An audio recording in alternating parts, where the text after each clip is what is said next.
The kids need help with their studies, and more importantly, they need their father as they grow up. So, let's bring the kids home and raise them ourselves. I know I haven't done well before, but from now on, I'll do my best to be a good stepmother. Mingxue looked at her. Other than the sincerity on her face, he couldn't really read anything else. Mingxue, we're supposed to spend our lives together. I know you're unhappy about me adopting my brother's son, but I was just afraid that when I got old, I'd have no one close to me. These past few days, I've thought a lot. You want your kids by your side, too. So let's bring them home and raise them ourselves. From now on, there will be 3 kids in the family. I promise to treat them all equally. If I ever do anything wrong, you can correct me. Mingxue was silent for a while before finally speaking. My mom has to agree to this. If she doesn't, then the kids will stay with her. Gaolan thought to herself, how could her mother-in-law possibly agree? She probably saw Gaolan as an evil stepmother, always on guard, afraid she'd hurt the kids. All right, then talk to your mom. If she agrees, great. If not, let the kids come stay here for a few days from time to time. That way, you can at least strengthen your bond with them. You can't let them become strangers to you. Just like now. Yena and Xiao Xiao don't even call you dad anymore. To be honest, Gaolan's last sentence really hit home for Mingxue. Ever since he moved out of the Qin family compound, those 2 kids had become completely distant from him. They didn't even call him dad anymore. Anyone who didn't know better might think their grandmother had told them not to get close to him. Gaolan glanced at Mingxue's slightly changed expression. She knew her words had gotten through to him, at least a little. So she decided to leave it at that and didn't press any further. After all, she'd already achieved her goal. Actually, she suddenly felt she'd been rather foolish. What good would come from falling out with Mingxue? If she pushed him too far, wouldn't that just drive him away? No, that wasn't what she wanted.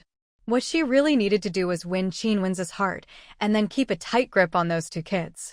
She shouldn't let them drift away from this family, away from her. It was better to keep people where she could see them.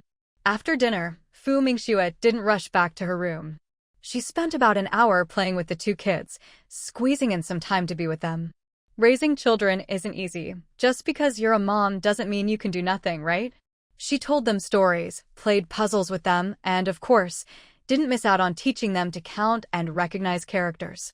After all, every new character they learned earned her a system reward. Fu's mother finished all the housework before coming back to the room, only to find her daughter still there. She immediately started shooing her away. Go do your own thing, I need to give these 2 a bath. The kids hadn't had a bath in a few days, so today they needed a good wash. I can help, Mingxue started to say, but her mother cut her off. No need for you. With you here, it'll just take longer. Go on, get going. When she bathed the kids, she prided herself on being quick and efficient. After all, it was cold. Even if the room was warm, you couldn't let them stay in the bath too long. But her daughter was different. Every time she helped, it took forever. Mingxue. Fine, if she wasn't needed, she'd just leave. She said goodnight to the kids and headed out. Back in her own room, she took out her blueprints from her space and got to work. The next day, Mingxue arrived at school. She was surprised to see Factory Director Liu from FAW, First Automobile Works. They're so early. Was he here to see her? Team Leader Fu, you're here. I have something I'd like to discuss with you. Mingxue. He really did come looking for her first thing in the morning. Director Liu, what's the matter? The test results for that engine we discussed last time are out. Do you have time to come take a look at noon? Mingxue looked at him. You could have just called me about this. Why come all the way here? Director Liu replied, I happen to have some other business at the school, so I thought I'd stop by directly. Mingxue nodded. All right, I'll come over at noon. With her bicycle, she could make it there and back in time for her afternoon class. In fact, she didn't have class for the first period after lunch. Director Liu was delighted when she agreed. By the way, there's something else I'd like to discuss. Let's talk in your office. Mingxue. What could be so mysterious? Luckily, she'd put away all her blueprints before leaving yesterday. Even the scrap paper was stored in her space. So, she opened the office door. Director Liu followed her in, then took a large envelope out of his briefcase. Team Leader Fu, this is a reward from our factory for you. Fu Mingxue was surprised. Still, she reached out to take it. She gave it a squeeze, it was pretty thick. It's a total of 15,000, Factory Director Liu said. His words left Fu Mingxue utterly shocked. Damn. How much? 15,000? She could hardly believe it. Director Liu, why is it so much? Didn't Director Zheng already give me a sum last time? Last time, she'd received 1,000. This time is different from last time. This is your reward for the new engine design. 15,000, it sounds like a lot, but honestly, for your design, it's not that much. Don't worry, the amount of this reward was discussed in a meeting at our main factory, and your Design Institute's leadership has also approved it. They said this money is your personal reward. Director Liu pulled out a piece of paper and showed it to Fu Mingxue. Look, it's stamped. Fu Mingxue took a look. Sure enough, it had the Institute's official seal and the signature of the Research Institute's director. Since the leadership had approved it, she could accept the money with a clear conscience. Thank you, Director Liu. She thought, if there were more chances for extra income like this in the future, she could definitely earn more. After all, she did have expenses. No need to thank me, you earned it. That's all for now, I'll be heading back. Alright, take care. Fu Mingxue was in an exceptionally good mood. Maybe she should design a few more new car models for the factory? But that thought passed in a flash. After all, her own R&D projects were more important right now, and she had a whole team to think about. Besides, if she kept doing design work for other units, the Research Institute would definitely have something to say about it. They wouldn't let her take on so many side jobs. She put the stack of cash away in her storage space, then got ready to go to class. When she entered the classroom, the students immediately sensed something different. Wasn't Teacher Fu in an especially good mood today? Fu Mingxue had no idea what they were thinking. Otherwise, she'd definitely say, who wouldn't be in a good mood after getting a 15,000 yuan bonus? As soon as the last class of the morning ended, Fu Mingxue headed to the cafeteria for lunch. Then, without wasting a moment, she hopped on her electric bike and rushed over to FAW. The cold wind was biting, and even though she'd wrapped her whole face in a scarf, it didn't help much. If only she had a car, she wouldn't have to worry about the cold in winter. Director Liu hadn't expected her to arrive so quickly.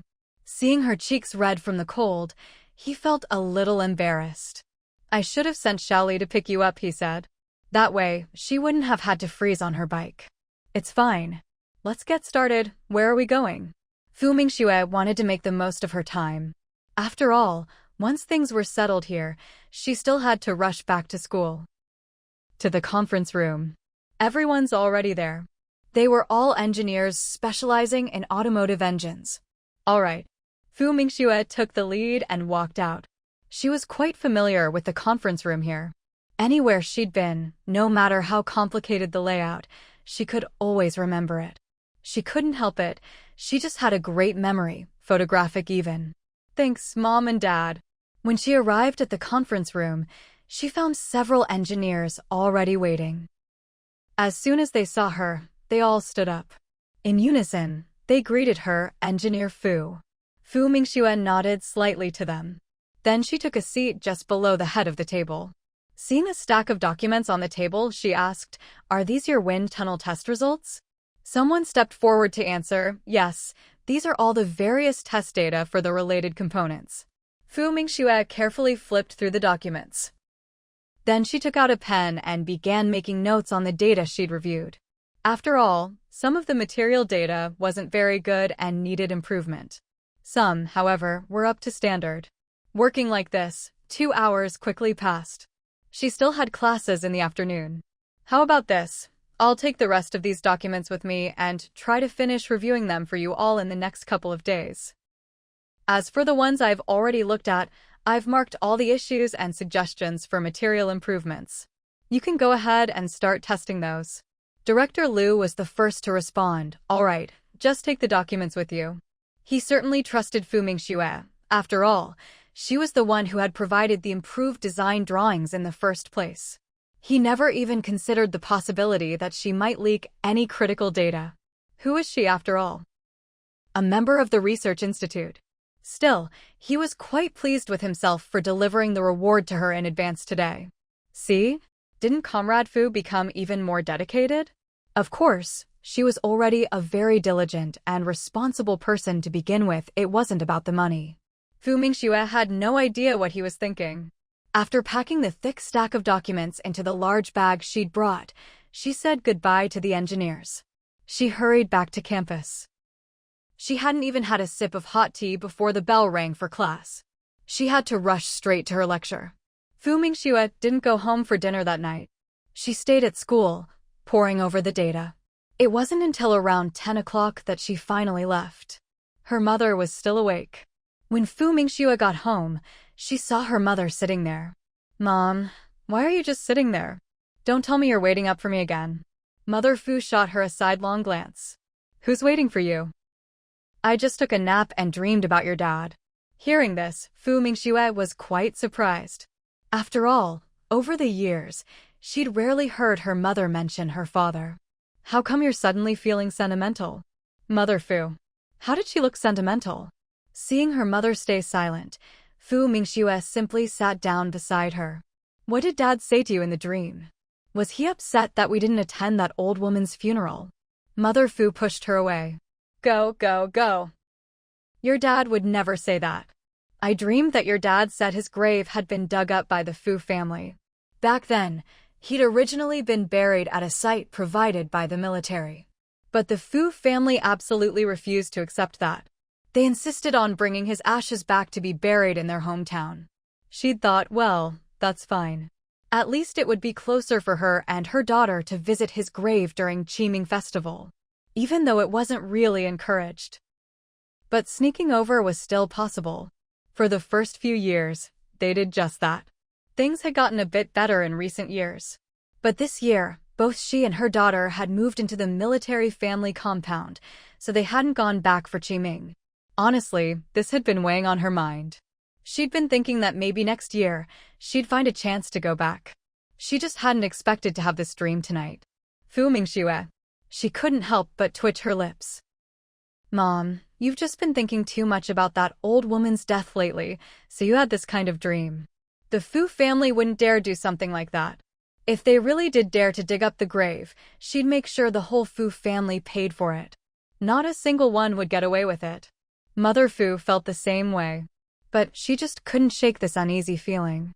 Sweetie, how about I make a trip back home, get your dad's ashes, and we never go back there again?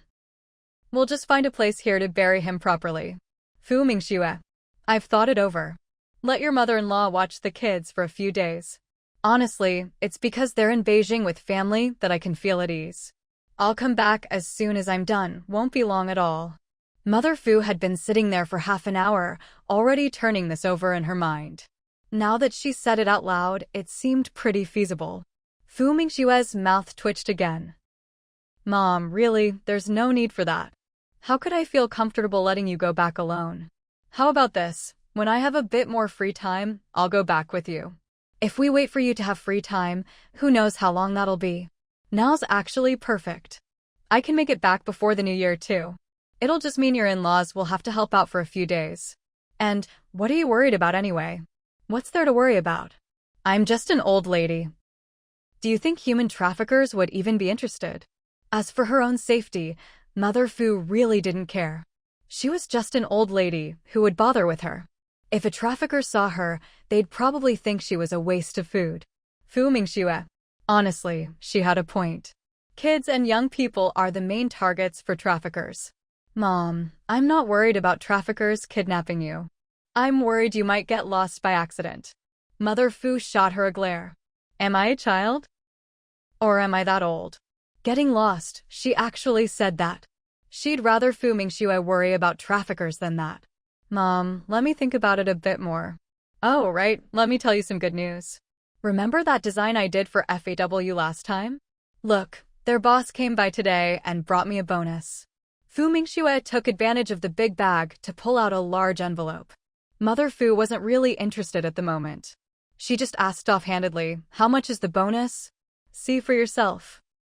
Fu Mingxue put the big envelope in her mother's hands.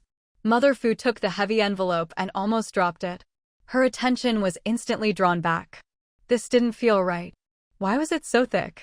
She opened it and saw all that money. Heavens, how much was this? How much? 15,000. Fu Mingxue had originally planned to just take out 2,000.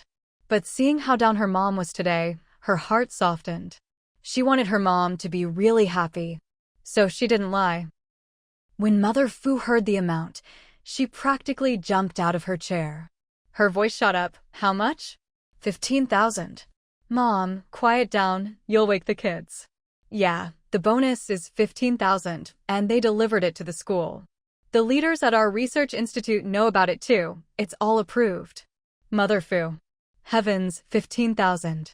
She'd never imagined in her life she'd see so much money. No, she'd never imagined her daughter could earn so much. Now she was so excited her hands and feet were shaking. Sweetheart, quick, help me sit down. She needed to calm down. Fu Mingxue. Oh no, did she just scare her mom sick? She hurried to help her mom back into the chair, then poured her a glass of water. Mom, have some water, calm down. Mother Fu ignored her. Her hands were still trembling. Heavens, so much money, and it's a bonus? Sweetheart, is this real? I'm not dreaming, am I? Of course not. The money's all legal and above board. Just accept it and enjoy. Mother Fu tried to steady herself. Then she said, no, I have to count this money carefully. I've never seen so much in my life. Fu Mingxue. This was the first time in both her lives that she'd ever received such a big bonus. And she'd earned it all by her own ability. So satisfying. All right, go ahead and count it. Once it's counted, she could sleep well. No need to keep worrying about taking care of this. I'm going to take a shower first. Mother Fu waved her hand. Go on, hurry up. If you're hungry, just make yourself something in the kitchen. There are dumplings.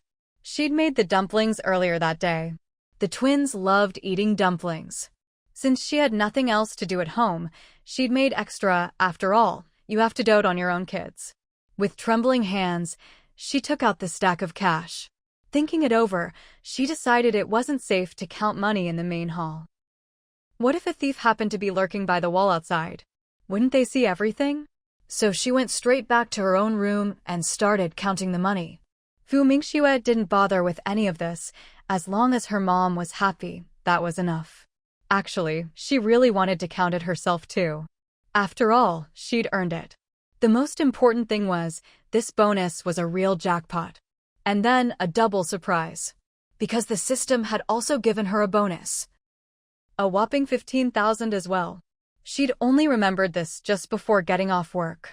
After all, in the past, whenever she completed a project, not only would she get a reward in real life, but the system would also give her another one. Even if there wasn't a real-life bonus, the system would still reward her.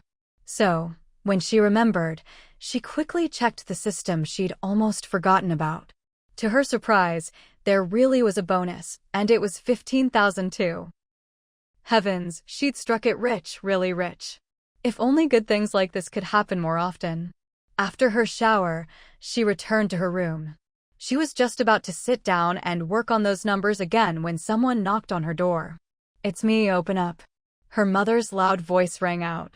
Fu Mingxue went to open the door. Finished counting the money? All done. Counted it 3 times. Not a single bill missing. Mother Fu's words made Fu Mingxue's mouth twitch. Was it really necessary to count it 3 times? Well, honestly, she wanted to count it 3 times too.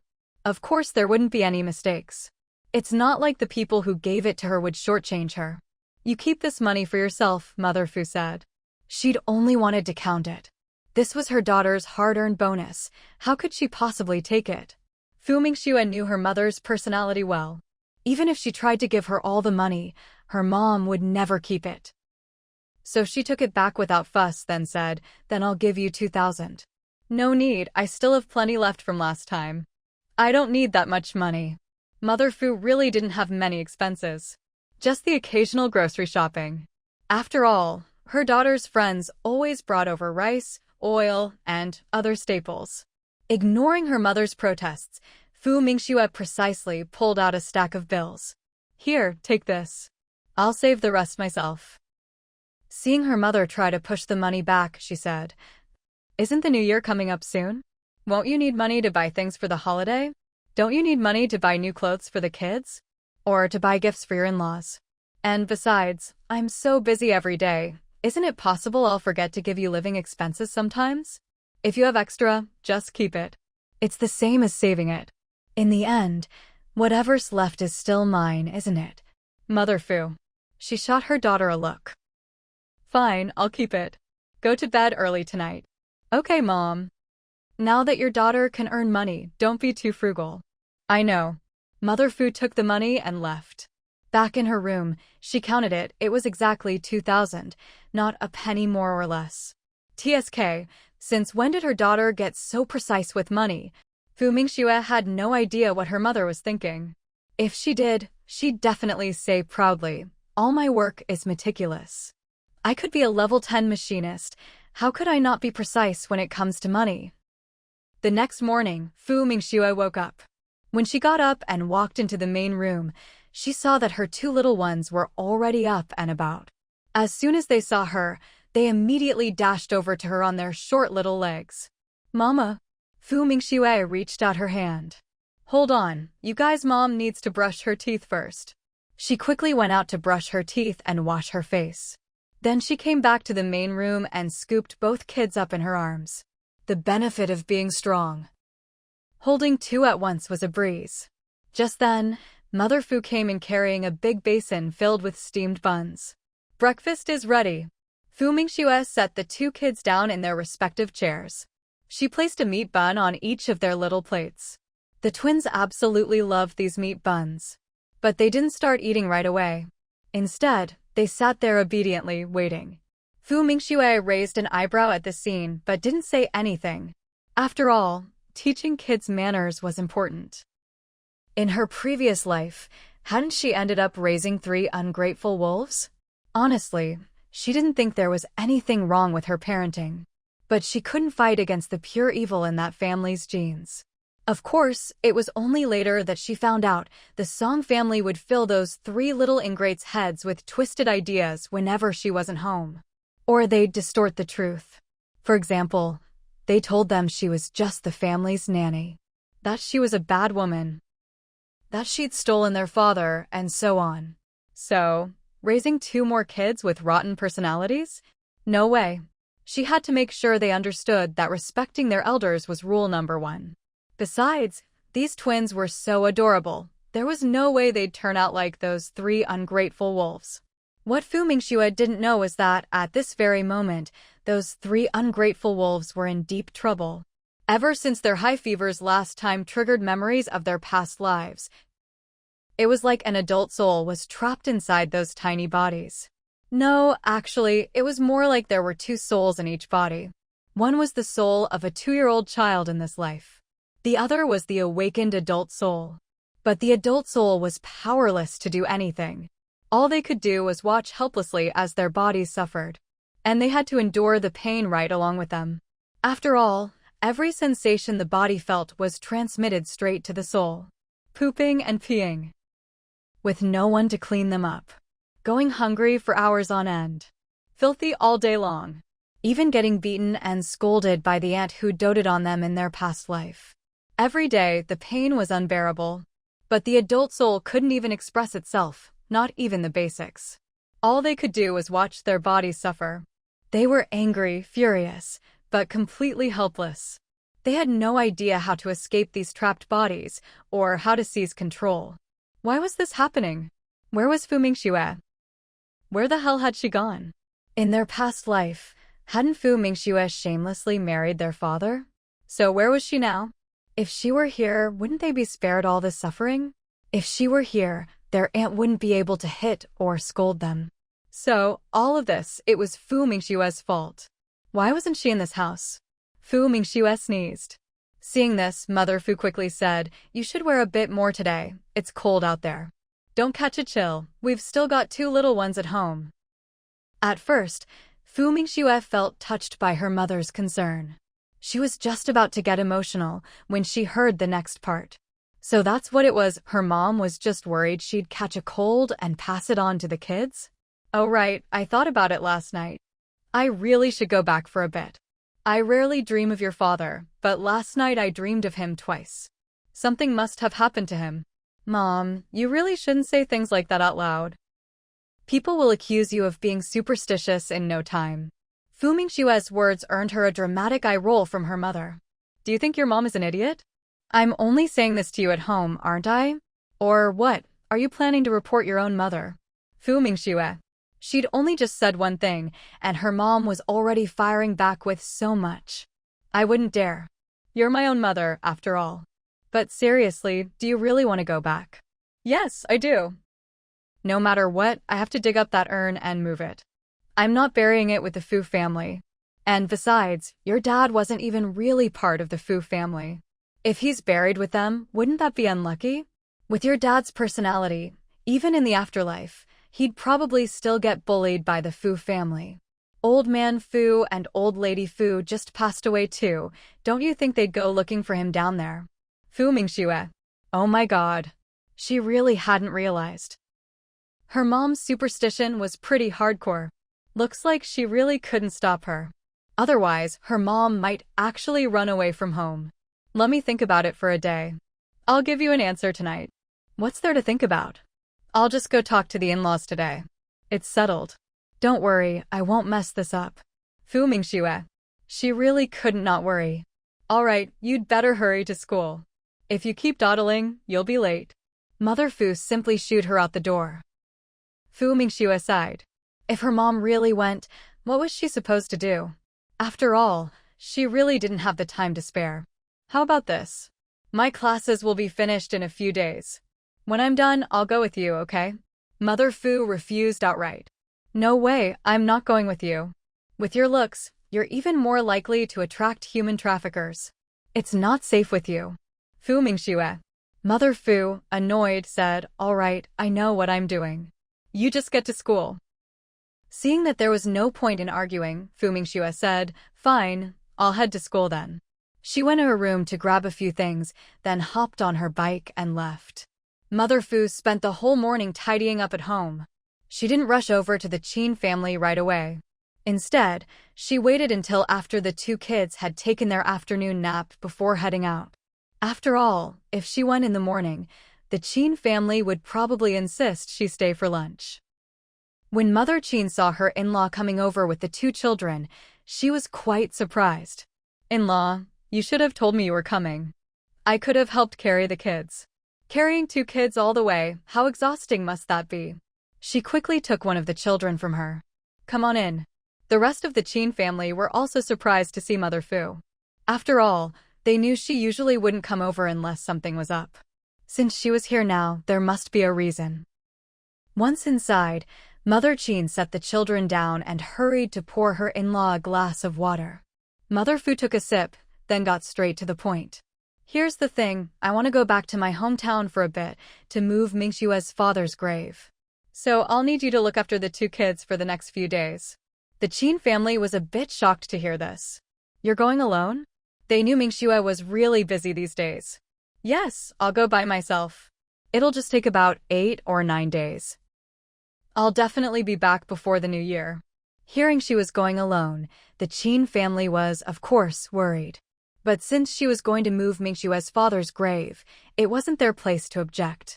Mother Qin was anxious, not sure what to say. After all, with the new year approaching, the trains would be packed with all sorts of people. Just then, old Master Qin spoke up. You definitely can't go alone. Not only would we be worried, I'm sure Mingxue would be worried too. Besides, if you want to move the graves, the Fu family definitely won't let you. How could you handle their whole family by yourself? How about this, let Wishu go with you. Even if he's not much help, at least you'll have someone with you. He can run errands, and if it comes to a fight, he can handle himself. Mother Qin's eyes lit up when she heard the old man's suggestion. Why hadn't she thought of that just now? She nodded quickly in agreement. Yes, yes, yes. Let Wishu go with you. He's got nothing to do right now anyway. Even if he was busy, he could spare a few days. He might not be able to help with much else, but he can at least be there for support, carry things, and if there's a fight, he can handle it. Don't be fooled by how skinny he looks. He might not be able to beat Wenhua, but he can definitely take on other people. Mother Fu. Why are we talking about fighting all of a sudden? But then she thought of the Fu family, and, honestly, fighting might really be necessary. Wouldn't it be too much trouble for Wishu? Mother Qin quickly replied, not at all. Wishu would probably be happy to go. He's always complaining about being bored in the capital, and his mom keeps trying to set him up on blind dates. If he gets a chance to leave the city with you, he'll probably be thrilled. After all, it's the perfect excuse to avoid his mom's matchmaking. Mother Fu. Old Master Qin made the final decision. It's settled then. Mother Fu was genuinely touched. She hadn't expected her in-laws to be so kind. So she didn't refuse their goodwill. Then I'll have to trouble Wishu. When are you planning to leave? Tomorrow. Mother Qin asked. Mother Fu thought that since they'd decided to go, the sooner the better. Otherwise, what if they couldn't get train tickets to come back for the new year? Plus, she needed to get home early to prepare for the holiday. There was shopping to do, and the house needed a thorough cleaning. Tomorrow. I'll go to the train station in a bit and check the tickets. Mother Qin cut her off. Why bother? Let Wishu handle the tickets. I'll go to his house now. You just relax here for a while. With that, she didn't give Mother Fu a chance to refuse and hurried out the door. Mother Fu. She hadn't even given her any money yet. Mother Qin arrived at Qin Wenshu's house. Luckily, Qin Wenshu was home. Auntie, you came in such a hurry. What's the matter? I'm here for you. Mother Qin said directly. Qin Wenshu was surprised. Auntie, what do you need me for? Mingxue's mom needs to go back to her hometown, and we're worried about her going alone.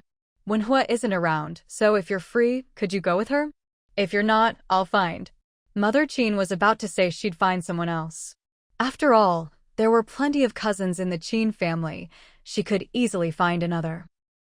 But Qin Wenshu spoke faster than he could think. I'm free. Totally free. When are we leaving? Now? I can go right away. He couldn't believe his luck. Now that your daughter can earn money, don't be too frugal. I know. Mother Fu took the money and left. Back in her room, she counted it. It was exactly 2,000, not a penny more or less. TSK, since when did her daughter get so precise with money? Fu Mingxue had no idea what her mother was thinking. If she did, she'd definitely say proudly, all my work is meticulous. I could be a level 10 machinist. How could I not be precise when it comes to money? The next morning, Fu Mingxue woke up. When she got up and walked into the main room, she saw that her two little ones were already up and about. As soon as they saw her, they immediately dashed over to her on their short little legs. Mama. Fu Mingxue reached out her hand. Hold on, you guys' mom needs to brush her teeth first. She quickly went out to brush her teeth and wash her face. Then she came back to the main room and scooped both kids up in her arms. The benefit of being strong. Holding two at once was a breeze. Just then, Mother Fu came in carrying a big basin filled with steamed buns. Breakfast is ready. Fu Mingxue set the two kids down in their respective chairs. She placed a meat bun on each of their little plates. The twins absolutely loved these meat buns. But they didn't start eating right away. Instead, they sat there obediently, waiting. Fu Mingxue raised an eyebrow at the scene but didn't say anything. After all, teaching kids manners was important. In her previous life, hadn't she ended up raising 3 ungrateful wolves? Honestly, she didn't think there was anything wrong with her parenting. But she couldn't fight against the pure evil in that family's genes. Of course, it was only later that she found out the Song family would fill those 3 little ingrates' heads with twisted ideas whenever she wasn't home. Or they'd distort the truth. For example, they told them she was just the family's nanny. That she was a bad woman. That she'd stolen their father, and so on. So, raising 2 more kids with rotten personalities? No way. She had to make sure they understood that respecting their elders was rule number 1. Besides, these twins were so adorable. There was no way they'd turn out like those 3 ungrateful wolves. What Fu Mingxue didn't know was that, at this very moment, those 3 ungrateful wolves were in deep trouble. Ever since their high fevers last time triggered memories of their past lives, it was like an adult soul was trapped inside those tiny bodies. No, actually, it was more like there were 2 souls in each body. One was the soul of a 2-year-old child in this life. The other was the awakened adult soul. But the adult soul was powerless to do anything. All they could do was watch helplessly as their bodies suffered. And they had to endure the pain right along with them. After all, every sensation the body felt was transmitted straight to the soul. Pooping and peeing, with no one to clean them up. Going hungry for hours on end. Filthy all day long. Even getting beaten and scolded by the aunt who doted on them in their past life. Every day, the pain was unbearable. But the adult soul couldn't even express itself, not even the basics. All they could do was watch their bodies suffer. They were angry, furious, but completely helpless. They had no idea how to escape these trapped bodies, or how to seize control. Why was this happening? Where was Fu Mingxue? Where the hell had she gone? In their past life, hadn't Fu Mingxue shamelessly married their father? So where was she now? If she were here, wouldn't they be spared all this suffering? If she were here, their aunt wouldn't be able to hit or scold them. So, all of this, it was Fu Mingxue's fault. Why wasn't she in this house? Fu Mingxue sneezed. Seeing this, Mother Fu quickly said, "You should wear a bit more today. It's cold out there. Don't catch a chill. We've still got 2 little ones at home." At first, Fu Mingxue felt touched by her mother's concern. She was just about to get emotional when she heard the next part. So that's what it was, her mom was just worried she'd catch a cold and pass it on to the kids? Oh right, I thought about it last night. I really should go back for a bit. I rarely dream of your father, but last night I dreamed of him twice. Something must have happened to him. Mom, you really shouldn't say things like that out loud. People will accuse you of being superstitious in no time. Fu Mingxue's words earned her a dramatic eye roll from her mother. Do you think your mom is an idiot? I'm only saying this to you at home, aren't I? Or what, are you planning to report your own mother? Fu Mingxue. She'd only just said one thing, and her mom was already firing back with so much. I wouldn't dare. You're my own mother, after all. But seriously, do you really want to go back? Yes, I do. No matter what, I have to dig up that urn and move it. I'm not burying it with the Fu family. And besides, your dad wasn't even really part of the Fu family. If he's buried with them, wouldn't that be unlucky? With your dad's personality, even in the afterlife, he'd probably still get bullied by the Fu family. Old man Fu and old lady Fu just passed away too. Don't you think they'd go looking for him down there? Fu Mingxue. Oh my god. She really hadn't realized. Her mom's superstition was pretty hardcore. Looks like she really couldn't stop her. Otherwise, her mom might actually run away from home. Let me think about it for a day. I'll give you an answer tonight. What's there to think about? I'll just go talk to the in-laws today. It's settled. Don't worry, I won't mess this up. Fu Mingxue. She really couldn't not worry. Alright, you'd better hurry to school. If you keep dawdling, you'll be late. Mother Fu simply shooed her out the door. Fu Mingxue sighed. If her mom really went, what was she supposed to do? After all, she really didn't have the time to spare. How about this? My classes will be finished in a few days. When I'm done, I'll go with you, okay? Mother Fu refused outright. No way, I'm not going with you. With your looks, you're even more likely to attract human traffickers. It's not safe with you. Fu Mingxue. Mother Fu, annoyed, said, "All right, I know what I'm doing. You just get to school."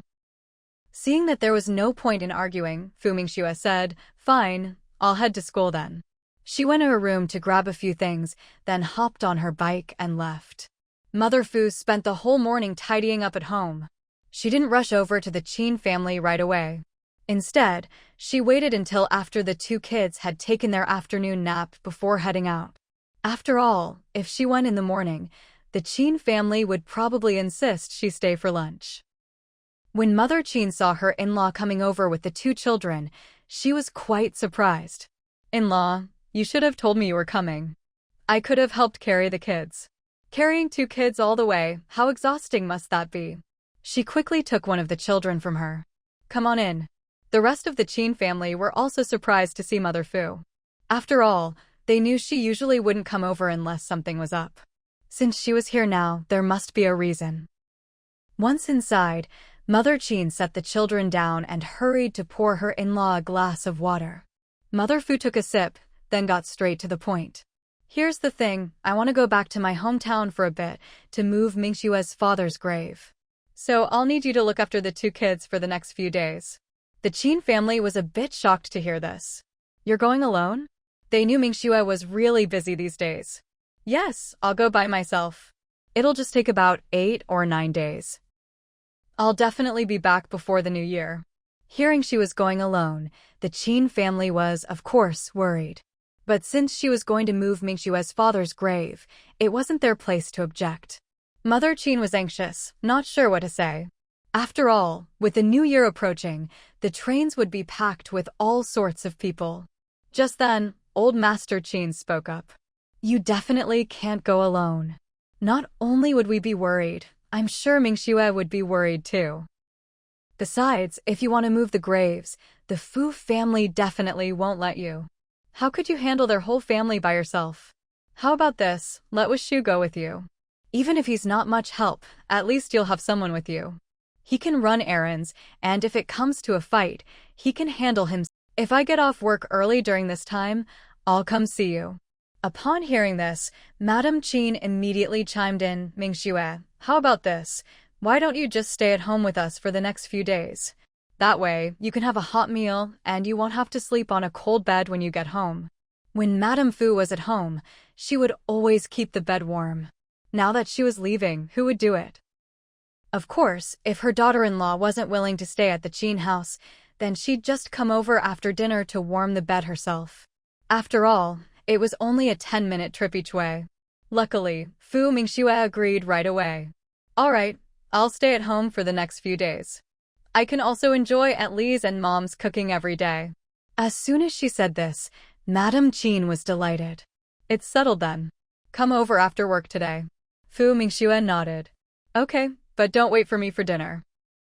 Sometimes I won't get home until late. All right. We'll leave the door unlocked for you. Just come in when you arrive. Madame Qin was naturally happy to have her younger daughter-in-law stay at home. Not only did it make her happy, the 2 elders at home would probably be thrilled as well. And of course, the children. Qinyu and Xiaoqiao, the brother and sister, really liked their little aunt. If they found out she was staying at home, they'd be over the moon. Fu Mingxue nodded. All right, I got it. I'll head out now. Your dad needs to take the kids to school soon. With that, Madame Qin took the twins and got in the car. The 2 children, who had just managed to stop crying, started tearing up again. Madame Fu's heart ached at the sight. But soon, the car drove off. Sigh, I really can't bear to leave them, Madame Fu said, eyes red. People really do have feelings. After raising them for so long, whether they're your own or not, it's all the same. Fu Mingxue broke the somber mood. All right, don't act like you're never coming back. Isn't your train at 9? Have you packed everything? Madame Fu shot her a look. Of course I have. Okay then, I'm going to have breakfast. I can't see you off when you leave, so stick close to Secretary Qin and don't get off before your stop. And if anyone tries to play the pity card with you, don't go soft. I'm your only daughter, so don't let anything happen to you. Pa. What nonsense are you talking about? How could anything happen to me? Go eat your breakfast. Honestly, what a mouth, never anything good comes out of it. Fu Mingxue. Wasn't she just saying that because she saw how upset her mom looked? Fine, time for breakfast. When she got to the table, there was quite a spread. Then she remembered something. Mom, did you boil your eggs? I did. I brought more than 20. I'll eat them on the train. Eggs are fine even when they're cold. They'll last for 3 days, no problem. Besides, she'd also steamed some buns and made some pancakes last night. It would be more than enough to eat on the train. Actually, if she were traveling alone, she wouldn't have brought so much. But since Secretary Qin was coming along, there was no way she'd let him go hungry. Fu Mingxue had classes in the morning, so naturally she couldn't afford to waste time. After finishing breakfast, she left the house. With Qin Wenshu accompanying her mother, she felt much more at ease. Qin Wenshu arrived at 8 o'clock. "Auntie, are you ready?" "If you are, let's head out." Fu's mother came out immediately, carrying 2 large bundles. "All set, we can go now." Qin Wenshu quickly stepped forward to help carry them. When Fu's mother stepped outside, she saw a small car parked out front and was quite surprised. Qin Wenshu quickly explained, "A friend drove over to give us a ride. It'll be much easier to get to the train station this way. Taking the bus would be a bit of a hassle after all." Of course, having a car was much more convenient. "That's really too much trouble for your friend," Fu's mother said, feeling a bit embarrassed. "It's no trouble at all, he's happy to help." "Come on, Auntie." Qin Wenshu urged her to get in the car. Not wanting to hold anyone up, Fu's mother quickly locked the door and got in the car. Meanwhile, Fu Mingxue was wondering if the 2 little ones were settling in well at the Qin house and wanted to go back early to check on them. But she still had some data to deliver to FAW, so she had to make another trip. After all, FAW had paid her a lot of money, and the system had let her earn a tidy sum because of it. She had to make sure the job was done well. Of course, even without the money, with her cautious attitude toward work, she would never just leave things unfinished. So, by the time she got home, it was already midnight. She hadn't expected that when she returned to the Qin house, her mother-in-law would be coming downstairs just then. "Mom, why aren't you asleep yet?" "I was thirsty," Qin's mother replied, though in truth she was just worried that Fu Mingxue was out so late and hadn't come home yet. Hearing movement outside, she had come down again. Now that she saw Fu Mingxue was back, she finally let out a sigh of relief. Even though the security in Beijing at night was pretty good, it still wasn't entirely safe for a young woman to come home so late. What if she ran into some troublemakers? "By the way, are you hungry? I can make you some wontons. I had Aunt Lee make some extra tonight, just for you." Fu Mingxue couldn't help but smile at that. "Mom, are you sure you weren't just waiting up for me?" Qin's mother. Fu Mingxue continued, "Mom, you should go back upstairs. I'm not eating tonight. Director Liu at FAW had the cafeteria send us some late-night snacks, so I'm not hungry now." Seeing that she really wasn't hungry, Qin's mother gave up on the idea of making wontons. "All right then. All the bedding in your room has been freshly washed and aired out. I also bought you some new clothes and put them in the wardrobe. Go take a look yourself. It's late, so wash up and get some rest." Fu Mingxue nodded. Okay. She headed upstairs first. When she entered her room, she found that, even though no one had lived in it for a while, it was still spotlessly clean.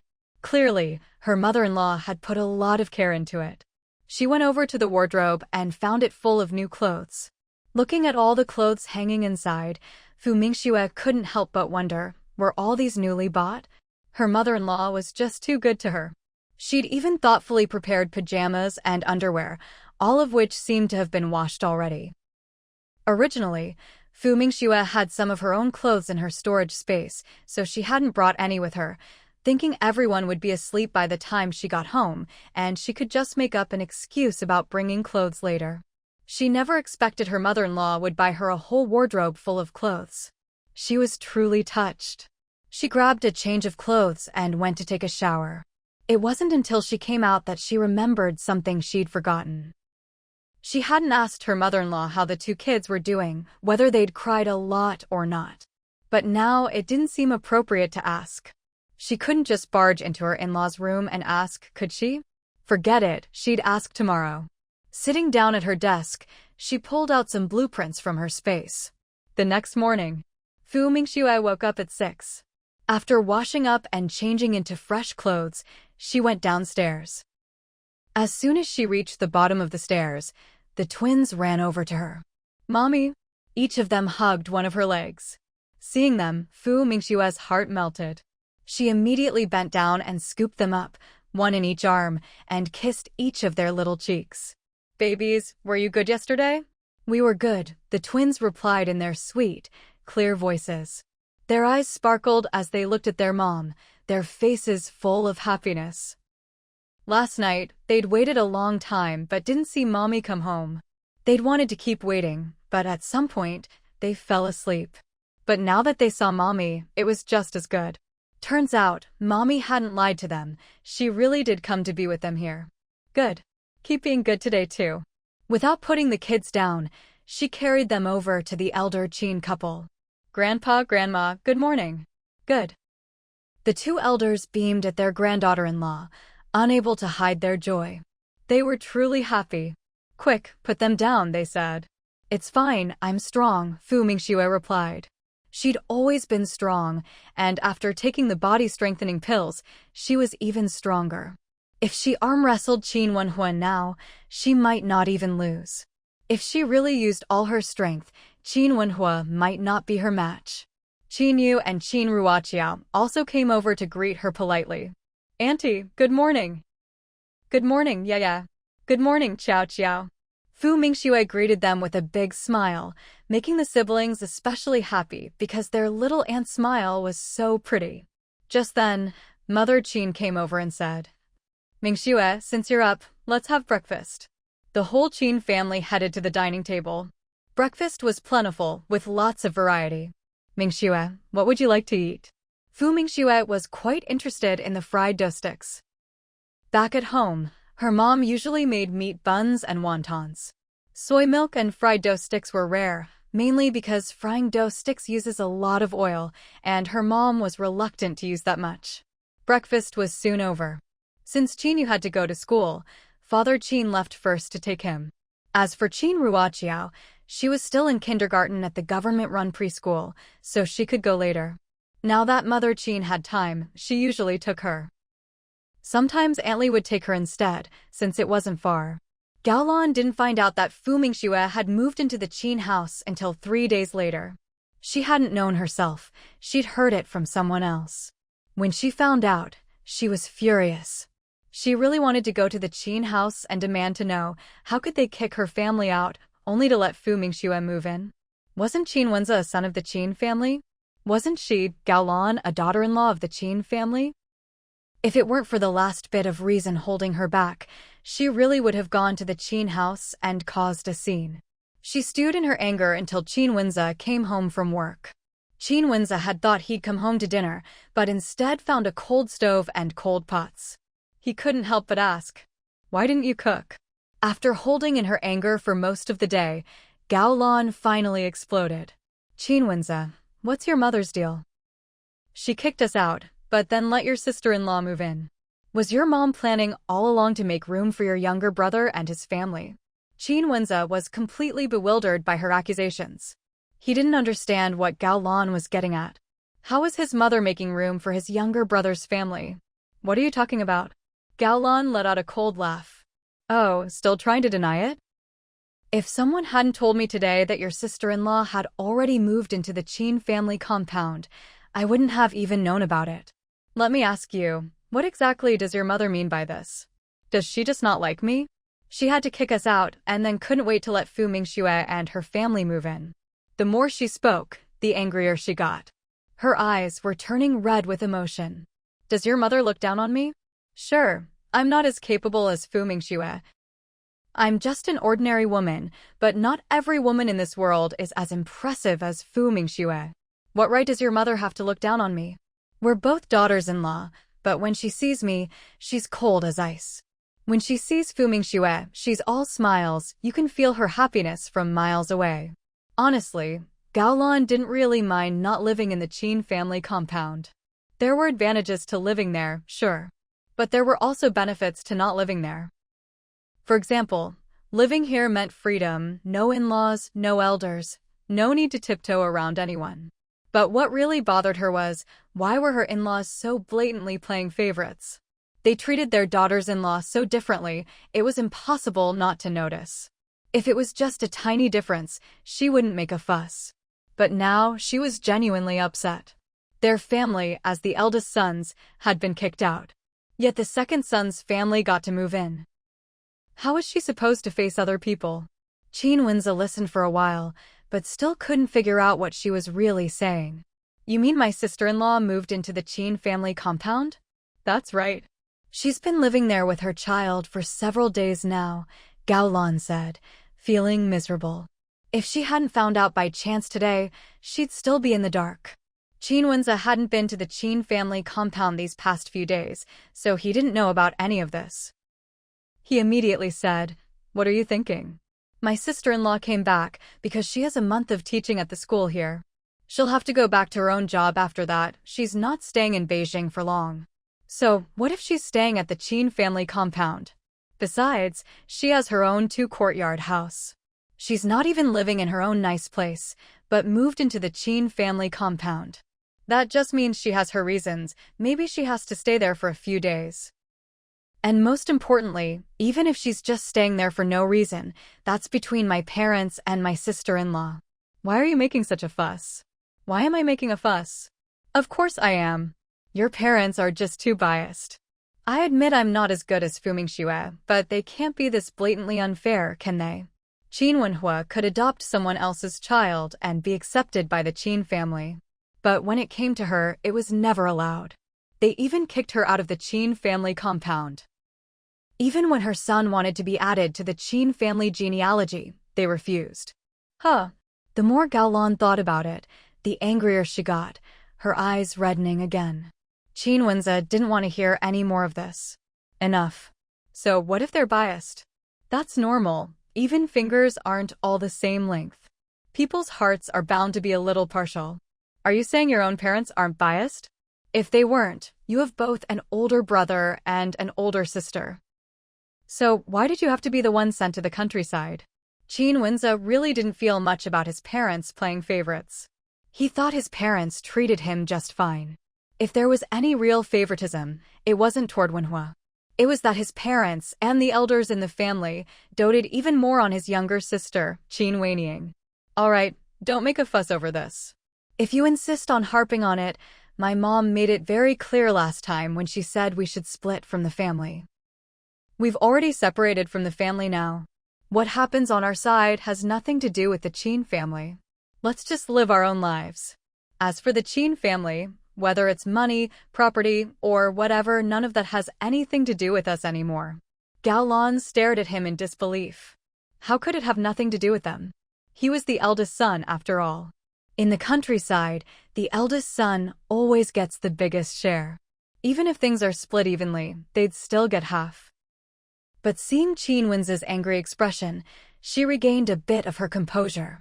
She finally said what she'd been thinking about all afternoon. Since you put it that way, fine. Bring our son and daughter home. From now on, we'll raise them ourselves. Otherwise, your parents are raising 2 of the kids, while I'm here raising the other one. What will people think of me? Everyone's already gossiping that I'm a wicked stepmother. How am I supposed to hold my head up? If this bad reputation sticks, even if I get a job at a work unit, they'll factor in this stigma. Besides, I've never mistreated your son and daughter, let alone kicked them out. Qin Wenze had already been swayed a bit over the past few days.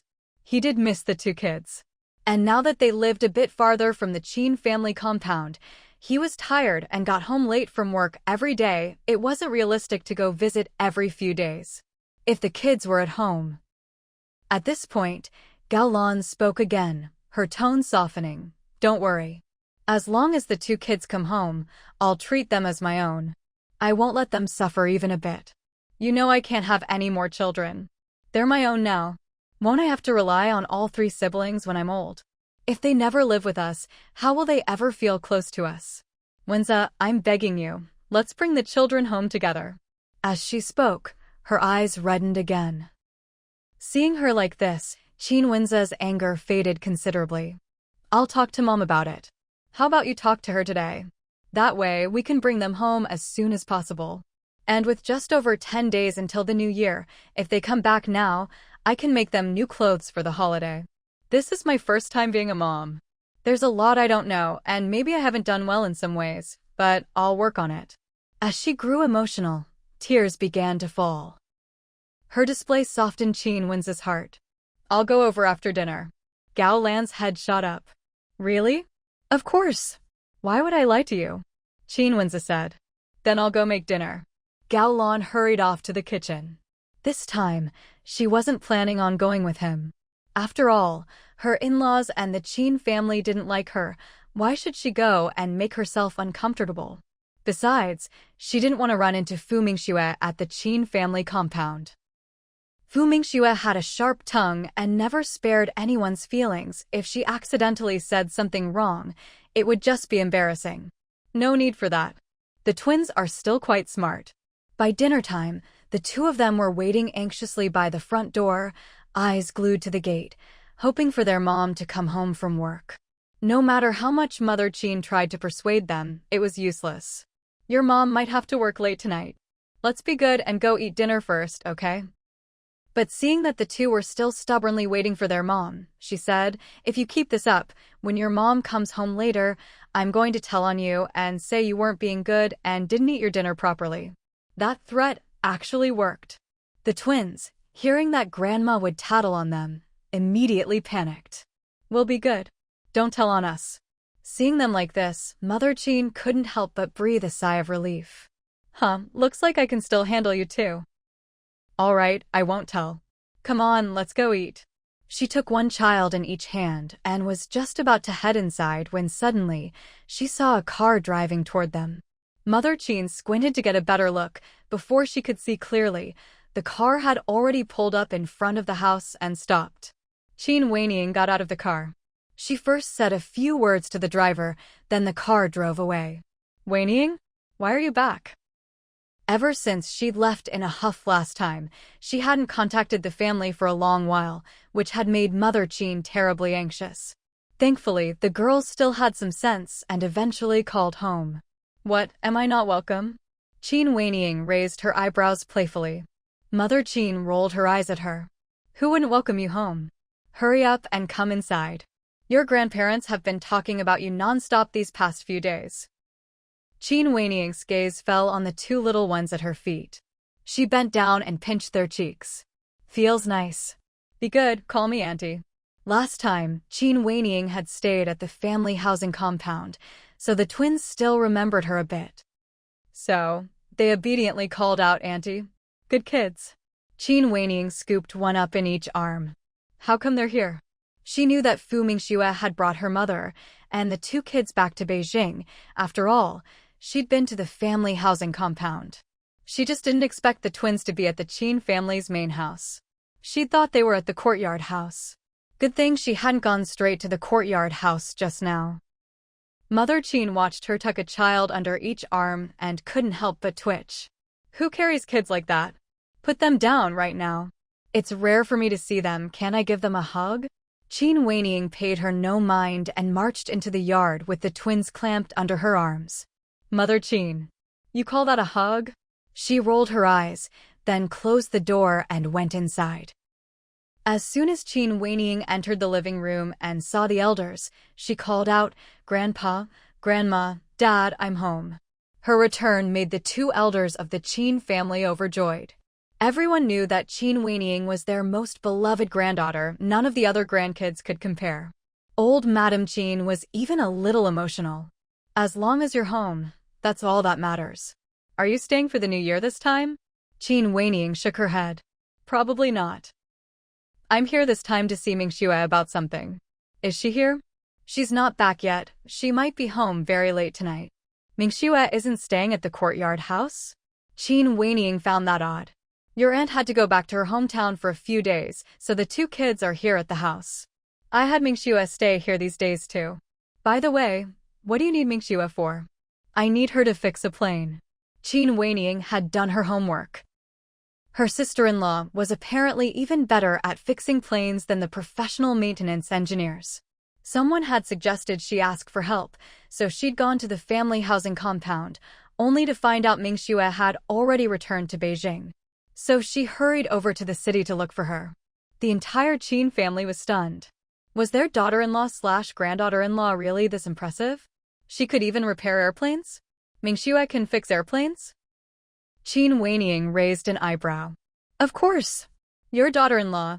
You all must have accumulated a lot of good karma in your past lives. Qin mother. What kind of way is this girl talking?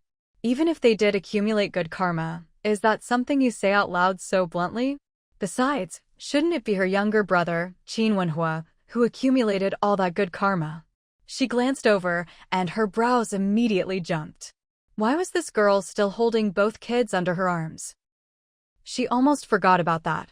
And those two kids, just being carried like that, not crying or fussing at all. Put the kids down already. Oh, I forgot about them. Qin Wenying set the two children down as she spoke. So well behaved. Grandma will give you candy later as a reward. She couldn't reward them herself, since she didn't have any candy on her. Mom, remember to give them some. Qin Mother. You must be hungry. Let's eat first. Qin Wenying figured there was no rush to find Fu Mingxue. Besides, she really was starving. All right, let's eat first.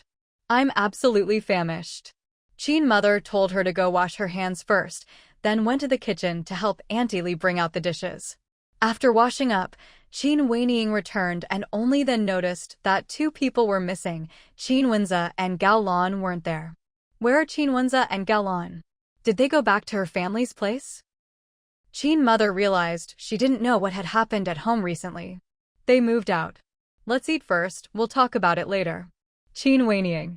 Moved out? What's going on? Gao Lan was actually willing to move out? But, well, nothing is more important than eating. She polished off 3 big bowls of rice in a row. Qin Mother's mouth twitched. At this rate, it's going to be hard for her to get married in the future. Luckily, there was plenty of rice cooked today, otherwise there wouldn't have been enough for everyone. I'm going to the school to find Mingxue. As for the family gossip, she honestly wasn't interested. It was better if they moved out. Now she could come home more often. Seeing she was about to leave, Qin Father said, she might not be at school. Qin Wenying turned around. Huh? She's not at school? Then where is she? At the Research Institute. No idea, Qin Father admitted honestly. Qin Mother thought of something and said, she might be at that FAW place. Why don't you wait for her to come back? You just got home, you must be tired. Go wash up and get some rest first. Or are you planning to leave again tonight? Qin Wenying. That was the plan. Of course, she'd have to wait for Fu Mingxue to make arrangements first. Just then, Qin Wenze came in. When he saw Qin Wenying, his eyes lit up with delight. Wenying, you're back too. Qin Wenying rolled her eyes. I'm standing right here, how could you not see me? Or are you seeing my ghost? As soon as she said that, she got a smack on the back of her head from Qin Mother. Watch your mouth. Tui, don't say such things. Qin Wenying. Does her mom even know how to use words properly? How could she call her childish? At her age? How much of a child could she possibly be? Qin Wenze was used to his little sister's sharp tongue and didn't mind at all. At that moment, Qin Mother asked him, "What are you doing here?" Her tone was openly disdainful. Qin Wenze. Mom, I wanted to discuss something with you. As soon as he said that, Qin Wenying decided not to leave just yet. She wanted to see what her good big brother was up to this time. But clearly, Mother Qin had no interest in hearing him out. Just looking at his expression, she could tell he was up to no good. Why should she listen to something that would only make her angry? Discuss it? Huh. I think you'd better save your breath. Just go back already. Since Qin Wenze had come all this way, he obviously wasn't going to leave without saying something. Mom, the kids' winter break is coming up soon. I was thinking of letting them stay at my place for a while. He knew that if he came right out and said he wanted to take the kids back, his mother would never agree. So he decided to take a roundabout approach. Once the kids had stayed with him for a while, he figured that when he brought up the idea of having them live with him, his parents probably wouldn't object anymore. Besides, there was another reason he wanted to use this chance to see how Gao Lan treated the children. As soon as Mother Qin heard this, her face darkened. She knew Qin Wenze was up to no good. Is this your idea or your wife's? It's both of ours. After all, the kids are on break, and it'd be better for them to stay with me. Better, my foot? I don't agree. Mother Qin shot him down angrily, not giving her eldest son a shred of face. Qin Wenze gave a helpless smile. Mom, I'm their father. You can't keep them from living with me forever, can you? Oh, now you remember you're their father? And what have you ever done for them? All you've brought them is pain and trauma in their childhood. Even if you didn't do it directly, you're still responsible. So do the decent thing and leave them alone. They're perfectly happy here. And don't worry about who'll take care of you when you're old. Even if your adopted son doesn't, yeah, and Xiao Xiao won't abandon you when you're old and helpless. They're good kids, after all. For now, just let them live a peaceful and happy life. Stop trying to interfere. She was still alive, after all. Qin Weiniing secretly gave her mom a thumbs up for her fighting spirit. Mrs. Xing was truly impressive. Even though she didn't know exactly what had happened at home, it was obviously something big. Otherwise, her mom wouldn't be acting like this. Qin Wenza wanted to say more, but Father Qin spoke up as well. Wenza, your mom's right. Don't worry about the kids anymore. We're not asking you for money to raise them. Just let them stay here and live their lives. Dad, Qin Wenza called out. Watching the scene unfold, Qin Weiniing couldn't help but speak up. Why are you two making such a big deal out of this? You're acting like villains, forcing the kids to be separated from their own father. Mother Qin. Whose side was this girl on? Did she even know what she was saying? Why was she butting in? Couldn't she just keep quiet? Just as she was getting angry, Qin Weiniing spoke again. Why not let Yaya and Xiao Xiao decide for themselves? None of you know what they really want. What if they actually want to live with their parents?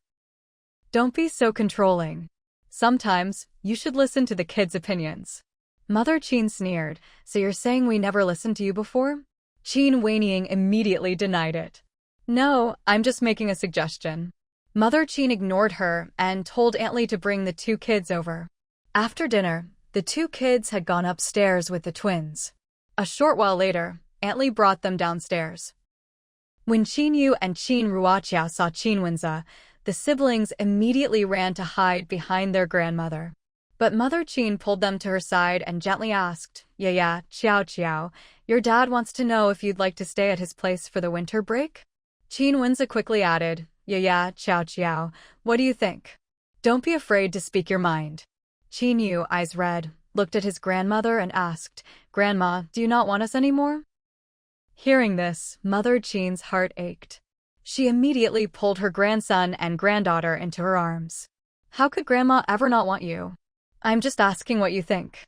If you don't want to go, then you don't have to. From now on, you can always stay with Grandma. Qin Yu quickly said, Then I'm not going, and my sister isn't going either. Qin Ruoqiao, afraid she'd be taken away, hurriedly echoed, I'm not going either. Seeing the siblings' reaction, there was no way Mother Qin would let them leave. All right, you're both not going. Now go upstairs and play. The two siblings dashed off as soon as they heard this. But just as Qin Yu was about to go up the stairs, he suddenly ran back. This time, he stopped in front of Qin Wenza, looked up solemnly, and said, We only want to stay here. Please don't try to take us away under the pretense of doing what's best for us. After saying this, he didn't wait for Qin Wenza's reaction and quickly ran off. This time, the siblings went upstairs hand in hand. Qin Wenza. Watching the two of them head upstairs without the slightest hesitation, Qin Wenza's gaze darkened. Of course, what he felt most was disappointment. At this moment, Mother Qin spoke in a calm tone, Qin Wenza, you heard them. The kids don't want to go with you. Just give up on this idea and tell your wife to give it up too. And another thing, Qin Wenza, I really don't know what to say to you. Since Gaolan already adopted her nephew into your family, just focus on raising that child well. Why are you still thinking about Yaya and Xiao Xiao? Mom, Yaya and Xiao Xiao are my children too. They're supposed to live with me. Qin Weiniing suddenly snorted coldly. Qin Wenza, is your brain shrinking already? Living at your place with a stepmother, how could that possibly be more comfortable than living here with us? Although Qin Wenza agreed that living here was better, he couldn't help but argue, Gaolan will treat the children well. Not all stepmothers are bad. Gaolan isn't, and neither is my sister-in-law. Mother Qin, already a bit angry, now completely lost her temper. Qin Wenza, what's wrong with you and your wife? Why do you keep comparing everything to Mingxue? Has she ever bothered you? From now on, whether you're talking about people or things, can you just not mention Mingxue? She's busy enough as it is and doesn't have time to get involved in your mess. If she'd had something in her hand, she would have thrown it at him. Qin Wen's expression immediately turned guilty. Mom, I didn't mean to compare. I was just talking too much. Enough. Whether you're just talking or have some other agenda, don't mention Mingxue, and don't drag her into this. Besides, Wei is right. You really are getting more foolish as you get older. Yeah, and Xiaoqia have your father and me to look after them. You don't need to worry. They're free and happy here, which is much better than living with you. Life is full of bumps and scrapes, and if anything happens, how are the kids supposed to handle it? Qin Wenza lowered his head. Sorry, Mom, I was overthinking it. I won't bring it up again. Then hurry up and go. Just seeing you annoys me. And don't accuse me of being biased, I'm telling you straight. I am biased. I just don't like you and your wife. The two of you should come around here less often. This time, Qin's mother was truly angry. She'd already made them move out and live far away, but they still managed to stir up trouble every few days. Thank goodness she'd been decisive last time. She'd kicked the couple out of the Qin family home without hesitation. Otherwise, there would never be a moment's peace in this house. She just wanted to live her life, not play mind games with her daughter-in-law every day. Qin Wen's face darkened. He knew this was his own fault. So he had no choice but to leave. Qin Weining looked at her furious mother, then glanced at her father. She couldn't help but ask, what on earth did they do to make you so angry? Qin's mother shot her a glare and snorted. Weren't you in a hurry to find Mingxue? Why aren't you rushing off now? Qin Weining immediately replied, I'm just concerned about what's going on at home, that's all. Mom, tell me, so I don't say something wrong later out of ignorance. Qin's mother thought about it and decided it made sense, so she told her about how Qin Yu had accidentally caused Gao Lan to miscarry. Qin Weining. Holy crap. So that's why Gao Lan's personality changed so much? Thinking about it from a woman's perspective, she actually felt pretty sympathetic. After all, she'd really lost her child, and that's a pain only a mother can understand. What's worse, she couldn't have children anymore. For a woman who wants to be a mother, that's the most painful thing in the world. Mom, try to understand her a little. Qin's mother. If she didn't understand, would she have agreed to let Gao Lan's nephew, who's obviously eyeing the Qin family's assets, be adopted into the family? If she didn't understand, would she have helped them fix up the house inside and out? Qin Weining met her mother's gaze and felt a chill.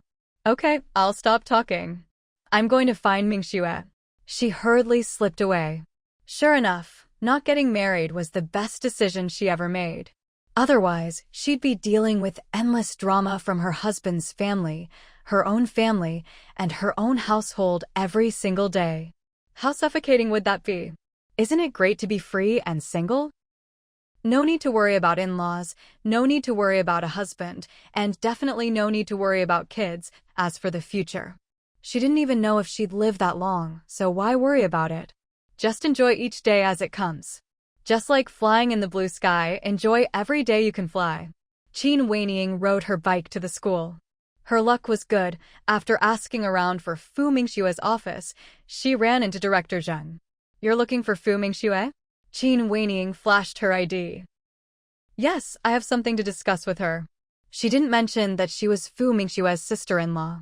Director Zheng glanced at her ID and said, Fu Mingxue isn't at school. She might have gone to see Factory Director Liu at FAW. Qin Weining thanked him immediately. Thank you. I'll go look for her there. Meanwhile, Qin Wenza had returned home. As soon as Gao Lan saw him, she quickly asked, Did you talk to her? What did your mom say? Did she agree? Qin Wenza looked at her. From now on, Yela and Xiaoqia will just stay at the Qin family home. Don't bring this up again. Gao Lan's expression froze. What do you mean by that? It's simple. They don't want to come over, and my mom doesn't want them to either. Besides, I've thought it through. Since they're happy living in the Qin family compound, let them stay there. You don't need to worry about them anymore. Just focus on taking care of Yaoi. Gao Lan questioned Qin Wenza. What do you mean by this? Is your mother afraid that I, as their stepmother, will mistreat the two kids?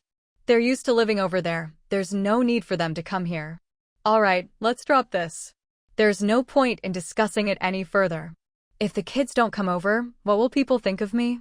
Gao Lan's words finally made Qin Wenze lose his patience. Let them think whatever they want. Besides, anyone with eyes can see that the Qin family compound is a better place for them. Just for your reputation, you insist on making the two kids come live here. You know perfectly well that ever since what happened last time, the kids don't want to be with us. Why do you have to upset the balance? Isn't Yao Hui alone enough for you to worry about? If you put all three kids together, you think they won't fight. The two of them started arguing again. Qin Yaoi hid in his room, eavesdropping. He felt that his aunt and uncle were always fighting, and even the meat and chicken drumsticks didn't taste as good anymore. Qin Weining soon arrived at FW, First Automobile Works, but was stopped at the factory gate by the security department. Comrade, this is a restricted area. Outsiders aren't allowed in. Who are you here to see? Qin Weining originally wanted to say she was looking for Fu Mingxue, but when the words reached her lips, she changed her mind. I'm here to see Director Liu. Do you have an appointment? No, but here's my identification. I have something very important to discuss with Director Liu. Could you please let him know? Qin Weining took out her ID and handed it to the security officer. The security officer glanced at it and said, "All right, just come in with me." She was from the military. After all, no need to run back and forth. It was easier to just bring her in directly. Thank you. Qin Weining pushed her bicycle and followed him inside. She followed the security officer into the factory area, and after walking for a while, they arrived at Director Liu's office. The security officer knocked on the office door first. Come in. The door opened. The security officer stepped in first. Director Liu, there's a comrade from the military here who says she has something urgent to discuss with you. Director Liu was taken aback. A military comrade? Here to see him about something urgent? Let them in. He assumed it would be a man. When Qin Weining walked in, he was clearly surprised. Comrade, what can I do for you? Qin Weining said, Sorry, I'm actually here to see Fu Mingxue. I have something very important to discuss with her. Director Liu. Then why didn't you just tell the security officer you were looking for Fu Mingxue? All right, wait here a moment. I'll call her over. There was a phone in the meeting room. Director Liu dialed an internal line. Fu Mingxue was in a meeting with some engineers at the time. Someone came in and told her Director Liu wanted to see her right away. She let the others continue their discussion and got up to go to Director Liu's office. When she saw Qin Weining in the office, she was clearly stunned, then pleasantly surprised. Weining, what brings you here? And you even managed to find me here. As soon as she saw her sister-in-law, Fu Mingxue knew it was Qin Weining who had come to see her. I need to talk to you. Are you done with work? Qin Weining didn't bother with small talk. Fu Mingxue shook her head. No, I'll need another 2 hours or so. Is it urgent? It's a bit urgent, but I can wait 2 hours. You finish up first, and when you're done, come with me. All right. Fu Mingxue couldn't just leave her work halfway. So right now. Director Liu quickly interjected, let this comrade wait here. Fu Mingxue knew that Qin Weining had something urgent to discuss, so after returning to the meeting room, she compressed her workload a bit. 2 hours later, when she came out of her office, she saw Qin Weining waiting outside. Let's go, sis. All right. Qin Weining had come by bicycle, but her bike was nothing compared to Fu Mingxue's modified electric bike. Luckily, when she didn't turn on the motor, Fu Mingxue could just ride it like a regular bicycle. After the two of them left the factory grounds, Qin Weining asked, Do you work this late every day here? Fu Mingxue shook her head. No, just these past few days. There's some stuff going on here. By the way, sis, what did you need me for? I need you to fix a plane. Qin Weining got straight to the point. She added, I wanted the military family compound, but I didn't expect you'd come to Beijing. I should have called first, would have saved me a wasted trip. Fu Mingxue was shocked when she heard about fixing a plane. Wait, did everyone really think her repair skills were that amazing? Why did people keep coming to her to fix planes? Hadn't she made it clear her main job was engine development? Where's the plane? It's at a base. We can fly straight there from here, it'll take about 4 hours. Do we have to leave tonight? Fu Mingxue had class the next day. Her classes were almost finished, but just leaving without making arrangements didn't seem right. Besides, fixing a plane definitely wasn't something that could be done quickly. If it took 4 hours to fly there, it'd take another 4 to get back, wouldn't it? Qin Weining said, if we can leave tonight, that'd be best. If not, tomorrow morning at 7 is fine too. Fu Mingxue thought for a moment and said, leaving tonight is fine. How about this, you head home first, I'll make a quick trip to the school. At this hour, Director Zheng might still be at school. If not, she'd leave him a note, so the security office could pass it to him first thing in the morning. That way, he could arrange her classes for her. Want me to go with you? Qin Weining was genuinely worried. Her beautiful sister-in-law out so late didn't seem very safe. Fu Mingxue shook her head. Your bike's too slow. Mine's faster. By the time you get home, I'll probably be there too. She didn't mention that having Qin Weining tag along would just slow her down. Hearing this, Qin Weining finally noticed that her bike seemed to be modified, just like the one back at the family compound. All right then, I'll head home and wait for you. Be careful. Fu Mingxue nodded. Okay. With that, she sped off.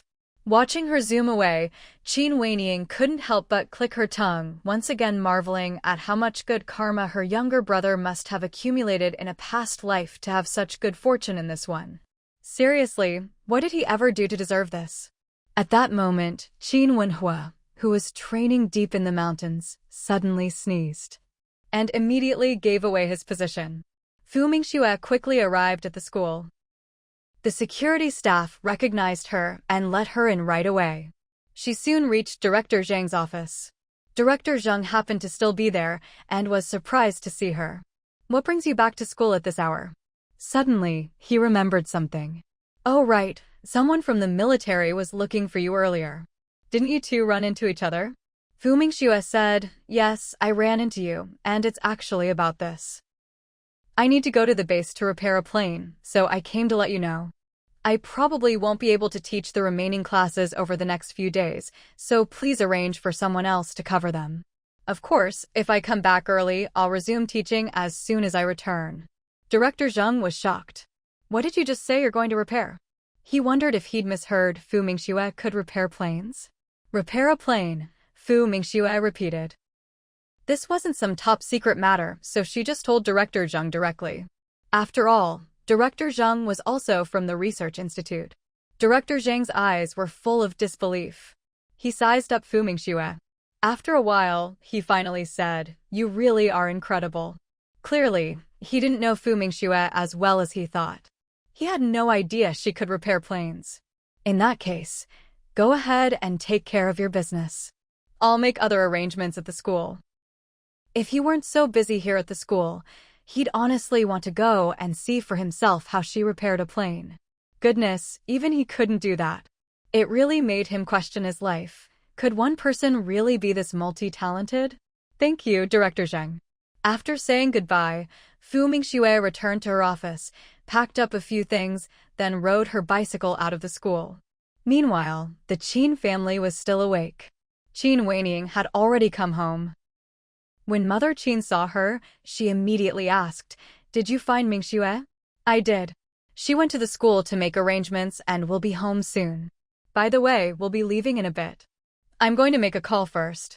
Qin Weining went straight to the phone in the living room and dialed, get ready. We'll head out in an hour. Also, send someone to the Qin family compound to pick us up. When Mother Qin heard that both her daughter and Mingxue were leaving, she got anxious. Shouldn't she prepare something for them? As soon as her daughter finished the call, she asked, why the rush? I thought you said you could leave tomorrow. Qin Weining replied, the sooner, the better. Seeing this, Mother Qin asked again, how many days will you be gone? If things go well, we'll be back the day after tomorrow. If not, who knows? Mom, don't ask so many questions. When it came to military matters, even if her mom asked, she couldn't tell her everything. Mother Qin. Fine, she wouldn't ask. I need to pack Mingxue's things. And I should prepare some food for her too. She was about to leave, but Qin Weining grabbed her. Qin Weining was exasperated. Mom, what food are you going to prepare? Do you think we'd let her go hungry? Besides, it's cold. Anything you pack will just freeze solid. And as for clothes, Mingxue will have time to pack when she gets back. Why are you going into her room? Is her room somewhere you can just walk into whenever you want? What if there were confidential blueprints lying around that hadn't been put away? That wouldn't do at all. From now on, don't just go into Mingxue's room. If she forgets to lock it, you should lock it for her. That was her advice to her mother. Mother Qin. What?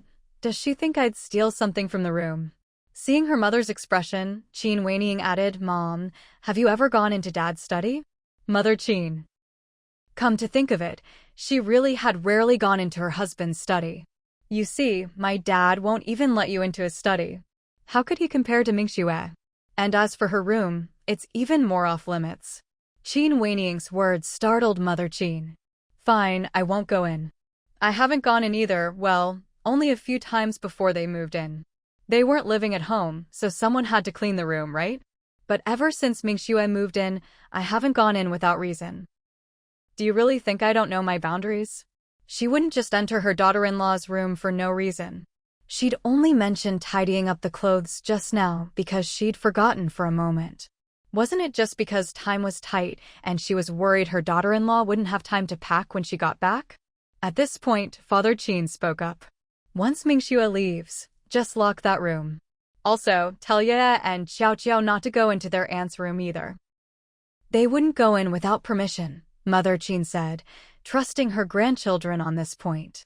Her eldest grandson and granddaughter weren't the type to be reckless.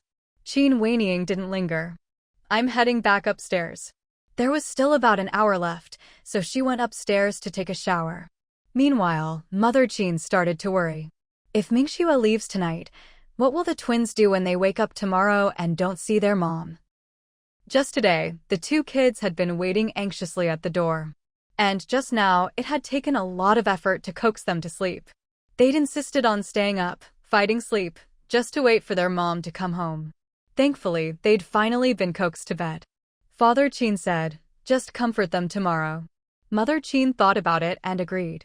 Of course they'd have to comfort them. Luckily, the twins weren't the type to throw tantrums. Why don't you boil a few eggs for Mingxue and the others? Other foods might freeze easily, but eggs won't, and they can eat them tonight too. Father Qin's suggestion made Mother Qin's eyes light up. Right? Why hadn't she thought of that? She went to the kitchen right away. Fortunately, there were still plenty of eggs, about 20 left. Mother Qin boiled all of them. The eggs had just started boiling when Fu Mingxue returned. Seeing her father-in-law still sitting in the living room, she called out, Dad, why aren't you resting? It's so late. It's still early. By the way, you and Weining are leaving soon, right? Go pack your things. Are you hungry? I'll have your mom cook something for you. Dad, I'm not hungry, no need to cook. I'll go upstairs and pack first. Fu Mingxue was carrying a fairly large toolbox. She'd made a special trip to the courtyard house to get it. This set of tools was a special reward she'd received last time after repairing an airplane. She'd kept it in her space ever since. Although she knew the base would have plenty of tools, it was always better to bring her own, just in case. Some of the system's rewards might not be available at the base. Coming home was just an excuse. She couldn't just make things appear out of thin air. Father Qin nodded. All right, go ahead. Fu Mingxue hurried upstairs. She took a quick shower and changed into clean, comfortable clothes. Then she packed a few more clothes into a small suitcase. Carrying it, she went back downstairs. Qin Weining was already waiting. When she saw Fu Mingxue come down, she pointed at the toolbox. What's that? Some tools. I'll take them with me. By the way, when are we leaving? As soon as the car arrives. No sooner had Qin Weining finished speaking than two honks sounded from outside. Our ride's here. Let's go. All right, Fu Mingxue nodded, then turned to look at her parents-in-law. Mom, Dad, after I leave, I'll have to trouble you with the kids. If they ask about me, just tell them I've gone on a work trip far away. They already know I travel for work sometimes. The two kids were actually pretty easy to comfort. She hadn't gone to see them just now. Mother Qin immediately said, Don't worry about the kids while you're gone. They're very well behaved, and they love playing with Yaya and Xiao Xiao. Xiao Xiao doesn't have school tomorrow, and Yaya starts her holiday the day after. With the four of them together, they'll have even more fun. Father Qin chimed in, "That's right, don't worry about the kids. We'll take good care of them." "Thank you, Mom and Dad. I'll be off then." Fu Mingxue picked up her suitcase and headed out. As for the toolbox on the floor, Qin Weining carried it out. A car was parked at the entrance of the Qin family compound. Qin Weining took the front passenger seat, while Fu Mingxue sat in the back. As soon as she got in, Qin Weining told the driver, "Let's go." Father and Mother Qin watched as the car drove away. Fu Mingxue didn't ask where they were headed, but Qin Weining explained on her own, "It'll take about an hour to drive there. The helicopter is parked a bit far away. You should try to get some rest while you can. I'm going to nap too." "Okay," Fu Mingxue replied, then closed her eyes. She didn't ask anything about the plane's condition. She'd find out everything once they arrived, wouldn't she? Besides, if Qin Weining wanted to say something, she would have already. She managed to doze off a little, though the road was a bit bumpy. At that moment, she thought of her own mother. She wondered how her mom was doing after getting home. "We're here," Qin Weining's voice sounded again. Fu Mingxue opened her eyes. It felt like hardly any time had passed before the car stopped. They got out and saw the helicopter. "Come on, let's go. Tonight, you get to ride in a plane I'm piloting. You have to really experience it," Qin Weining said confidently. Fu Mingxue was filled with envy. She had the theoretical knowledge, but she'd never had a chance to put it into practice. If only one day she could fly a plane herself. Wow, that would be something. She looked at her sister-in-law with undisguised admiration. Women like her, soaring like eagles, were her absolute favorite. Once on board, Qin Weining headed straight for the cockpit. Fu Mingxue suddenly remembered that her camera had been taken by Qin Wishu again. If she still had it in her space, she would have taken it out to snap a few photos, especially of her sister-in-law piloting the plane. Half an hour later, the helicopter took off. This was truly Fu Mingxue's first time flying. Even though it was nighttime, she was still incredibly excited. My God, she was flying in the sky. Too bad it wasn't daytime. If it were, she could have looked down at the beautiful landscapes of her homeland. She hoped that on the return trip, she could fly during the day. For hours later, the helicopter landed. Fu Mingxue didn't hurry to get off. She waited for Qin Weining to come over. About 10 minutes later, Qin Weining entered the cabin. She looked at Fu Mingxue. "So, how was it?" Fu Mingxue grinned and gave her a big thumbs up. "It was amazing." On this end, Mother Fu had also spent several days on the train. By the time the two of them arrived home, it was already 5 in the afternoon. It was getting pretty late. "Auntie, put your things down first. Let's go eat at the state-run restaurant." Qin Wenshu's stomach was starting to rumble. After getting off the train, he was craving a good meal. After all, no one had lived in this house for ages, and there really wasn't anything here. Cooking at home just wasn't realistic. If she had come back alone, Mother Fu definitely wouldn't have gone to the state-run restaurant. After all, she could easily make do with a simple meal herself. But it was different with Qin Wishu there. The young man had traveled all this way to accompany her back to her hometown. How could she not let him have a hot meal? "All right, I'll just put my things away. Let's go eat first." She opened the front door. After a year of no one living here, spiderwebs had formed everywhere. The yard was completely overgrown with weeds and looked desolate. Truly, a house needs people living in it, leave it empty, and it falls into disrepair so quickly. Looking at the house, Mother Fu made up her mind about something. At this moment, after Qin Wishu had taken a look around the courtyard, he suddenly said, "Auntie, I think you should just stay at a guest house tonight. Cleaning this place up will take too long." "No need, I can make do for a couple of nights." "Come on, let's go eat first." They left their things at home. After dinner, they'd come back early.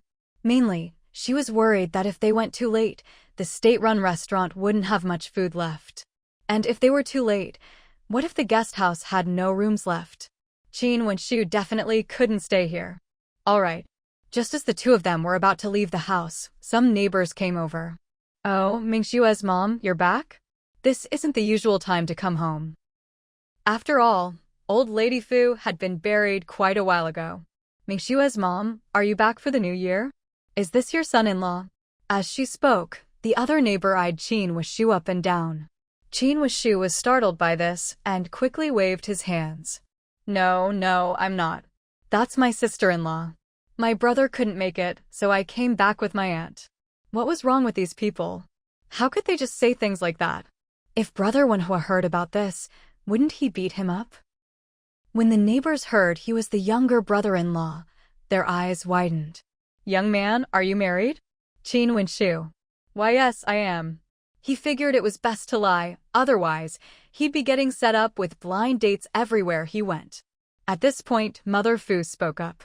"All right, what are you all asking him that for? We have something to do right now, let us through." Even though they were old neighbors, Mother Fu wasn't in the mood to catch up right now. Filling their stomachs was more important. "Mingxue's mom, you just got back, you probably haven't eaten yet. Why not come eat at my place?" "Mingxue's mom, come eat at my house. Come to my place." Mother Fu. How come she'd never noticed her neighbors were so warm and hospitable before? "No need, we have things to do. We'll catch up tomorrow." With that, she shot Qin Wuxiu a look. The two of them squeezed out of the crowd. Once they'd left the alley, Qin Wuxiu couldn't help but say, "Auntie, your neighbors sure are enthusiastic." Mother Fu chuckled, "I haven't been back in a long time." It's normal for them to be a bit excited. The state-run restaurant wasn't far, and they arrived quickly. After sitting down, Mother Fu said directly to Qin Wuxiu, "Don't you dare fight me for the bill today, or I'll be angry." Qin Wuxiu could only say, all right, I won't fight you for it." He'd already said earlier that his aunt had given him the money for the train ticket. But his aunt still insisted on giving him the money anyway. If he tried to pay for the meal this time, she'd probably argue with him over it for ages again. Mother Fu was satisfied when she heard this. She promptly ordered 4 dishes and a soup. She also ordered 1 large bowl of rice, for Liang, and 1 small bowl, 2 Liang, and grabbed 2 big steamed buns. Qin Wuxiu hadn't expected his aunt to order so much. Seeing that she was about to order even more, he quickly stopped her. "Auntie, that's more than enough." "All right, we'll just have these then." This time, Mother Fu didn't feel the slightest bit of pain spending money. If it were just her eating alone, she'd never have ordered so much.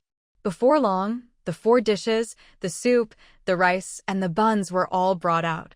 "Wuxiu, you've worked hard this time. Here, have some of this braised pork. The chef here is really good, eat more." There were 2 meat dishes, 2 vegetable dishes, and an egg soup. While the two of them were eating, news had already reached the old Fu family home. After all, word of Mother Fu's return had just spread, at least everyone in the neighborhood already knew. "Mom, second aunt is back." "Second aunt? What second aunt?" Yan Hongwei didn't react at first. "Mingxue's mom is back." When Yan Hongwei heard this, she nearly jumped up. "You mean that old witch Susie Fing is back? What's she doing here now? She didn't show up when the old lady died, but now she comes back? What does she want? Could it be because we moved second uncle's grave?" Fu Jinyang said guiltily. He was the eldest son of Fu Laoda. As soon as he said this, the whole family fell silent. No, it can't be right. Back then, in a fit of anger, they'd gone and dug up second Uncle Fu's grave. Later, someone said that wasn't right, that second uncle's grave shouldn't be disturbed. So the whole family went back that night and reburied it. The other branches of the Fu family also heard about Mother Fu's return. They decided to go over to second Uncle Fu's house after dinner to see what was going on. Unfortunately, by the time they arrived, Mother Fu and Qin Wuxiu were still eating at the state-run restaurant and hadn't come back yet. They didn't go home either, deciding to wait there for a while. Meanwhile, Mother Fu had finished her meal. This time she paid. "Auntie, I'll go book the guest house first and come over to your place later." "All right, do you know where the guest house is?" "It's on the main street, I saw it." Hearing this, Mother Fu let him go. Best to get his accommodation sorted first. After all, There really wasn't room for him to stay at her place that night. She could make do for a night herself, but he couldn't. Just as she was about to say she'd pay for it, Shu, as if he knew what she was going to say, dashed off before she could. Mother Fu watched him go, then just let it go. When she got home, she saw the Fu family crowd blocking her doorway and couldn't help but let out a cold laugh. Just like bloodhounds. She'd barely arrived and they'd already sniffed her out. She strode over and called out loudly, "What are you all doing blocking my door? Susie Fing, you and your daughter are really heartless. Your in-laws died and you didn't even show up. What are you doing here now?" Yan Hongwei shouted. When she saw Susie Fing dressed in new clothes, looking just like a city woman, her eyes turned red with jealousy. Mother Fu wasn't one to take things lying down. She shot right back, "My husband's been dead for years, what in-laws? And another thing, get this straight, my daughter and I cut all ties with the Fu family a long time ago. What do their deaths have to do with me? Why should we have come?" At this moment, third Aunt Fu spoke up. "Second sister-in-law, this is really your fault. No matter what, even if your parents-in-law passed away, you should have come back at least once. Everyone says we should respect the dead. Besides, no matter what, Mingxue is still a granddaughter of the Fu family. Her grandparents died and she didn't even show up. Aren't you afraid people will talk behind her back and call her unfilial?" Fu's mother slapped her across the face with a loud smack. Her expression was fierce. "What the hell are you? My daughter walks tall and straight. What's there for people to gossip about? Let me tell you all again, my daughter and I have long since cut all ties with your Fu family. Don't you dare try to drag her into your mess. If I hear you slandering her again, I'll hit you every single time." You, third Aunt Fu was furious. "Don't you dare talk nonsense with me.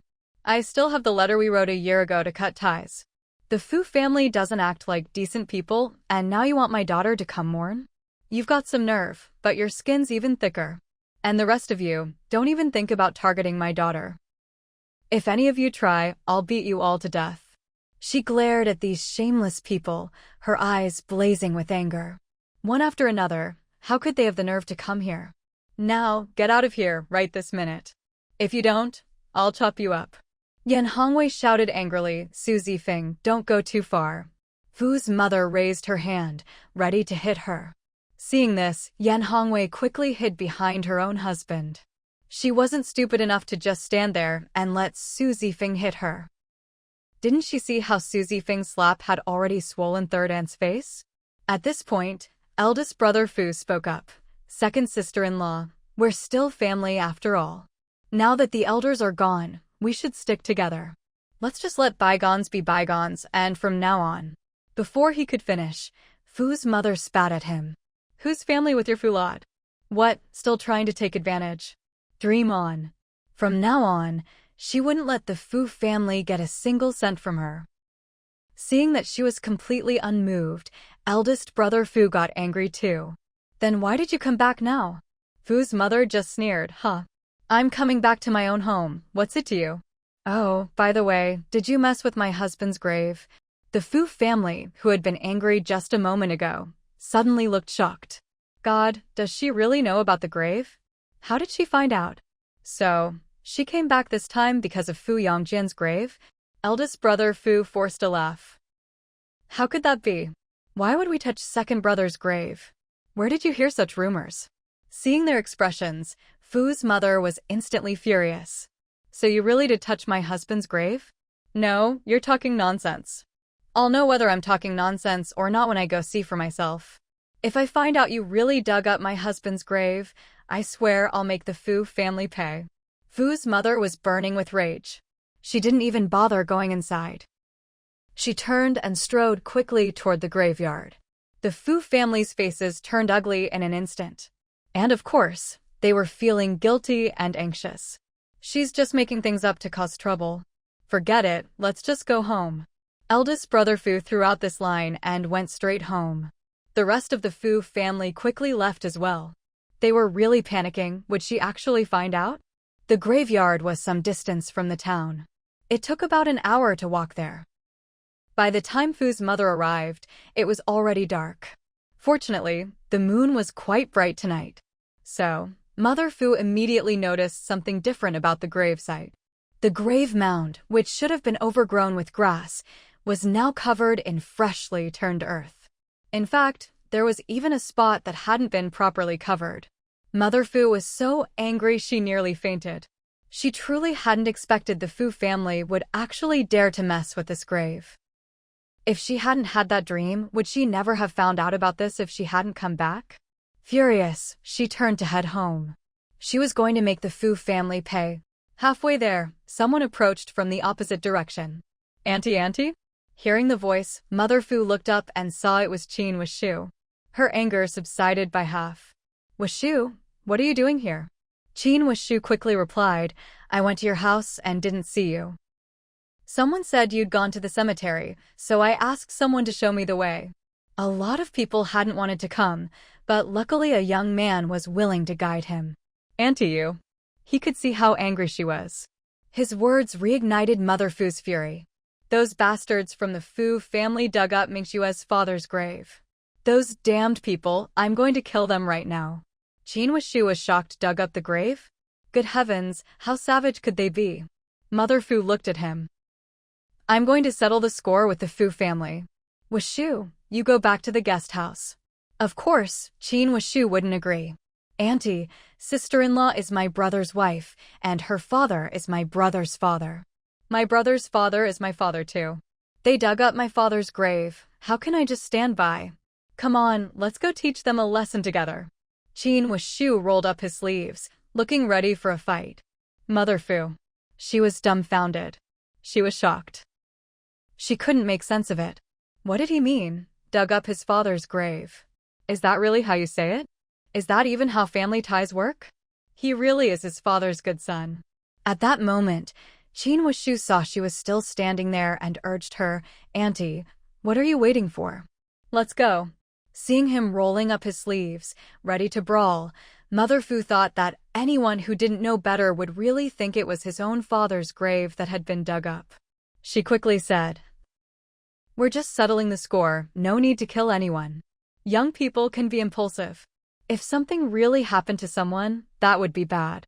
How would she explain it to the Qin family? Auntie, don't worry, I know what I'm doing. Mother Fu was still worried. Young people are hot-tempered and act rashly. You can't let anyone get killed. But when she actually arrived at the Fu family's house, all her worries were forgotten. Her anger flared up again, and she kicked open the Fu family's door. Fu Yongxing, you bastard. You really dared to dig up my husband's grave? Today I'll make sure your whole family suffers.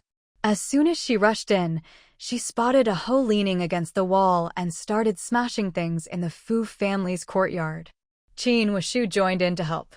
Yan Hongwei watched as the two of them smashed up the house, so angry her eyes turned red. Stop. Suzy Fing, are you crazy? Stop right now or I'm calling the police. Mother Fu sneered, Go ahead, call them. I'd like to see whether they arrest you or me. Yan Hongwei didn't dare get close. She was afraid the crazed Suzy Fing would smash her in the head with the hoe. The two sons of the Fu family's eldest also didn't dare step forward. They were scared too. Mother Fu smashed up the Fu family's house, slapped Yan Hongwei a few times, and then stormed off to the other branches of the family. A lot of neighbors had gathered to watch. After all, the commotion from smashing up the house was pretty loud. And when they listened closely, so it turns out the Fu family really had done something so heartless. In the end, the police arrived. Only then was Mother Fu's rampage stopped. What's going on here? The Fu family, flustered and furious, were about to speak, but Mother Fu beat them to it. Officer, they dug up my husband's grave. With what they did. Honestly, it's only because I'm a good person that I didn't beat them to death. I demand they be severely punished. The Fu family was both angry and exasperated. Eldest brother Fu hurriedly said to the police, That's not true, she's making things up. Huh? Making things up? Just go to the graveyard and see for yourself. We were gone for almost a year, and now the grave's been dug up. There's even a big hole left behind. If it wasn't you, then who did it? Anyone else might not dare to talk about graves like this. But Mother Fu was different. Her husband died while serving in the army. Back then, when his ashes were brought home, it was the Fu family who insisted on it. Otherwise, the grave wouldn't even be here. At this point, Qin Wuxu quickly added, "This town is small, and the grave was dug up recently. Even if it was done at night, there are probably witnesses. If they won't admit it, let the police investigate. I don't think it'll be hard to find out the truth." Hearing this, the Fu family all glared at him, as if they wanted to kill him with their eyes. The police got the gist of things and understood what had happened. Good grief, these people dug up Fu Yongjian's grave? That's seriously gutsy. Everyone, come with us for investigation. Just as the police said this, Fu Jiubao, the second son of the eldest Fu, quickly spoke up, "Officer, I didn't do it, but I want to report something. It was my dad, my mom, and my third uncle and aunt who dug up my second uncle's grave. Us younger ones had nothing to do with it." Police. Eldest brother Fu and his wife. Third brother Fu and his wife. Qin Wuxu. Mother Fu heard what Fu Jiubao said and couldn't hold back. She rushed over and slapped eldest brother Fu several times. "You heartless bastard. My husband used to send money home to the Fu family every month, supporting your whole family, and now you dare dig up his grave? You black-hearted scum, today I'm going to beat you to death." She slapped, scratched, and clawed, leaving bloody marks all over eldest brother Fu's face. Yan Hongwei saw her husband being attacked and tried to help, but was restrained by the police. Another officer also held back the furious mother Fu. "Stop. We need to question him first." Only then did mother Fu stop. Mostly because she was exhausted. She really had no strength left. If she kept going, she'd probably end up hurting herself. The 4 people Fu Jiubao ratted out were all taken away by the police. The others glared daggers at Fu Jiubao. Especially the third branch of the family, they wanted to kill Fu Jiubao. How could he just blurt out something like this? They could have just denied everything. But now, thanks to Fu Jianbao's betrayal, things were getting serious.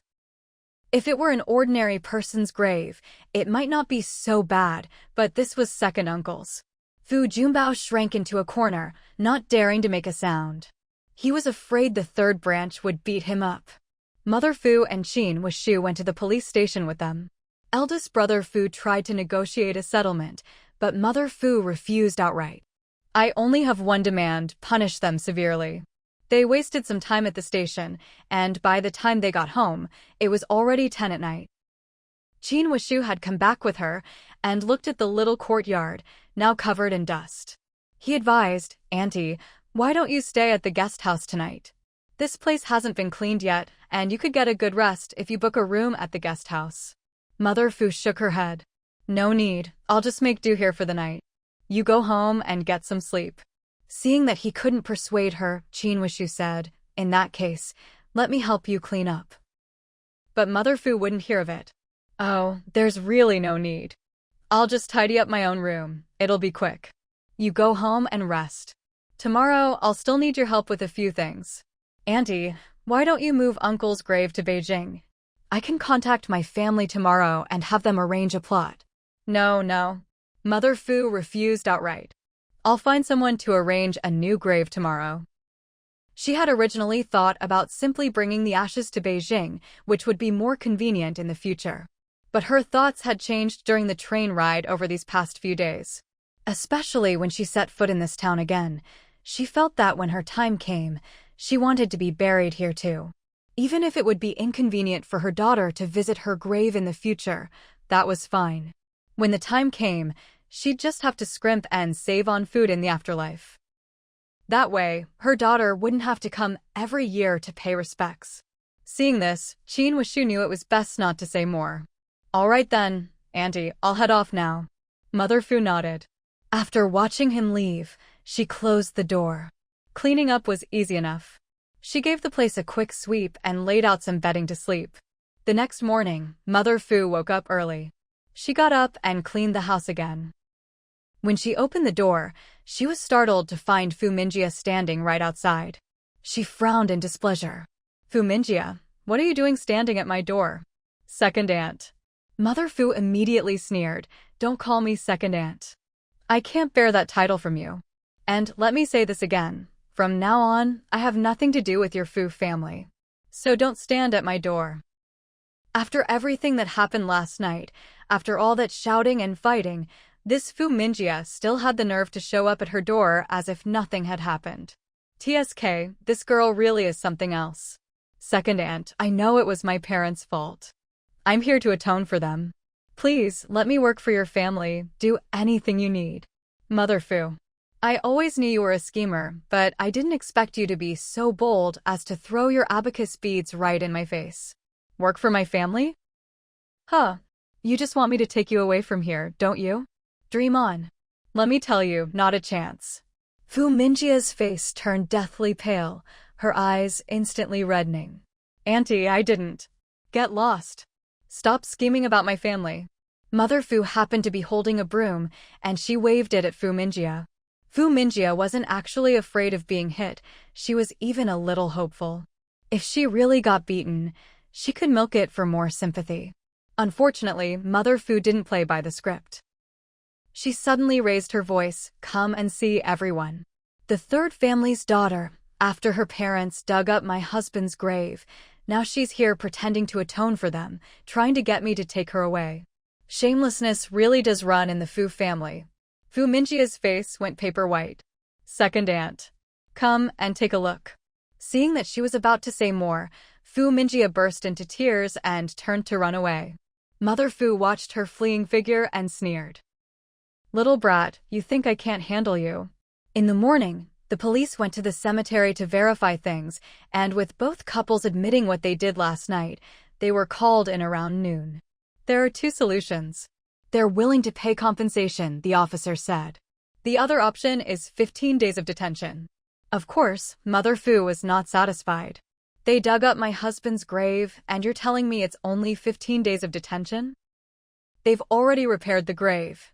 We went to the cemetery and checked, it really has been fixed.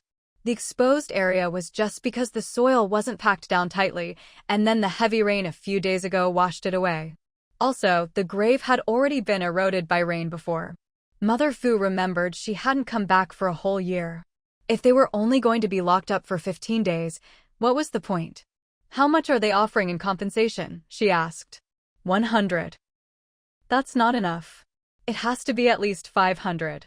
They did such a filthy thing, I'll have to buy a new burial plot, and fixing the grave costs money too. Plus, there's the emotional distress for our whole family, no way. Not a cent less than 500. If they don't agree, I'll keep pursuing this. If it's not resolved here, no problem, I'll take it up with the city, with the army, I'll keep appealing. The officers at the police station felt their scalps go numb and hurriedly tried to stop her. All right, we'll go talk to them. Only then did Mother Fu relent. When eldest Fu, who was being held, heard that Su Zifeng was demanding 500, he was furious. Let alone Yan Hongwei. But when the police repeated Mother Fu's words to them, both couples, eldest Fu and his wife, third Fu and his wife, turned pale. They also remembered who Fu Mingxue's husband was. To be honest, if this really got dragged out, they could end up in serious trouble. Just the thought of it made them shudder. Third Fu, who was timid, said, "Big brother, I think we should just pay up. 250 each, we can scrape that together." If they got locked up for a few days, how much money would they lose? Eldest Fu gritted his teeth. Fine. And so, the two families pooled together 500 yuan. Only after receiving the money did Mother Fu agree to let the matter drop. She also found some people to help and quickly bought a new burial plot on a different hill from the old Fu families. The very next day, the new grave was properly set up and the remains reburied.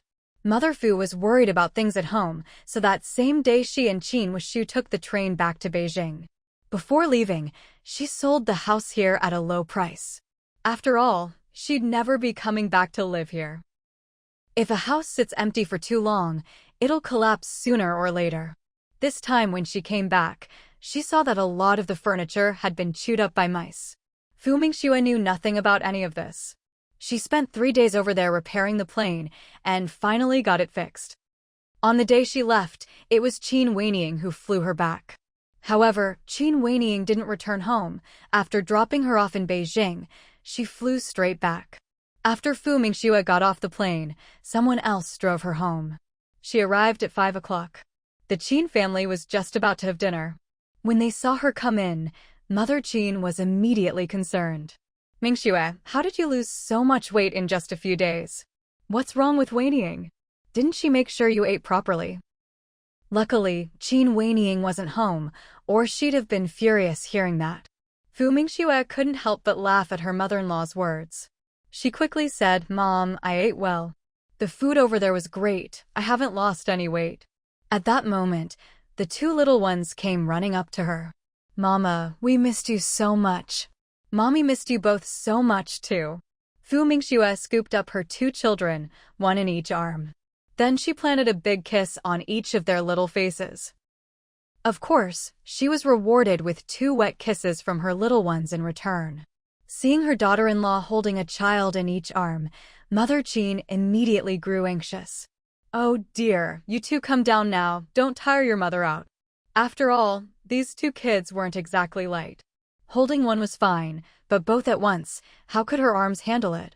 She certainly couldn't do it herself. Fu Mingxue smiled and said, It's okay, Mom, I can handle it. She bounced the 2 little ones in her arms, testing their weight. They seemed a bit heavier than a few days ago. It looked like they were quite comfortable here at home, and her in-laws had taken good care of them. Even so, put them down and go wash your hands. Let's eat first, Mother Qin said. Hearing this, the 2 kids obediently asked to be put down. Mama, my sister and I want to come down for dinner, Qin Hao said. Fu Mingxue smiled at that and set them down. I'll go wash my hands first. She'd wanted to take a shower, but with the whole family waiting for her to eat, she didn't want to keep everyone waiting too long. All right, Mother Qin said, leading the 2 children to the table.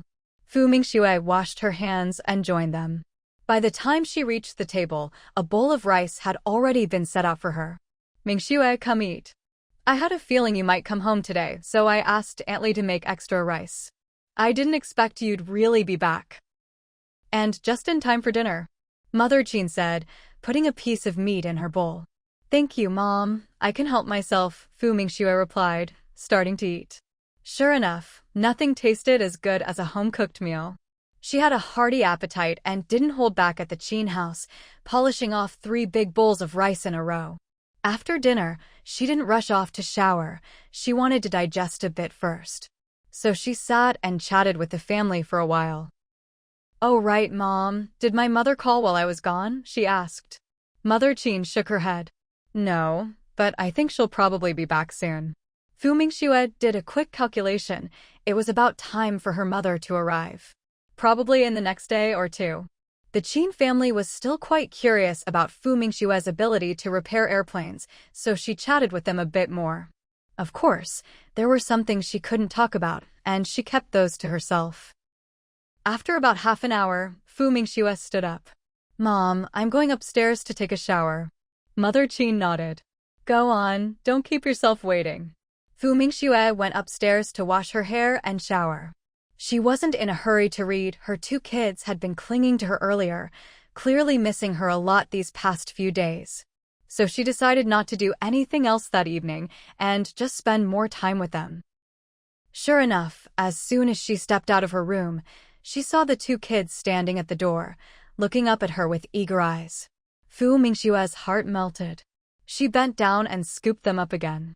Come on, let's go into the room and talk. She turned and went back inside. The 2 little ones were quite curious about the room, too.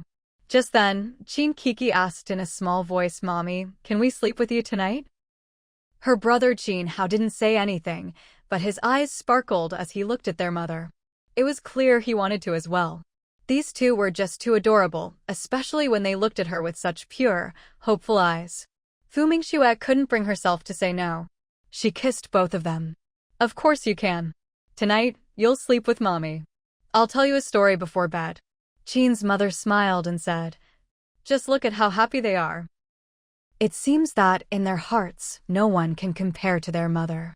These past few days, if they weren't asking when their grandma would be back, they were asking when you'd return. Every day, they'd stare longingly out the window. Sure enough, when you raise children by your side for a long time, the bond becomes truly special. But she was genuinely happy. It showed how close the mother and her two children were. It also showed that her younger daughter-in-law truly loved these twins as if they were her own. Her in-laws were the same way, treating the two children as if they were their own grandchildren. If only her younger daughter-in-law and her son, Wenhua, could have another child together, it wouldn't matter if it was a boy or a girl, that would be even better. Of course, she would never force the issue. If Mingxue didn't want to have another child, that was perfectly fine. After all, her work was very important. Compared to her job, having another child just wasn't as important. Fu Mingxue left for school amid the reluctant goodbyes of the two children. Director Zheng was also delighted to hear she was back. You don't need to teach any more classes this semester, it's already over. You can arrange your schedule again next year. The school wasn't so rigid as to insist she teach a full month. After all, the quality of Fu Mingxue's teaching these past days had been outstanding. Even if she'd only taught for half a month, it was still excellent. No one at the school would make an issue of it. Fu Mingxue was happy about this too. All right. Are you heading over to the Research Institute next? Director Jing knew she was the type to throw herself into her work. Of course, he was tactful enough not to ask about her recent trip to repair airplanes.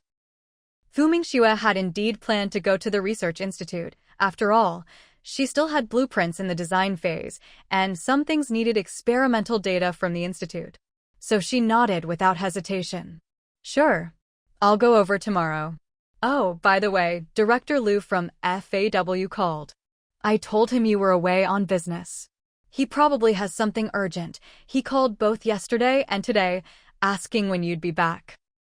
He didn't know Fu Mingxue's exact situation, so he had no idea when she'd return. Fu Mingxue had a feeling what the matter at FW was about. All right, I'll give him a call in a bit. Go ahead and use my office phone. At Director Zhang's suggestion, Fu Mingxue nodded and went next door to his office, where she dialed Director Liu's number. The phone only rang twice before it was picked up. Who is this? Director Liu's voice came through the receiver. It's me, Fu Mingxue. Director Liu, I heard you were looking for me. Is there something urgent? Director Liu's tone, which had been neutral, immediately became excited when he realized it was Fu Mingxue on the line. Team Leader Fu, you're finally back. Are you free to come to our factory? If you're busy, you can come this afternoon or evening, whatever works for you. Let's make it this evening. I still have some things to take care of at school today, so I'll come by after 6. Thinking of the two little ones' eager faces, Fu Mingxue planned to go home for dinner. All right, come by after 6 then. I'll wait for you at the factory. Okay, it's settled. Fu Mingxue hung up the phone. She had originally planned to come back and teach today, but since there were no more classes, she decided to help her students with the problems they hadn't yet mastered. At 4:30 in the afternoon, Fu Mingxue rode her distinctive electric bicycle back to the Qin family compound. Mama! The two little ones had thought their mother wouldn't be home for dinner tonight, so they were overjoyed to see her back so early. Naturally, they were absolutely delighted. Just as Fu Mingxue was about to pick up the twins, the two little ones quickly exclaimed, Mommy, Daddy's back. Fu Mingxue. That Qin Wenhua she'd practically forgotten about, he's back? Honestly, she'd been so busy lately that she hadn't even thought about the fact that she still had a husband. She'd almost forgotten she was even married. She looked up and, sure enough, saw Qin Wenhua walking out of the house. Wife. His deep voice seemed to be suppressing a surge of excitement. Fu Mingxue sized him up. She hadn't expected this guy to look even more handsome than before. Seeing that he was still in his green uniform, she asked, You're back. Did you just get here? I've been here about 10 minutes, Qin Wenhua replied. He'd actually gone to the courtyard house first. He found the main gate locked. When he got inside, it looked like no one had lived there for a few days. His heart skipped a beat. Could it be that his wife and mother-in-law had taken the kids back to the family compound? If that was the case, wouldn't they have just missed each other? Luckily, he kept his wits and decided to check in at the Qin family compound first. That's when he learned that his mother-in-law had gone back to her hometown, and his wife had only come home yesterday afternoon. She'd been taken by Qin Weiniang to help repair airplanes. He'd originally planned to go to the school to find his wife, but the two kids had clung to him. So he thought he'd wait until after dinner to go look for her. He hadn't expected his wife to come back first. Looking at someone he hadn't seen in nearly a month, Qin Wenhua really did miss her. He wanted nothing more than to go up and give her a hug. But he managed to restrain himself. After all, there were so many eyes watching. Are you going back to the army, or are you staying for the new year? Fu Mingxue remembered that the last time he left the family compound, he'd said he didn't have any leave. So why was he back now? I took leave from the army to come home for the new year. Fu Mingxue. Just then, a dissatisfied voice chimed in. Mingxue, don't talk to him yet. Go wash your hands and eat. You've been working hard all day, and Qin Wenhua here doesn't even know to care for you first, said Qin's mother, her tone full of disapproval toward her son. She didn't give her long-absent son any special treatment at all. Fu Mingxue glanced at Qin Wenhua, then replied, Okay, Mom. She went to wash her hands. Qin Wenhua bent down and picked up the twins, who had been about to follow Fu Mingxue. The couple's reunion made the whole Qin family very happy. The family meal was especially warm and lively. As soon as they finished eating, Fu Mingxue got ready to leave. After all, she'd already agreed on a time with Director Liu. She couldn't keep him waiting too long. When Qin Wenhua heard she was heading to FW, he quickly said, I'll take you. But Fu Mingxue refused right away. No need, it's faster if I ride my bike by myself. If you come with me, it'll just be inconvenient. Was he planning to wait for her at FW? She had no idea when she'd be done. Qin Wenhua. So, his wife didn't even want to spend a little more time with him? At that moment, Qin's mother spoke up. Why are you wasting Mingxue's time? Mingxue, go ahead, don't mind him. Qin Wenhua. Mom, I'm heading out then, Fu Mingxue said, pushing her bike and leaving. Her little electric bike was fast. She was out of sight in no time. Qin's mother looked at her youngest son and clicked her tongue twice. Qin Wenhua. What's with the tongue clicking? When did she pick up that habit? I'm going home to do some cleaning. Cleaning? What for? Qin's mother asked, completely baffled. Of course it's better to stay at home. Tonight, the kids can sleep here, and my wife and I will go home. His mother-in-law wasn't around today, so the two kids could stay here. And he and his wife hadn't seen each other properly in a long time. Of course, they had to enjoy some alone time as a couple. Qin Wenhua wasn't about to let such a good opportunity slip by. Mother Qin shot him a look and snapped, shameless. Qin Wenhua. How was he shameless? Was this really his own mother? Mother Qin gave him a sidelong glance and added, Your wife's been exhausted these past few days. Don't go bothering her. Qin Wenhua's face turned red. He glared, Mom, can you stop running your mouth all day? Can't you just keep quiet?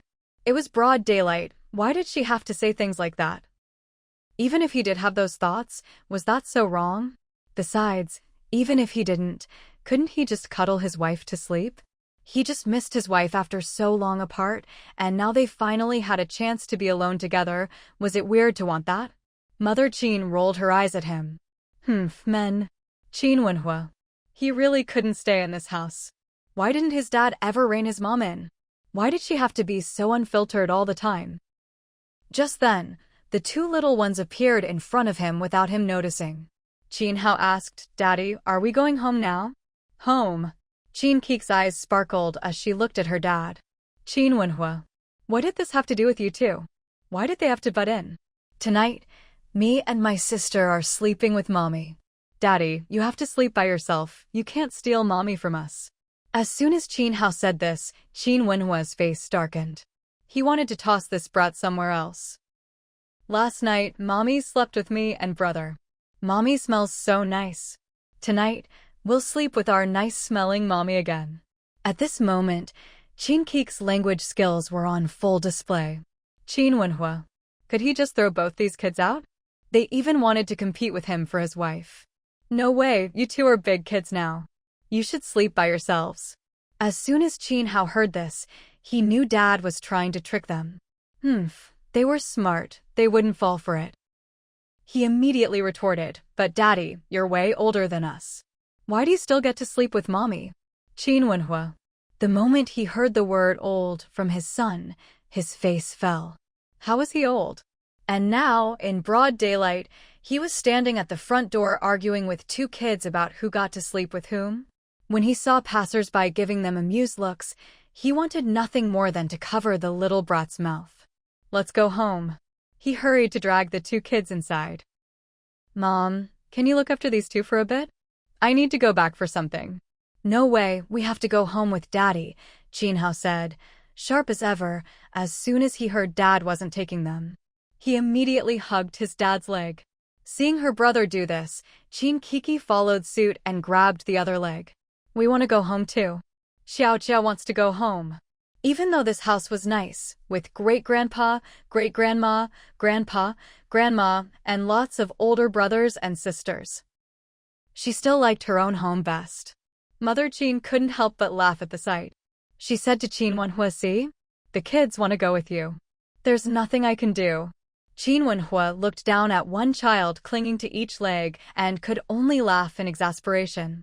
He bent down and picked them both up. Be good and stay with Grandma for now. Daddy's going to clean up the house, and tomorrow you can come home to stay. Fortunately, the two kids really were convinced by Qin Wenhua. After all, they'd be able to go home together tomorrow, and that made the little ones very happy. Qin Yu, take them out to play. As soon as Qin Yu heard this, he immediately came over and took the two kids away. Qin Wenhua then left the Qin family compound and rode his bicycle over to the courtyard house. Actually, there wasn't much cleaning to do. When Mother Fu left, she'd already tidied up pretty well. It had only been 6 days, so of course it wasn't very dirty. Qin Wenhua quickly finished cleaning up. But he knew his wife liked things spotless, so he changed the sheets and duvet cover just in case. Fu Mingxue had no idea what Qin Wenhua was planning for the evening. Right now, she had already arrived at Director Lu's office. Director Lu, what's so important? The data you gave us, we ran the tests again, and everything worked. But there are some other things. I brought them for you. All those documents were stored in her space. She'd taken some time during her evening break to prepare them. Taking advantage of opening her bag, she pulled out the documents and handed them to Director Lu. Director Lu didn't take them. After all, he wasn't the technical engineer here. Come on, let's go to the meeting room. Everyone's there. They have a few questions too. Honestly, we're in a bit of a rush because we want to participate in the Canton Fair in April. There's still time for that? Fu Mingxue was surprised. There wasn't much time left. How could they possibly make it? We're not taking this model to the Canton Fair, it's another one. But if we can finish testing this engine, then even if we don't have a finished product by then, we'll at least have the data to show. Fu Mingxue. Well, she didn't really get it. She wasn't exactly business-minded. All the twists and turns of this stuff were beyond her. Once they entered the meeting room, their conversation abruptly ended. The same group from last time was already waiting in the meeting room, not a single person missing. Fu Mingxue didn't bother with small talk and got straight to the point. By the time she got home, it was already 10 at night. As she rode her electric bike up to the Qin family compound and got ready to wheel it inside, the front gate suddenly swung open. The sudden movement startled Fu Mingxue. Looking closely, she realized it was Qin Wenhua. Oh right, she remembered. Qin Wenhua was coming home today. Why aren't you asleep yet? Didn't he know he could scare someone to death like that? Opening the door so precisely in the middle of the night, anyone would think he'd been waiting behind it the whole time. Qin Wenhua said directly, I was waiting for you. Fu Mingxue. She didn't need him to say it to know he'd been waiting. Let's go inside and talk. She started to push her bike in, but Qin Wenhua stopped her. He put his hand on the handlebars. Wife, let's go home tonight. Let's go now. Fu Mingxue. Before she could react, Qin Wenhua had already turned the bike around and started pushing it away. Hop on, wife. Fu Mingxue. What was going on? In the darkness, Qin Wenhua's eyes seemed especially bright. Without thinking, she sat on the back seat. Once she was settled, Qin Wenhua immediately pedaled away. As she sat on the bike, Fu Mingxue suddenly remembered something. Wait, we didn't close the front gate. Qin Wenhua replied right away, it's fine, Mom will close it in a bit. When he came out, he'd heard his mom coming downstairs too.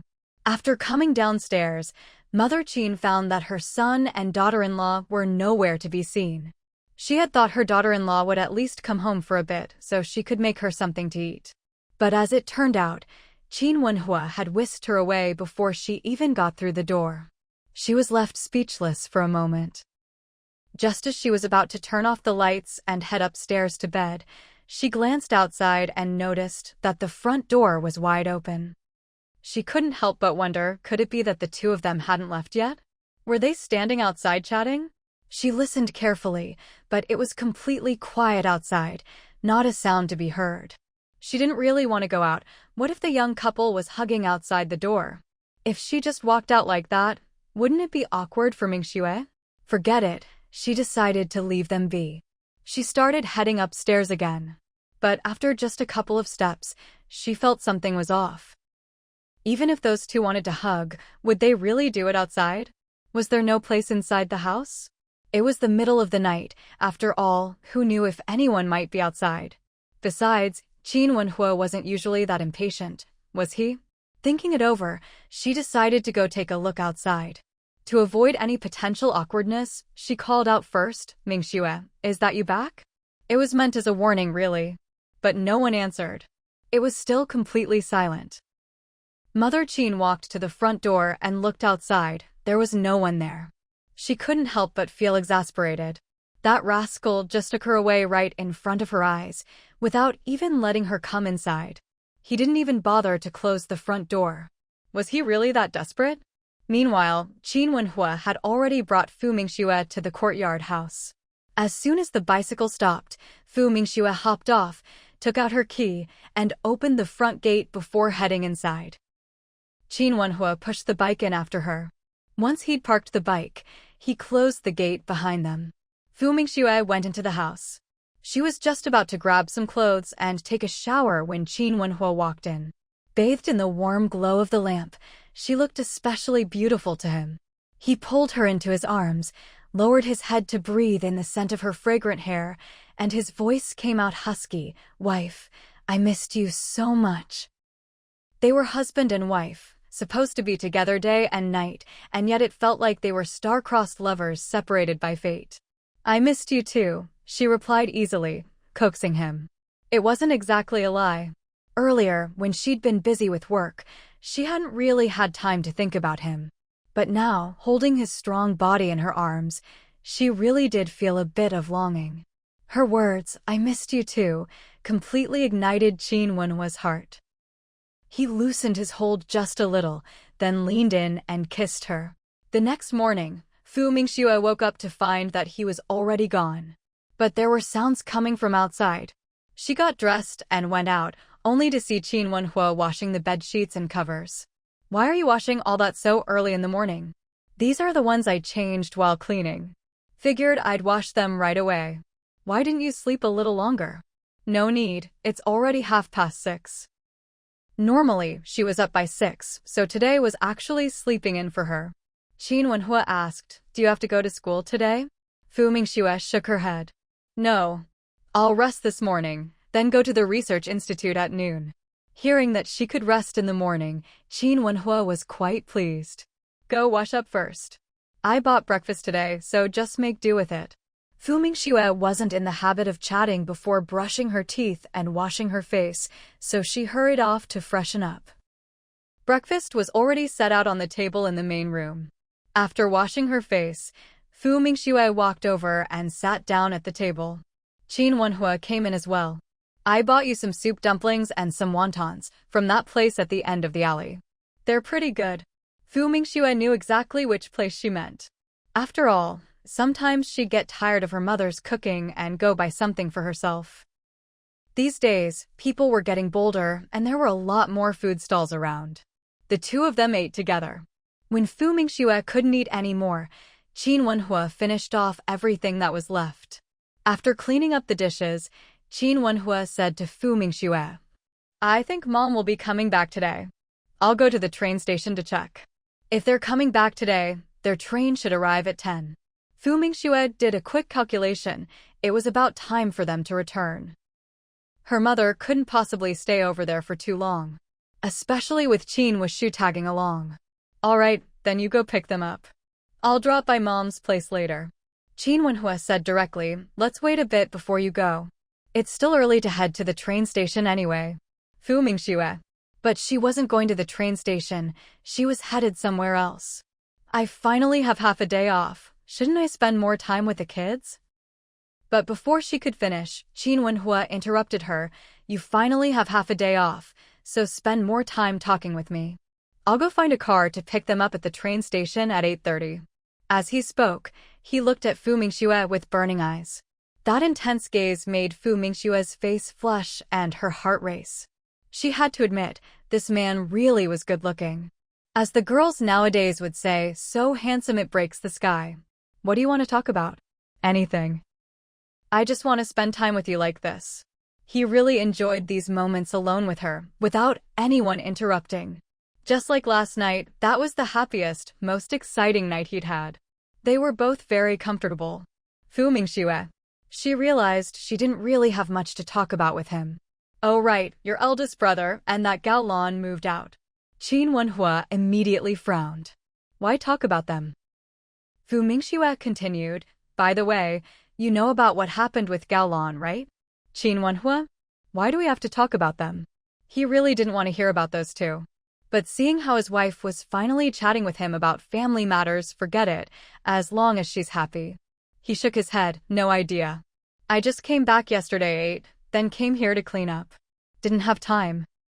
Of course, the main reason was that his parents knew he didn't care at all about Qin Wenza and Gao Lan, so they never brought it up with him. Fu Mingxue gave him a brief summary, then dropped the subject. Because she noticed Qin Wenhua's expression was getting a bit dark. Qin Wenhua. He really was in a bad mood. He honestly didn't know about any of this. If he could, he'd really like to beat up Qin Wenza, or crack open his head to see, was his brain full of shit or something. Otherwise, how could he be so stupid? Are you angry? Fu Mingxue asked him. It wasn't that she wanted to bring this up, but since it was a family matter, she thought Qin Wenhua should know a bit about it. No, why would I be angry? Why waste my breath on an idiot? Qin Wenhua sneered. Fu Mingxue. You call that not being angry? Oh, by the way, FW gave me a big bonus. Fu Mingxue quickly changed the subject, making sure to mention the money openly. Qin Wenhua didn't ask how much money it was. He felt that no matter the amount, it was what his wife deserved. After all, his wife worked so diligently. However, even though he didn't ask, Fu Mingxue told him directly. Director Liu gave me a bonus of 15,000 yuan. Qin Wenhua, who hadn't been particularly interested, was completely stunned. 15,000? He had thought it would be 2 or 3,000 at most. He never imagined it would be as much as 15,000. That bonus was shockingly high. Fu Mingxue nodded. Yes, 15,000. I was so excited at the time. I really didn't expect FW to give me that much. If Director Liu hadn't told me that the Research Institute had already reported it and agreed to let me keep all the money, I would have felt uneasy holding on to it. Hearing this, Qin Wenhua immediately said, Wife, this shows you deserve it. You're worth it. Besides, if you didn't have the skills, why would FAW give you such a big bonus? You should keep the money for yourself. By the way, my monthly allowance and some mission bonuses came in too. Altogether, it's 200 yuan. Here, take it. Qin Wenhua took the money out of his pocket and handed it to Fu Mingxue. He'd meant to give her the money yesterday, but didn't have the time. Last night he'd been busy too, so there was no chance. Fu Mingxue didn't stand on ceremony with him. After all, they were husband and wife. Why shouldn't she take his money? She took out 30 yuan from the pile. You should keep some for yourself. No need, I've already kept 50, Qin Wenhua said, sounding a little guilty. He glanced at his wife to see her reaction. Seeing she wasn't upset, he quickly explained, the New Year's coming up, so I kept some for gatherings with friends in Beijing. Fu Mingxue raised her eyebrows. Alright, since you've got some, I won't give you any more. An ordinary worker's monthly salary was only about 40 yuan. Some earned as little as 25. For him to spend 50 on New Year gatherings was quite a sum. Besides, raising 2 kids at home wasn't cheap. Her salary and bonuses were considerable, but that didn't mean she was going to use it all to help him raise his children. In this life, she was definitely going to take her husband's money too. She wasn't about to pretend to be generous and tell him to keep it all for himself. I'm planning to save up some money and buy the courtyard house next door. That was also why she'd brought up her bonus. The courtyard next door had been sitting empty for a while, and that wasn't ideal. She needed to get it properly transferred. That way, she could officially take it over and have a legitimate reason to spend this huge bonus. FW had given her such a large bonus. There had even been a meeting about it. There was no way it wouldn't get out. So, she didn't want to just keep the money. Spending it was the right thing to do. Qin Wenhua was a bit shocked when he heard she wanted to buy the courtyard house next door. The courtyard next door is for sale? Even Qin Wenhua didn't know who the owner was. Of course, he'd never tried to find out. After all, who goes around checking up on others for no reason? It's not like the owner was a criminal. Why investigate? Yeah, a friend told me. The price is pretty low. They seem to be in a hurry to sell. Just 25,000. I'm still 10,000 short, but I've got some money saved up from our wedding and what you've given me. It's enough when added together. Qin Wenhua, seeing that she had enough money, said directly, in that case, buy it. Put it in your name. Fu Mingxue. It was a reward from the system in the first place, so of course it should be in her name. Still, Qin Wenhua's words made her feel quite pleased. Fu Mingxue finally managed to settle the issue with the house next door. She let out a sigh of relief. Don't tell my mom about this yet. Otherwise, she definitely won't agree. Let's wait until I've bought it, then we'll talk. Of course, Qin Wenhua listened to his wife and nodded right away. I'm going to see my friend first. Later, you can go to the train station by yourself when it's time. She had made up this whole story out of thin air, eager to get things sorted out quickly. Luckily, her mom hadn't come home yet. If her mom came back and Qin Wenhua accidentally let something slip, her mom probably wouldn't agree to buying the house. So, she had to get it done fast. Qin Wenhua. Didn't she say she'd keep him company for a while longer? They'd barely said a few words, and now she was leaving again? Even if it's about buying a house, isn't she being a bit too hasty? I'll go with you. How could Fu Mingxue let him come along? If he went with her, wouldn't her lie be exposed? She quickly refused. No need. I can handle it myself. Besides, you have to pick up my mom later. Don't waste time. With that, she went inside, pretending to get some money. Qin Wenhua. Isn't it still early to pick up the mother-in-law? But he could tell, his wife probably just didn't want him tagging along. Fine then. Fu Mingxue went back inside, grabbed a bag as a cover, and quickly came back out. I'm heading out now. Okay. Qin Wenhua helped her push out the bicycle. Fu Mingxue followed behind, and once they were out the gate, she took the bike from him. Ride carefully. Qin Wenhua reminded her, a bit worried. Although the bike was fast and saved effort, its speed made him uneasy. After all, it didn't feel as safe as walking. All right, I know. Fu Mingxue hurried off. She headed straight toward the school. She happened to need to go back there anyway. As for what she was up to, Qin Wenhua wasn't following, so how would he know? Meanwhile, Fu's mother and Qin Wenshu's train was indeed scheduled to arrive at 10 o'clock. As the train neared the station, Qin Wenshu couldn't help but sigh. Why are we back so soon? Fu's mother was amused by his words. What, haven't had enough of the train ride? Auntie, it's not that, I just know that once I'm home, I'll have to face my mom's nagging. She's terrifying. She's just pushing you to get married, right? You're not that young anymore. It's normal for your mom to be anxious. If she had a son in his early 20s who still didn't have a marriage prospect, she'd be worried too. Back when her own daughter was 17, she was already fretting about her marriage. If she'd still been unmarried at 20, she'd have lost sleep night and day. Qin Wenshu. Are all mothers in the world the same? He just turned 21 this year. How is that not that young? He was in the prime of his youth. Why did he have to get married so soon? Couldn't he wait until he was 23? Just then, the train arrived at the station. Auntie, we're here. Let's get off quickly. Hearing it was time to get off, Fu's mother had no time to worry about Qin Wenshu's marriage anymore. She hurriedly gathered her luggage. When they left, they only had one bag. No, they had 3. She'd bought some chickens and ducks from neighbors, along with eggs and some pickled vegetables. The chickens and ducks were in a fertilizer sack, with just their heads poking out. Qin Wenshu carried them in one hand. After getting off the train, just as Qin Wenshu was about to help Fu's mother walk, he heard someone call out, "Qin Wenshu." Hearing the familiar voice, Qin Wenshu immediately looked over. "Wenhuji? Auntie, look, Wenhuji is here." As soon as Mother Fu looked up, wasn't that her son-in-law walking over? She was pleasantly surprised. At this moment, Qin Wenhua had already strode up to her in just a few steps. "Mom, I'm here to take you home." He casually took the parcels from his mother-in-law's hands. Mother Fu was delighted.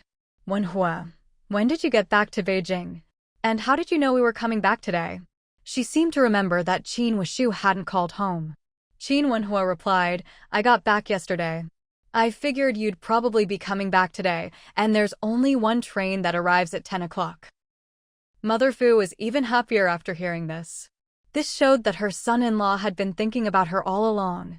"Brother Wenhua, you're really smart," Qin Wenshu couldn't help but chime in from the side. Among his peers, he admired this cousin the most. Qin Wenza didn't even bother to respond to him. He turned to his own mother-in-law and said, "Mom, let's go." "All right. Oh, by the way, how are the 2 kids?" During this time, Mother Fu had been most concerned about the 2 children. "They've been talking about their grandma nonstop, thinking about you every day," Qin Wenhua replied smoothly. Hearing this, Mother Fu was both happy and a little emotional. "I've been thinking about them too. Since I started looking after them, I've never been apart from them for so long."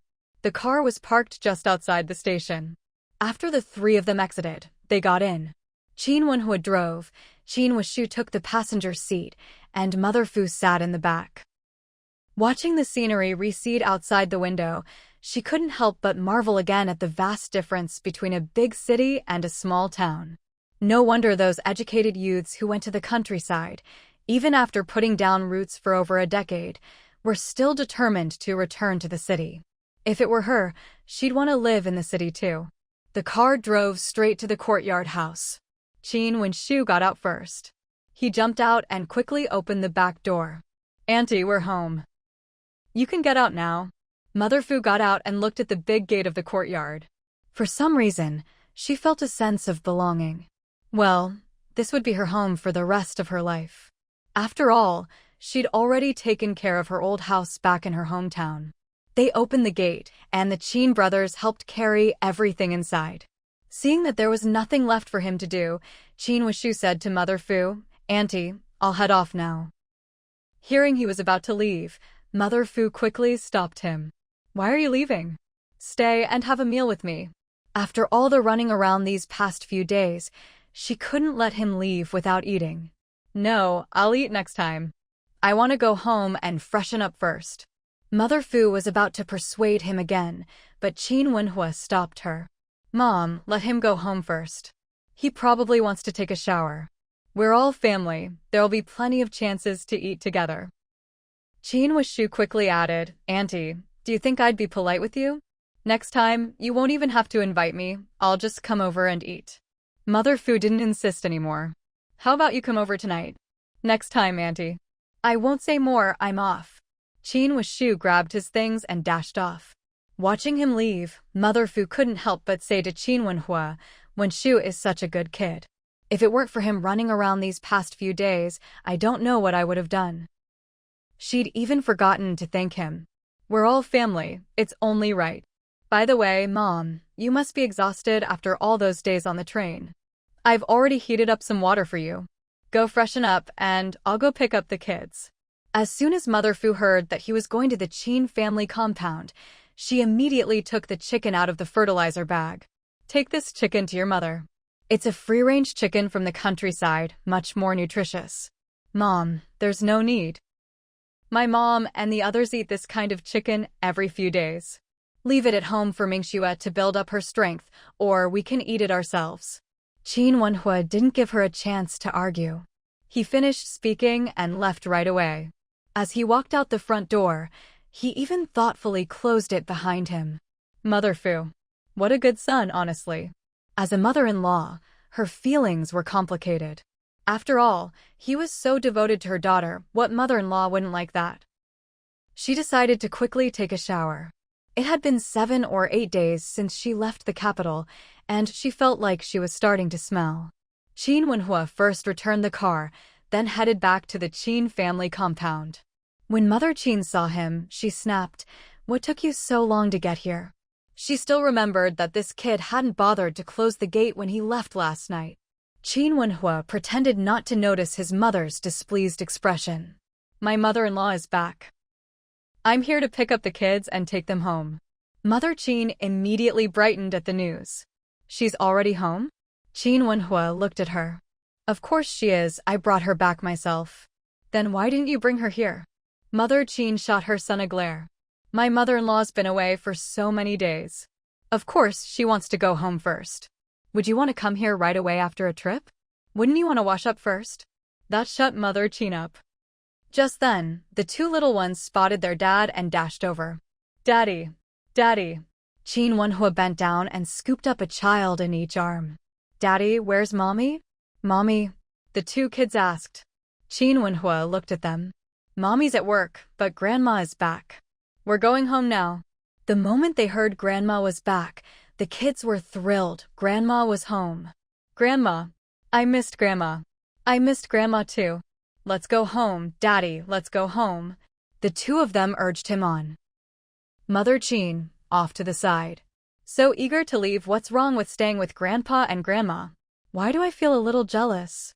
She tried to persuade him, "You don't have much food at home. Why not invite your mother-in-law over for lunch?" Qin Wenhua replied, "No need. I already bought groceries this morning." Mother Qin continued, "Your mother-in-law's been on the train all day. She must be exhausted. How can you let her cook?" Qin Wenhua immediately shot back, "Who said my mother-in-law is cooking? I'll make lunch. Anyway, it's getting late. I'll take the kids home first. We can come back for their things this afternoon or tomorrow." With that, he carried the kids off. Mother Qin was left standing there, feeling a pang of sourness in her heart. This kid, she really raised him for nothing. He only ever thinks about cooking for his mother-in-law. At home, he's never cooked a single meal for his own family, never made a single dish for his own mother. Tisk, raising 2 sons was all for nothing. When Qin Wenhua brought the kids home, Mother Fu had already finished washing her hair and showering. She felt so much better after cleaning up. Sure enough, nothing beats being home. She was just about to head to the kitchen when she saw Qin Wenhua carrying the kids in. "Grandma! Grandma!" The 2 kids shouted loudly, then couldn't wait to wriggle out of their father's arms. Qin Wenhua set them down. As soon as their feet touched the ground, the 2 little ones ran straight toward their grandmother. Mother Fu quickly bent down and scooped them up. "Oh, my precious babies, Grandma has missed you so much. Grandma, I missed you too. Grandma, I missed you too." The 2 little ones hurried to show their affection. One said they missed her so much. The other said they missed her all the time. Mother Fu was so touched she could hardly stand it. Qin Wenhua watched this warm scene without saying a word, not wanting to interrupt. He simply strode into the kitchen. He'd bought a lot of groceries that morning and planned to make a simple meal, 3 dishes and a soup. By the way, his wife had been out all morning. He wondered if she'd be back for lunch.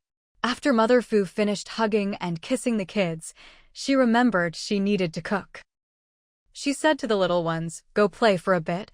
Grandma will make you something to eat." The 2 kids obediently replied in unison, "Okay." They hadn't been home for days and hadn't played with their own toys in just as long. They missed them dearly. The brother and sister scampered off to their room. Mother Fu was about to head into the kitchen when she was stopped by Qin Wenhua, who had come out to wash vegetables. "Mom, let me show off my cooking skills at lunch today." "Don't fight me for it. Go and rest. I'll call you when it's ready." Mother Fu didn't agree at all. I'll do it. Mom, don't argue with me. Give me a chance. Then let me at least help you with the fire. She really couldn't just sit around while her son-in-law did everything. Qin Wenhua had to say, didn't you want to do laundry? Why don't you go do that first? I can handle the cooking and the fire myself. Seeing this, Mother Fu could only nod. All right then. She'd originally planned to do the laundry after lunch. But now, with her son-in-law being so considerate and not letting her cook, she could only go wash clothes first. When Fu Mingxue got home, she saw her mother hanging up freshly washed laundry. She called out, "Mom, you're back." Mother Fu patted her chest, then glared at her daughter. "You startled me. Don't scare me like that, I might get sick from the shock." "Oh, come on, how could that be? You're healthier than most young people. Besides, you're not that easily scared. By the way, how did it go this time? Did you bring Dad's ashes back?" If it weren't for this matter, Fu Mingxue might not have come home for lunch. She shouldn't have brought it up. Once she did, Mother Fu's face filled with anger, and she immediately recounted everything the Fu family had done. After hearing it all, Fu Mingxue's face turned ashen. She'd thought her mother was just missing her father, or maybe the recent visit from those Hong Kong relatives had stirred up old memories, making her mother think of her father more often, thinking of him by day, dreaming of him by night. She hadn't expected that they'd actually dug up his grave. Those people from the old Fu family were truly outrageous, heartless, despicable scoundrels. "Mom, didn't you say you'd bring Dad's ashes back to Beijing? Why didn't you?" She really couldn't understand. Did they have to go back to their hometown? Mother Fu sighed. "At first, that's what I wanted to do. But then I thought, even though those people from the Fu family are terrible, your father grew up in that little town. That's where he belongs, he probably likes it there. So I didn't move his grave. I found him a new place instead. I believe he'll like it. When I'm gone, just bury me next to your father." Fu Mingxue didn't even know what to say anymore. But since everything was already settled, there was nothing more to do. At that moment, after listening for who knows how long, Qin Wenhua finally spoke up, "Mom, from now on, whenever we have time, we'll go visit Dad's grave." His words made Fu's mother very happy. "Good. Let's eat first." Qin Wenhua looked at Fu Mingxue. "Honey, go wash your hands. Dinner's almost ready." "Okay." Fu Mingxue went to wash her hands. Fu's mother helped bring the dishes to the table, then went to call the two little ones out for dinner. Qin Wenhua served a bowl of rice for his mother-in-law, then another for his wife, and finally filled the small bowls for the two kids. Only after everyone else was served did he serve himself. Fu's mother noticed all of this and couldn't help but feel once again that she'd found a wonderful son-in-law. Especially with all these dishes on the table, he really could cook. Back in their hometown, men rarely set foot in the kitchen. They thought cooking was not something a man should do. "Mom, have some meat." Qin Wenhua picked up a slice of meat and put it in his mother-in-law's bowl. There hadn't been time to stew the meat, so he'd just stir-fried some instead. And, honestly, stir-frying it with garlic leaves made it taste pretty good. Seeing this, Fu's mother quickly said, "Don't worry about me, eat yourself." Qin Wenhua looked at his wife. Fu Mingxue immediately said, "I'll help myself." Why does he have this habit of always putting food in people's bowls? Can't everyone just eat their own food? Fu's mother, watching from the side, couldn't help but secretly roll her eyes. Her daughter really didn't know how to appreciate good things. The whole family enjoyed a delicious meal together. "The food's really good today. Your cooking's getting better," Fu Mingxue complimented. The corners of Qin Wenhua's mouth lifted. "How did you know I cooked?" Fu Mingxue looked at him. "Isn't it obvious? My mom uses less oil when she cooks. You always use a lot more." If she hadn't pointed it out, Fu's mother wouldn't have noticed. Now that she looked at the dish, her heart ached a little. How much oil did he use for this one dish? With that much, she could have cooked a whole table of food. All right, next time she'd better cook herself. She couldn't let the two of them waste her oil in the kitchen. Then she remembered something she hadn't mentioned earlier. "Oh, right, Mingxue, I sold our old house back home." Fu Mingxue was surprised to hear this. She'd thought her mom was too attached to that house to ever sell it. "What made you decide to sell it?" Houses need people living in them. If no one lives there, it'll fall apart in a few years. When I went back this time, I saw there were a lot more mouse nests and a lot of things had been chewed up. Since we're not going to live there anyway, it's better to just sell it now. Fu Mingxue agreed. It's for the best. Even if we ever go back, we can just stay at a guest house. Fu's mother nodded. That's what I thought too. Her daughter was in Beijing. Even if she got old and couldn't move anymore, her daughter would never let her go back to their hometown alone. So, keeping the house there didn't mean anything anymore. If anything, leaving it empty would just attract trouble. The money from selling the house was just enough to fix up your dad's grave, with 100 yuan left over. Plus, the Fu family paid 1,000 in compensation, so there's a total of 1,100. I'll give it to you. As she spoke, Fu's mother got up to fetch the money. Fu Mingxue quickly stopped her. Mom, you keep the money. Why give it to me? Oh, right, I have something important to tell you too. What is it? Fu's mother suddenly thought of something, her eyes full of excitement. Are you pregnant? The word pregnant made Fu Mingxue's eye twitch. She was speechless. Mom, is that all you ever think about? What's wrong with thinking about that? You're the one who said you had good news. I just assumed it was that. Fortunately, Qin Wenhua didn't overthink it at all. After all, he knew exactly what happy news his wife was talking about. Still, he didn't say anything. It was better to let his wife explain. Fu Mingxue didn't bother beating around the bush with her mom and said directly, Mom, I bought a house, the one right next door. Mother Fu nearly exploded when she heard that. What? You bought another house? Yeah, the house next door was going for cheap, even cheaper than this one, so I bought it. Mom, now both of these courtyard houses are ours. You little rascal. Isn't the one we're living in enough? Why do you need to buy another one? Mother Fu was about to be driven mad by her. Does she think making money is easy? What's the point of buying so many houses? Can we even live in all of them? Mom, houses are cheap right now, it's basically picking up a bargain. Later on, you won't be able to find houses this cheap again. You've got to trust your daughter's eye for these things. I guarantee this place will go up in value. Mother Fu snorted. Go up in value? Even if it does, it's not like it'll go to the moon.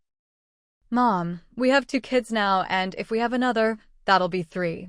No matter if they're boys or girls, I'll treat them all the same and make sure they each have a house. So, not only did I buy these 2, I'll need to buy 2 more in the future.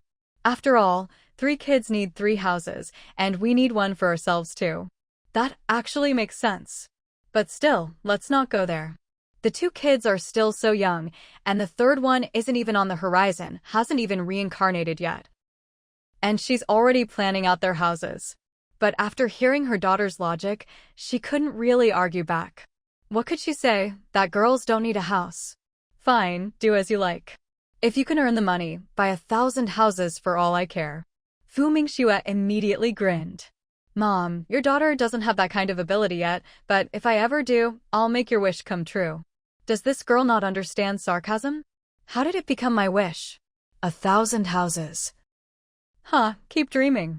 She rolled her eyes.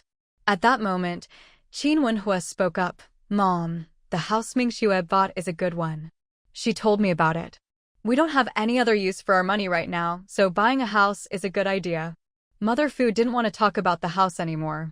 It's already bought. What else can she do? But she still couldn't help asking, did you pay for it yet? If not, maybe she could get her to back out. It's paid for. All the paperwork is done. Fu Mingxue reached into her bag and pulled out the deed. That fast? She already has the deed? How much did it cost? Fu Mingxue was about to say 25,000, but then remembered she'd told her mom this courtyard house only cost 8,000 last time. So she just made up a number. 7,000. It was a real bargain. I had just enough, so I paid in full. When Qin Wenhua heard his wife say 7,000, he glanced at her. He quickly realized she was fibbing to her mother. Makes sense. If her mom found out the house next door cost 25,000, she'd probably freak out. Mother Fu, hearing it was 7,000, 1,000 less than this house, said, that is pretty cheap. Fu Mingxue secretly praised herself for being quick-witted, luckily remembering the money from the last time she bought a house. When she saw the pleased look on her mother's face, she seized the opportunity and said, "Why don't we go over and take a look together?" "Sure. Let's go have a look." Since the house was already bought, it was theirs now. Of course they had to check it out. Qin Wenhua simply picked up both kids and went along as well. The whole family headed over to the neighboring Sihiyuan courtyard house.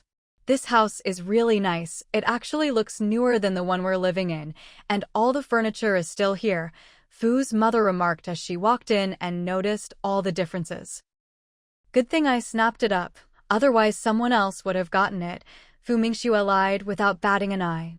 Her face didn't even turn red.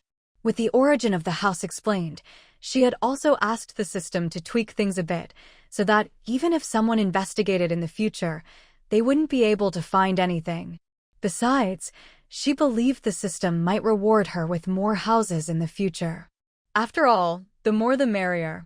System. Keep dreaming. The two Sihiyuans were about the same size, but this one had a lot of rosewood furniture left behind. After checking every nook and cranny, Fu's mother expressed how much she liked it. "It's a pity the house will have to sit empty for now." Both houses were so big, there was no way they could live in both at once. She truly never imagined there'd come a day when they'd have more houses than they could live in. Back in the day, even thinking about it would have been unthinkable. Even now, the old Fu family back in their hometown was still desperate to get their hands on the house her family lived in. Fu Mingxue said, "Mom, all the wood in this house is really high quality. It won't break easily. It's fine if no one lives here for now, as long as we clean it every once in a while." What Fu's mother was thinking now was that if she had some free time in the next few days, she'd come and give the place a good cleaning. The house was already bought, there was no way to return it. Besides, she'd asked around, and a Sihiyuan like this for only 7,000 was basically a steal. It seemed like house prices here had gone up even more since last year. With that thought, Fu's mother no longer felt her daughter was being reckless with money. When Qin's mother arrived, it just so happened that Fu Mingxue and her family were coming out of the house. She was surprised. "What are you all doing here?" "Oh, in-law, you're here.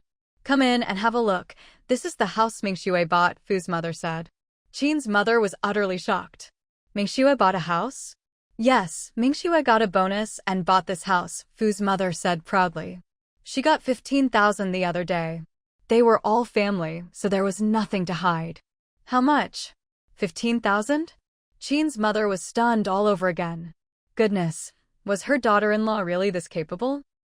Fu Mingxue added, "It was the bonus from FAW, First Automobile Works." Wait, hadn't she mentioned this to her mother-in-law before? She thought she had. Oh well, it didn't matter. Qin's mother. Her daughter-in-law was clearly no ordinary woman.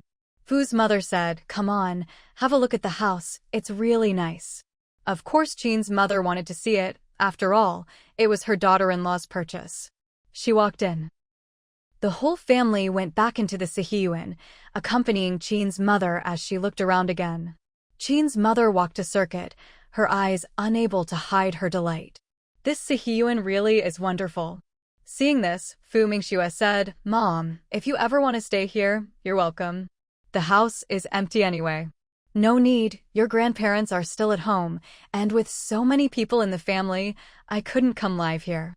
But this house really is great. How much did you pay for it?"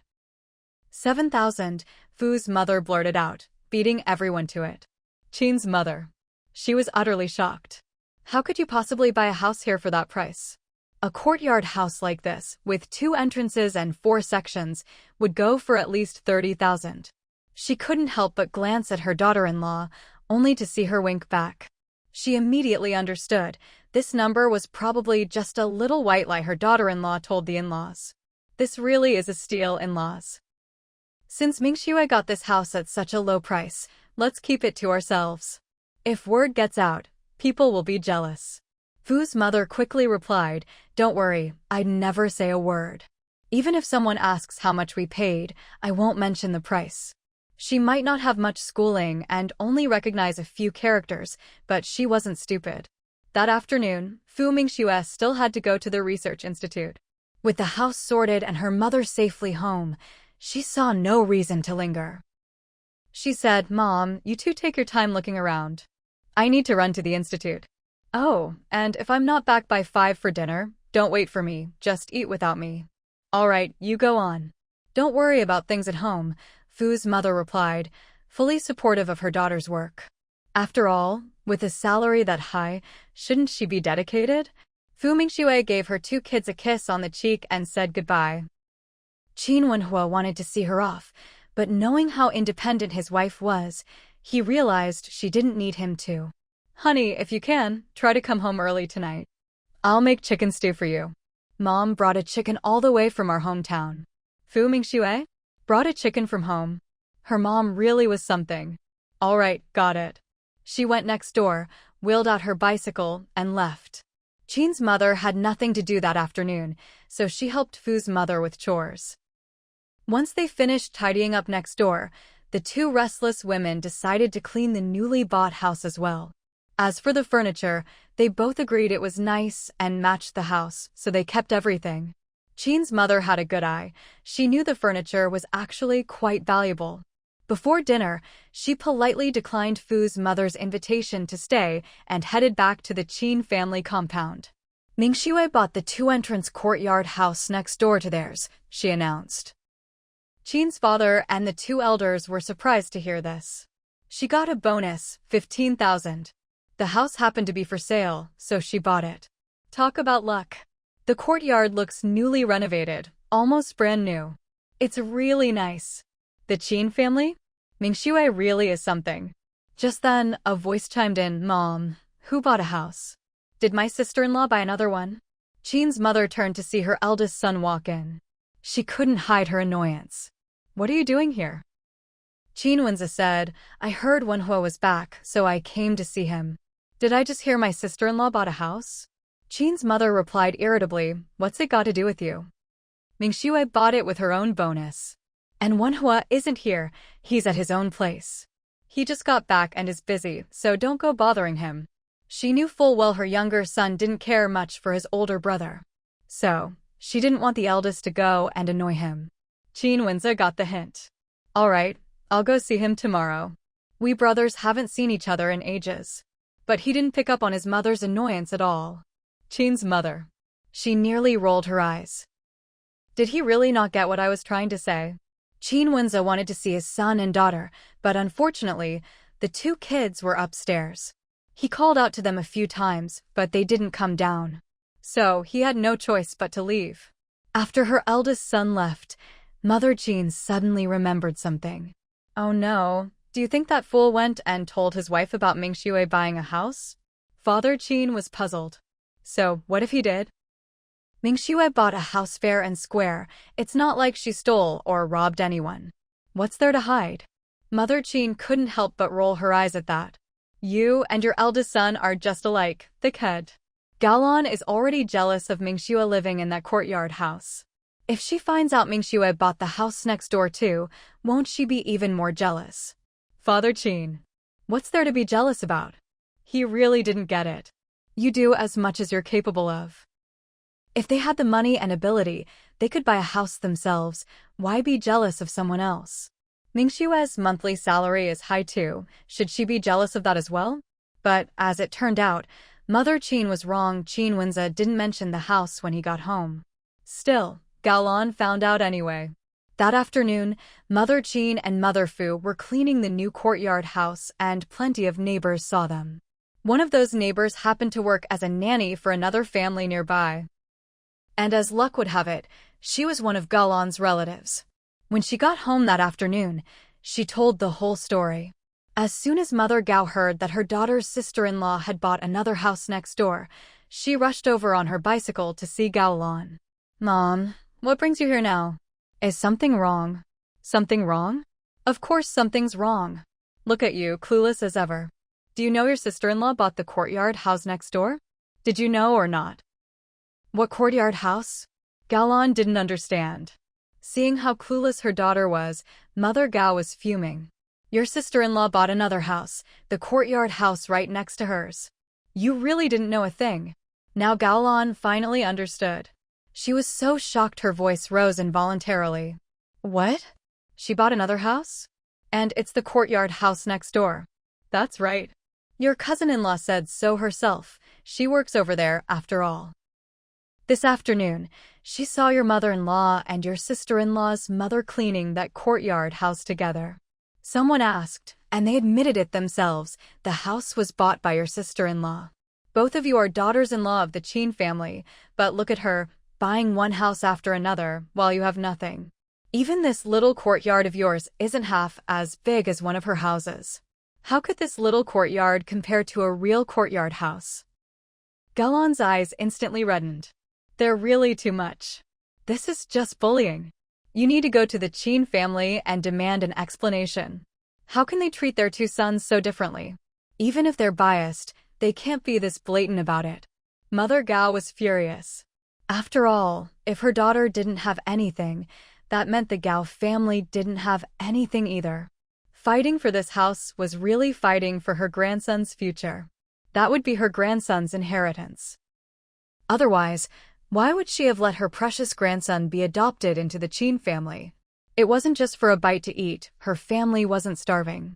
In her mind, the house Fu Mingxue bought was paid for by the Qin family. And it wasn't just Mother Gao who thought so, Gao Lan thought the same. So, the whole house buying thing made Gao Lan so angry she could barely stand it. You go to the Qin family and demand an explanation.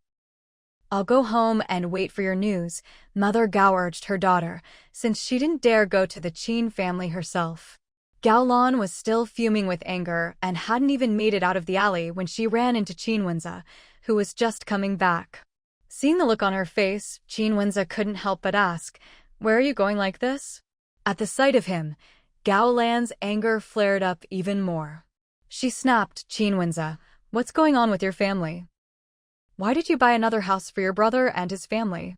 The moment Qin Wenze heard this, his brows immediately knitted together. How did Gao Lan already find out about the house? And why was she so upset about it? The house was bought by my brother and sister-in-law themselves. We can talk about the rest when we get home, he said, reaching out to pull Gao Lan's sleeve, trying to get her to come home with him. But Gao Lan shook him off forcefully. Go home? Do you even call that place a home? That's just leftovers from other people. Your Qin family really knows how to bully people. Aren't you a son of the Qin family? Am I not your family's daughter-in-law? They were supposed to be the eldest son and daughter-in-law, but now it seemed, as far as she could tell, they were nothing at all. Everything good ended up going to Qin Wenze's younger brother's family. Was it all just because she wasn't as good as Fu Mingxue? After hearing Gao Lan's angry outburst, Qin Wenze's face darkened. He said in a low voice, "Gao Lan, stop making a scene and come home with me right now." Her shouting had already drawn out a crowd of neighbors, all watching the spectacle. Their stares made him feel awkward and deeply embarrassed. He had never, in his whole life, been watched like this over a marital argument. "I'm not going back. I want to ask your parents myself, what gives them the right to treat us so differently?" Seeing that she still wouldn't let it go, Qin Wenze suddenly felt exhausted and impatient. His face turned cold. "Fine, I'll tell you why. Because I've already split from the Qin family. From now on, we're on our own. Stop thinking about the Qin family's money and things. And let me say it again, that house was bought by my brother and sister-in-law with their own bonus money. If you want to buy a house, use your own bonus. No one's stopping you. There's no need to be jealous of others." With that, he ignored Gao Lan's stunned expression and strode straight home. Gao Lan stared in disbelief at his retreating figure. How could he say something like that? If she was capable of buying a house herself, would she have married a divorced man like him? Her anger burned away all her reason, and she shouted at his back, "Qin Wenze, you heartless man, it's your Qin family that ruined me." Qin Wenze hadn't planned to respond anymore. But when he heard that, he suddenly stopped and turned around. His face was dark and heavy. "Gao Lan, how did the Qin family ruin you? That day, you knew perfectly well that Xiao Qiao had fallen and Qin you would definitely run over. You insisted on standing there, and he accidentally bumped into you. What, do you really want to blame everything on a child? And another thing. I adopted your nephew just like you wanted. Isn't that enough? For you, I'm not even raising my own kids, but raising your nephew with you. What more do you want? If you really think you can't go on living like this, then let's just get a divorce. He was truly sick of these constant arguments every few days. At first, he thought the children were still young and needed a mother. But in the end, not only did his kids not gain a loving mother, they lost their father too. Just thinking about how his own two children didn't even want to acknowledge him. Just the thought alone made his heart ache with guilt. Gaolan never expected Qinwenze to actually say the word divorce right there in public. She was so furious she nearly fainted. The onlookers, seeing that the couple's argument had escalated to the point where they were talking about divorce, couldn't help but step in. Some well-meaning people started to advise Gaolan. Gaolan, it's normal for couples to argue, but you can't let it get too heated. Go home for now, and once Wenze cools off, you two will make up as always. That's right, men only talk about divorce when they're angry. It doesn't mean anything. Don't take it seriously, just go home for now. They say couples argue at the head of the bed and make up at the foot. Just calm down and talk things through. Divorce isn't something you should keep saying out loud. One day, it might really happen. Although the neighbors were watching the drama, their hearts were in the right place. They all chimed in, persuading her as they gently pushed Gaolan back home. They didn't go inside, just thoughtfully helped her close the door. Still, everyone sighed. How long had this young couple even lived here? They seemed to argue every few days. Recently, things looked better, and the couple seemed loving. Yet today, they'd actually argued to the point of talking about divorce. Back at home, Gaolan could only cry. Qinwenze was so annoyed by her crying that he didn't want to stay in the house at all. Gaolan, I'm really exhausted by all this. If you're so unwilling to let things go, then we really can't go on like this. Maybe it's better to just get divorced sooner rather than later. He noticed, every time his younger brother and sister-in-law got something, Gaolan would get incredibly jealous. He really couldn't understand it. Whatever they got, they'd earned it themselves. What did it have to do with her? Why did she have to compare everything? Even if some things were given by his mother, well, those things belong to his mother. Parents can give their things to whomever they want. What was Gaolan jealous about? Besides, hadn't they already talked through the matter of Gaolan adopting her nephew? His mother just wanted them to live their own lives. Anything from the Qin family would stay in the Qin family. Seeing that he kept bringing up divorce, Gaolan's anger flared even higher. She gritted her teeth and said, Qinwenze, I'm telling you, divorce is impossible. Your son made me like this, and now you want to divorce me? Let me tell you, dream on. Qinwenze was also thoroughly provoked. If that's how you want to put it, fine. I can't deal with you. You can have this house to yourself. With that, he turned, grabbed his bicycle, and left the courtyard.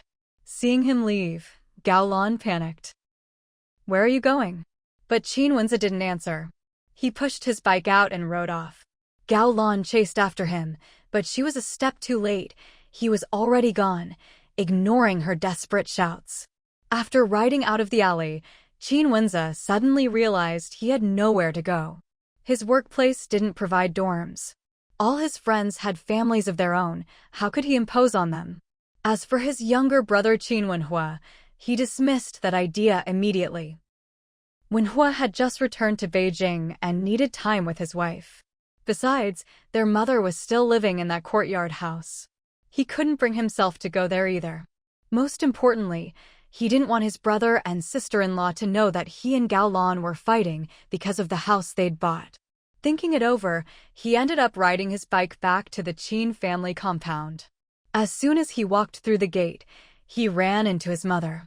Awkwardly, he called out, "Mom."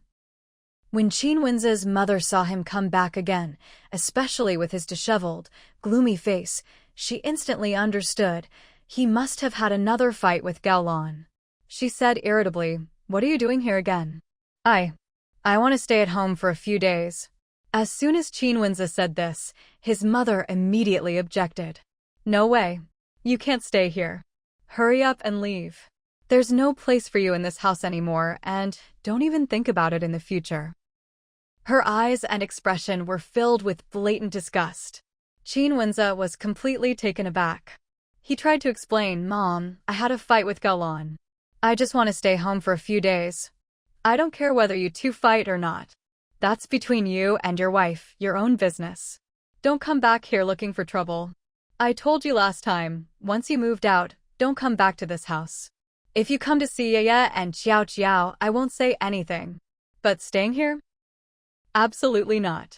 There was no way she was letting her indecisive eldest son move back in. If he moved back, could Galan be far behind? It had taken so much effort to get them to move out, and now they wanted to come back again? What was the point of all that trouble? And another thing, did you two fight because of your younger brother and sister-in-law buying a house? Qin Wenze looked a little embarrassed. Yes, that's right. She thinks you bought them that house, that you're playing favorites. His mother sneered, you idiot, can't you keep your mouth shut? She had just mentioned it here, and he'd already gone and told Galan. Qin Wenze hurried to explain, Mom, I really didn't say anything. I hadn't even gotten home yet. Galan stopped me in the alley and started questioning me. His mother could tell he wasn't lying, so she didn't press the issue. But she was still angry. Why are you two always so fixated on Mingxue? Whenever she gets something good, you two get so jealous. This house was bought by Mingxue herself, and even then Galan is this envious. If I really had given it to her, what would that have to do with you two? Let me make this clear one more time. Your father's and my money is ours. We decide how to use it. Even if we set aside a share for you, it won't go directly to you. It'll only be for Yaya and Xiao Xiao. So you and your wife should earn and spend your own money. Your father and I don't need you to support us in our old age, and Yaya and Xiao Xiao don't need your money either. So stop thinking about the Qin family's money all day long. If it really comes to it, your father can write a letter severing ties with you, so you and your wife can stop fighting over the Qin family's money. She really was angry now. She hadn't even asked Qin Wenze to pay for raising the two children. Yet he and his wife just wouldn't let things go. Mingxue was capable. She'd have plenty of good things in the future. Was Galan going to fixate on her every single time? When Qin Wenze heard her talk about severing ties, his face went pale. Mom, don't say that. I've never coveted anything from the Qin family. It's just Galan. His mother cut him off. Don't talk to me about Galan. Haven't you realized you have a big problem yourself? That's enough. I don't want to say any more. Leave now. If you move back in, Galan will come here and make a scene tomorrow. Your grandparents are old. They can't handle all that noise. If something really happens to them, can you take responsibility? Qin Wenze's face alternated between pale and flushed before finally settling into a look of defeat. I'm leaving. He turned around, ready to go. Mother Qin watched his back and called out, Qin Wenze, if there's a problem between husband and wife, solve it. Don't think you can just run away. Don't forget what happened with Lan Qingman. Don't make the same mistake twice. At the mention of his ex-wife's name, Qin Wenze's body stiffened involuntarily. I know. This time, as he left, Mother Qin didn't say anything more. When Qin Wenze pushed his bicycle to the intersection, he was still feeling lost. After thinking it over, he decided not to go home. He figured he'd spend the night at the guest house and let Galan cool off for a bit. Besides, even if he went home now, there was nothing to say to Galan. She wouldn't listen to a word he said anyway. But when he arrived at the guest house, he wasn't allowed in. He didn't have his letter of introduction or any identification with him. Meanwhile, the unlucky Qin Wishu, who'd been away for several days, was just about to meet up with some friends when he was spotted and called over by Qin Wenze. Qin Wishu was surprised to see it was his older brother. Big brother, what are you doing here? Qin Wenze got straight to the point. Is your place empty? I want to stay there for a few days. Qin Wishu. You want to stay at my place? Why? Did you have a fight with my sister-in-law or something? Qin Wenze nodded. Yeah, just for a few days. Qin Wishu. Can he say no? That was supposed to be the wedding house their mother prepared for him. But seeing how his big brother's marriage was going, TSK, it really made him see how scary marriage could be. All right, but I don't have the key on me. It's at home. Go get it. With Qin Wenze talking like that, what else could Qin Wishu do? Okay then. He really shouldn't have left the house today. Now that he had a place to go, Qin Wen's expression relaxed a bit. I'll wait for you at your place. Bring the key over as soon as you can. Oh, and don't tell Andy about this. Qin Mingxue. All right. He turned his bike around and went home to fetch the key. Mingxue had no idea that Qin Wenza and Gao Lan were fighting over her house. She was at the research institute where she ran into Chang Qingze. She was quite surprised. Team leader Chang, what brings you to Beijing? When did you get here? Chang Qingze replied immediately, Team leader Fu, I came here to find you. I just arrived an hour ago and was about to come look for you. We found a major issue with some data and need you to help resolve it. It's too complicated to explain over the phone. As soon as Mingxue heard it was a work issue, her expression turned serious. Which data is the problem? The thrust-to-weight ratio isn't right, and there are other issues too. Some are with the materials, the tests aren't passing. Originally, Team Leader Lee from the materials team was supposed to come with me, but something urgent came up for him, so he'll head straight to the base instead. Mingxue knew she'd have to go. All right, you arranged to buy the train tickets. Chang Qingze quickly said, no need for train tickets. There's a car heading to the base. If we drive straight there, it'll take 3 days. It'll just be a bit tiring for the driver. That works. I'll go home and pack, then meet you in a bit. Chang Qingze said, how about we pick you up in an hour? That way we can leave directly and you won't have to run around. Mingxue thought that sounded good. She immediately gave him her home address. It should be easy to find. Chang Qingze said, what a coincidence, I live in that area too. Mingxue. What a coincidence. There's a Chang family there too. Mingxue needed to go home, not just to pack her things, but also to let her family know what was going on. When she arrived, it just so happened that Qin Wenhua was home as well. Wife, you're back. Qin Wenhua greeted her happily, hurrying over to take her bicycle. Have you had dinner yet? He'd originally planned to wait and have dinner with his wife, but she hadn't come home, which left him feeling a bit disappointed. After all, he'd made chicken soup that night. Mingxue shook her head. Not yet. I was going to eat at the cafeteria, but it got late, so I didn't. When Qin Wenhua heard this, almost 6:30, and she still hadn't eaten, he felt a pang of worry. Then go wash your hands, I'll heat up the food, he said quickly. Mingxue nodded. Okay. She still had time for dinner. She could pack her things afterward. Just then, her mother came out of the kitchen. Seeing her daughter home and hearing she hadn't eaten yet, she immediately said, I'll heat it up, it'll just be a moment. Mingxue replied, all right, and went to wash her hands. Mama. At some point, the 2 little ones had run over to her feet. Mingxue wiped her hands and bent down, scooping them both up, one in each arm. She kissed their little cheeks. Such good kids. Qin Wenhua, just finished parking the bicycle, caught sight of his wife cuddling the 2 little ones. Wife, don't carry them, come eat first. Okay. I have something to tell you all in a bit, but let's eat first. Hearing this, Qin Wenhua couldn't shake a sense of foreboding. Wife, what is it? I'll tell you after dinner. All right then. But the uneasy feeling in Qin Wenhua's heart only grew stronger. Was his wife going on another business trip? He pushed down the emotion and gently took the 2 kids from her arms. Let them walk on their own. They're getting bigger now and it's heavy to carry them. Besides, they're not that little anymore. You shouldn't always be picking them up. It'll tire you out.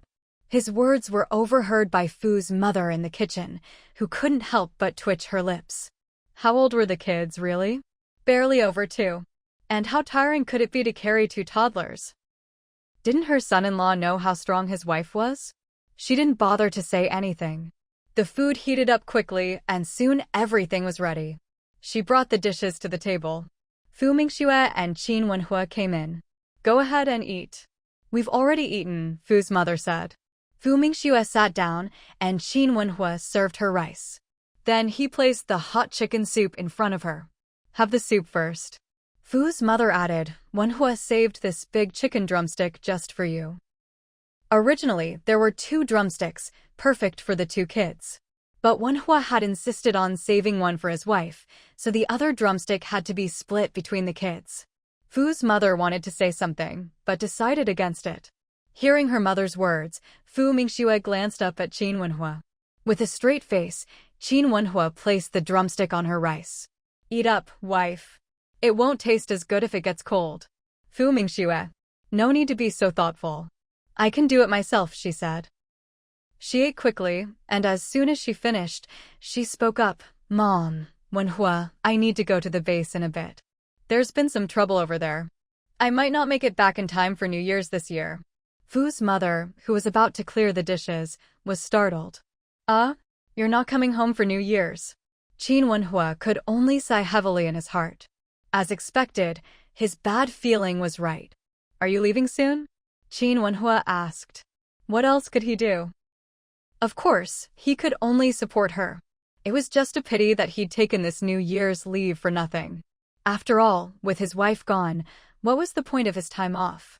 He'd thought he could spend a good New Year together with his wife this time, but things turned out like this. It seemed the two of them really were destined for a life of more time apart than together. Fu Mingxue nodded. Yeah, someone will be here to pick me up soon. Mother Fu quickly said, then hurry and pack your things. Although she felt a bit reluctant and worried, when it came to her daughter's work, Mother Fu was fully supportive. After all, with such a good salary and bonuses from her job, she ought to work hard. Besides, although New Year's is a big deal, it's not like there's only this one. There will be plenty more in the years to come. She wasn't at the age where she only had a year or two left to live. I'll help you pack, Qin Wenhua stood up. No need, I can do it myself. Besides, I just need to pack a few changes of clothes. Mother Fu immediately objected. How can that do? It's so cold in winter, you need to bring more clothes. Qin Wenhua nodded in agreement. She's right, you should bring more clothes, especially an extra thick cotton coat. All right. Fu Mingxue couldn't exactly say she had a storage space, could she? Mom, if I don't make it back for New Year's, you and the kids should treat yourselves to something nice. And if I'm still not back by the 8th day and Qin Wenhua leaves early, then just stay here a bit longer. If it really doesn't work out, just stay here anyway. I'll be back in a month or two. Qin Wenhua was about to say he'd go back to the military family compound with his mother-in-law and the kids, but Mother Fu spoke up first. Don't worry about us. If you're not back yet, the kids and I will stay here. Living in Beijing is nice anyway, and you come back from time to time. Mother Fu was thinking, after all, they had 2 apartments here. If they were left empty all the time, it'd be a real shame. Hurry up and pack your things. Fu Mingxue went back to her room, with Qin Wenhua following close behind. Honey, when you're at work, take care of yourself. Don't stay up too late. Try to get to bed early and make sure you eat your meals on time. Don't skip meals, good health is the foundation of everything. Fu Mingxue listened to his words of concern and nodded right away. Okay, I know. She packed quickly. Before long, she had her suitcase ready. Seeing that she hadn't missed anything, she looked at Qin Wenhua, suddenly smiled, and opened her arms. Qin Wenhua, come give me a hug. It was the first time Qin Wenhua had heard his wife take the initiative like this, and his previously dim eyes suddenly lit up. Without hesitation, he pulled her into his arms. Honey, I really don't want you to go. They'd finally managed to reunite, but after just one night together, she had to leave again. I don't want to leave you either, but there's nothing we can do. Just like when you have to go on a mission, my work is the same. They hadn't even hugged for a full minute when the sound of a car horn came from outside. Fu Mingxue motioned for him to let go. My ride is here. No matter how reluctant he was, Qin Wenhua had to let her go. Take care of yourself. All his feelings were summed up in those 4 words. Fu Mingxue looked at him, then gave him a quick kiss on the lips. Tell your parents and grandparents from me, I'm leaving. Fu Mingxue suddenly remembered something as well, and immediately pulled out a wad of cash from her pocket. Here's 1,000. Take it. She was about to leave, and in case the family needed money. That's too much. 200 is enough for me. If it's not, I can get some from my mom. Fu Mingxue, you really are your mother's good son. How old are you, and you're still thinking about your mom's money? Qin Wenhua counted out 200 and was about to hand the rest to his wife. No need to give it to me, just give the rest to my mom. All right then. This time, Qin Wenhua didn't refuse. After all, his mother-in-law was the one managing the household now. With his wife gone, all the expenses would fall on her. So, she couldn't be left without money.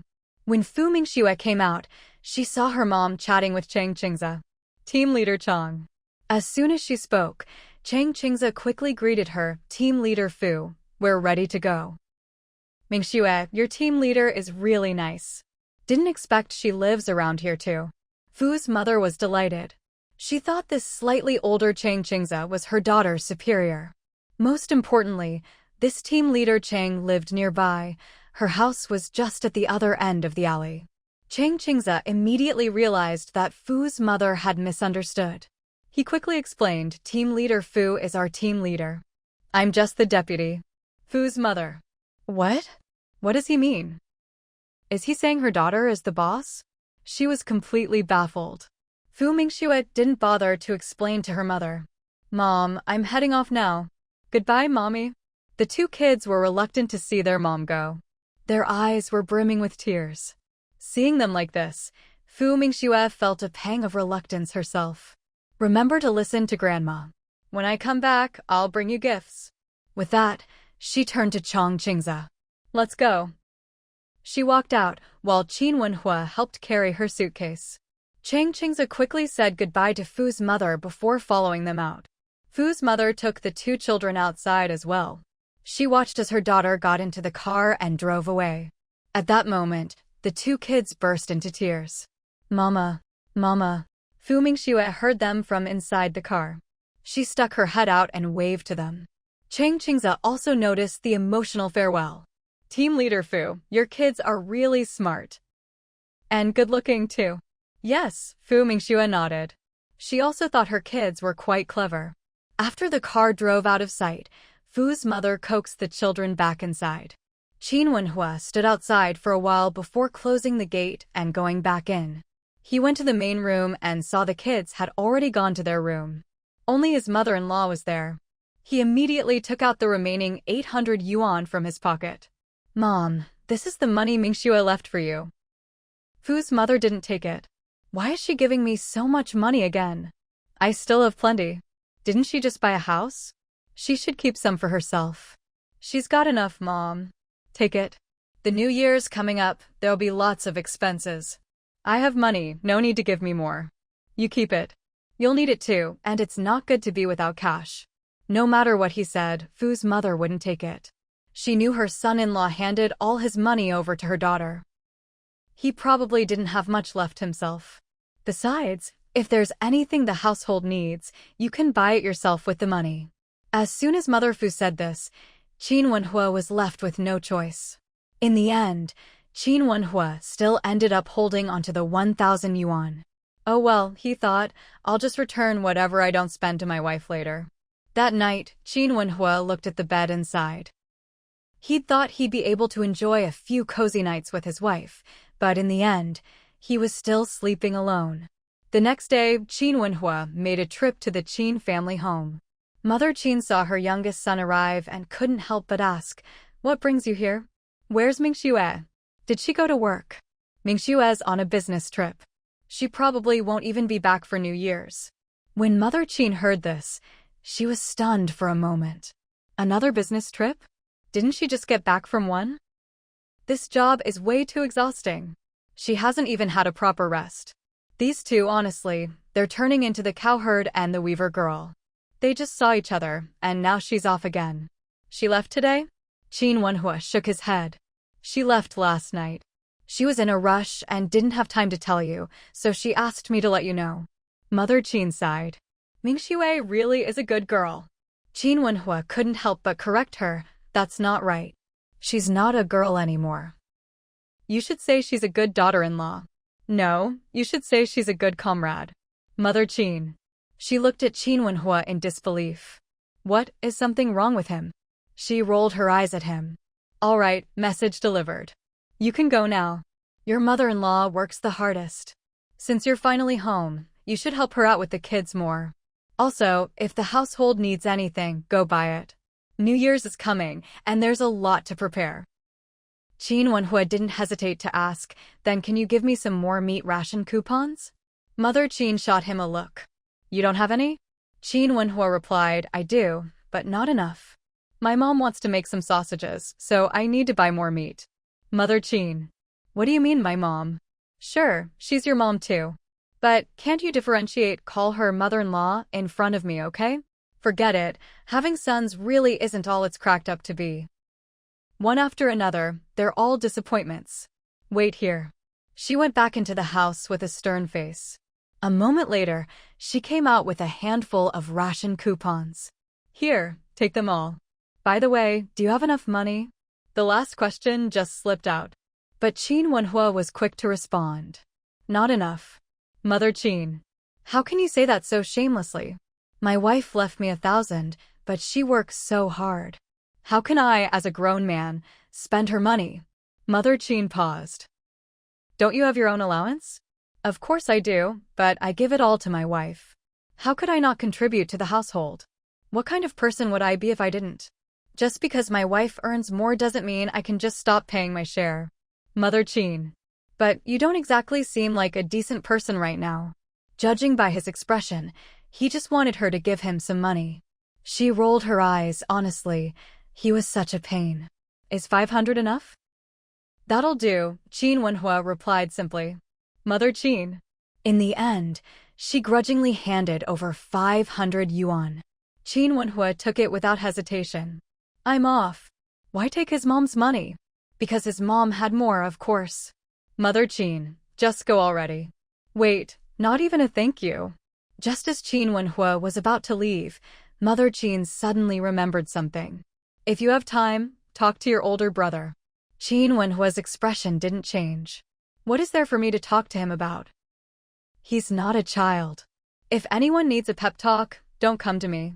He had never liked giving people advice or trying to change their minds, especially when it came to matters between husband and wife. He couldn't even figure out his own marriage. How could he possibly understand someone else's? Mother Qin. Aren't you two brothers? We don't have to be. Everyone has their own way of living. Why do you worry so much? People who fuss over others age faster. With that, Qin Wenhua turned and left. Mother Qin was left fuming. Who's he calling old, that brat?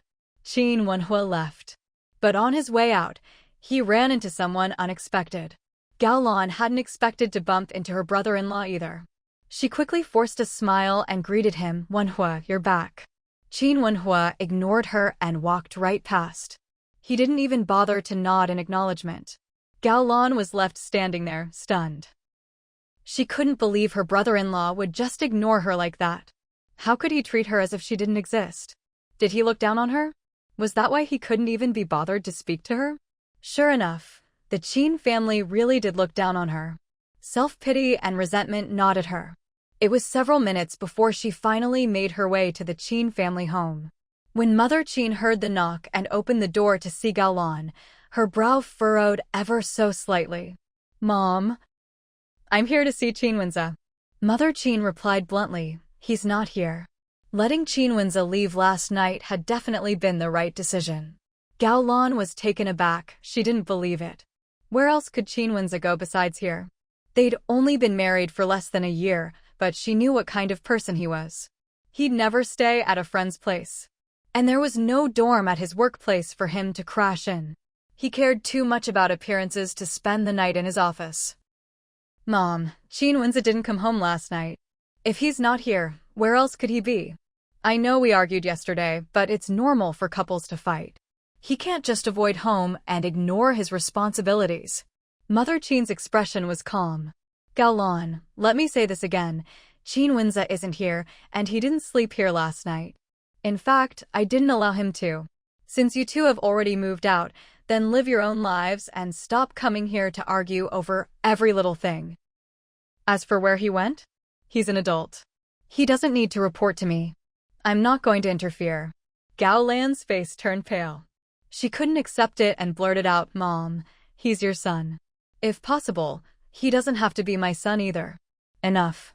Whatever happens between you two, don't come running to me every time. I won't get involved. You'll have to sort yourselves out. Mother Qin was truly fed up with all this. Looking back, she should have firmly opposed her eldest son's remarriage. Or maybe, right after they got their marriage certificate, she should have kicked them both out. There hadn't been a single day of peace since. Gaolan's face alternated between red and white. She was truly unwilling to accept this. Mom, even if you're biased, you can't be this biased, can you? Wenza and Wenhua are both your sons. Why do you treat them so differently? Mother Qin let out a cold laugh. All 10 fingers aren't the same length. Having favorites is only natural, isn't it? Yes, I'm biased toward my youngest son. So what? At least he doesn't cause me nearly as much trouble as you do. And another thing, can you do something about your jealousy? You're just jealous about Mingxue's house, aren't you? She bought herself another place with her own money. Do you really have to be so envious? Let's not even talk about whether she paid for it herself. Even if I gave her the money, it's my money. I can give it to whoever I want. Who are you to be jealous and obsess over it every day? Gaolan, let me tell you one more time, our Qin family's money, not just now, but even after your father-in-law and I are gone, none of it will go to you or your husband. Not a single cent. So stop thinking about it all the time. With that, she slammed the door shut. Gaolan was so angry she burst into tears. She had never met a mother-in-law as blatantly biased as this. Staring at the tightly closed door, she really wanted to make a huge scene right then and there. But reason held her back. Staying any longer would only be humiliating. So Gaolan went home in tears. Mother Qin was still fuming. When she returned to the living room, old Madame Qin saw how upset she was and couldn't help but sigh. She said, why not just give her another house? That way, she'd stop complaining about the Qin family playing favorites all the time. After all, they just wanted their eldest grandson to have a good life. That couple fought every day. The whole family was about to fall apart. But Mother Qin wouldn't hear of it. No way. If there's another house, it's for my eldest grandson and Xiao Xiao in the future. Why should we give it to them? They have hands and feet, don't they? Can't they earn their own? If you ask me, the best thing would be to cut ties with Qin Wenza, so she stops thinking all the Qin family's money should go to her. She figured Gaolan thought that just because she was the eldest son's wife, the family fortune should be hers.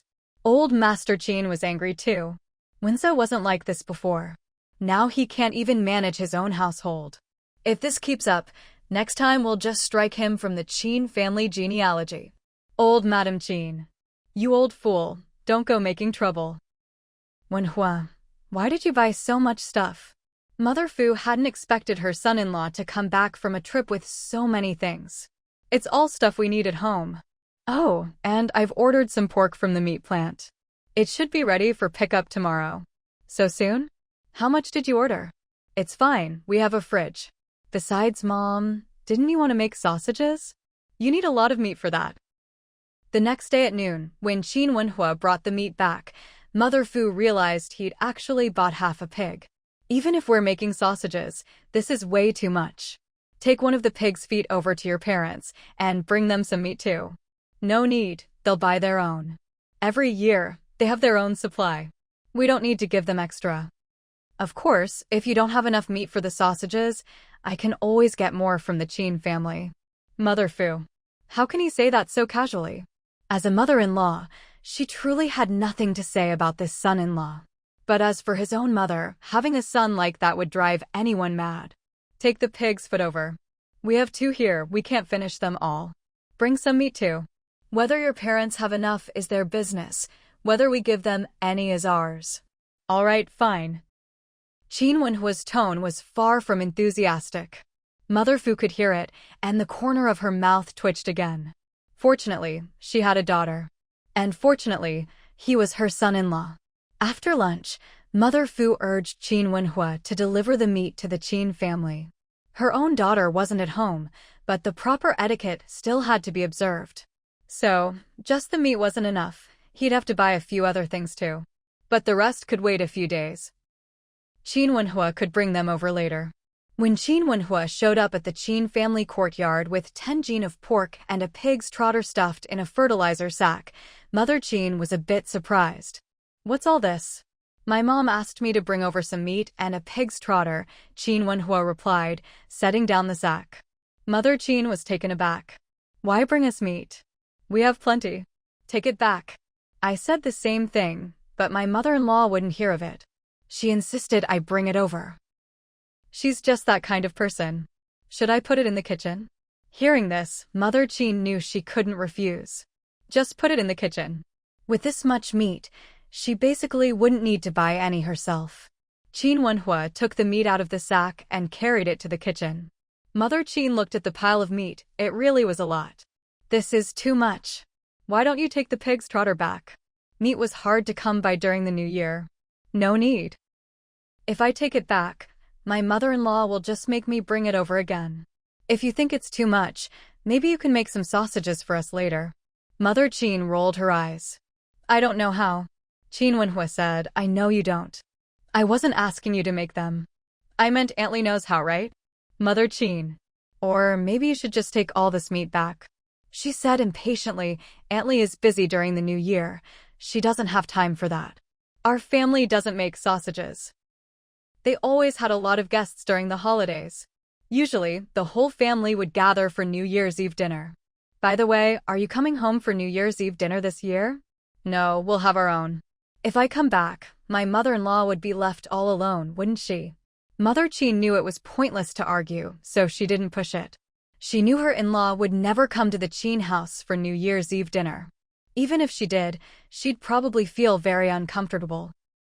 Over the next few days, Mother Fu was truly busy, but thankfully Qin Wenhua helped out. As for Fu Mingxue, she was even busier.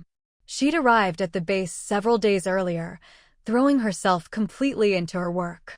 On New Year's Eve, as lights shone in every home and families gathered together, Fu Mingxue and Chang Qingze and a few others spent the holiday at the base. Of course, the base had prepared a New Year's Eve dinner as well. That day, they stopped work at 4 in the afternoon. Fu Mingxue went back to the dorm to shower, then headed to the cafeteria for dinner. There were quite a few people still busy with work at the base. Aside from those still on duty, the cafeteria was pretty full. There were about 10 tables in total. Chang Qingze, Li Zhao, and a few others sat at the same table as her. Li Zhao got up and grabbed a bottle of liquor. He poured a glass for everyone at the table. When he got to Fu Mingxue, he asked, Team Leader Fu, would you like a drink too? Sure. Fu Mingxue didn't usually drink, but one glass was fine. Li Zhao poured her a glass right away. One glass wasn't enough to get Fu Mingxue drunk. However, when Li Zhao offered her another, Fu Mingxue stopped him. You all go ahead. I can't drink anymore, I need to save room for dinner. Li Zhao didn't insist and poured himself another glass. All in all, the New Year's Eve dinner was quite enjoyable. After she finished eating, Fu Mingxue got ready to go back to work. After all, she had nothing else to do, so she might as well make good use of the time. It would be cold and lonely going back to her dorm alone. She'd rather stay at the base where it was lively. Just as she walked out of the cafeteria, Li Zhao's voice called out from behind, Team Leader Fu, wait a moment. Fu Mingxue stopped when she heard him. By then, Li Zhao had already caught up to her. Team Leader Fu, I wanted to ask you something. Fu Mingxue looked up at him and noticed his face was quite red. Was he drunk? What is it? Team Leader Fu, what do you think of me? Fu Mingxue was taken aback. What was that supposed to mean? Her tone cooled a little. You're great. Team Leader Fu, since you think I'm great, could I ask you to be a matchmaker for me? The sudden turn in conversation left Fu Mingxue stunned. She'd thought, ugh. Serves her right for being so self-absorbed. He really gave her a scare. But, thankfully, that was all it was. Otherwise, things would have gotten pretty awkward, especially since they'd be working together for a long time. Relieved, she couldn't help but ask curiously, so, who have you got your eye on that you need me to play matchmaker? It's your eldest sister-in-law, Comrade Qin Weiniang. I'd like to ask you to set us up. Fu Mingxue's eyes widened at his words. She was truly shocked. She never would have guessed that Li Zhao had taken a liking to her eldest sister-in-law. If she remembered correctly, her eldest sister-in-law was a staunch non-marriage advocate. Last time, when they went to fix the plane, she'd overheard Qin Wenying say that she wished she hadn't married Qin Wenhua. She said Qin Wenhua had held her back. She'd even said she was glad she didn't believe in marriage. Have you talked to Qin Wenying about this? Are you two even close? Li Zhao immediately replied, "We've only met once, but I feel that comrade Qin Wenying is my ideal partner. I really admire her, so I wanted to ask you to help set us up. If the blind date works out and she likes me, I promise I'll treat her well. Of course, if she's not interested, that's fine too. She's an outstanding comrade." Fu Mingxue found his words a bit odd. They'd only met once, and he already thought she was the one? His ideal partner, no less. "I'll have to talk to my sister-in-law first. She needs to be interested for this to go anywhere." Honestly, matchmaking was the last thing Fu Mingxue wanted to do. Even though Li Zhao seemed like a decent guy. But for her sister-in-law, truth be told, there weren't many people in this world who could measure up to her. She was like an eagle soaring in the sky. "My sister-in-law loves the military. She said she has no plans to get married right now." Li Zhao quickly replied, "That's okay. If she's not interested, I won't push." Fu Mingxue quickly corrected him, "That's not it. It's not that she's not interested in you, she just doesn't want to get married at the moment. Like I said, she's devoted to the military. It's not about you. You can't take her not wanting to marry as a rejection of you. My sister-in-law's heart belongs to the blue sky." Li Zhao apologized at once, "Sorry, that was my mistake." Fu Mingxue didn't say anything more and just left. After all, she couldn't just tell someone to their face that the two of them weren't suitable for each other, could she? What would people think? They might even believe that, as a sister-in-law, she didn't want her husband's elder sister to get married. As for setting up a blind date, that was out of the question. At most, if she happened to run into her sister-in-law in the future, she'd mention that there was someone interested in meeting her. Whether to go on the date or not would be entirely her sister-in-law's decision. If she said no, Fu Mingxue would never try to persuade her otherwise. Everyone has their own path to walk in life. She didn't stay long at the base on New Year's Eve either. Her shift ended at 10 o'clock. The next day was the first day of the Lunar New Year, and Fu Mingxue finally got the chance to sleep in. When she got up and left her dorm, she saw someone waiting for her. She was pleasantly surprised. "Jia, what are you doing here?" Qin Wenying didn't look particularly happy to see her. In fact, she seemed a bit haggard. "I was just passing through here on my way back to Beijing. Are you heading back too? Grandpa passed away last night." Fu Mingxue was stunned. "You mean Grandpa? Had she heard that right? Was that what she meant?" Qin Wenying nodded, her face full of grief. "Yes, Grandpa passed away last night.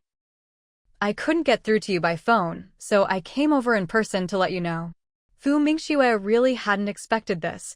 Grandpa had seemed in decent health, so how could he be gone, just like that? And it happened just last night. At that moment, Qin Wenying spoke again. "If you really can't get away from work, then how could Fu Mingxue not go back?" She immediately said, "I'll go back with you. Give me an hour." Although she was deeply saddened by Grandpa's passing, she still needed to wrap up her work before leaving. Qin Wenying nodded. "All right, I'll come pick you up in an hour." "Okay." With that, Fu Mingxue hurried off toward the base. Luckily, her dorm wasn't far from the base, just a 5-minute walk, though it took a bit longer to get inside. When she arrived, Chang Qingze was there as well. Chang Qingze hadn't planned on taking the morning off, so he'd come in early. When he saw Fu Mingxue, he was surprised. "Team leader Fu, what are you doing here? Weren't you supposed to have the morning off? There's been a death in my family. I need to go back soon. Since you're here, Team Leader Chang, I'll hand over these tasks to you now." As soon as Chang Qingze heard there'd been a death in her family, his expression grew solemn. "My condolences." He walked over. Fu Mingxue began handing over her work. "I've made some changes these past few days. Keep an eye on things, especially any changes in the data. As for the unresolved issues, they can wait until I'm back. If I have time, I'll call you. If anything comes up, just let me know over the phone." Chang Qingze nodded immediately. "All right, got it." After finishing the handover, Fu Mingxue quickly dealt with a few urgent matters herself.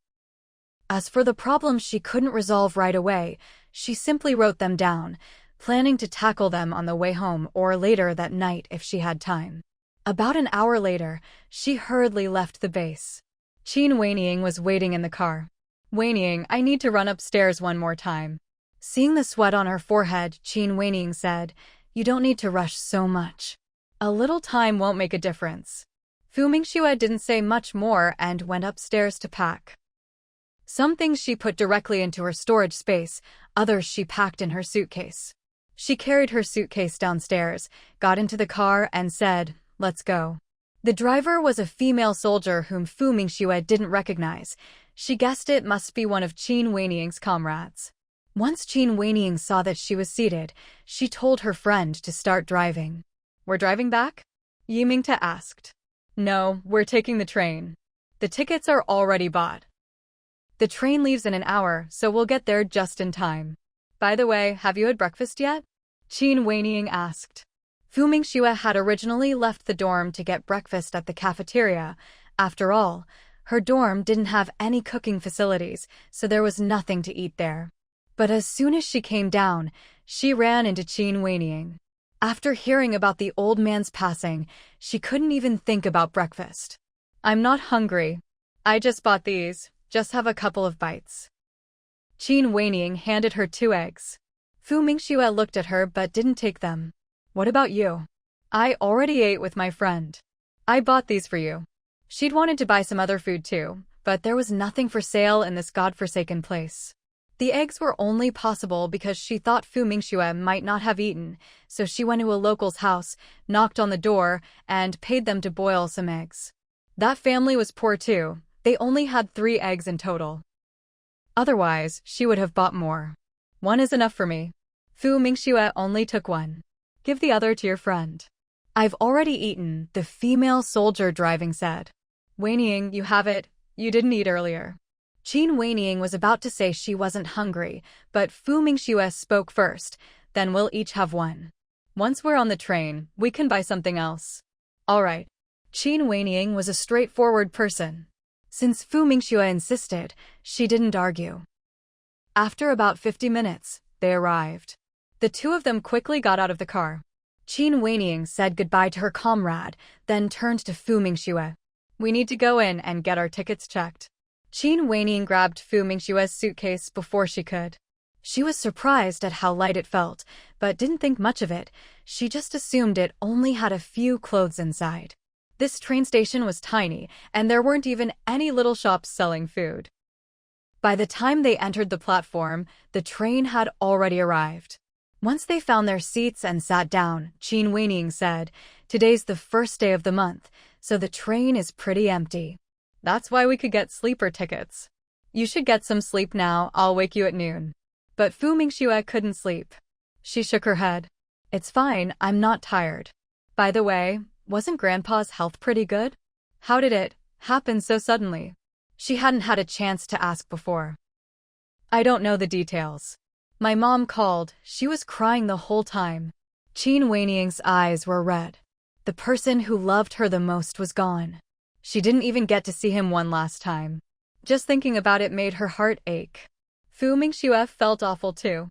That old man who had always been so kind to her, how could he have passed away so suddenly? Qin Wenhua returned from the Qin family compound. He looked exhausted.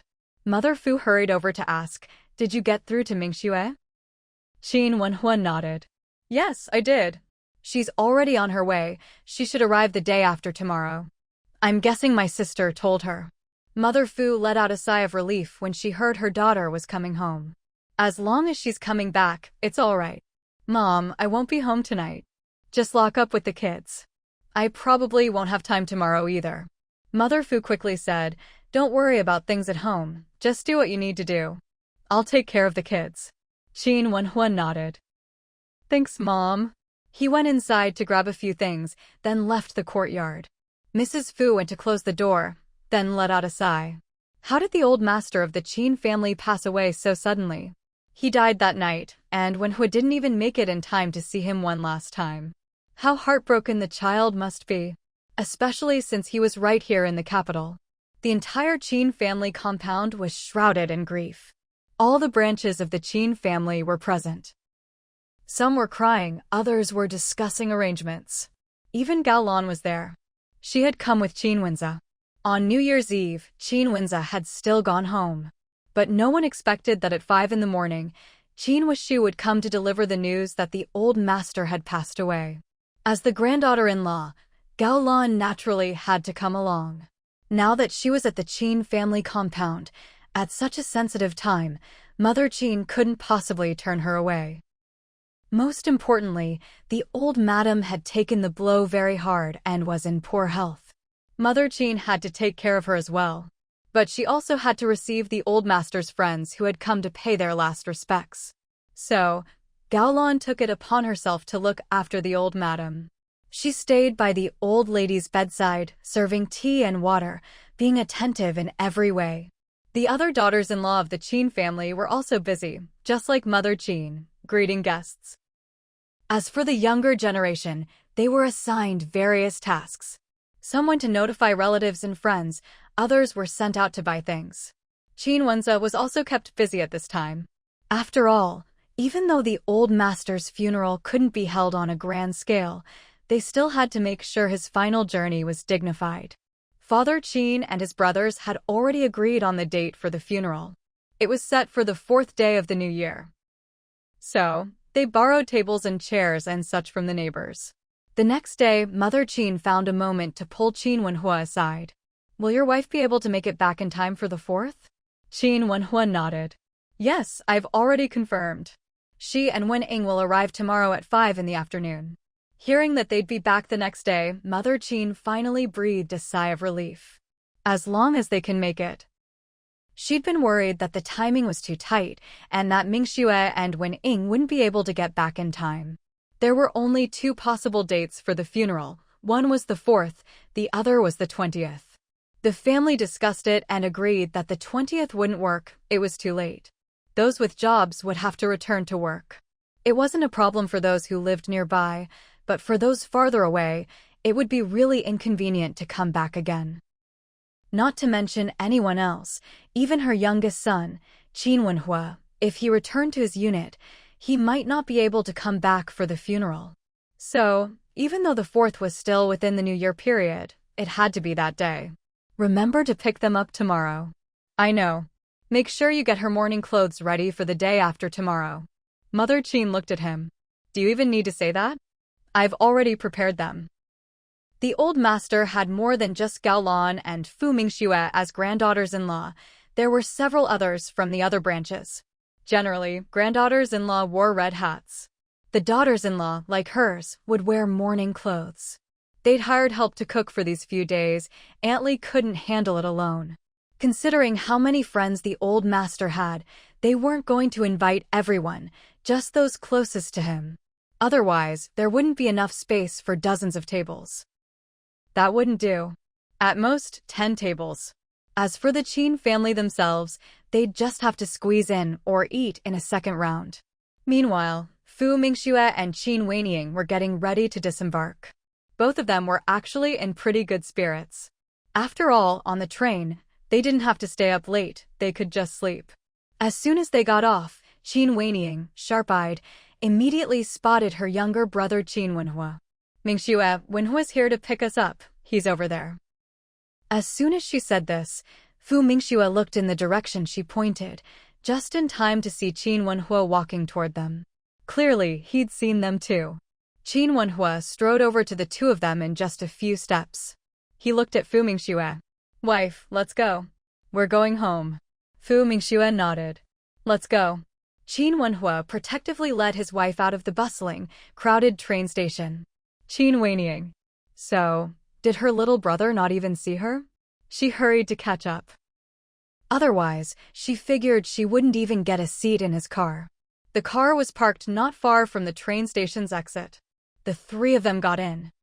Qin Weiying immediately asked anxiously, "What exactly happened to Grandpa? Wasn't he in good health the last time I was back? How did it happen so suddenly?" Qin Wenhua's voice was heavy. It was a heart attack. By the time they found him, he was already gone. He hadn't been there to accompany the old man in his final moments. That was a regret he'd carry for the rest of his life. If he'd been in the army, that would be one thing. But he'd been right here in the capital, and yet he didn't even get to see the old man one last time. It made him feel terrible. In fact, the whole Qin family felt terrible. Not a single one of them had been by the old man's side at the end. It was just that he'd passed away so suddenly. Fu Mingxue could feel the pain in Qin Wenhua's heart. She comforted him. The old man went quickly. It was a peaceful passing after all. At least he didn't suffer. In the back seat, Qin Wenying was also overcome with grief. She rarely cried, but now her eyes were red and swollen. At this moment, Qin Wenhua turned to look at his wife. Later, should I take you home first, or do you want to go straight to the Qin family compound? Fu Mingxue didn't hesitate. Let's go to the Qin family compound. Qin Wenhua nodded. All right. By the way, the old man's funeral is tomorrow. So soon. Qin Wenying was a bit surprised. But she was also relieved she'd made it back in time. If she'd been a day later, she wouldn't even have been able to see Grandpa off on his final journey. The car stopped at the gate of the Qin family compound. Qin Wenying quickly pushed open the car door and got out. As soon as she was out, she headed straight for the morning hall. Fu Mingxue followed close behind. Grandpa. When Qin Wenying knelt down, her tears finally fell. Fu Mingxue knelt beside her. Grandpa. At that moment, she too began to cry. After all, the old man had truly been good to her in his lifetime. She still remembered the joy and kindness in his eyes the first time they met. Qin Wenhua first carried his wife's luggage upstairs. Their room was still there, and it was very clean. When he came back down, he found his wife's eyes red and swollen from crying, and immediately helped her up. Wife, Grandpa knows you're back, that's enough. You've been on the train all day. Why don't you go upstairs and freshen up, then come down for dinner? Fu Mingxue glanced at him. All right. She went upstairs, took a shower, changed her clothes, and came back down. But instead of going to eat, she went to see Grandma. When she entered the old lady's room and saw Gaolan, she wasn't surprised at all. Grandma. Old Mrs. Qin had been in low spirits these past few days. It was as if her soul had left her body. She looked sick and frail. But when she saw her granddaughter-in-law Fu Mingxue return, her cloudy eyes suddenly brightened. Mingxue, you're back. Your grandpa, he... Her voice choked with emotion. Fu Mingxue hurried over and hugged old Mrs. Qin. Grandma, don't be sad. Grandpa's spirit in heaven would want you to take care of yourself. Old Mrs. Qin was heartbroken. She and her husband had spent decades together. And now he was gone, just like that. Gaolan watched the two of them hugging. Her expression was a bit stiff, because the old lady had never shown her that kind of emotion before. It was mealtime, but Qin Wenhua still hadn't seen his wife. He figured she was probably in Grandma's room, so he went to look for her. Sure enough, when he pushed open the door, he saw his wife inside. Wenhua. Gaolan called out to him. Qin Wenhua ignored her and walked straight to the bed. Grandma, are you feeling any better? Old Madame Qin was looking much more energetic than she had earlier. She glanced at her grandson and shook her head. I'm fine. By the way, are you here to get Mingxue for dinner? Mingxue, you should go eat. Honey, you go eat first. After all those days on the train, you must be starving, Qin Wenhua said, clearly concerned for his wife. Old Madame Qin chimed in as well. Mingxue, go on and eat. All right, Grandma, we'll go eat then, Fu Mingxue replied, getting up and leaving the room with Qin Wenhua. Neither of them invited Gaolan to join them. Gaolan stood there awkwardly, unable to describe how she felt. What was going on with Qin Wenhua and Fu Mingxue? Were they just going to ignore her like that? Had she done something to offend them? They weren't even bothering to keep up appearances. Anyone who didn't know better would think the two sisters-in-law had had a huge falling out and were now completely estranged. Just then, old Madame Qin spoke up. Gaolan, you should go eat too. I'm fine here. Truthfully, she really wanted to be alone for a while. But this eldest granddaughter-in-law just wouldn't take no for an answer, insisting she was worried and had to keep her company.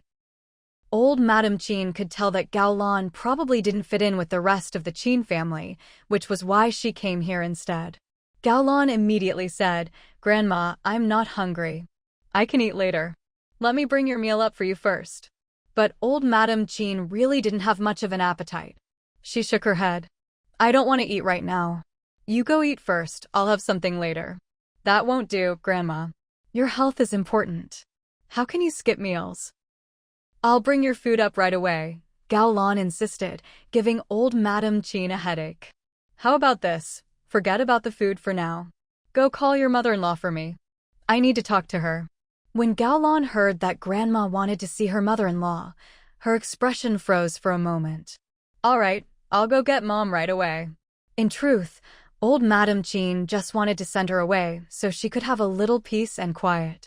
Besides, she really didn't feel like eating.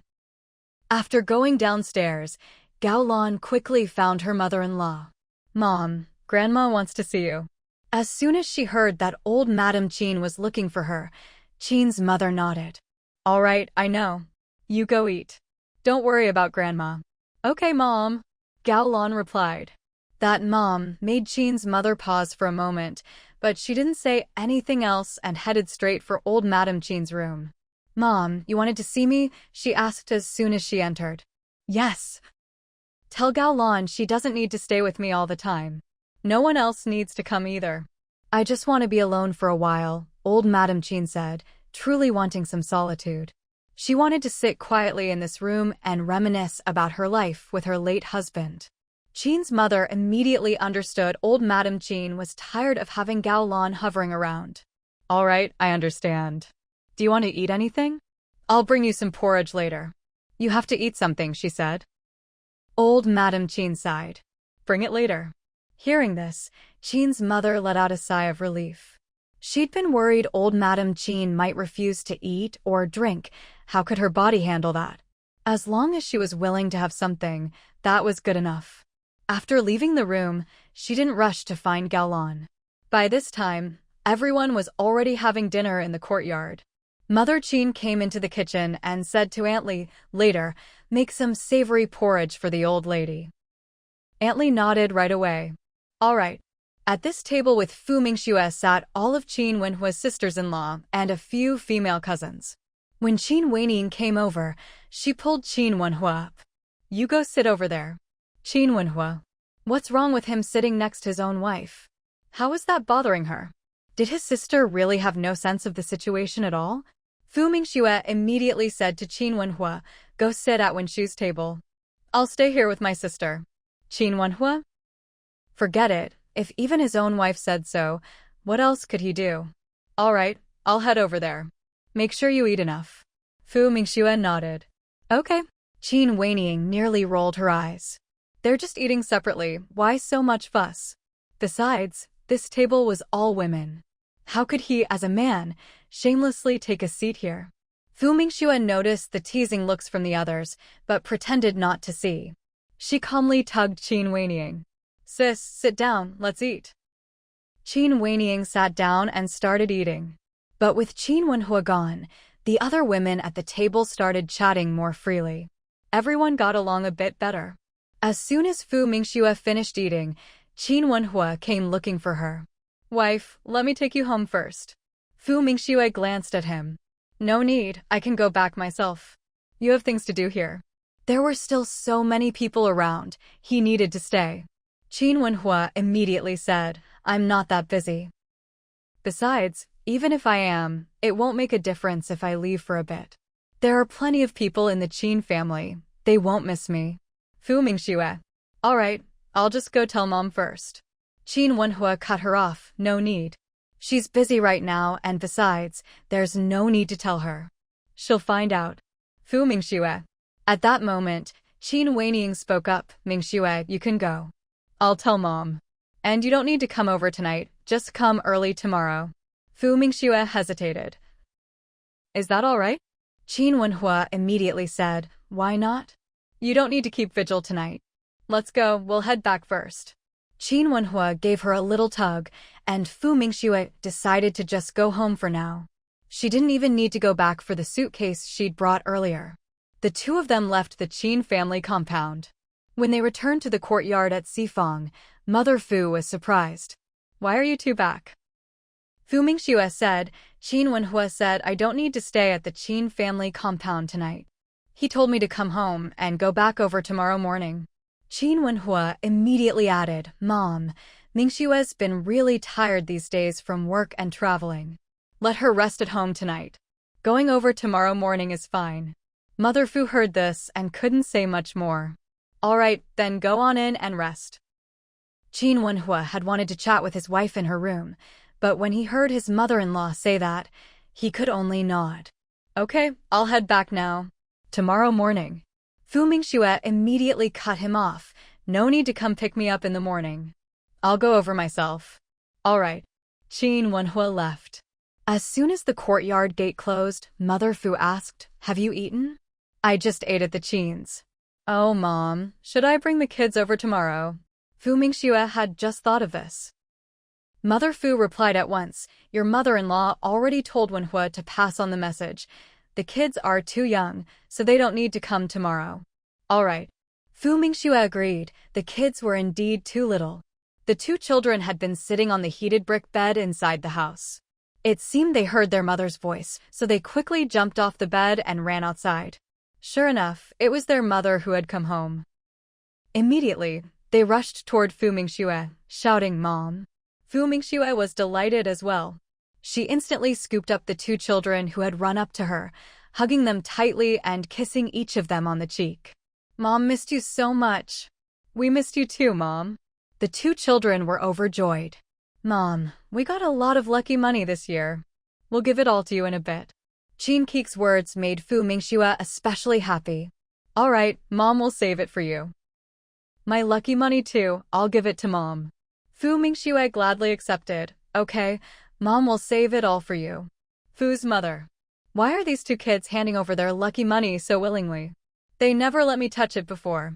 The twins quickly ran back into the house, and when they came out again, each was holding a big red envelope. "Mom, here you go." The brother and sister each handed one over, not the least bit reluctant. Fu Mingxue took them with a big smile. She gave them a squeeze. They were pretty thick. "That's quite a lot." The little girl immediately said, so much." She started counting on her fingers, great-grandpa and great-grandma, grandpa and grandma, grandma on Mom's side, and lots of other people. Fu's mother added, "Everyone else in the Qin family gave some too. Wenhua brought it back for you. And big brother Wenhua gave you each 10 yuan. Of course, Qin Wenhua had given both Qin Yu and Qin Ruoqiao 10 yuan each. Altogether, it adds up to 100 yuan. She'd never seen kids get so much lucky money before. Last year, when they got it, she was shocked. After all, back in her hometown, people usually only gave 5 or 10 cents to kids. At most, someone might give 50 cents. This Qin family really opened her eyes. So this year, when the total was so much, she wasn't all that surprised. Fu Mingxue had guessed as much when she felt the weight of the envelopes. "We'll save all this money for you to use when you go to school and university in the future." Fu's mother. "You really have the nerve to say that. But honestly, kids' money does need to be kept by adults. Letting them keep 50 cents or a yuan is already pretty generous. How many days are you staying this time? Are you going back again?" "I'll stay here for 3 or 4 days, then head back." "Not back to the family compound?" Fu Mingxue shook her head. "No, I'll be going back to the base. I'm not done with work yet." Once Fu's mother knew how long she'd be staying, she started planning to make some food for the trip, so her daughter could take it back with her. "You've been working hard lately, get some good rest. You have to get up early tomorrow." Fu Mingxue shook her head. "It's fine, I want to spend some time with the kids." Fu's mother thought the kids missed their mom too, so it was good to let the 3 of them have some time together. After all, in a few days, their mother would have to leave again. And who knew how long it would be before they saw each other again. She was planning to stay in Beijing for a while and would see about the future later. Fu Mingxue spent about an hour with the kids, telling them stories and such. When they got sleepy, she went back to her own room. But she didn't go straight to bed. Instead, she read and worked on her drawings. The next morning, Mingxue heard her mother knocking on the door. Mingxue, time to get up. We need to go to the Qin family early. Mingxue turned on the light and checked her watch. It was only 5 o'clock. Did they really have to go so early for the funeral? She'd only gone to bed at 1:30 last night. She'd meant to sleep early, but got caught up working on her drawings and lost track of time. Okay, I got it. After finishing breakfast, Mingxue saw that it was only 6 o'clock. And that was even after she'd dawdled a bit.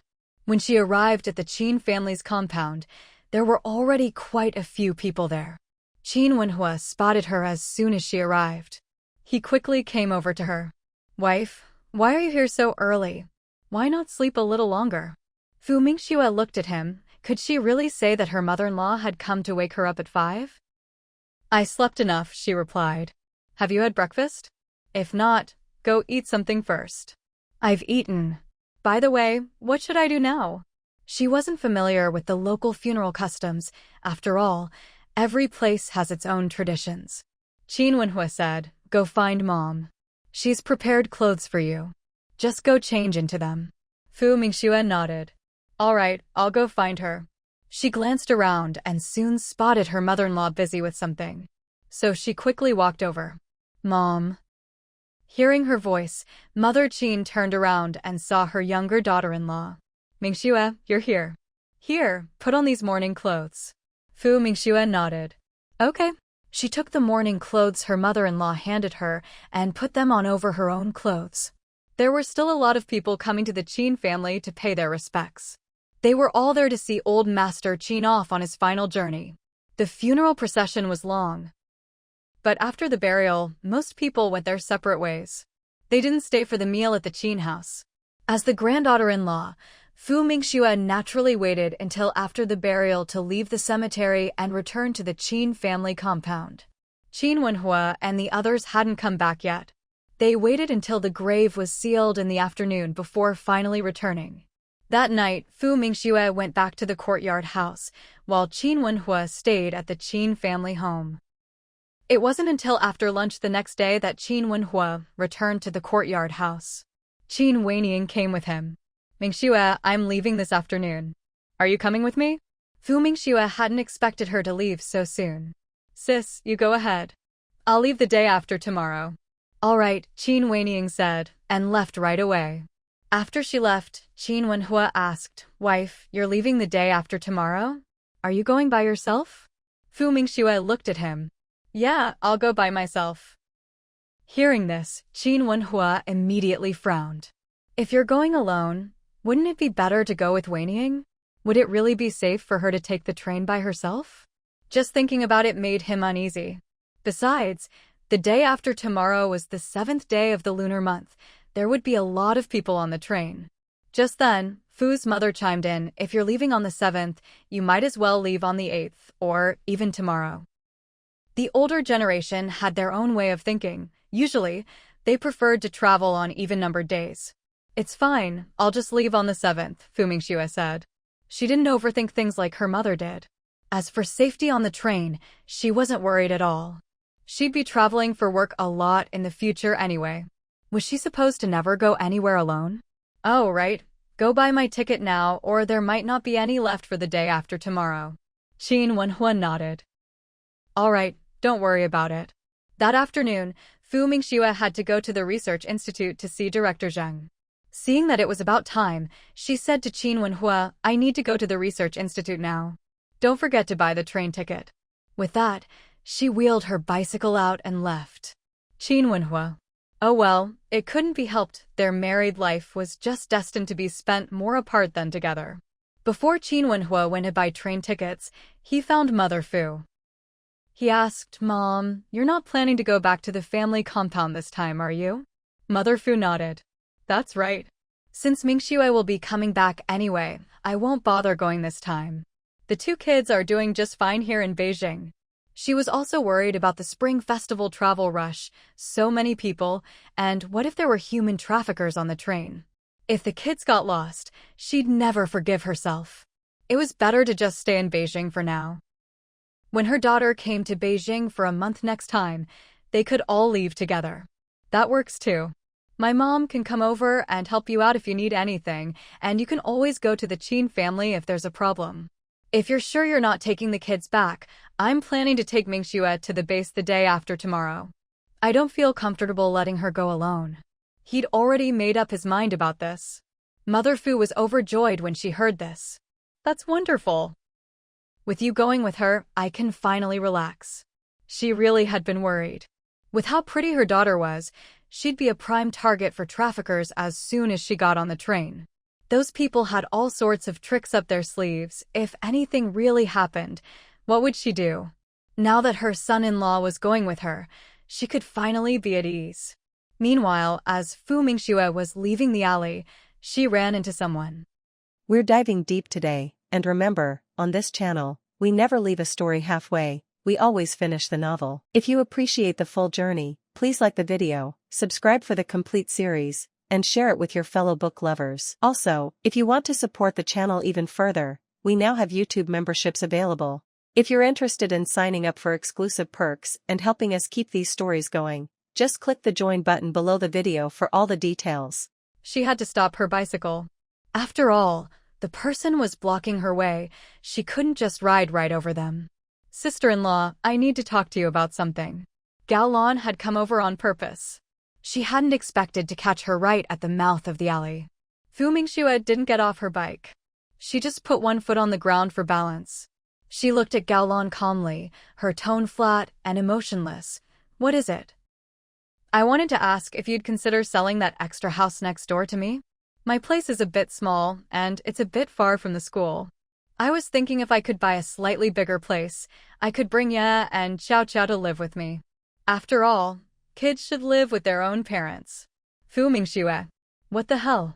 How thick-skinned does someone have to be to set their sights on my house? Not to mention, that's a 2-entry Sihiyuan. It'll be worth a fortune in the future. She'd have to be out of her mind to sell it. And to sell it to their family, no less. What? Does she think her life is too peaceful and wants to stir up trouble? Why would she want a neighbor like that to ruin her peace? Sorry, that house isn't for sale. It's my mom's retirement home. Why don't you look at someone else's place instead? Don't set your sights on mine. Besides, I'm still looking to buy more property myself. After all, my kids don't have a house yet. Gao Lan's expression froze. A flash of dissatisfaction flickered in her eyes. What did she mean, setting her sights on her house? And saying it was for her mom? Isn't she being a bit shameless, giving so much to her own family? Of all the excuses, she had to bring up those 2 kids. Aren't they adopted? Is she really going to buy houses for those 2? If she actually buys houses for those adopted kids, well, I'll swallow a needle. Isn't Auntie living with you now? She is, but she still needs her own place. Besides, how we arrange things in our family is our business, isn't it? What does it have to do with you? The house is not for sale. Don't even think about it. I'm in a hurry for work, can you move aside? Fu Mingxue's words were anything but polite. Gao Lan was so angered by her blunt tone that her face turned ugly. At this moment, Fu Mingxue was clearly running out of patience. She had no desire to waste any more time here. Does Big Brother know you're here trying to get your hands on my house? If you don't get out of the way, I don't mind calling him over, or maybe even my in-laws. Gao Lan's face alternated between green and white. But to just give up like this, she was unwilling. So she forced a smile. If you don't want to sell the courtyard house, that's fine. Could you let us stay there for a while? Don't worry, we'll pay rent every month and take good care of the place. You know, if a courtyard house sits empty for too long, it's easy for it to fall into disrepair. Fu Mingxue. So now she was supposed to thank her for taking care of her house? Do you not understand plain language? My courtyard house, not for sale, not for loan, not for rent. Stop thinking about my house. With a twist of her bike's handlebars, the little bicycle spun around, and she rode straight ahead. Gao Lan was startled by her sudden movement. Was she really going to run into her? She stood frozen, as if scared stiff, but a calculating glint flashed in her eyes. She didn't believe Fu Mingxue would actually hit her. And even if Fu Mingxue did, that was fine. She'd let everyone in the alley see how vicious Fu Mingxue was, even running over her own sister-in-law. Just as it looked like Fu Mingxue's bike was about to hit Gaolan, she suddenly swerved the handlebars to the side, and the bike zipped right past Gaolan. She truly couldn't be bothered to tangle with this woman. After all, her own time was precious. Gaolan had been waiting for the collision so she could fall over dramatically. But before she could even curl her lips into a smile, the bike had already sped past her at lightning speed. She didn't even have time to react. Gaolan? Now that the bike was already far down the road, how was she supposed to pretend to have been knocked down? When Fu Mingxue got home, Qin Wenze was just about to head out. Seeing her come in, he asked, "Where did you just go? Is something wrong?" Gaolan felt extremely guilty. She couldn't possibly admit she'd gone to ask Fu Mingxue for the house. "I've already handled the transfer paperwork for the child's school. Have him stay home these next few days and focus on reading and homework. Also, you don't need to go to the Qin family house anymore. Grandma likes her peace and quiet." Last night, his mother had specifically told him. The funeral was over, and there was no need for the couple to keep going to the Qin family house. The old lady wanted some quiet for the next few days. Gaolan's expression turned ugly. So her mother-in-law didn't want her at the Qin family compound. Grandpa's gone, and Grandma's all alone. Can't we move back in to keep her company? If she couldn't get Fu Mingxue's courtyard house, moving back to the Qin family compound would be the next best thing. No need. Grandma wants peace and quiet. Just leave it at that. Don't go over there anymore. With that, Qin Wenze pushed his bike out the door. Gaolan was left standing there, her face extremely unpleasant. If she couldn't move back into the Qin family compound even with such a good opportunity, who knew when the next chance would come? Director Zheng was happy to see Fu Mingxue arrive. He already knew about old Master Qin's passing. "Mingxue, can you solve the engine problem?" Fu Mingxue nodded. "Yes, but I'll need to run a few tests. I'm heading to the lab now unless it's urgent. Don't come looking for me." "All right." Once Fu Mingxue entered the lab, she was a workaholic. It wasn't until 11:30 at night that she finally finished and headed home. When she rode her bicycle up to the house, she saw Qin Wenhua just coming out the door. "Why aren't you asleep yet?" Qin Wenhua was worried his wife still hadn't come home so late. How could he possibly sleep? "I'll wait for you." "Oh right, let me make you something to eat." Fu Mingxue shook her head. "No need, I'm not hungry." She had pastries in her space. Just a few bites were enough to fill her up. "Did you buy your train ticket?" "Yes, 2 tickets. I'll go with you, and it's a good chance for me to return to the unit." Fu Mingxue was a little surprised. Was he worried about her? But thinking about it, it was about time for him to go back to his unit anyway. "All right, I'll go take a shower first." Fu Mingxue went inside to get her clothes. By the time she finished her shower and returned to the room, Qin Wenhua was already lying in bed. Fu Mingxue had planned to read for a while, but decided against it. As she walked over and was about to lie down, she suddenly remembered something. "When I left today, that Gaolan came to block me." Qin Wenhua's brows furrowed at her words. What did she want? Fu Mingxue didn't hide anything. She wanted to buy my Sihiyuan.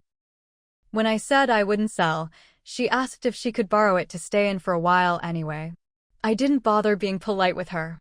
Qin Wenhua's face darkened. "I see. Tomorrow I'll talk to Qin Wenze." "All right." Fu Mingxue also hoped Qin Wenhua would talk to his older brother. Mainly, she didn't have the time herself right now. Otherwise, she'd definitely go to the Qin family and speak to her mother-in-law about Gaolan. If others don't care about saving face, why should she? Most importantly, she was worried that after she and Qin Wenhua left, Gaolan would go bother her mother. Let's not talk about her anymore. It's late, let's get some sleep. Fu Mingxue had been busy these days and was really tired. Come to think of it, aside from those 3 days and 2 nights on the train, tonight was the earliest she'd gone to bed since coming home. Qin Wenhua didn't have any other thoughts at this moment either. After all, his grandfather had just passed away. He wasn't an animal. Still, he couldn't resist pulling his soft, fragrant wife into his arms. It helped him sleep. The couple fell asleep quickly, out like a light in seconds. The next morning, when Fu Mingxue woke up, the person beside her was already gone. She lay there for a minute, then got up and went outside. Qin Wenhua, why did you buy so much coal so early in the morning? We're leaving tomorrow, aren't we? I wanted to buy extra coal and firewood for Mom today. Besides that, Qin Wenhua also planned to stock up on rice and flour. Fu Mingxue. She went to wash up. Breakfast, made by Mother Fu, was still plentiful, all of Fu Mingxue's favorites. Mom, I'll probably come back for a visit in April. Director Liu had mentioned taking her to the Canton Fair. He said there was a new engine at a southern factory that was just as good as the one they were developing. That piqued her interest. It was a good chance to see what advanced things would be at the Canton Fair. You'll be back in April? That's just over 2 months away. After all, it was already February. Qin Wenhua had breakfast with them, then headed out again. This time, he went to find Qin Wenze. Qin Wenze was quite surprised to see him. After all, his younger brother usually acted like he didn't want anything to do with him. Now he'd actually come looking for him. That made him rather happy. Wenhua, what brings you here? Qin Wenhua didn't bother being polite. Qin Wenze, keep your wife in check. Tell her to stop eyeing my wife Sihiyuan. My wife doesn't have time to deal with her, she's busy with work. Qin Wenze was left a bit dumbfounded by these words. You're saying Gaolan is eyeing my sister-in-law's courtyard house? That can't be, can it? Qin Wenhua let out a cold laugh. She literally showed up at our door yesterday. How is it impossible? First, she tried to get my wife to sell her the courtyard house.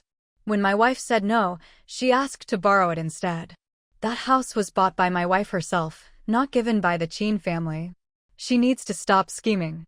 After saying this, he couldn't be bothered to say another word and turned to leave. Qin Wenze was left standing there, digesting what his younger brother had just told him, his face growing increasingly grim. He went straight home. When Gaolan saw him come back right after going out, she was quite surprised. She was just about to ask when she noticed his face looked terrible, and his eyes were glaring at her, full of anger. This made her anxious. Wenze, why are you back? Did you forget something at home? Yesterday, when you went out, did you go see Fu Mingxue? Gaolan's expression changed instantly at his words. What, did she run to you to complain? What's with this Fu Mingxue? Supposed to be an intellectual, but always doing these petty things? Fu Mingxue is busy and doesn't have time to come to me. Don't try to change the subject. I'm asking you, what was that about trying to buy her courtyard house yesterday? And you even asked to borrow it. How could you even bring yourself to ask that? Gaolan let out a laugh of disbelief. Why shouldn't I ask? It's not like I'd live there for free. Having people in the house keeps it lively. Besides, her courtyard house is just sitting empty. What's wrong with lending it to us? I was thinking of our family when I tried to buy her house. After all, I want to bring Yaya and Xiao Xiao to live with us, and her courtyard house is bigger, so we'd have more space. Plus, our families are neighbors, so the kids could play together. Qin Wenze really hadn't expected her to be so shameless as to actually go and ask Fu Mingxue. He sneered, you want to buy her courtyard house? Do you even have the money for that? Gaolan. How much could it be? Just a few thousand yuan, right? You and Qin Wenhua are brothers. If we don't have enough now, we can just pay it back slowly, can't we? She tried not to think about the fact that the house was bought with her mother-in-law's money. What more did they want? Qin Wenze was so exasperated by her ignorance that he laughed. A few thousand yuan for that courtyard house? What was she thinking? Pay it back slowly?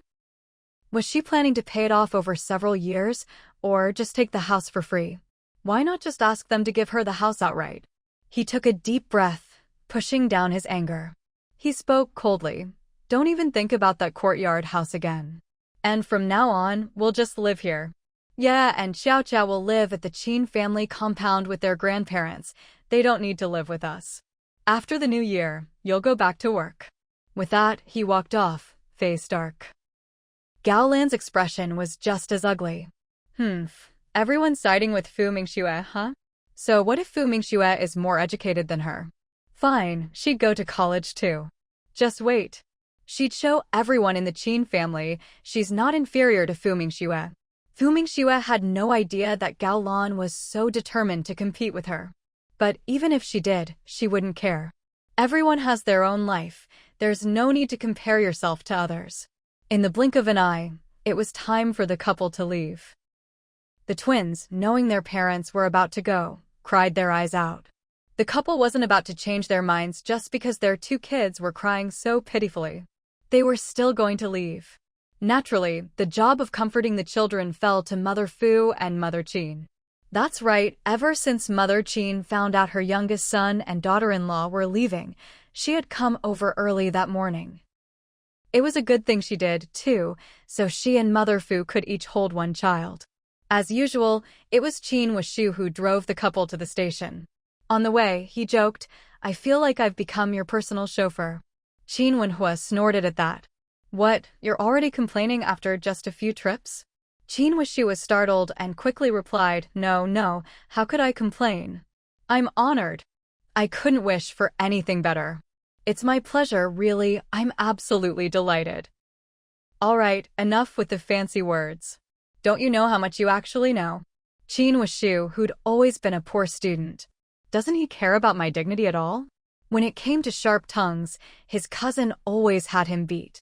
After dropping the couple at the train station, he said, "Wenhua, Mingxue, have a safe trip." Qin Wenhua looked at his grinning face and immediately said, "If you've got nothing better to do, drop by the Sihiyuan more often. Use your eyes.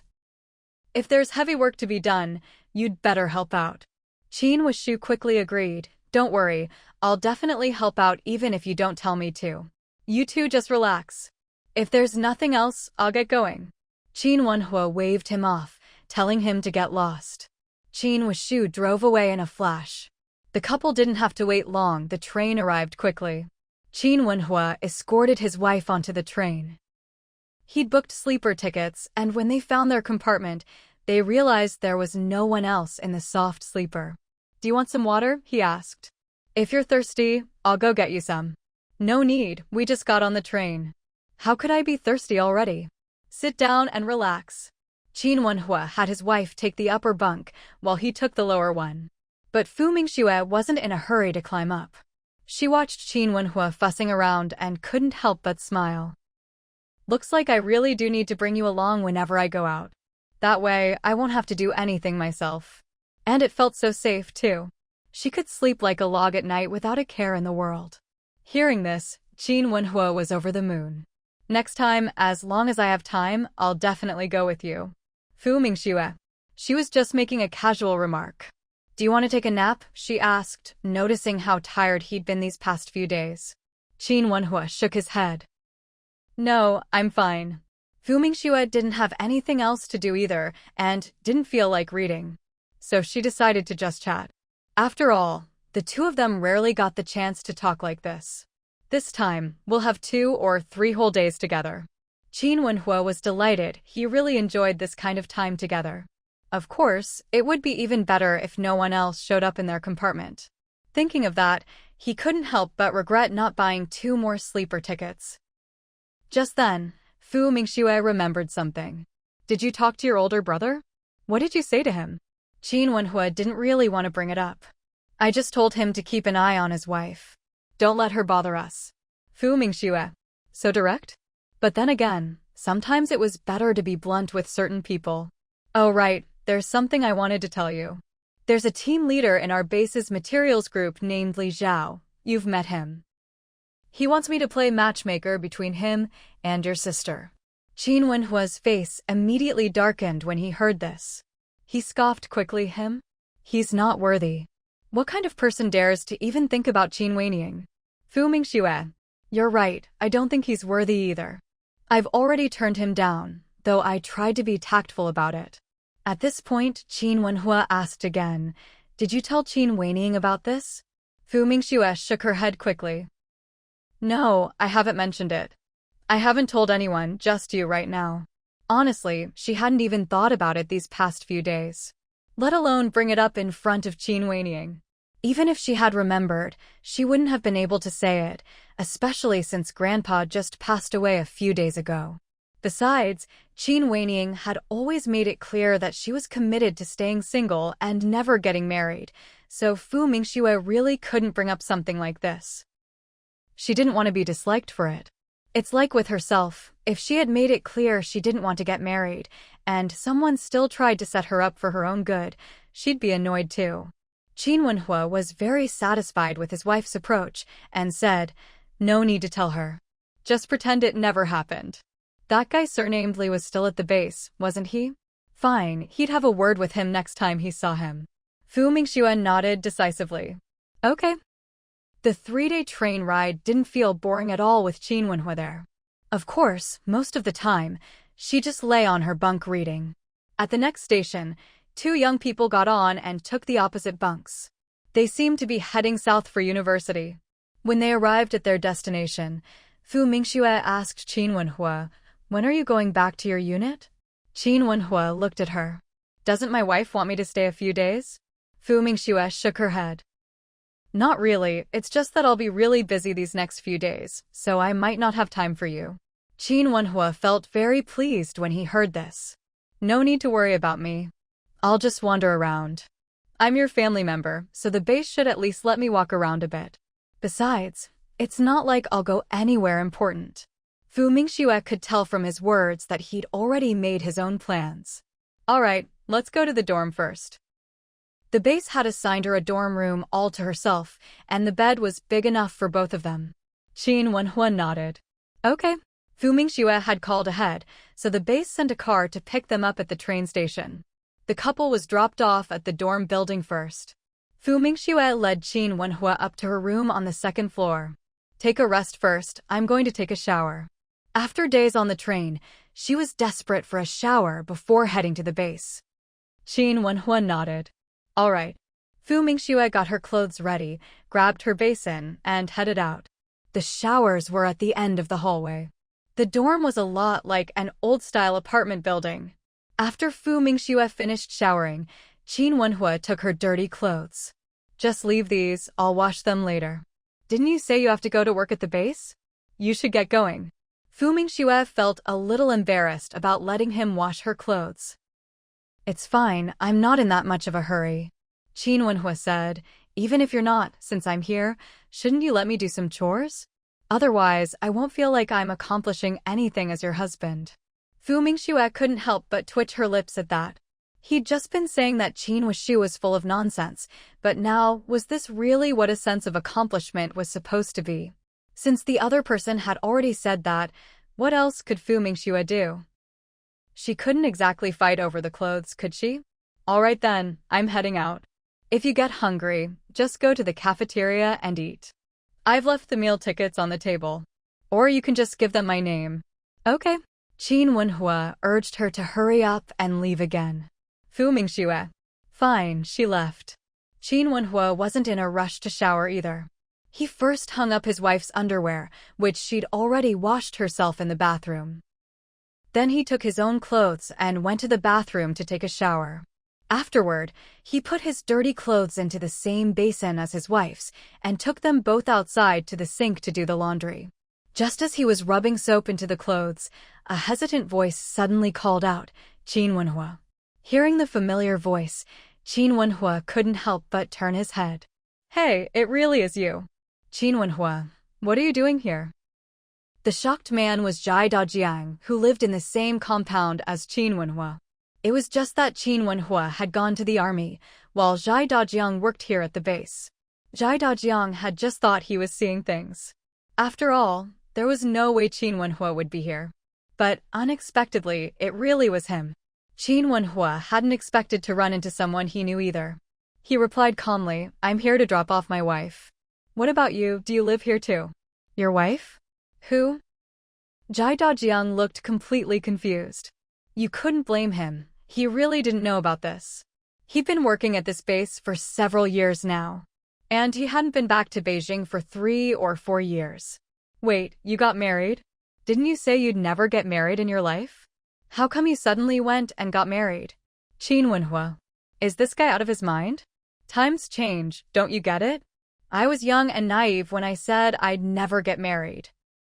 What does that have to do with me now? Can't people grow up? Jai Dajiang. That's some serious growth. You're practically a different person. So all that talk before was just hot air? So who's your wife? Does she work here at the base? Fu Mingxue. She's working here for now. Jai Dajiang. Who? You mean that team leader Fu is your wife? On this floor, there was only one young and pretty team leader Fu, right? And not only was she good-looking, she was also impressively capable for her age. He'd even considered asking someone to play matchmaker for her. She was the first woman who'd ever made him seriously think about marriage. But before he'd even figured out who to ask for help with matchmaking, Qin Wenhua just came out and said Fu Mingxue was his wife? Yeah, my wife. We got married the year before last. We've been married 3 years now, Qin Wenhua said without batting an eye. A little over a month in the year before last still counts as a year.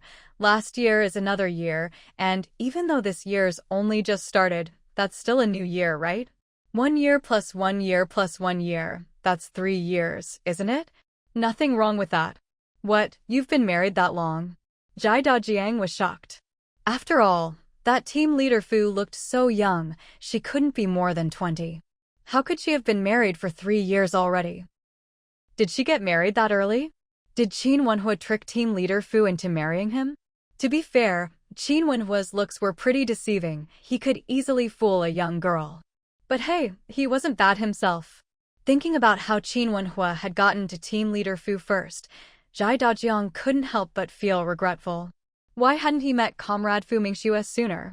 Of course, we're practically an old married couple now. Too bad you weren't here, otherwise you'd have had to drink a cup of wedding wine too. After all, you'd have to call her sister-in-law now. By the way, are you married? How old are your kids? 1 or 2? Qin Wenhua's barrage of questions made Jai Dajiang's face darken. This guy is doing it on purpose, isn't he? He's definitely doing it on purpose. How old do you think I am? Why would I be married with kids already?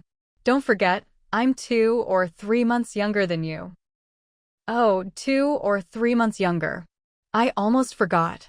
After all, you now, Qin Wenhua looked him up and down, clicked his tongue twice, and continued, is your job that exhausting? You look 10, 20 years older than me. Jai Dajiang. 10, 20 years older? Now his face wasn't just dark, it was practically green. He just skipped shaving for a day or 2, and suddenly he looked decades older? Huh, this guy is definitely trying to get under his skin. Before he could fire back, Qin Wenhua spoke again. You should hurry up and find someone too. If you wait a few more years, no one will want you. People are looking for a partner, not a dad. Now Jai Dajiang was really pissed. You've always had a mouth like a sewer, haven't you? Qin Wenhua didn't get angry at that. He shot a sidelong glance over. As if your mouth is any better. Why don't you try spitting out an ivory tusk? Jai Dajiang. Damn it. Why is this bastard's mouth so annoying? Can I slap him? Does team leader Fu know how foul your mouth is? Qin Wenhua shot right back. No matter how foul, it's not as bad as yours. Jai Dajiang. Forget it. He wasn't going to argue with certain people. His gaze landed on the pile of clothes in the basin. All sorts of colors, clearly not all Qin Wenhua's. You're useless at everything else, but you make a pretty good house husband. Qin Wenhua sneered. I'm useless at everything else? Have you tried me? Jai Dajiang. His eyes went wide in shock. Qin Wenhua? When did you become so shameless? How could he just say something like that? He was embarrassed just hearing it. Qin Wenhua, how am I shameless? I was talking about fighting. Wanna try? Or, were you thinking of something else? Huh, people with dirty minds really do see filth everywhere. Jai Dajiang. His face turned from blue to green with rage. Damn, this guy is really shameless. Fine, I can't outtalk you. I'm leaving. He spun around, furious. But after 2 steps, he realized, why should he be the one to leave?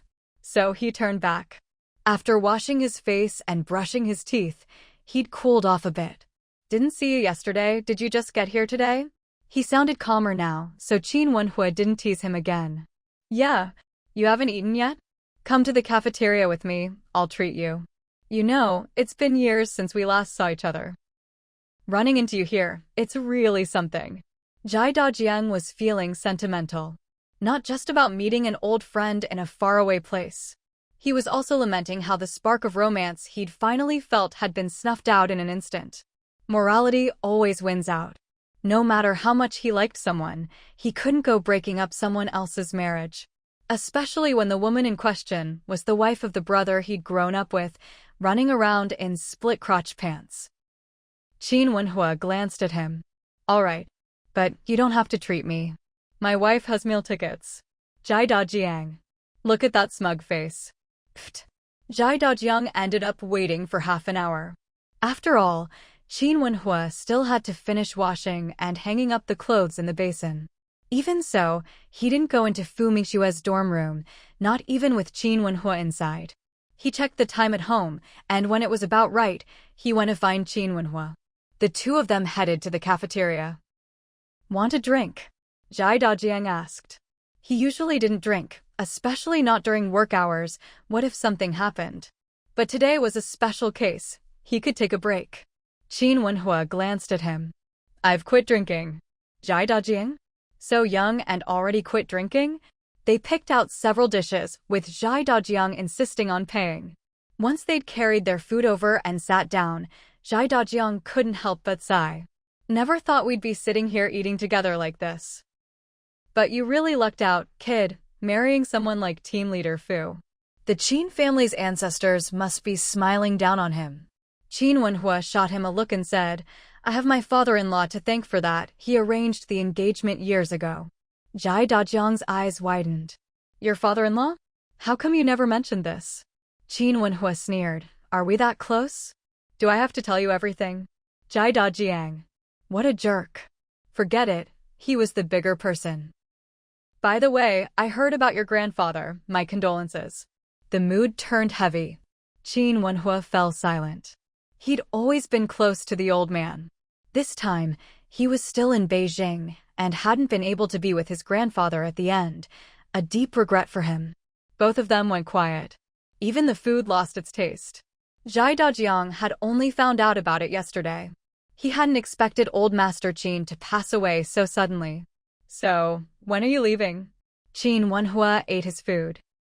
Whenever I feel like it. Jai Dajiang? Get lost. After Fu Mingxue had been away for a few days, work had piled up. Chang Qingze was showing her some data. Some of it was about their proposed improvements. Just then, Li Zhao arrived. He was there for work too, after all. He was the head of the materials team. Once their discussion was over, Li Zhao didn't linger. Now wasn't the time for small talk. Fu Mingxue didn't mind his quick exit. She said to Chang Qingze, go back to the factory tomorrow. Bring all these things over for me. She listed out a few items. Chang Qingze glanced at the list and nodded. All right. By the time Fu Mingxue remembered Qin Wenhua was still in her dorm, it was already 6:30 in the evening. She hurried back. Qin Wenhua happened to be tidying up the room. Seeing her, he apologized. Sorry, I lost track of time. You must be hungry. I already ate at the cafeteria earlier, so I'm not too hungry. But you haven't eaten yet, right? Should we go now? Fu Mingxue was actually starting to feel hungry. Sure. By the way, who did you eat with earlier? Jai Dajiang, from the same compound. Didn't expect he'd be staying here too. Jai Dajiang. Fu Mingxue didn't know him. She hadn't been at the base long. Besides, they weren't in the same department, so there weren't many chances to run into each other. He's not important. Come on, let's head to the cafeteria. Oh, it's a bit late. Will there still be food? There will. People here eat at all sorts of times, so the cafeteria keeps the food warm. If it gets too late, they can always whip up a few dishes fresh. When the couple stepped out, they happened to run into Li Zhao. It turned out Li Zhao also lived in this dormitory building. When he saw Fu Mingxue and Qin Wenhua walking together, he was momentarily stunned. He quickly greeted them, Comrade Qin, you're here too. Qin Wenhua didn't have a great impression of him at the moment. He responded coolly, Li Zhao didn't mind his coldness. He looked at the two of them and asked, are you going to eat? How about we go together? Qin Wenhua wasn't the type to care about saving face. He refused directly, no, thanks. I want to eat alone with my wife. Li Zhao was a bit taken aback. But he recovered quickly and said, "All right then, I won't disturb you." He nodded politely to the two of them and left first. If he couldn't sense Qin Wenhua's hostility by now, he'd have to be pretty dense. It seemed Fu Mingxue had probably told Qin Wenhua about wanting to play matchmaker. Qin Wenhua watched him leave, then turned to Fu Mingxue as if nothing had happened and said, "Let's go, honey." Fu Mingxue glanced at him and nodded. Okay. The two of them headed to the cafeteria. There weren't too many people eating at this hour. They walked up to the food counter. Qin Wenhua asked, "What do you want to eat, honey?" "Anything is fine." "I'm not picky," Fu Mingxue replied. She really wasn't fussy about food. Besides, the cafeteria chef's cooking was actually quite good. Seeing this, Qin Wenhua ordered according to his wife's preferences. "Andy, we'll have a serving of braised pork, a fish dish, shredded potatoes, and stir-fried cabbage with pork. Also, one small and one medium bowl of rice." The lady behind the counter glanced at him, then at Fu Mingxue. She smiled and asked, "Xiao Fu, is this your boyfriend?" Fu Mingxue was good-looking and so young to be working at the base. Even though she hadn't been here long, the cafeteria staff all remembered her. After all, Fu Mingxue was just too pretty. More importantly, once, they'd overheard someone call her Team Leader Fu. So young and already a team leader, that was seriously impressive. This was the base, after all. Most people here were much older. They were either middle-aged or even senior engineers. For a girl in her 20s to be a team leader, she was so outstanding, it was impossible not to remember her. Fu Mingxue shook her head. "Auntie, he's not." The cafeteria lady was momentarily stunned. Even Qin Wenhua was visibly surprised when he heard his wife deny their relationship. He turned to look at Fu Mingxue, not understanding why she would say that. Just then, Fu Mingxue smiled and added, "We're married." "He's my husband, so I can't call him my boyfriend." Qin Wenhua's face instantly lit up. He felt a surge of happiness. Honestly, when his wife denied their relationship just now, he'd felt a bit hurt. He hadn't expected her to say they were married. The cafeteria lady was also shocked.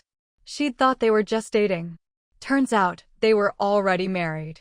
Team leader Fu getting married so young was quite early. After all, most intellectuals preferred to marry and have children later. So he's team leader Fu's husband. You two got married pretty young, but you're really a perfect match. Really? I think so too. Auntie, can you serve us, please? More lean meat in the braised pork, I like it lean. All right.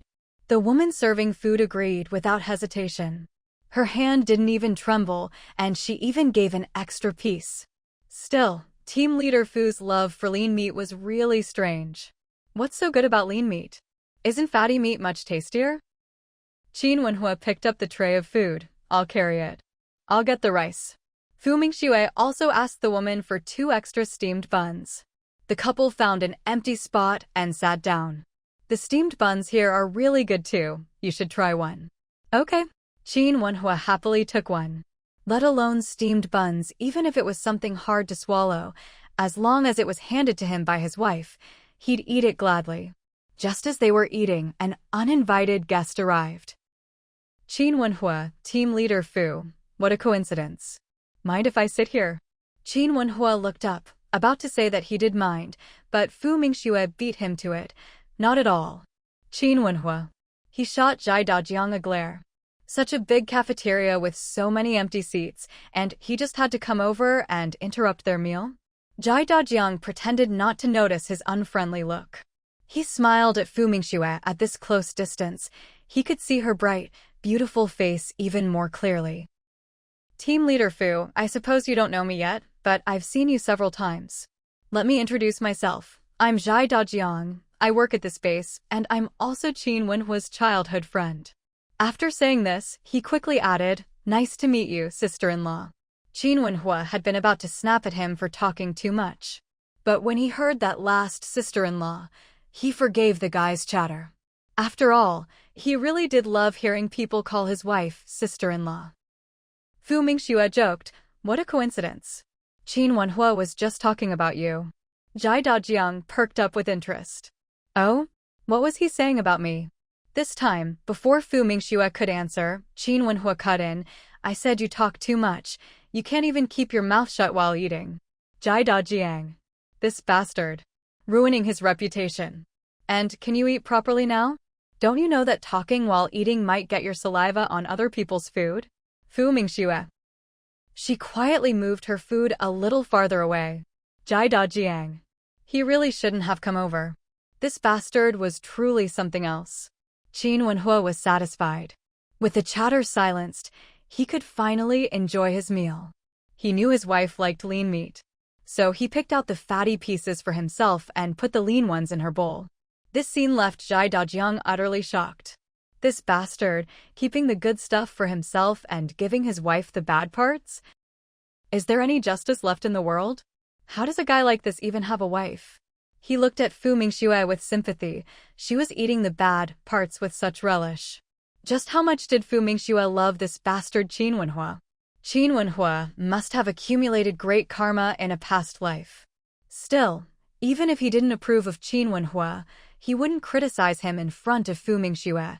The meal was soon finished. Qin Wenhua took the dishes to wash them. Wife, do you have to work overtime tonight? Yes. You go to bed early, don't wait up for me. I'll probably be back late. Okay. Be careful on your way back to the dorm. Fu Mingxue nodded. After leaving the cafeteria, she and Qin Wenhua went their separate ways. Qin Wenhua, you'd better cherish your wife. After leaving this remark, Jai Dajiang took his leave as well. After all, he still had work to do that evening. Qin Wenhua? But he didn't have time to dwell on Jai Dajiang's strange comment. He saw Li Zhao coming out just then. Li Zhao, do you have a moment? I'd like to talk. Li Zhao. Sure. He agreed and walked over. Qin Wenhua glanced at him, then pointed to the side. Let's go over there. All right. Li Zhao had no objections, of course. He could pretty much guess what Qin Wenhua wanted to talk about. The two of them walked off to the side. There was no one else around. As long as they didn't shout, no one would pay attention to their conversation. Li Zhao didn't speak first. He waited calmly, his expression composed. You and Qin Weining aren't suitable for each other. Don't bring this up to anyone again in the future. With that, Qin Wenhua turned to leave. Li Zhao called after him, Can you tell me why we're not suitable? Qin Wenhua paused mid-turn, then looked back, his gaze cold and emotionless. Because you're despicable. Smart people should know when to stop, don't be stupid. Li Zhao's face stiffened. Qin Wenhua ignored him and strode away. Li Zhao stood there for a long time before finally walking off himself. Qin Wenhua stayed at the base dormitory for 2 whole days. He'd bought a ticket for the 8 p.m. train that night. After all, there was only one train to the army base. If you need anything, call me, he told his wife. All right. But I probably won't be here much longer either. I'll be heading back to the factory soon, Fu Mingxue replied. She had a packed schedule ahead. She needed to run tests here. And in April, she'd have to go to the Canton Fair. Qin Wenhua really hated to leave, but he had no choice. After one last hug, he picked up his things and left. Fu Mingxue didn't see him off. But watching Qin Wenhua leave, she really did feel a bit reluctant. No matter what, after sleeping together for so long, feelings had grown. With 2 kids at home, Mother Fu had to go out and buy groceries herself. She couldn't keep relying on the Qin family to deliver food, could she? Even if the Qin family was willing, she wasn't. When she went out shopping, the twins stayed home. Luckily, they were very well behaved. Whenever Grandma said she was going out, they never insisted on tagging along. One day, someone knocked on the door. Mother Fu happened to be home. She opened the door and was surprised to see who was standing there. Are you Director Liu? Director Liu smiled broadly. I'm surprised you remember me. You've got a good memory. Mother Fu did have a decent memory. Besides, she had a deep impression of Director Liu, even though he'd only visited once. Someone so important, how could she forget? Director Liu, please come in. Are you here to see our Mingxue? She's not home. No, I'm here to deliver something. See this? This is a three-wheeled electric vehicle designed by team leader Fu. The bicycle factory sent over a prototype for you to use. Oh, and this is Director Zhang. As Director Lu spoke, Mother Fu finally noticed the man beside him. She was shocked. An electric tricycle? Director Zhang quickly nodded. Yes, it was designed by Comrade Fu Mingxue. She even helped us improve our small electric vehicles at the factory. This tricycle is a special reward we're giving to Comrade Fu Mingxue. Mother Fu. Is my daughter really this amazing? Mother Fu looked at the shiny, brand-new little three-wheeler. It looked even nicer than the one she had back at the family compound. And this tricycle was a bit bigger, too. Just one look and you could tell it was something valuable, worth quite a bit of money, the kind of thing that made people like it at first sight. Of course, she was no exception. She liked it too. After all, with this vehicle, she could take her two kids out together to buy groceries or whatever. That would be really convenient. But still, she couldn't accept it. Her daughter wasn't home and hadn't mentioned anything about this to her. How could she just accept it on her own? What if it caused trouble for her daughter? After thinking it over, she said, Director Lu, Director Zhang, first of all, thank you, but my daughter didn't say anything about this. I'm just an old lady who doesn't know much, so I can't just accept it. Why don't you take the tricycle back with you? Director Lu smiled and said, Auntie, don't worry, you can keep it. We really did discuss this with team leader Fu, and we even talked on the phone last night. I heard she was going to call home. Haven't you gotten her call yet? No. We don't have a phone at home, Mother Fu replied, still hesitant to accept it. You couldn't blame her for being cautious. Sometimes, you just had to be careful. Well, Director Lu wanted to say more. But just then, Mother Qin's voice rang out. Oh, is this the tricycle Mingxue mentioned? It really is nice. Mother Fu's eyes lit up when she saw her in-law. In-law, did Mingxue call you? Mother Qin nodded. Yes, she called late last night. She told me about the tricycle.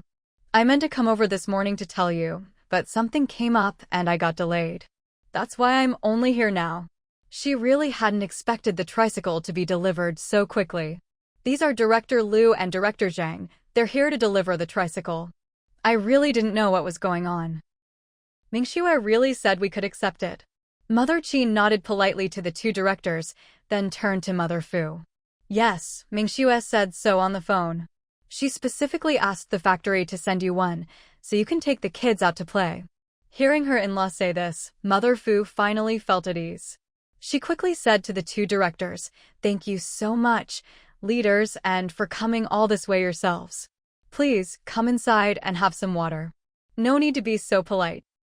Here, let me show you how to use the tricycle first. Director Zhang personally explained how to operate it. Both Mother Fu and Mother Qin listened attentively. Afterwards, the two in-laws commented to each other, This is actually pretty simple. That's right, it really is. Why don't you try it out? Mother Fu was quite bold and besides, she'd already tried out Mingxue's modified electric bike back at the compound. So she was eager to give it a go. Once she got on, she found it really easy to handle. Mother Qin watched enviously, and when Mother Fu came back, she tried it out herself. It's really nice. Seeing this, Directors Zhang and Lu knew their task was complete. They said their goodbyes to Mother Fu. Actually, anyone from the factory could have been sent to deliver the tricycle. But the two directors decided to come themselves. Of course, Director Lu mainly came to show the way. After they left, Mother Fu and Mother Qin picked up the two kids and put them on the tricycle, with Mother Qin watching over them in the back. Let's go buy groceries. The two in-laws were absolutely delighted with their new ride. And so, off they went, driving it into town for a spin. As soon as this electric tricycle appeared, it immediately drew a lot of attention. Both Qin's mother and Fu's mother were overjoyed. The envious looks from everyone else made them feel quite proud. After all, no one else had this new model. And this brand new model was designed personally by their own daughter/daughter-in-law. The factory director had even delivered it to them in person. This kind of honor was enough for them to brag about for a lifetime. The twins were thrilled too. This little vehicle was amazing. From now on, they could go out with their grandma. Fu's mother bought some groceries and loaded them up. Many people, upon seeing the tricycle, came over to ask about it. Fu's mother didn't say much, just mentioned it was a new product from the factory and would be on sale soon. Gaolan happened to pass by. At first, she didn't pay much attention to the crowd gathered there, until she spotted her own mother-in-law. Her eyes instantly widened. Without thinking, she squeezed into the crowd. And then she saw her mother-in-law standing next to that brand-new tricycle. "Mom, what are you doing here?"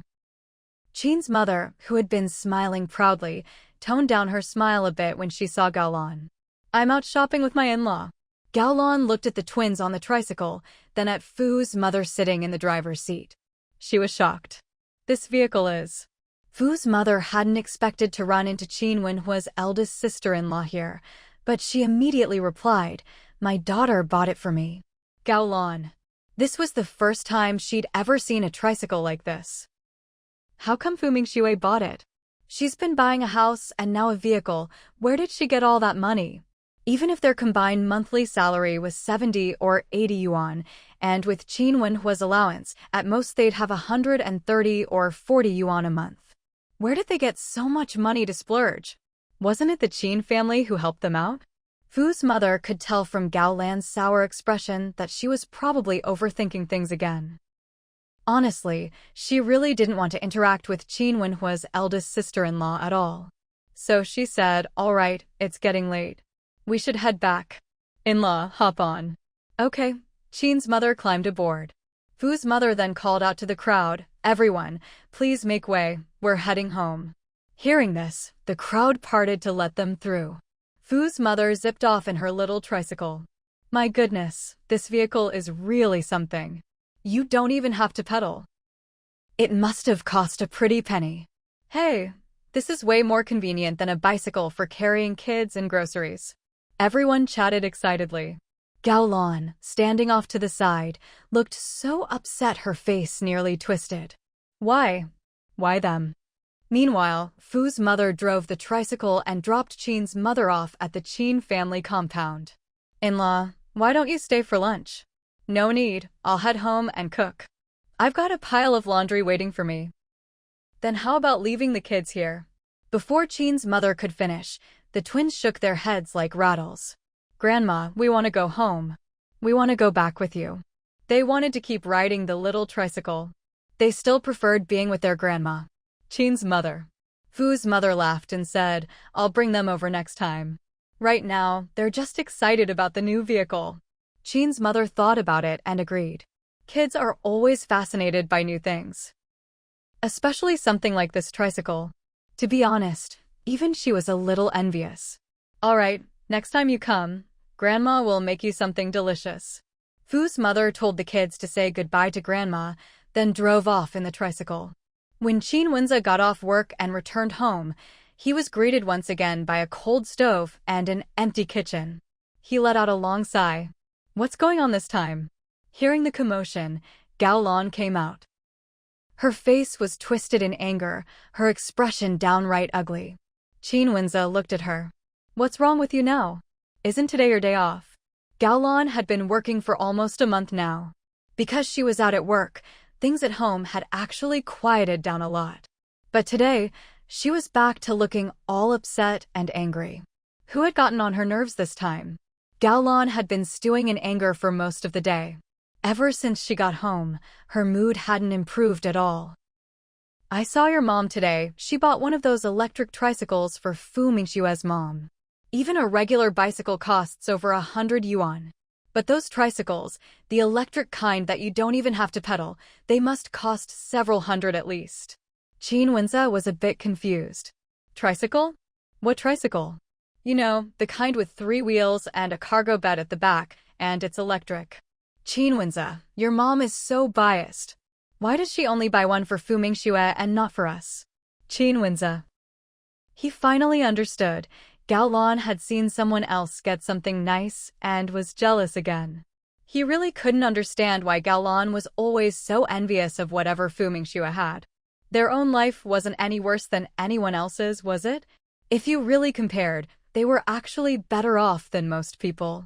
When she needed to go to work, Hadn't he bought her a bicycle without a second thought? Why did everything have to be compared with his sister-in-law? If she kept this up, there would only be more nice things his sister-in-law got in the future. How would Galan handle that? That tricycle you're talking about couldn't possibly have been bought by my mom. It was probably bought by my sister-in-law herself. Some factories are friendly with her, so just drop it, okay? How could it not be your mom? I admit Fu Mingxue is capable, but that's real money we're talking about. Does she have that much?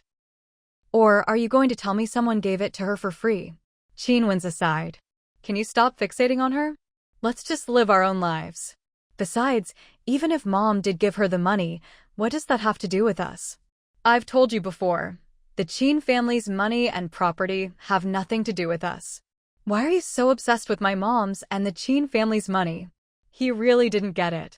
Back before they got married, he never noticed Galan had such a big problem. Galan was nearly driven mad by what he said. Why, you ask? I'll tell you why, because I'm the Qin family's daughter-in-law, because I'm her sister-in-law. Isn't that enough? It's not enough. I've basically been kicked out of the Qin family, so their money and everything else have nothing to do with us. Even if there is something, it'll only be for our son and daughter. Qin Wen's face was already showing clear impatience. He didn't want to talk about this anymore. Galan, I'm telling you for the last time, no matter how much money or how many things my mom or the Qin family give to my sister-in-law, it has nothing to do with you or me. There's no need for you to be jealous of her all day long. If you insist on being like this, then let's just get a divorce. I don't want to live like this for even one more day. Gao Lan's eyes turned red with anger. Qin Wenza, do you really think I can't live without you? Fine, if you don't want to be with me, give me 10,000 yuan and we'll get divorced. Also, this house has to go to me. As if anyone actually cared about the Qin family. 10,000? Are you crazy? Did she even know how much money that was? Not only did he not have 10,000 yuan, even if he did, he'd never give it to her. Gao Lan had had enough of this kind of life. She shouted angrily. Wasn't it you who complained that I can't have children? Haven't you been planning for a long time not to stay with me? But don't forget, who's responsible for the fact that I can't have children? Your family is the reason I lost the chance to be a mother. Your family made my life this miserable. Am I asking you for tens of thousands? Qin Wen's face instantly turned ashen. When it came to the issue of children, he really had no argument, because what she said was true. He fell silent for a long moment. 10,000 is out of the question. At most, 2,000. When Gao Lan heard this, she truly gave up hope. For Qin Wenza to say something like that meant he really intended to divorce her. She took a deep breath. Give me 5,000 yuan and give me this house. If you agree, we'll get divorced. If you don't, then we'll just keep living like this. Qin Wenza. An hour later, Qin Wenza arrived at the Qin family compound. Mother Qin wasn't surprised at all to see him.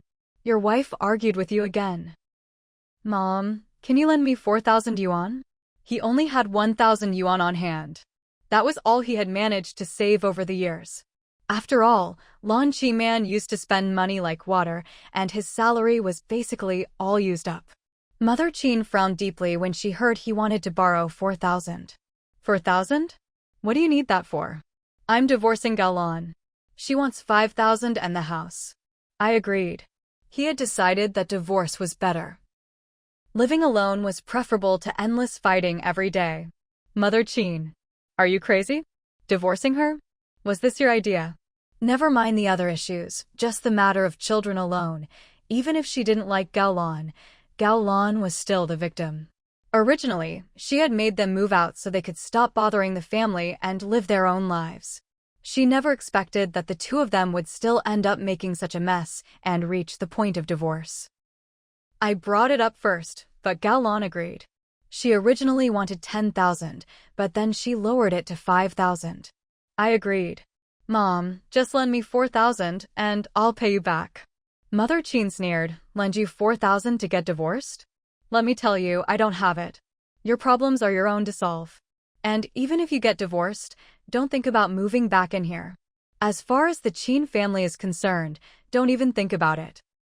She paused, her tone softening a little. You chose this person.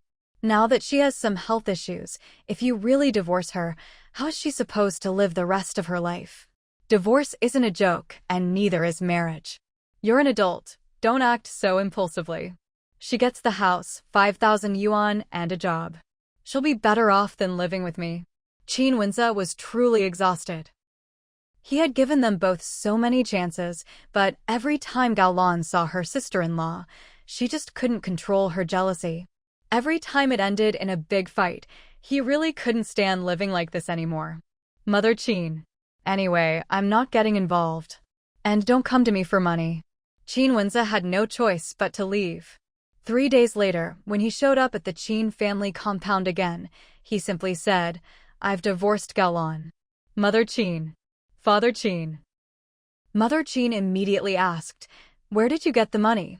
"I borrowed some from a friend, and also from..." Qin Wenze hesitated. Mother Qin. "From who?" "Don't tell me it was Grandma." Qin Wenze nodded reluctantly. Mother Qin. "Mom, how could you lend him money?" Old Lady Qin sighed. "I didn't know he was going to use it for a divorce." Her eldest grandson had come to borrow money, and how could she refuse? She hadn't thought much of it at the time, just figured he was having a hard time after moving out. "Qin Wenze, you little bastard, you even tricked your own grandmother out of her money. I'll beat you to death." Mother Qin was furious and started chasing after Qin Wenze to hit him. Father Qin watched the two of them chasing and hitting each other, his face growing even darker. He couldn't help but growl. "Enough. Stop it for now." Old Madame Qin quickly chimed in, all right, the money's already been lent. Let's just leave it at that." Mother Qin gave Qin Wenze a few hard smacks before finally letting him go. "From now on, half your salary goes to your grandmother to pay back the debt." Old Madame Qin immediately said, "I don't need the money urgently." Mother Qin cut her off, face stern. "Mom, this is necessary. Whether you need it or not isn't the point." Father Qin nodded in agreement. "She's right. From now on, half your salary goes to your grandmother." Qin Wenze naturally agreed. "All right." He finally let out a sigh of relief. "And another thing, you're not allowed to live at home." As soon as Mother Qin said this, old Madame Qin's heart ached. He's already given his house to Gaolan, and he doesn't have much money left. His work unit doesn't provide accommodation either. If we don't let him stay here, does that mean he has to live on the street? Wei Ning's mother, let him stay. At worst, just have him pay for his food every month. In truth, the old lady felt that the children were still too young. They still needed their father. Besides, why should Qin Wenze get away with only fathering them but not raising them? Seeing his grandmother speak up for him, Qin Wenze quickly said, "Mom, if I move back in, I'll only keep 10 yuan from my salary each month. The rest I'll hand over to you. Half goes to Grandma to pay off the debt, and the rest is for food and lodging. If there's anything left over, you can save it for the kids." She had to admit, this struck a chord with Mother Qin. She shot Qin Wenze a look. "You'll really only keep 10 yuan and hand the rest to me?" Seeing his mother waver, Qin Wenze nodded eagerly. "Yes, I'll only keep 10 yuan. Mother Qin knew he earned about 70 yuan a month. Take away 10 for himself and 30 for Grandma. That left 30 yuan. She did the math and made up her mind. But she still glanced at Father Qin. Father Qin said, "You've always managed the household affairs. It's up to you." "All right, we'll do it this way. But let me be clear, if you ever want to get married again, you'll have to move out. I won't allow you to live in the Qin house after you remarry." Qin Wenze couldn't help but give a bitter smile. "Mom, I've already been divorced twice. How could I possibly get married again?" He wouldn't go and ruin someone else's life. Mother Qin sneered. "That's what you said last time, but you remarried faster than you could talk. Anyway, that's the rule. You know where you stand." Qin Wenze, "All right, I understand." He let out another sigh of relief. He was penniless now. If the family didn't let him move back in, he really would have nowhere to go. He couldn't possibly go stay in Qin Wenshu's wedding apartment again, could he? Even if Qin Wenshu agreed, he'd be too embarrassed. A twice-divorced man crashing in someone's wedding apartment. If second aunt found out, she'd be furious.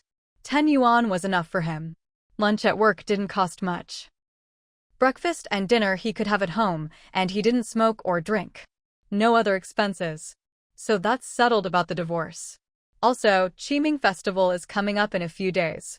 Wenhua can't make it back, so you'll need to handle the tomb sweeping arrangements.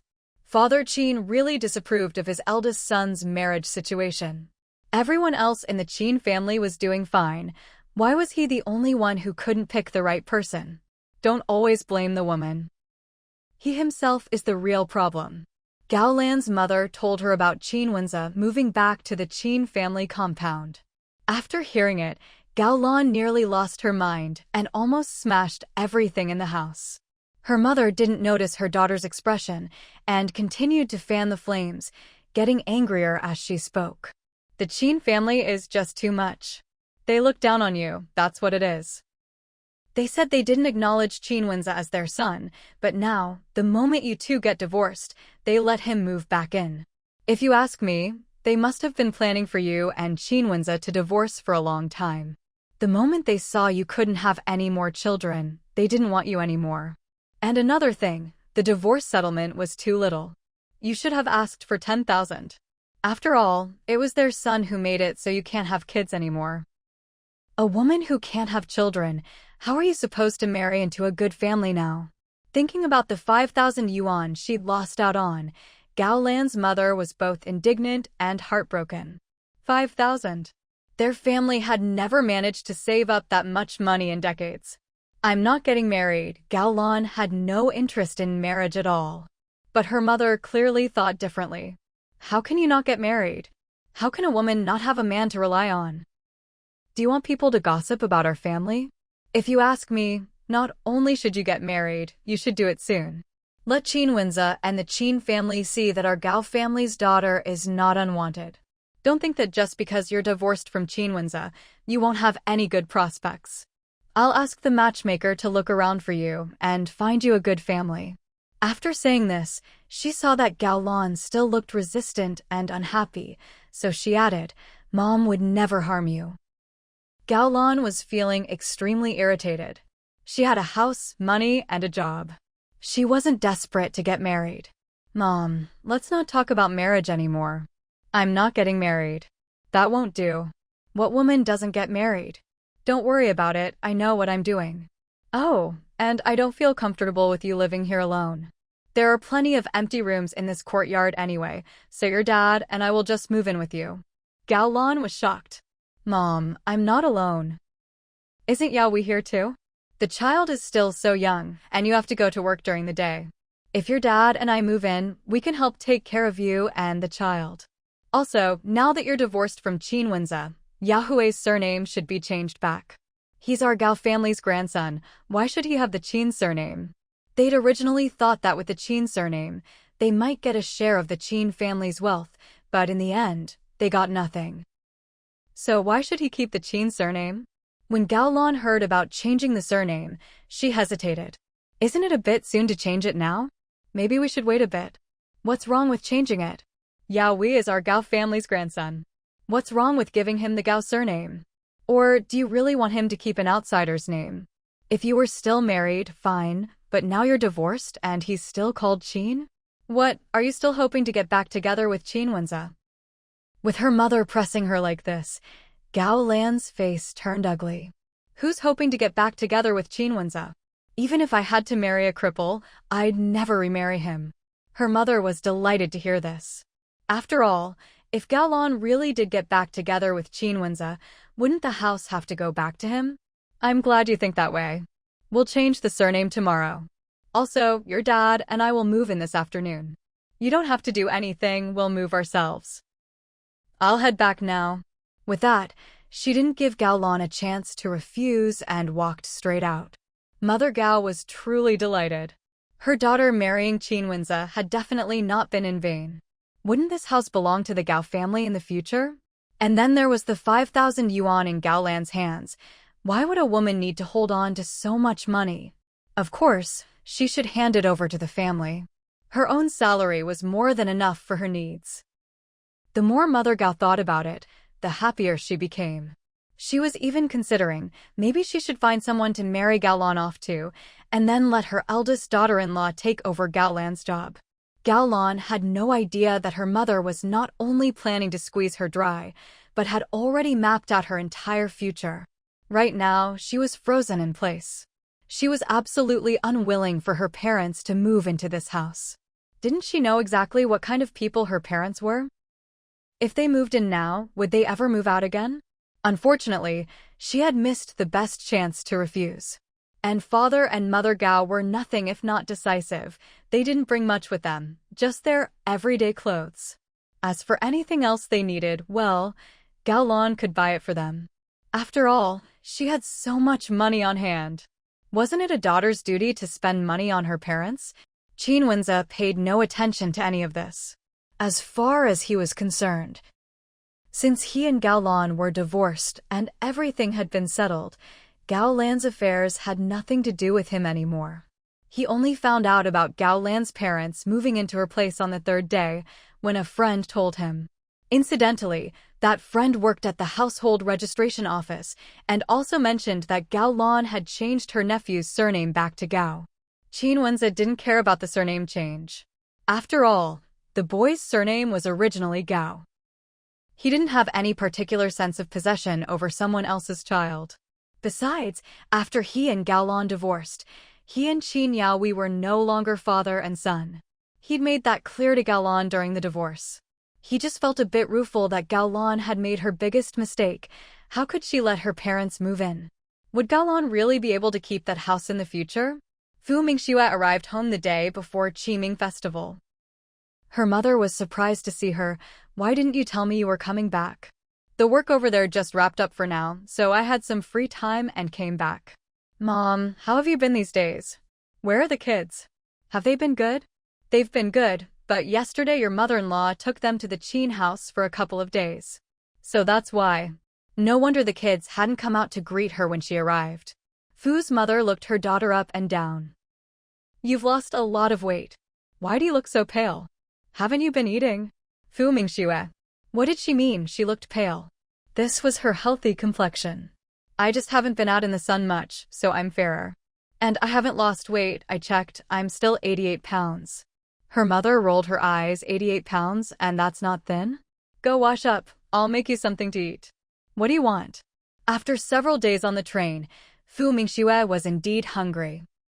Anything is fine, I'm not picky. Maybe noodles with 2 eggs, some shredded pork, and lots of vegetables. Oh, and the eggs should be fried until they're crispy and golden. Fu's mother. So many requests, and she says she's not picky? All right. Fu Mingxue went inside, looked around, and noticed how spotlessly clean the house was. Clearly, her mother cleaned every day. She grabbed some clean clothes and headed to the bathroom for a shower. Meanwhile, her mother happily started making noodles for her daughter. Fu Mingxue didn't just take a shower, she even washed her hair. She felt so much better afterward. Once she finished blow-drying her hair, she heard her mom calling, "You can eat now." She immediately walked over and, seeing the big bowl of noodles on the table, was overjoyed. She sat down and took a bite. As expected, nothing beats mom's cooking. A faint smile appeared on her mother's lips. Finish this bowl first, then we'll have dinner later. Okay. Fu Mingxue quickly polished off the noodles. This is exactly what I was craving. Her words delighted her mother, making her smile even wider. Shouldn't we also visit the ancestral graves on the Qin family side? Fu Mingxue asked. Of course. Who doesn't? Even back when it wasn't allowed, people would sneak out to do it. Now that things are much more relaxed, why wouldn't we go? It's good you're back this time. You can go tomorrow. All right, Fu Mingxue agreed. Oh, by the way, did you hear about Wenhua's brother, Qin Wenze, getting divorced? Her mom's words left Fu Mingxue stunned. What? He got divorced again. She really hadn't heard about this. She'd been so busy with work lately that she hadn't called anyone. She hadn't even spoken to Qin Wenhua on the phone. Her mother nodded. Yes, and actually, this might even have something to do with you. Fu Mingxue was taken aback, then immediately protested, Mom, don't say things like that. What does their divorce have to do with me? She was worlds apart from them. There was no way the two things could be connected. Don't go blaming everything on your daughter. Her mother realized she'd misspoken and quickly explained, "That's not what I meant. Do you remember when you asked Director Zhang to send over that tricycle?" Mingxue nodded. "Yeah, I called my mother-in-law and asked her to let you know. But what does that have to do with their marriage? How could a tricycle have anything to do with their relationship?" Mingxue was completely baffled. "The day the tricycle was delivered, I went to town with your mother-in-law, and we happened to run into that Gaolan. She went home and had a big fight with Qinwenza, and within a couple of days, they got divorced. Her mother had been shocked when she heard about it, too."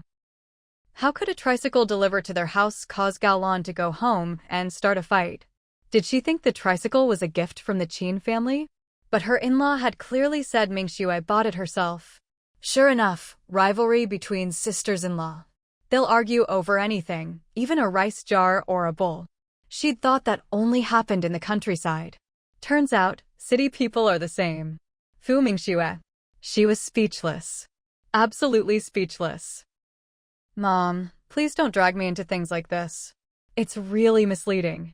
Anyone who heard this would think she was somehow to blame. She wasn't about to take the fall for someone else's drama. Other people's jealousy, what did that have to do with her? I know, I just blurted it out." At that moment, Mingxue asked curiously, would Gaolan really agree to a divorce so easily? Gaolan didn't seem that foolish. "They gave the house to Gaolan, and according to your mother-in-law, they even gave her 5,000 yuan. Her mother had been shocked when she heard the amount. The Qin family must be loaded. Just handing over 5,000 like it was nothing." When Mingxue heard this, she understood why Gaolan agreed. In this day and age, 5,000 was a huge sum. Still, getting both the house and money, she wasn't so dumb after all. After finishing her noodles, Mingxue started taking things out of the fertilizer sack she'd brought with her. "What's all this? Why did you pack so much stuff?" Mother Fu had noticed the bag as soon as her daughter walked in the door. She'd been curious at the time, but since her daughter said she was hungry, she hadn't asked. After all, she would never go through her daughter's things. What if there was something really important inside? But now that her daughter was unpacking everything right in front of her, of course she could ask. "I bought some things from the locals and some toys for the kids. Also, I stopped by a friend's place after I got off the train and picked up a few things I'd asked her to buy for me in advance." Yeah, right? It was all stuff that had dropped as rewards from her space these past few days. There was a huge pile of it. If she didn't start taking things out, there probably wouldn't be room left in her space. "Mother Fu, this meat, did you buy it today? It's so fresh." "Yeah, my friend bought it for me today. I was worried we'd run out of meat at home, so I asked her to get extra. You can put it in the fridge later." Mother Fu. She'd turned off the fridge ages ago. After all, electricity isn't free. There was just her and the two kids at home, and it wasn't even that hot. Why would she need a fridge? If they ran out of something, she could just go out and buy it. "You bought way too much. Looks like there's at least 30 jin in here. Who buys this much meat at once? Do you think the meat factory's going to run out or something?" "Mom, we can cure some of it. And besides, we can give some to the Qin family too. Then give them a bit more." "Okay. Oh, and this fabric is for you and the kids to make clothes. 2 pieces are for my mother-in-law." Mother Fu. You're really something, you know that? Why would you put meat and fabric together? Won't the fabric smell like meat now? It's fine, I wrapped it up. Don't worry.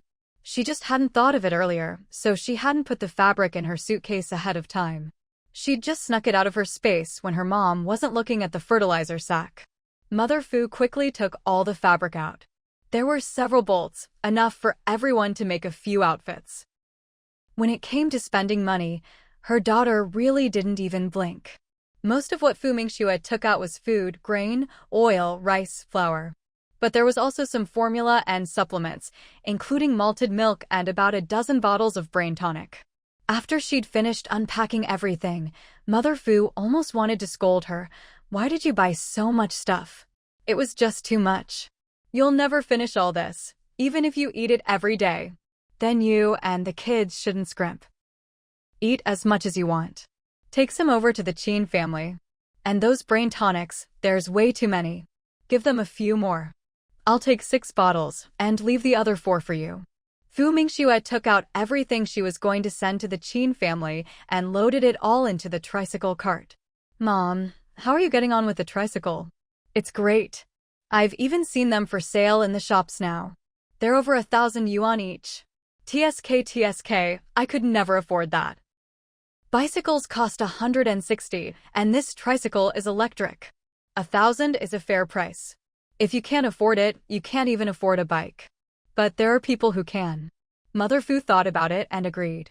Fu Mingxue quickly finished packing everything up. Mom, I'm going to head over to the Qin families now. Mother Fu nodded. All right. Then she asked, you'll be back for dinner, right? Of course. I'll probably bring the kids back with me too, so make a bit extra for dinner. Will do. She didn't need to be told, the kids would definitely want to come home with their mom after seeing her. Fu Mingxue pushed her tricycle out through the front gate. The threshold of the gate had long since been removed, making it easy for the tricycle to go in and out. The width of the gate was also just right for the tricycle. Fu's mother walked to the doorway as well. Watching her daughter get onto the tricycle, she reminded her, drive slowly. Don't worry, Mom. I've got experience, Fu Mingxue replied. As she spoke, she rode off into the distance. By the time she arrived at the Qin family compound, the 2 children were playing in the courtyard. The main gate happened to be wide open, so Fu Mingxue spotted the kids at a glance. She called out to them, "How Kiki?" The siblings, hearing someone call their names, immediately looked up. When they saw it was their beautiful mother, they were stunned. What's wrong? You don't recognize your own mother? Fu Mingxue teased, opening her arms as she looked at the 2 kids, who were frozen in place. That snapped them out of it, and they quickly ran over to her. Mama! Mama! Yes, Mama's back. Fu Mingxue scooped up both children. She hefted their weight. Wow, they really had gotten heavier. Qin's mother had been inside, peeling apples for the kids, when she heard her daughter-in-law's voice. She hurried out. When she saw it really was her younger daughter-in-law, she was delighted. Mingxue, you're back. Fu Mingxue looked at her mother-in-law and called out, Mom. Qin's mother was truly happy. Did you just get back? I came back this afternoon. Stayed at home for a bit, then came over, Fu Mingxue explained. Then she added, Mom, there are some things I bought on the tricycle. Please help me bring them in. Hearing this, Qin's mother went out right away. Why did you bring so much stuff? I've got rice here and meat and all these other things. Take them back with you later. Give them to your mom. She's been working hard taking care of the kids. It's fine, we already have plenty at home. These are for here. The Qin family's compound still had its high threshold, so the tricycle couldn't be pushed inside easily. Qin's mother had to carry things in, 1 trip at a time. These 2 kids are pretty heavy now. Don't keep carrying them, put them down for a bit, she advised. It's fine, I can still hold them. I'm going in to see Grandma first, Fu Mingxue said, carrying the twins inside.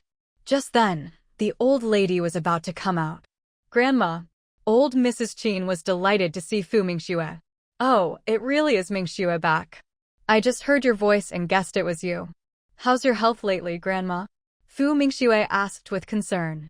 Unfortunately, she didn't have any of those constitution pills from the system anymore, otherwise, she'd have given one to the old lady. Thinking about it, she felt a tiny bit of regret. She should have given that pill to Grandma instead of taking it herself. But the system had only ever rewarded her with one. Seeing her granddaughter-in-law so concerned, the old lady was naturally happy. She smiled and said, This old woman is in great health. Although she'd been down for a while after her husband passed, she'd managed to pull herself together. Plus, with so many family members around, she didn't have much time to dwell on her sorrows. Why don't you stay for dinner tonight? I'll have Aunt Lee make a few extra dishes. Fu Mingxue quickly replied, Grandma, my mom already asked me to eat at home tonight. I'll eat here tomorrow. Old Mrs. Qin thought about it. Mother and daughter hadn't seen each other in a long time. They should have a meal together. All right, come eat at home tomorrow then. Qin's mother carried the things into the living room and set them down. The meat was handed over to Aunt Lee to take to the kitchen. Only then did she have a moment to talk to Fu Mingxue. "You've lost so much weight." Fu Mingxue smiled.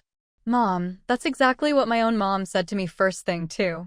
But really, I haven't lost weight. I've just gotten fitter, so I probably just look thinner to you." "When are you leaving this time?" Qin's mother asked. The twins perked up their ears at this. They were very interested in the answer. "I can't stay long. I need to go to the Canton Fair." Since it was for work, Qin's mother didn't ask anymore.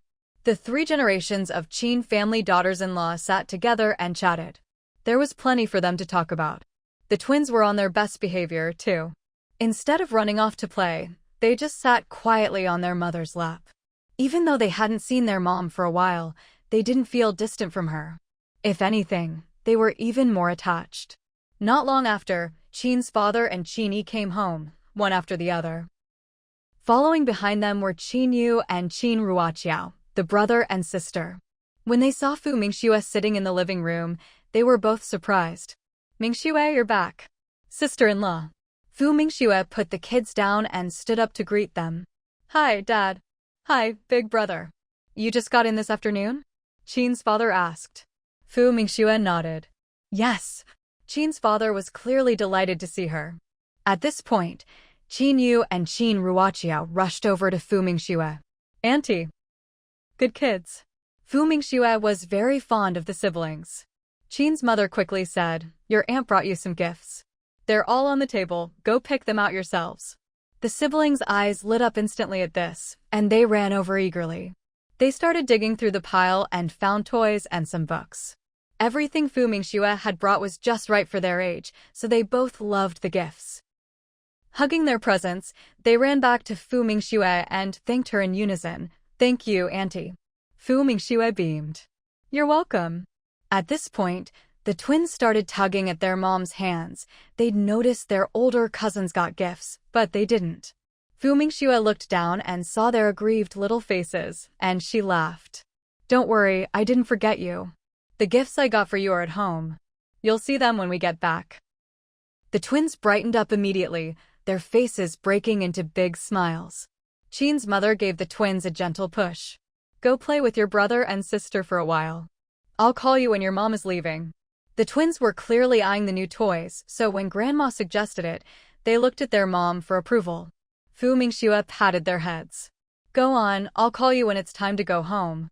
With that reassurance, the twins happily went off to play with Qin Yu and Qin Ruoqiao. With the 4 kids gone, the adults' conversation became even livelier. Qin's father asked Fu Mingxue a few questions about her work, and she gave a brief update. As dinner time approached, Fu Mingxue called the twins back to get ready to leave. The Qin family didn't insist on them staying. After all, mother and children needed some time to themselves for dinner. But they did remind Fu Mingxue to bring the kids over again tomorrow. Fu Mingxue took the twins home on her tricycle. As soon as Mrs. Fu saw them come back, she immediately went to bring out the food she'd prepared. "You came back at just the right time. I figured you'd be chatting late, so I made dinner a bit later than usual. Grandma, we're home. Did you miss us?" Mrs. Fu pinched Qin Keek's little cheek. "Of course I missed you. I'm always thinking about you. You and your brother go wash your hands first. We'll eat right away." "Okay, Grandma." The siblings ran off to wash their hands. Fu Mingxue came over and sat down at the dining table. Seeing the table full of dishes, she couldn't help but smile. "Mom, you already butchered a chicken? You must really love me." Mrs. Fu shot her a look. "How old are you now? Still not embarrassed to say such things out loud?" "I was going to make chicken soup for you, but there wasn't enough time, so I thought braised chicken would be just as good." Fu Mingxue nodded in agreement. "It's great. I love it." After the kids finished washing up, they quickly climbed onto their stools. Mrs. Fu served each of them a chicken drumstick. But to her surprise, both siblings put the drumsticks Grandma gave them into their mom's bowl. Both Mrs. Fu and Fu Mingxue were taken aback. Qin Yu immediately said, "Mom should eat it." Qin Kiki chimed in, "Mom works hard. Mom should eat." Qin Yu added, "Dad says the drumsticks are for Mom. We can just eat the chicken meat. It's just as tasty." Fu Mingxue was deeply touched. Oh, my sweethearts. All the love I've given you hasn't been for nothing. Your dad's right, then Mom will eat it. She picked up the drumstick and started eating. Mrs. Fu. Wait, how can you eat the kids' drumsticks so easily? Shouldn't you give them back to the children? But Fu Mingxue wasn't the type to follow the usual script. She ate the drumstick quickly, really savoring every bite. Mrs. Fu's mouth twitched. Is this really okay? Still, the meal was warm and cozy. Fu Mingxue ate until she was stuffed. Leaning back, she said, Mom, your cooking is just the best. I love it. The twins, hearing their mom, echoed her praise. Grandma's cooking is delicious. Kiki loves it. Mrs. Fu. Well, I can see that. There were 4 dishes and a soup, after all. They ate so thoroughly that there wasn't even a drop of sauce left on the plates. Still, Mrs. Fu felt very happy inside. She started clearing the table to wash the dishes. Qin Yu rushed to help. Grandma, let me. Mrs. Fu quickly stopped him. No need, Grandma can handle it. Your mom bought you some things, go check them out. The siblings had just come home and gone straight to dinner, so they'd nearly forgotten about the gifts. Now that Grandma mentioned it, they got excited. They're in your room, go take a look. The twins dashed off to their room. Fu Mingxue was about to get up and help with the dishes. Mrs. Fu smacked her hand away. I don't need your help with these few dishes. Seeing this, Fu Mingxue didn't insist. She thought about how rarely she got to come home and how little time she had with her kids, so she said, then I'll take the kids out for a walk. Mrs. Fu shot her a look. It's almost dark, what walk? Just play with them at home for a bit, no need to go out. It was already Qiming Festival, what's the point of taking the kids out at night? Fu Mingxue didn't know what her mom was thinking, but staying in was fine too. The kids had new toys to play with, so they were probably thrilled. She went to their room. Seeing them playing with their new toys, she smiled and asked, Do you like them? We love it. The 2 kids replied in unison. Their little faces were full of joy. Fu Mingxue played with them for quite a while, until her mother finished all the chores outside and came in. When Fu's mother saw the warm scene of mother and children together, she couldn't help but feel a pang of emotion. Kids really do need their mother. That's something a grandma like her just can't replace. It's just that both husband and wife are so busy with work, and they hardly get to spend time together. Honestly, she truly hoped the 2 of them would have another child. After all, she could help take care of them. Taking care of 3 isn't that much different from 2. Especially since she doesn't have any other work to do. But seeing how busy they are, barely even having time to be together as a couple, she couldn't bring herself to bring it up again. Forget it, let them figure it out themselves. They must have their own plans. It's getting late and you've been traveling these past few days, you must be tired. Go to bed early. Don't you have to get up early tomorrow? The twins, who had been playing, stopped as soon as they heard this. Qin Kiki immediately crawled over to Fu Mingxue's side, looked up at her with adorable eyes, and asked, Mommy, can my brother and I sleep with you tonight? The siblings were really close and Kiki never forgot to include her brother in good things like this. Of course, little Qin Hao was also looking at his mother expectantly. Clearly, both of them wanted to sleep with their mom. Those eager, innocent little eyes were really hard to resist. Even Fu's mother found herself wanting to speak up for them. Naturally, Fu Mingxue couldn't say no. She reached out and squeezed Kiki's hand. Of course you can. How about this? Tonight I'll sleep in this room, and the big Kong bed is just right for the 4 of us to sleep together. As soon as she said this, the twins cheered, while Fu's mother looked a little surprised. Yay! Grandma, Mommy, my brother, and me, we can all sleep together as a family. Little Qin Hao grinned so wide his baby teeth were all on display. The kids' happiness was infectious, and Fu's mother couldn't help but smile too. At that moment, Fu Mingxue asked, Mom, what do you think? Fu's mother gave her a playful glare. What can I say? As long as you're all happy. There's plenty of room anyway. Come to think of it, it had been a long time since she and her daughter had slept on the same Kong. Fu Mingxue smiled. Then it's settled. You 2 keep playing for a bit. Mommy's going to tidy up the room, and I'll come back later to tell you a story. Fu's mother. How about you just take those 2 kids back to your own room to sleep? She really didn't want to be forced to listen to bedtime stories, not at all. Her poor ears. Fu Mingxue got up to leave. Kiki piped up, "Mommy, make sure you come back soon." What if Kiki falls asleep before you get here? Fu Mingxue pinched her little cheek. All right, Mommy will be back soon. Forget it. She had planned to go back to her room and look over some materials, but since she was home for once, she might as well spend time with the kids. You don't have to be a workaholic all the time. After tidying up a bit, she washed up and changed into her pajamas and was back in half an hour. The twins were thrilled to see her return so soon and cheered with delight. Fu's mother looked at the two happy kids and couldn't help but smile. Looks like you coming home really made them happy. I thought kids this age would be a little distant after being apart for so long, but they aren't at all. Fu Mingxue wasn't in a hurry to go to sleep. Instead, she took out the notebook and pen she'd brought with her and set up the small table. Come on, both of you, time to practice your writing. I've noticed you haven't written a single character lately. Tonight, you each have to fill 2 pages with these 2 characters. The twins. Mother Fu couldn't help but laugh at the twins' shocked and reluctant expressions. Isn't Mom great? The moment your mom shows up, she makes you practice writing. At that moment, Fu Mingxue didn't let her mother off the hook either. Mom, next time I'm giving you a task. You'll have to supervise them every day, make sure they practice writing and learn their characters. They're at the age where they should be learning. Mother Fu, can you not drag me into this? They're only a few years old. Oh right, next year we should send them to preschool. Mother Fu, they're still so little, why send them to preschool? Fu Mingxue immediately replied, they're not that little anymore.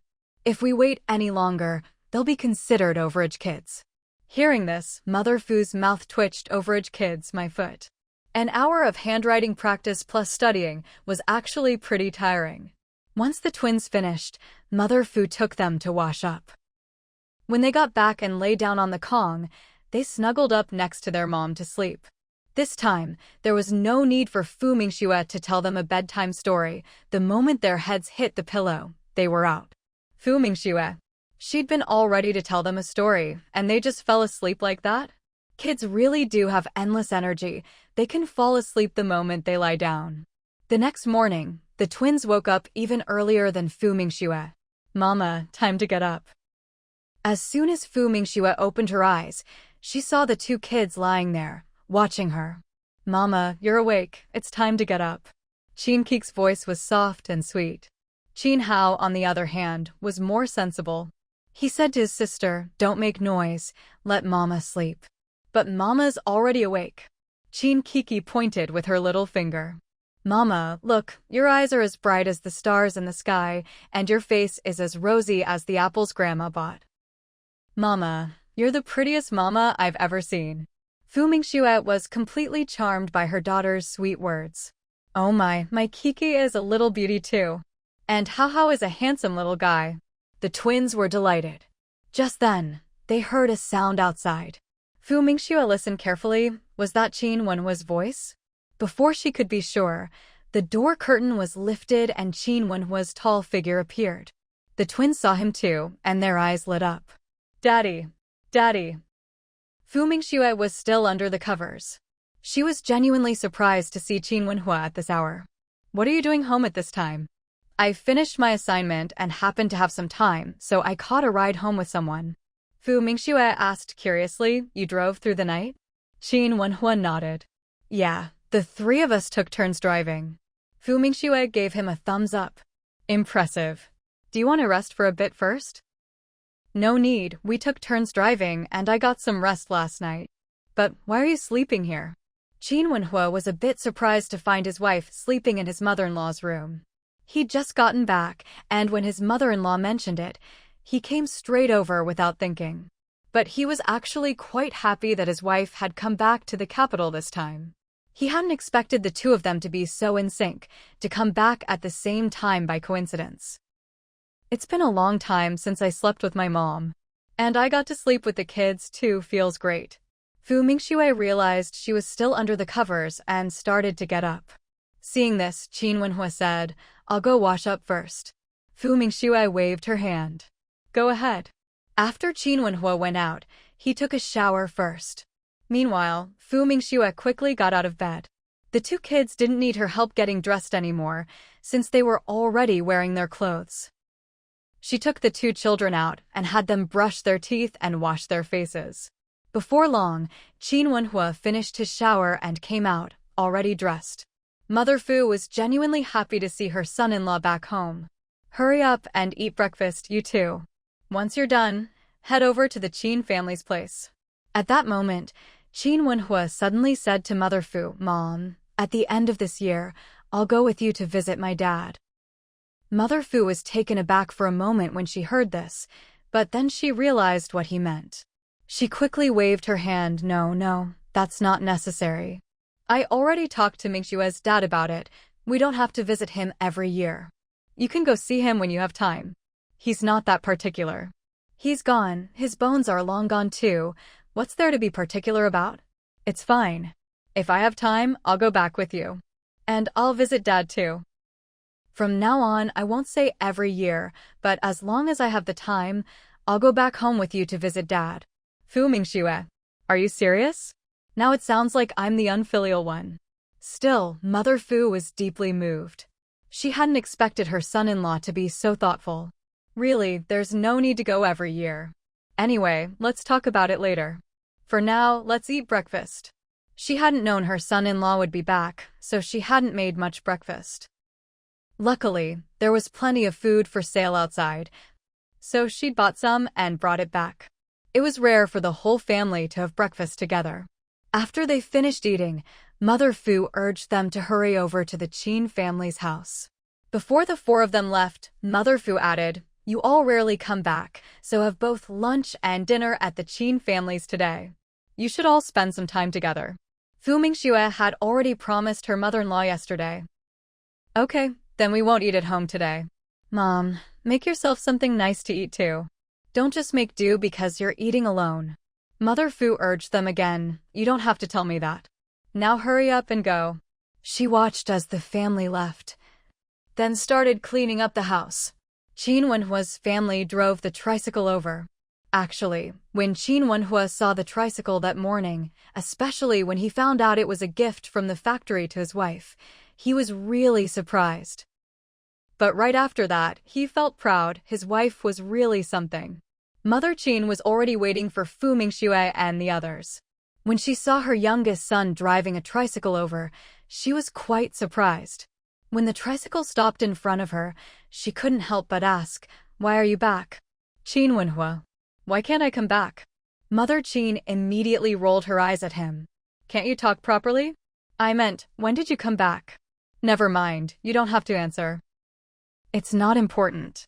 With that, she went over to pick up her granddaughter. Fu Mingxue helped the other child down. "Mom, if you have anything to bring over, we can take it in the tricycle." "No need, just let Qin Wenhua drive the tricycle. The rest of us will take the car over in a bit." Father Qin had a car just for family use, so the four kids, herself, and Mingxue could all squeeze in. When Qin Wenhua heard this, he said directly, "I'll drive the car. Let Qin Wenza drive the tricycle." He didn't see Xiaoli around, so he figured Xiaoli must have the day off. Even though he hadn't been home lately, he'd heard about Qin Wenza's divorce and that he'd moved back home. Mother Qin shot him a glance, but didn't say anything else. There were still quite a few members of the Qin family who went to the cemetery. The whole family was pretty lively. But they kept things low-key, no burning of paper money or anything like that. They just held a simple memorial. Everyone placed a flower. You could say they were keeping up with the times and also avoiding giving others anything to gossip about. By around 10:30 in the morning, everyone had returned. Of course, each went back to their own home. The different branches of the Qin family all lived separately. Unless there was something special going on, they wouldn't eat together. Aunt Li had already prepared the meal. So when they got back, lunch was ready and waiting. Except for Qin Wenying, everyone was there, so it was basically a family reunion. After the meal, Fu Mingxue kept old lady Qin company for a while, chatting until the old lady went for her afternoon nap. Of course, in the afternoon, Fu Mingxue went back to her own home for a bit. She planned to return in time for dinner. Fu's mother didn't have much to do today, so she started making cloth shoes. "Mom, these shoes are really nice," Fu Mingxue said, genuinely liking her mother's handmade cloth shoes. "Are these my size?" Her mother nodded. "I made 2 pairs for you and 2 pairs for your husband. Take them with you when you leave." After all, she had plenty of free time at home. So she made cloth shoes to pass the time. The main thing was that the 2 kids were so well behaved, she hardly had to worry about them. Usually, the kids just played in the courtyard, so she could watch them while making shoes. Fu Mingxue thought her mom's shoe designs were really quite good. "How about this? You pick out a few of the best pairs, and I'll take them to the factory to show them." Her mother was stunned for a moment when she heard this, then quickly waved her hands. No, these shoes are just for you to wear. Don't say that. I think they're great. If we take them to the factory as samples, maybe they could even help the factory earn some foreign exchange." Her mother was even more confused. "What foreign exchange? You made a lot of cloth shoes before, right? And some of them have embroidery and all that. Like this pair, I think it's really good. If you give them to the cloth shoe factory, maybe they'll take them to the Canton Fair and foreigners might like them."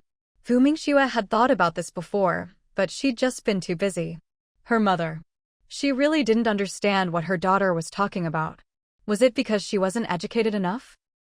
"Mom, just sketch a few designs and give me the shoes you've made." Fu Mingxue really thought her mother's skills were impressive. Especially the embroidered designs on the uppers, they weren't tacky at all, and could easily rival those of professional shoe designers. Her mother. "You're really taking them to the factory? Seriously?" "Of course. Just give them to me. If they want them, great. If not, it's no loss to you, right?" Her mother. How could it be no loss? It would cost her expectations. After all, she hadn't thought much of it before, and her heart was calm as still water. But now, suddenly, her heart was all over the place. "Just sketch a few designs. I still have some paints, I'll get them for you. You're actually pretty good with colors." Her mother.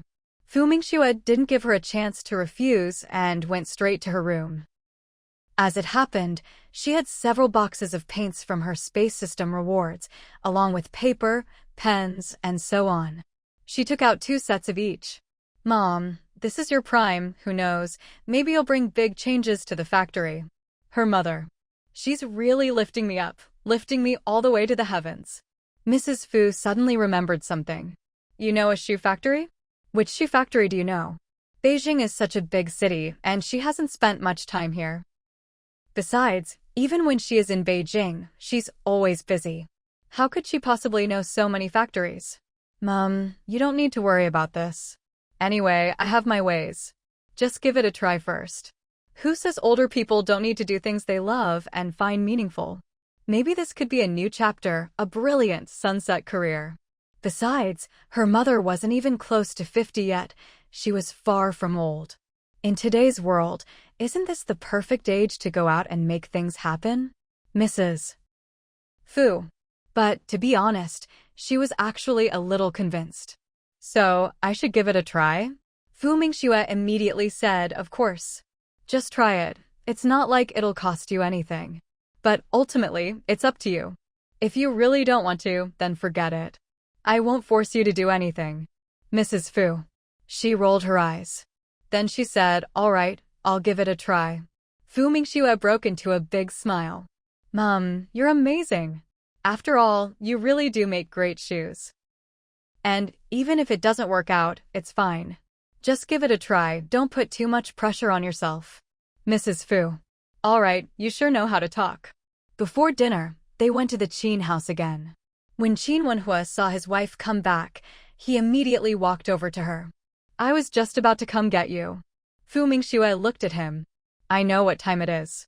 Qin Wenhua gazed at her, the corners of his mouth lifting. "Actually, I just wanted to pick you up." Just as he said this, Mother Qin came out and happened to overhear her youngest son's words.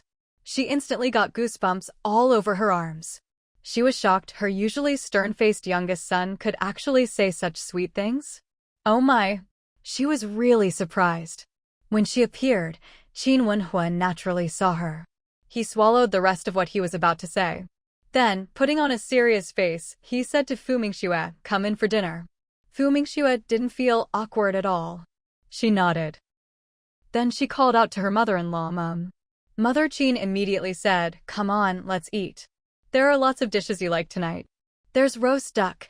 Auntie Li just learned how to make it, and her skills have improved a lot." Fu Mingxue's eyes lit up. "Really? I have to try it then." She and Qin Wenhua went inside together.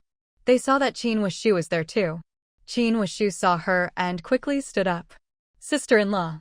Fu Mingxue smiled and greeted him. Dinner was indeed a feast. For such rare family gatherings, Father Qin, Mother Qin, and even Grandma Qin were all very happy. It was just a pity that Qin Weiniang wasn't there.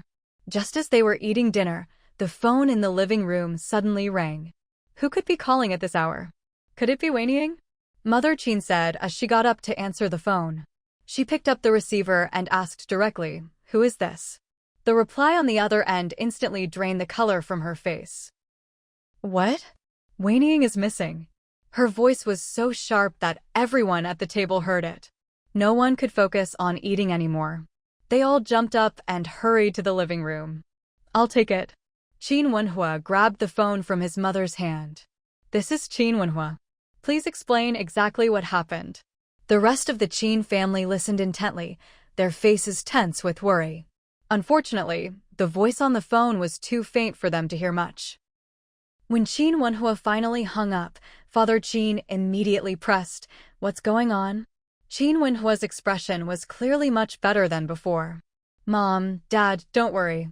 Mom just misheard earlier.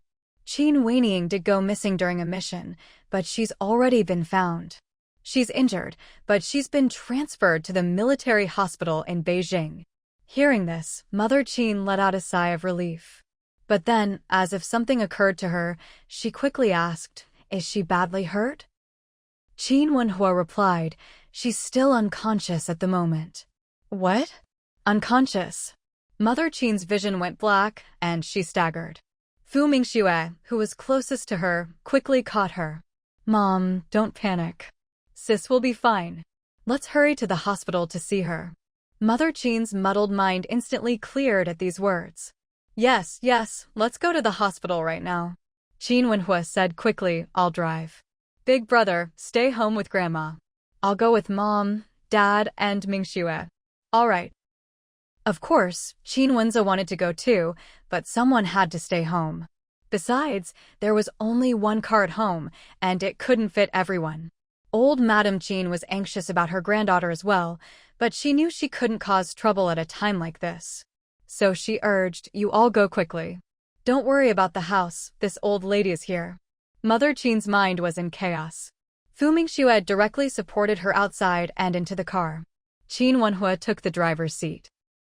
Just as Fu Mingxue was about to get in, Qin Wuxu, who had chased after them, called out, "Sister-in-law, give me the key to your tricycle. I want to go to the hospital to see Weiniang too." Fu Mingxue immediately tossed him the tricycle keys. The battery should last for a round trip. Any more than that, and it won't hold up, but the charger is under the seat. If you run out of power, just find somewhere to charge it for a few hours. Qin Wuxu nodded quickly. "Got it."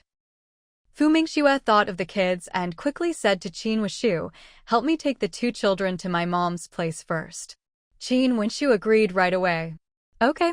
Meanwhile, Qin Wenhua had already started the car and sped off. Seeing her mother-in-law's anxious and worried face, Fu Mingxue tried to comfort her. "Mom, sis is blessed and will be fine. Please don't worry too much." Mother Qin's tears streamed down her face. How much had her daughter suffered? What if she never woke up? Qin Wenhua drove as fast as he could. Even at top speed, it would take at least an hour to get from the Qin family compound to the military hospital. Everyone was so anxious that, no matter how bumpy the ride, no one uttered a word of complaint. On the other side, Qin Wuxu took the twins to the courtyard house. When Mother Fu saw Qin Wuxu bringing the kids back, she was surprised. "Wuxu, why are you bringing the kids back? Is something wrong?" Qin Wuxu quickly explained, "Auntie, Weiniang had an accident and is in the military hospital." "Wenhua, sister-in-law, and my uncle and aunt have all gone to the hospital. What? Weining had an accident. Mother Fu was shocked. She wanted to ask more, but Qin Wuxu was already eager to leave. Auntie, I can't talk now. I have to get to the hospital too. Hearing this, Mother Fu swallowed all her questions. Then go quickly. Qin Wuxu replied and drove off on the tricycle. Watching his figure disappear into the distance, Mother Fu also worried about Qin Weining. In her heart, she silently prayed, "May all the bodhisattvas bless Weining and keep her safe." Qin Wenhua pulled the car up in front of the hospital and stopped. Mother Qin quickly pushed open the car door and got out. Fu Mingxue saw her getting out in such a rush and almost tripped. "Mom, there's no need to hurry. Slow down, don't fall." The rest of them got out of the car as well. Father Qin quickly added, "What are you panicking for? Wening will be fine." His daughter, she had a will of steel. As long as she was alive, how could she not wake up? But Mother Qin couldn't listen to anyone right now. Seeing how weak she looked, Fu Mingxue simply went up and supported her by the arm. "Mom, let's go. We'll go in together." Qin Wenhua strode ahead of them. He needed to find out which ward they should go to. In no time, he had disappeared from sight. But he was back quickly. Just as Fu Mingxue and the others entered the lobby, Qin Wenhua returned to them. With him was a man a little older than him.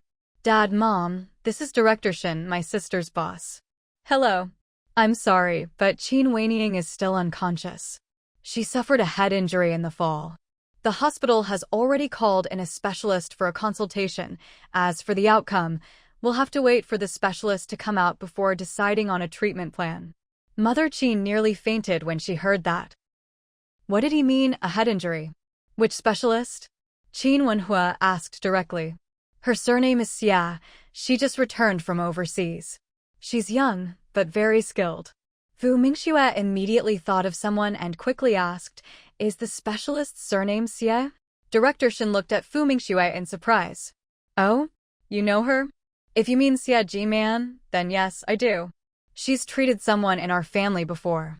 Fu Mingxue knew that if it was Xia Ji-man, then there was real hope. When the Qin family heard it was Dr. Xia, their eyes filled with hope. After all, Dr. Xia had saved Qin Wenhua before, and she'd also treated their Qiao. At this point, Qin Wenhua said, "Let's go over first." Director Shin nodded. "All right, let's go." He walked with Qin Wenhua, explaining how Qin Weining had gotten into trouble. They arrived at the emergency room. Mother Qin could only pray that Dr. Xia inside could save her daughter. Time ticked by minute. Later, Qin Wuxu arrived with his parents as well. He had gone home and told them about Qin Weining's accident and coma. As soon as the second branch of the Qin family heard about it, of course they had to come see their niece. Second Aunt Qin asked, "Sister-in-law, how is Weining?" Mother Qin, eyes red, replied, "The specialist is still examining her." Just then, the doors to the emergency room opened. Dr. Xia came out. Mother Qin and the rest of the Qin family immediately rushed forward. Mother Qin anxiously asked, "Dr. Xia, how is our Weining?" Dr. Xia looked at them. "There's a blood clot in her brain, which is putting pressure on her nerves and causing the coma. If we can drain the blood, she should recover. But the location is tricky. Hospitals here don't have the facilities for this kind of surgery. We'll have to drain it slowly. As long as most of the blood can be removed, the rest will be absorbed over time." Qin Wenhua asked directly, "Dr. Xia, can you drain the blood?" "There are two options right now. One is to go abroad for surgery, but that's probably not possible. The other is for Dr. Miao and me to try together. He'll use acupuncture, and we'll combine Chinese and Western medicine. It'll just take a bit longer." Going abroad was, of course, out of the question. Not to mention anything else, their family situation alone made it impossible. So, the second option was ultimately their only choice. Father Qin spoke solemnly, "Dr. Xia, we'll have to trouble you and your team to treat my daughter. It's fine if it takes longer. By the way, will there be any after effects?" "At the moment, it's hard to say for sure. But we'll do our best." Father Qin's heart sank. If even Dr. Xia put it that way, didn't that mean the chances of after effects were quite high? Then I'll leave my daughter in your and Dr. Miao's hands. Flying is her life. I hope she'll be able to return to the skies one day. When Dr. Xia heard this, her expression changed ever so slightly. But she didn't make any further promises. After all, she didn't like to lie. But she would do everything she could. Just then, Mingxue spoke up. Dr. Xia, can we go in and see my sister now? Dr. Xia shook her head. Not for now. We're about to start the first blood drainage procedure. I just discussed it with Dr. Miao. We'll begin in half an hour. With intracranial bleeding, of course they had to find a way to drain it as soon as possible, or her life would be at risk. Hearing this, Mingxue said no more. The Qin family, who had wanted to go in, also held themselves back. Dr. Xia didn't say anything else to them and strode away. Half an hour later, she returned to the emergency room. This time, an older man went in with her. Father Qin recognized him. He was the renowned Dr. Miao. This time, the door stayed closed for a long time. About 10 hours passed. Before the emergency room door finally opened, Dr. Miao was the first to come out. The Qin family immediately rushed forward. Dr. Miao, how is she? Dr. Miao was visibly excited. Congratulations. Most of the intracranial blood has been drained. We really have to thank Dr. Xia for her skill. This operation was a great success. The patient should wake up tomorrow. There's only a little blood left in the brain, which will be slowly absorbed and won't cause any problems. This successful experience was truly groundbreaking. It was the first case of its kind in the country. To be honest, he hadn't been confident before, since the location of the injury was so tricky. Hearing this, the Qin family all breathed a sigh of relief. Mother Qin was so emotional she burst into tears, silently thanking the Bodhisattva over and over in her heart. When Father Qin heard the result, the weight on his heart finally lifted. Now that his daughter was out of danger, he quickly asked another question. Will there be any after effects? We'll have to wait for tomorrow's checkup after she wakes up. Dr. Xia will handle that. But you don't need to worry too much. After saying this, Dr. Miao signaled that he needed to leave for a bit. After all, at his age, spending 8 hours straight in the emergency room was no small feat. His old bones really couldn't take much more. Father Qin understood immediately. He had everyone make way, and when he saw his wife wanting to ask more, he shook his head, signaling her not to. Not long after Dr. Miao left, Dr. Xia came out. She only said, "Everything looks good for now. We'll see after she wakes up in 12 hours. One of you can stay, the rest should go home and rest." Of course, Father and Mother Qin weren't about to leave. Their own daughter was still unconscious, her fate uncertain. How could they possibly go? Father Qin said, "Since Weining won't wake up for another 12 hours, Wenhua, you drive Mingxue home. Come back tomorrow when it's about time. The rest of you should go home for now. Dad, I don't have anything going on tomorrow, so I'll stay here with Mom tonight. Let Wenhua drive second uncle and second aunt home first. Dad, you should go home too. Get some rest tonight so you'll have energy tomorrow." Mingxue didn't suggest that her mother-in-law go home. She knew it would be pointless. That's just how mothers are.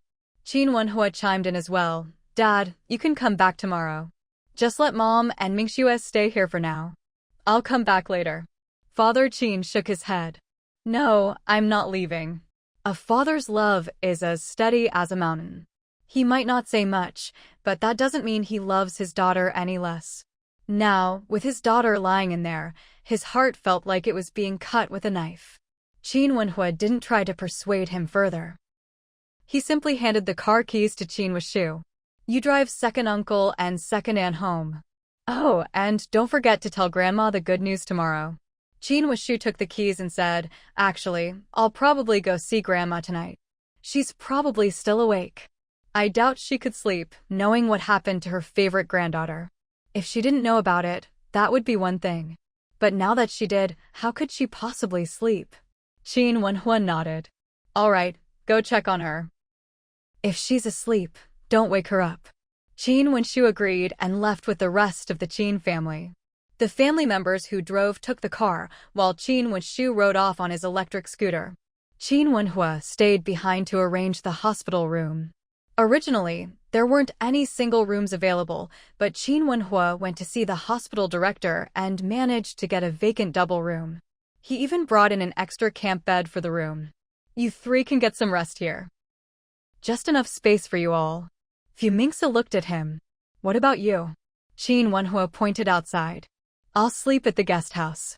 Just as Mingxue was about to agree, Father Qin spoke up. Mingxue, you go to the guest house with Wenhua. Your mom and I will stay here in the hospital room.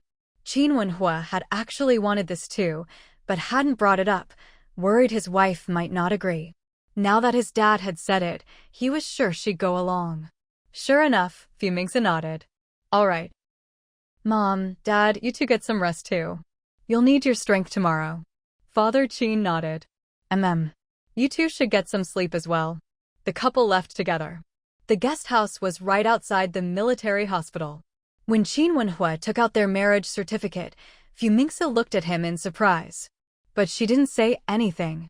It wasn't until they'd checked in and entered their room that she finally asked, "Why are you carrying our marriage certificate with you?" She remembered. They'd left the house in a hurry. He hadn't even gone upstairs. Qin Wenhua replied seriously, "When I'm not on duty, I usually keep our marriage certificate with me. That way, whenever I miss you, I can take it out and look at it, remind myself that I'm a married man." Mingxue couldn't help but twitch her lips at that. Remind himself that he's married?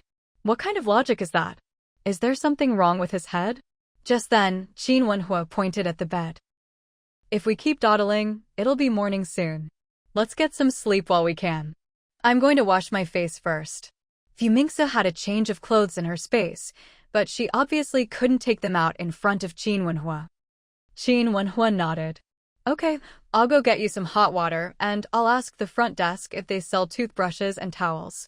I'll go get them for you. Everything was available in Mingxue's space, but it was still hard to say for sure. But to just go to bed without brushing her teeth, she really couldn't fall asleep like that. So she figured she might as well ask him to check. All right, she said. Qin Wenhua walked out of the room, closing the door behind him as he went. Less than 10 minutes later, he returned not only with a basin, but also a towel and a toothbrush. This is a new basin. Wash up first. There's hot water in the thermos, you can use that. I'll go get you some cold water too. Mingxue immediately said, No need, I'll just wash up in the bathroom outside. Seeing this, Qin Wenhua replied, I'll go with you then. I need to wash up too. Okay, Mingxue nodded. The couple went out together. They washed up quietly, not making much noise. After quickly finishing, they returned to their room. Wife, let's sleep. The two of them got into bed. After turning off the light, neither of them felt very sleepy. But in the end, Mingxue drifted off in a daze. Meanwhile, Qin Wenshu got home around 4 o'clock. He'd originally planned to check if the old lady at the Qin family compound was asleep, but saw that the lights inside were still on. So he simply pushed the door open and went in. To his surprise, the old lady was just about to come out. Grandma, why aren't you asleep yet? Don't ask about that. How's Wanying? Is she all right? The old lady asked, her face full of worry. Her dim old eyes were filled with concern. Qin Wenshu immediately replied, Grandma, the doctor said she's doing well. But right now, Sister Wanying is under anesthesia. The doctor said she'll wake up in 12 hours. You're not lying to me? She's really okay. The old lady was skeptical, afraid he was just saying this to comfort her. Grandma, you can trust me. At that moment, second Uncle Qin's voice chimed in, Mom, Wenshu isn't lying. Wanying will wake up in 12 hours. Once she wakes up, everything will be fine. The hospital brought in the 2 best doctors to look after her, so don't worry. It's still early, why don't you get some rest? Just then, Qin Wenhua came out of the kitchen. He'd known the old lady was up when she went downstairs, so of course he had to keep an eye on her. He'd just gone to the kitchen to boil some water. Now, hearing second uncle say Wanying was fine, he breathed a sigh of relief. All right then, let's leave it at that for now. We'll get going. Second uncle and his family had to work tomorrow, so they left. After they left, Wenza tried to persuade the old lady, "Grandma, now that you know whinnying is fine, why don't you get some more sleep? If your health suffers, whinnying would feel terrible."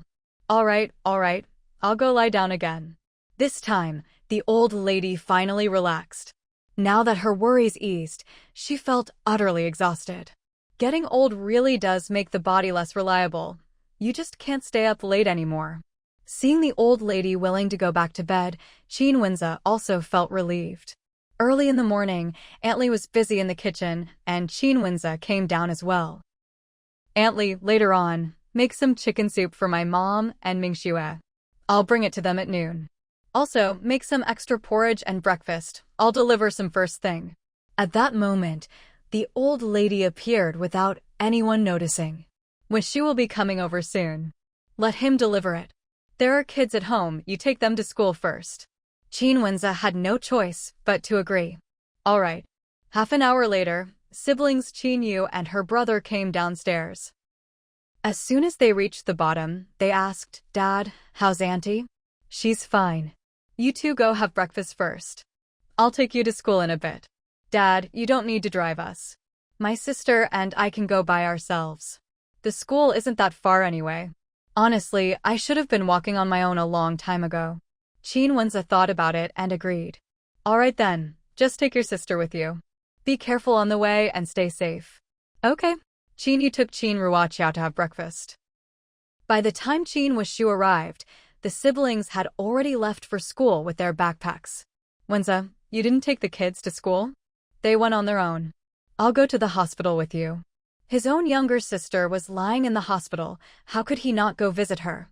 "All right, let's get going then." "Wait a second, let me grab the breakfast." Wenza's words left Wishu speechless. "Wenza, you're just like my mom.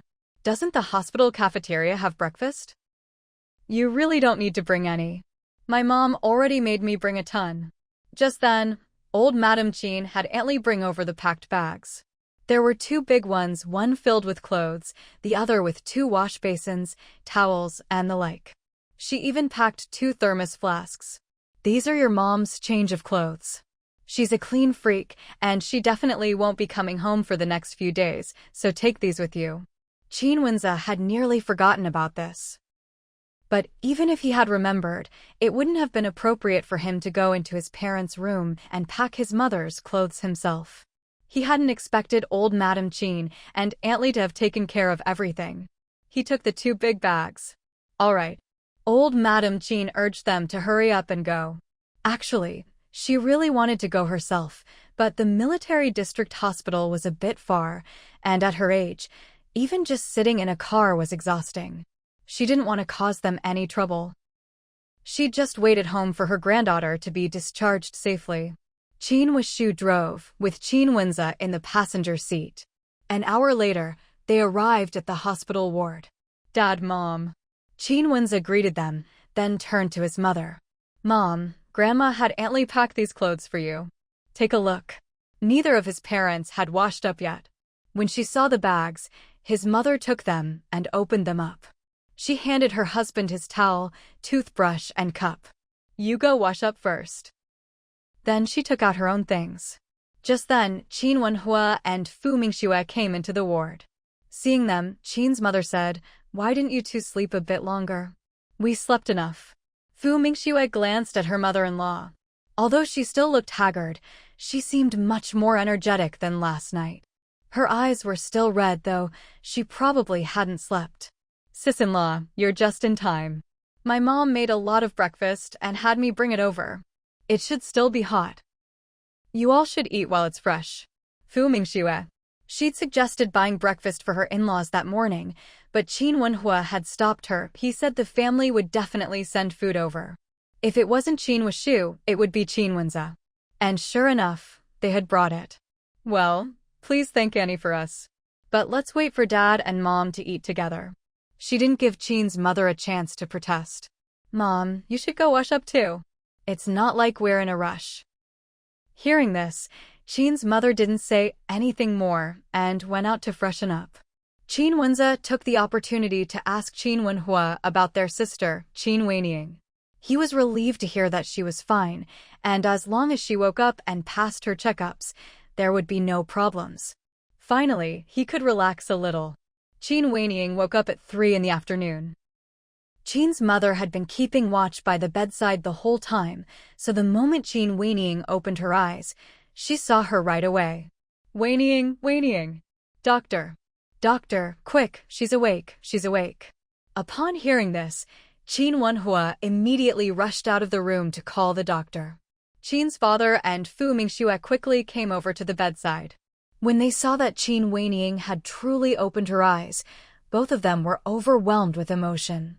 Qin Weining's eyes moved around. She saw clearly who was calling her. It was her mother, whose face was streaked with tears. She wanted to say, Madame Sheng's eyes look so swollen and ugly from crying. She still looks best when she's scolding people. Unfortunately, she was still wearing an oxygen mask and couldn't speak. Just then, Dr. Xia arrived. Please step aside. I need to examine the patient. Qin's father and Fu Mingxue immediately moved out of the way. Qin's mother also quickly stood up and stepped aside. Dr. Xia, my daughter's awake. Does that mean she's out of danger? Don't worry, let me check first. Please keep quiet, or better yet, wait outside. As soon as Qin's mother heard this, she immediately moved further away and didn't say another word, afraid she might disturb Dr. Xia. At this point, Qin's father said, Let's wait outside. Fu Mingxue quickly supported her mother-in-law and led her out. The whole Qin family left the hospital room, leaving only Dr. Xia and the duty nurse inside. Fu Mingxue could feel her mother-in-law's hands trembling with nerves. She comforted her, Mom, don't worry. Dr. Xia is very skilled, and did you see the look in Weining's eyes just now? She was completely clear-headed. I'm sure she'll be fine. Qin's father added, Yes, I thought Weining's eyes looked good just now too. Qin's mother didn't notice any of this. All her attention had been focused on her daughter waking up. To be honest, she had been worried the entire day. Afraid her daughter would never wake up.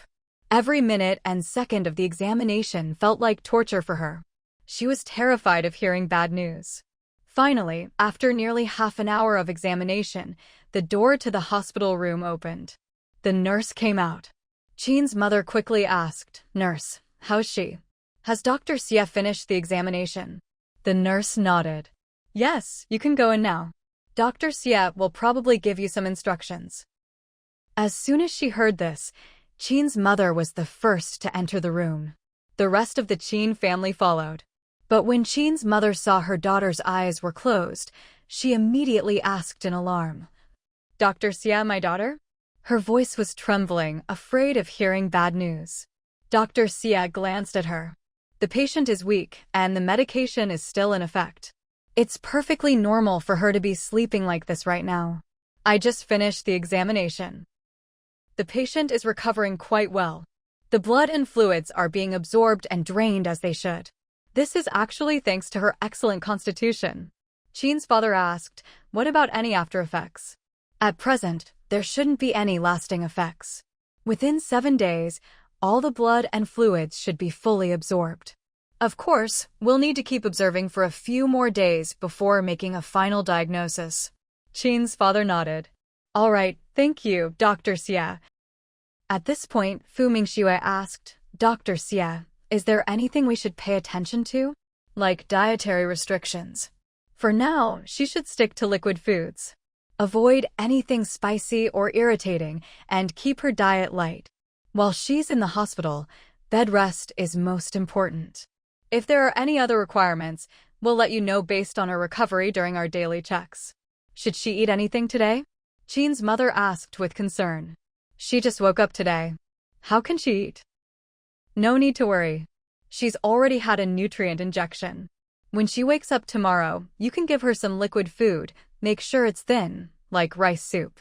For now, just moisten her lips with water. She should wake up in 3 or 4 hours, so there's no need to be overly concerned. Mother Qin immediately responded, Okay. Dr. Xia left. Qin Wenhua followed him out, heading to Dr. Xia's office. Dr. Xie, once Qin Weiying recovers, will this affect her ability to fly? Dr. Xie looked up at him. As long as she recovers well, there shouldn't be any impact. But she'll definitely need to rest for 3 months. Also, while she's in the hospital, Dr. Miao will do acupuncture for her once a day. Qin Wenhua was finally reassured. Mother Qin felt much more at ease now. Her mind was no longer in a whirl. She turned to Fu Mingxue and said, Mingxue, since Weiying is out of danger, you and Wenhua should go home first. Before Fu Mingxue could reply, Qin Wenhua said, all right, we'll head back then. Dad, why don't you go home for a bit too? Father Qin still had work to do. He couldn't stay here all the time. He nodded. All right.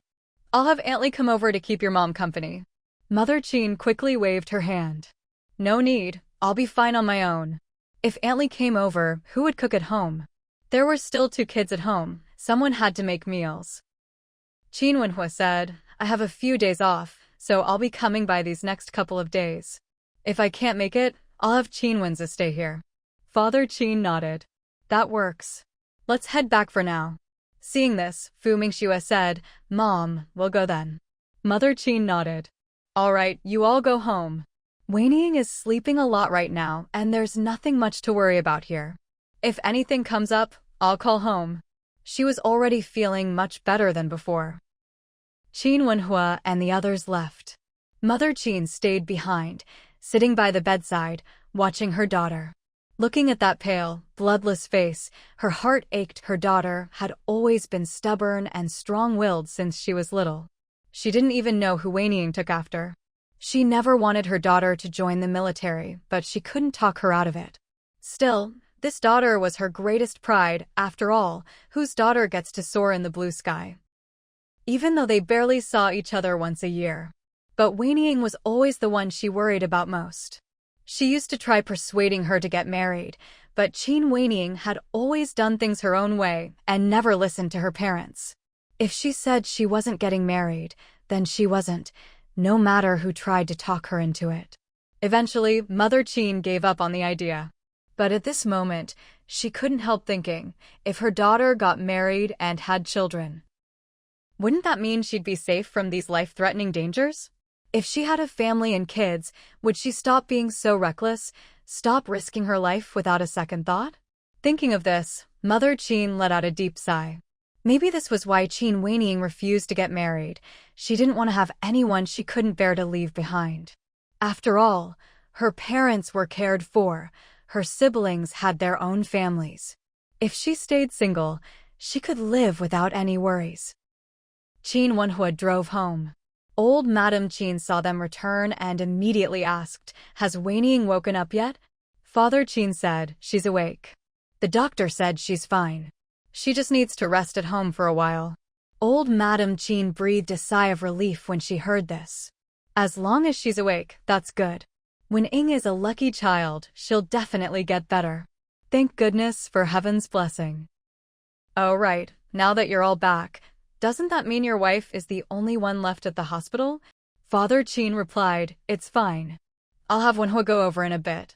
Old Madame Qin immediately interrupted him. Why should Wenhua go? He rarely gets to come home. Just let Wenzi go to the hospital. He can take a few days off anyway. Father Qin thought about it and agreed, that works. The eldest son wasn't really needed at home, and the kids didn't need him either. It was just as well for him to stay at the hospital. If anything was needed, he could help out. So the 2 of them arranged for Qin Wenzi to go. Old Madame Qin turned to her granddaughter-in-law, Fu Mingxue, and said, Mingxue, you've had a hard time from last night until now. Go wash up and get some sleep, or have dinner first and then rest early. Since Weiying is fine now, you don't need to worry about her. Your work is important, so just focus on your own things. Don't let this delay you. Grandma, I'm really fine. Before she could finish, Qin Wenhua interjected, honey, let's go home first. Old Madame Qin quickly added, you should eat before you go. Aunt Lee should be almost done cooking by now. That way your mom doesn't have to cook again. Luckily, she'd asked Aunt Lee to make a couple extra dishes. They'd also steamed extra rice. All right then. Fu Mingxue stayed for dinner. After finishing lunch, the couple drove their three-wheeler back home. When Mother Fu saw them return, she asked anxiously, "How's Wenning?" "She's fine." She woke up, Qin Wenhua answered his mother-in-law. Mother Fu breathed a sigh of relief when she heard that. "That's good." "Oh, you two haven't eaten yet, right? I'll go whip up a couple of dishes." Qin Wenhua quickly stopped her. "Mom, don't bother. We already had dinner at the Qins before coming back." "That's right, we've eaten." "Mom, I'll talk to you later. I'm going to take a shower first." Fu Mingxue hadn't showered last night and was feeling uncomfortable. She could put up with it when there was no choice, but now that she could shower, she wasn't going to wait a second longer. She grabbed her clothes and headed straight for the bathroom. Mother Fu asked her son-in-law a few more questions about Qin Wenning. When she learned that only her in-law was at the hospital, she grew worried. "Why is your mom there by herself? How about you and Mingxue go back over later? Otherwise, your mom won't even have anyone to help her out." Qin Wenhua replied, "It's fine. Qin Wenze will be there soon." Mother Fu felt much more at ease when she heard the eldest brother would be going. After all, it really wasn't convenient for her in-law to be alone at the hospital. The twins came out and, seeing their dad, called out to him in unison. Qin Wenhua picked up his son and daughter for a hug. "Daddy, how's Auntie?" Qin Hao's question made Qin Wenhua look at him in a new light. This kid actually had a conscience. "Your aunt is fine." "Daddy, can we go see Auntie?" Qin Hao asked. Qin Kiki quickly chimed in, "Daddy, I can blow on Auntie's boo-boo. Grandma said if you blow on it, the pain will fly away." Qin Wenhua's mouth twitched. "Wait until your aunt comes home. Then you can see her. But you don't need to blow on her boo-boo. She's a grown-up. She's not afraid of pain." Just then, Fu Mingxue came out after her shower. "Nonsense. Who says adults aren't afraid of pain?" "Mama." As soon as the little girl saw her mother, she struggled to get down from her father's arms. She ran straight to Fu Mingxue. Smiling, Fu Mingxue said to Qin Kiki, "Our Kiki is such a good girl. When your aunt gets out of the hospital, you can go and blow on her boo-boos to make them better." The little girl's eyes lit up at these words. She nodded eagerly. "Mama, I'll definitely blow on Auntie's boo-boos and make all her pain fly away. Good girl. Your aunt will be very happy." Qin Wenhua. He wasn't sure about anyone else, but he was pretty sure Qin Wenning wouldn't be happy at all. She hated dealing with kids, let alone having one blow spit on her wounds. But of course, whatever his wife said was right. He was always on her side. "Kiki, be good. Your mom is a bit tired and needs to rest now. Let her go to sleep, okay?" Kiki had wanted her mom to hold her a bit longer, but hearing her dad say this, she quickly stepped back, her little face full of concern. "Mama, go sleep. Kiki will play with Gitch." Fu Mingxue's heart melted at this little one's thoughtfulness. How could there be such an adorable child in the world? Truly, not all children are the same, some are just born angels. She went back to her room, not to sleep, but to look at blueprints and do some drawing. When Qin Wenhua came in, he found his wife still working at her desk instead of resting. He said, "Honey, you barely slept last night. Why don't you turn in early tonight?" Fu Mingxue waved him off. "I'm fine. I'm not sleepy yet. I'll go to bed when I'm tired. Don't worry about me." Realizing she sounded a bit curt, she quickly added, "You didn't sleep much last night either. You go ahead. I'll sleep a bit later. It's fine. I have something to take care of, so I'll head out for a bit." With that, Qin Wenhua left, not wanting to disturb her work. That night, around 11, Qin Wenhua came home. Seeing his wife still working, he said softly, "Honey, it's getting late. Why don't you go to bed early tonight?" Fu Mingxue thought for a moment and agreed, putting down her pen and tidying up her blueprints. "Why are you back so late?" Qin Wenhua was happy to finally have her attention. "I had something to do. By the way, I have to go back to the base tomorrow morning." This took Fu Mingxue by surprise. "So soon? I thought you'd be staying a few more days." "Yeah, I have to go back, leaving with my comrades." "In that case, let's get some sleep." It was late anyway. Fu Mingxue went to wash up first. When she returned, Qin Wenhua was already in bed. It had been a long time since they'd been together. Though they'd shared a bed these past couple of nights, neither had been in the mood. Tonight, as luck would have it, Fu Mingxue got her period. Qin Wenhua could only hold her as they slept. Still, even just holding his wife made his heart feel full. The next morning, Qin Wenhua got up early as usual. Mother Fu, knowing he was always an early riser, didn't say much. But seeing him bustling about, she couldn't help but say, "Wenhua, take a break. Leave these chores to me." "It's fine, Mom." "Oh, by the way, I'll be leaving soon today. Sorry to trouble you with the housework from now on." When Mother Fu heard that her son-in-law was leaving again, her feelings were extremely complicated. The young couple had only been together for 2 days. And now, they were about to be separated again. It really was starting to feel like the cowherd and the weaver girl, reunited only once a year. "Make sure you stay safe. Don't worry about the kids at home, they're both very well behaved." The twins really were easy to look after. Exceptionally obedient. They were such a relief to care for. Besides, now that the 2 kids could walk and play on their own, she didn't even need to carry them anymore. All she had to do was keep an eye on them. Honestly, with these 2 children around, she didn't feel lonely at all. Qin Wenhua nodded. Just then, Fu Mingxue got up and came out of her room. "What are you talking about?" "I was just telling Mom that I'll be leaving soon," Qin Wenhua replied. He put down what he was doing and naturally went over to get her toiletries, even squeezing toothpaste onto her brush. Mother Fu. What a rare and wonderful son-in-law. Maybe it was because the couple spent so little time together that he was so attentive. Thinking about it, she realized life really was full of trade-offs. Fu Mingxue accepted Qin Wenhua's care as if it were the most natural thing in the world. Mother Fu was about to leave, but suddenly remembered something and said, "After breakfast, you 2 should go to the Qin house and check on Weiniing. Also, son-in-law, let your family know you're leaving." Qin Wenhua nodded. "Okay, Mom." Mother Fu told them to eat first, then went back to her room to see if the twins were awake so she could help them get dressed. After Fu Mingxue finished washing up, Qin Wenhua went to the kitchen and brought out breakfast. "Wife, aren't you heading south in a couple of days?" Fu Mingxue nodded. "Yes, I should be leaving around the 10th. I need to get there early to take care of some things." Upon hearing this, Qin Wenhua simply said, "Be careful." She would be. This time, she wasn't going alone, but with others, and there would even be security staff. So there was really nothing to worry about in terms of safety. The 2 of them quickly finished breakfast. Just then, Mother Fu came out with the twins, now dressed. "Mama." Qin Kiki ran over to Fu Mingxue. Fu Mingxue immediately scooped her up onto her lap. "Such a good girl." Seeing the mother and daughter so close, Mother Fu said, "Don't hold her, let Kiki wash her face first."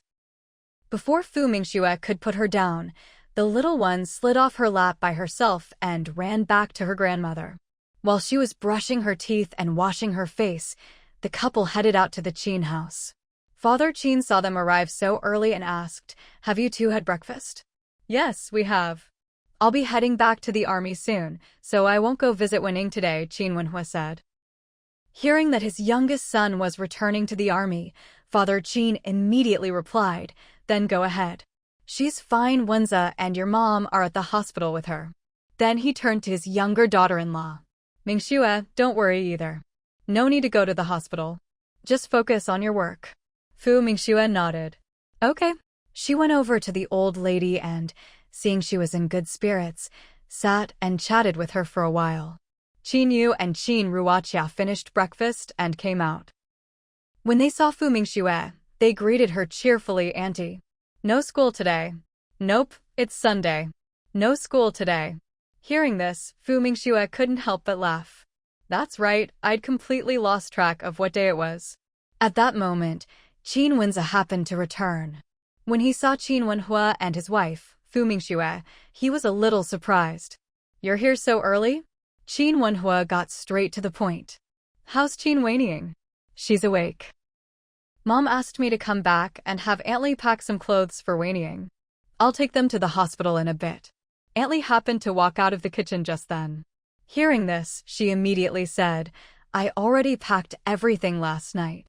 I'll go get it. With that, she headed upstairs. At this moment, Qinyu spoke up. My sister and I aren't going to school today. We want to visit Auntie.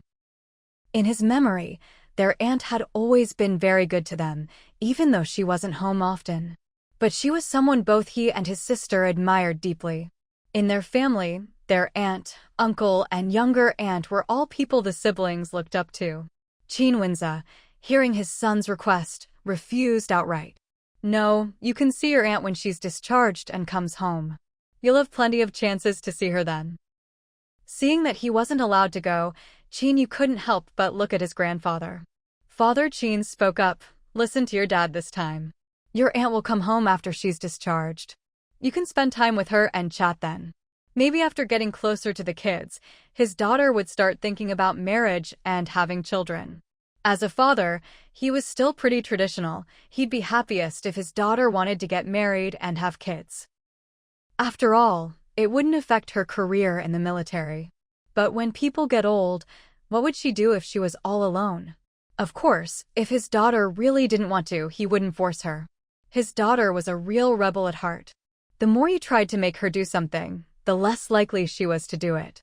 Seeing that Grandpa was also against it, the siblings were quite disappointed. But they always listened to him. Okay, Grandpa. Okay, Grandpa. Go play then. Father Qin sent the two children off. Since there was nothing else going on, Qin Wenhua took his wife home. But as soon as Fu Mingxue got home, she hopped on her electric bike and headed to the research institute. Not long after, someone came to pick up Qin Wenhua as well. In the blink of an eye, it was time for Fu Mingxue to leave. Before she left, Mother Fu said, about those shoes, I'm not going to do it anymore. After thinking it over, she still felt uneasy. It was fine to make them for herself, but if she did it for the factory, it would just be too much trouble. If anything went wrong, wouldn't it drag her daughter into it? She decided it was better to just drop it. Besides, her daughter was already so busy with work. There was no need to make her run around for something like this. Fu Mingxue had been so busy these past couple of days that she'd almost forgotten about it. Now, hearing her mom really didn't want to do it, she nodded. All right, let's leave it at that. It's up to you anyway. Mother Fu breathed a sigh of relief. Take care of yourself out there. Don't worry, Mom. I'll be fine. I might come back for a bit, or I might just head straight back over there. All right, I got it. Just focus on your work. Don't worry about the kids or me. I'll buy you a washing machine next time I'm back. Mother Fu. Does she not have hands? Why would she need one of those expensive washing machines to do laundry? What kind of family do they think they are? Good thing it's now. If this was back in the day, wouldn't that be considered self-indulgence? Besides, could that thing really get clothes cleaner than she could by hand? Don't buy it. It's not about the money, I just like washing clothes by hand. Fu Mingxue. Qin Weiniang had been in the hospital for half a month. She felt like she just couldn't take her mother anymore. Can I be discharged today? After half a month in the hospital, she felt like she'd gained several pounds. Most importantly, with her mom watching her all the time, she hadn't been able to do any physical training. Even though she kept saying she was already fine, her mom just didn't believe her. Whenever she got out of bed to walk around, her mom would follow her, never giving her a chance to exercise. If she stayed any longer, she felt like all her physical abilities would seriously deteriorate. Would she even be able to run 50 kilometers in the future? Her mother replied with disdain, "You ask every day. Didn't I already say we have to wait for Dr. Xia to decide?" Qin Weiniang immediately asked, "So when is Dr. Xia coming?" It seemed like she hadn't seen Dr. Xia for 3 days. Her mother shot her a look. "How should I know when Dr. Xia is coming? She's busy. You think she's going to report her schedule to me?" "Mom, I'm the patient. Can you stop snapping at me?" "And I'm your mother. Can you stop making me angry?" At this point, all traces of her mother's earlier sadness and distress were gone. The mother and daughter were back to their usual bickering mode. Just then, Qin Wenza walked in. He smiled and said, "Sis, good news. Dr. Xia is here. She'll be over in a bit." Qin Weiniang's eyes lit up at that. "Really?" Qin Wenza nodded. "Really, I just saw her. Qin Weiniing was thrilled. That's great. She didn't have to wait long. A short while later, Dr. Xia came over. When Qin Weiniing saw her, her eyes sparkled. Dr. Xia, I want to be discharged today. Dr. Xia looked at her. Let me check you first. If everything's fine, you can be discharged today or tomorrow. Let's do it. Qin Weiniing said eagerly. Qin's mother. What's so bad about being in the hospital? Wasn't she keeping her company? Half an hour later, Dr. Xia finished the examination. You can be discharged. In a bit, your family can handle the paperwork. Oh, and don't do any strenuous exercise for now. Qin Weiniing. Running doesn't count as strenuous, right? She wasn't about to ask for trouble. If she asked, Dr. Xia would probably say no. So she kept her mouth shut. As soon as Qin's mother heard Dr. Xia say she could be discharged, she immediately sent Qin Wenze to handle the paperwork. Then she warmly invited, Dr. Xia, thank you so much for everything you've done. Honestly, you're a lifesaver for our family. Not only did you save my son and daughter, you even saved my granddaughter. We really have a special connection. How about coming to our house for a meal? Dr. Xia shook her head. Thank you, but there's no need for that. It's not allowed. Qin's mother quickly added, I'm inviting you as a friend, not as a doctor treating a patient. Dr. Xia. Friend? Since when are we friends? Sorry, I don't have time. Qin's mother looked a little disappointed. Oh, by the way, Dr. Xia, are you planning to get married? Can I introduce you to someone? She thought Dr. Xia was attractive, skilled, and truly a wonderful young woman. And she'd heard Dr. Xia was single. When Qin Weiniing heard her mother say that, she almost choked on her own saliva. Good grief, Mom, are you trying to thank her or get revenge? She's happily single, and you want to set her up. She'd never noticed her mom had a hobby of matchmaking before, had she?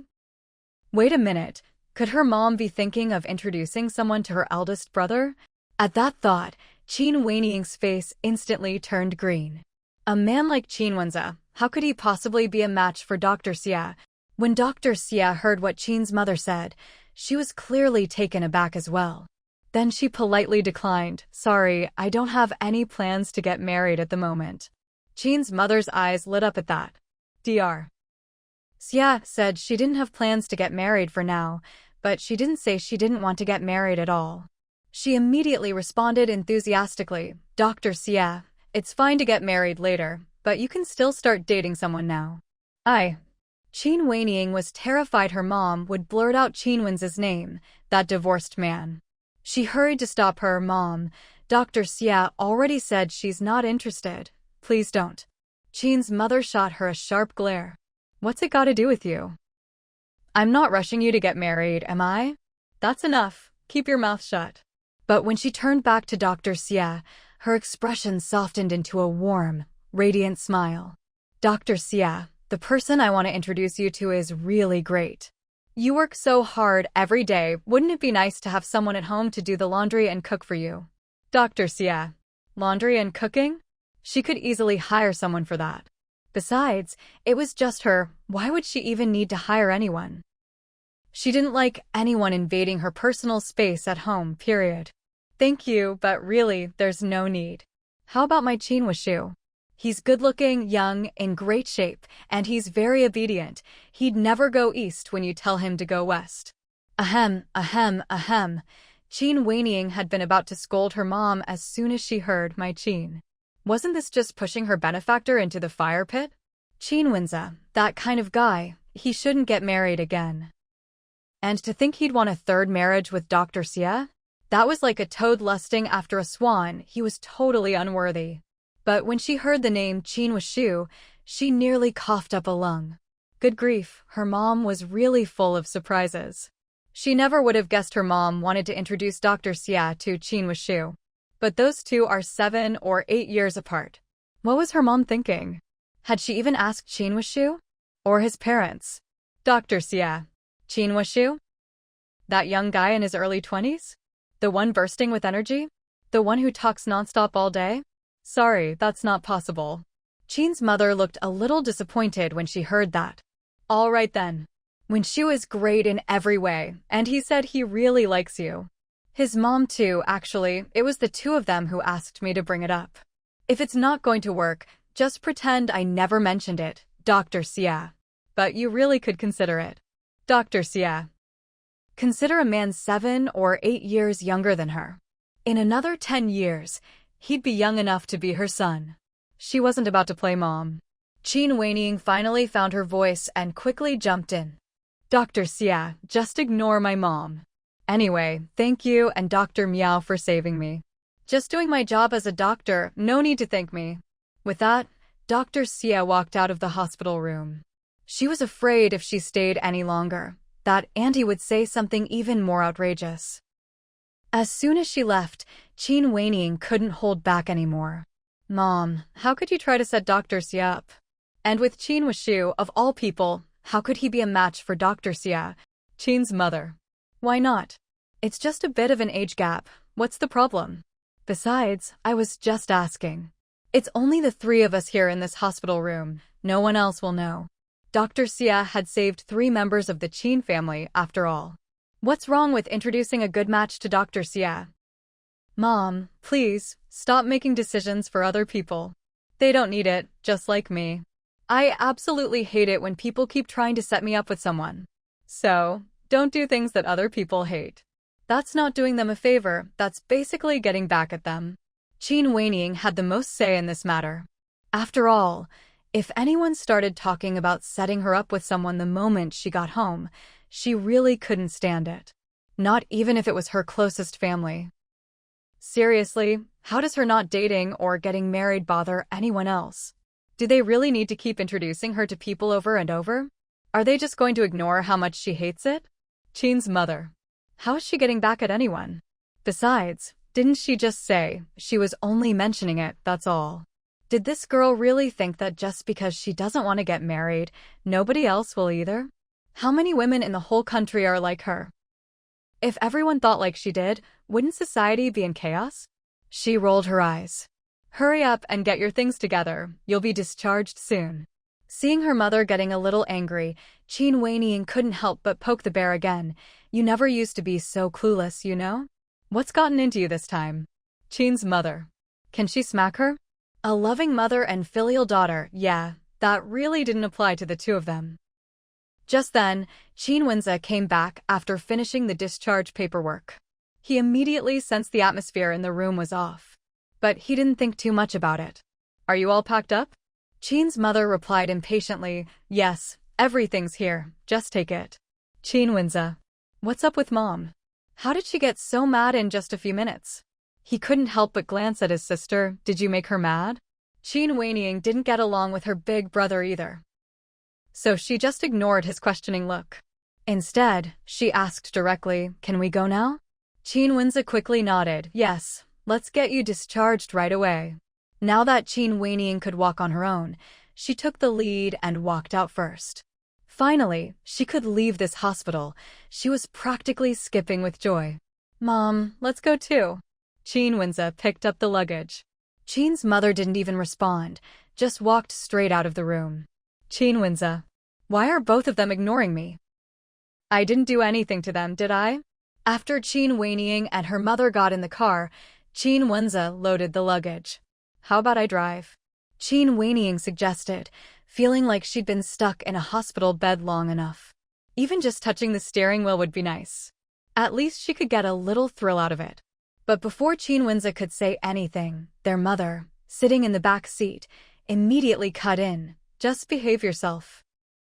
Then she shot her eldest son a glare. What are you standing there for? What, you're actually going to let her drive? Qin Wenza. All right. He started the car right away. After they'd been driving for a while, Qin Weiying suddenly remembered something. She turned around. Mom, can I go stay at the courtyard house? Her mother was momentarily confused. Which courtyard house? Mom, listen to yourself, as if we have a bunch of courtyard houses. I mean, can I stay at Aunt's place? You know Mingxue's house? Qin Wenza was surprised to hear his sister say that. Why would she want to stay there? Now their mother understood and immediately glared at her. How can you even ask that? Your aunt already has to look after 2 kids on her own. She's busy enough as it is, and now you want to move in and have her take care of you too. Qin Weiniang's face darkened with exasperation. Why do I need someone to take care of me?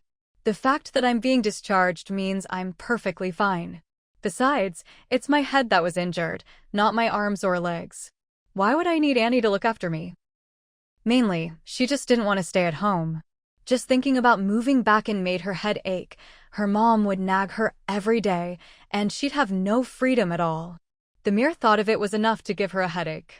That's when inspiration struck. She suddenly remembered her sister-in-law's place was a great alternative.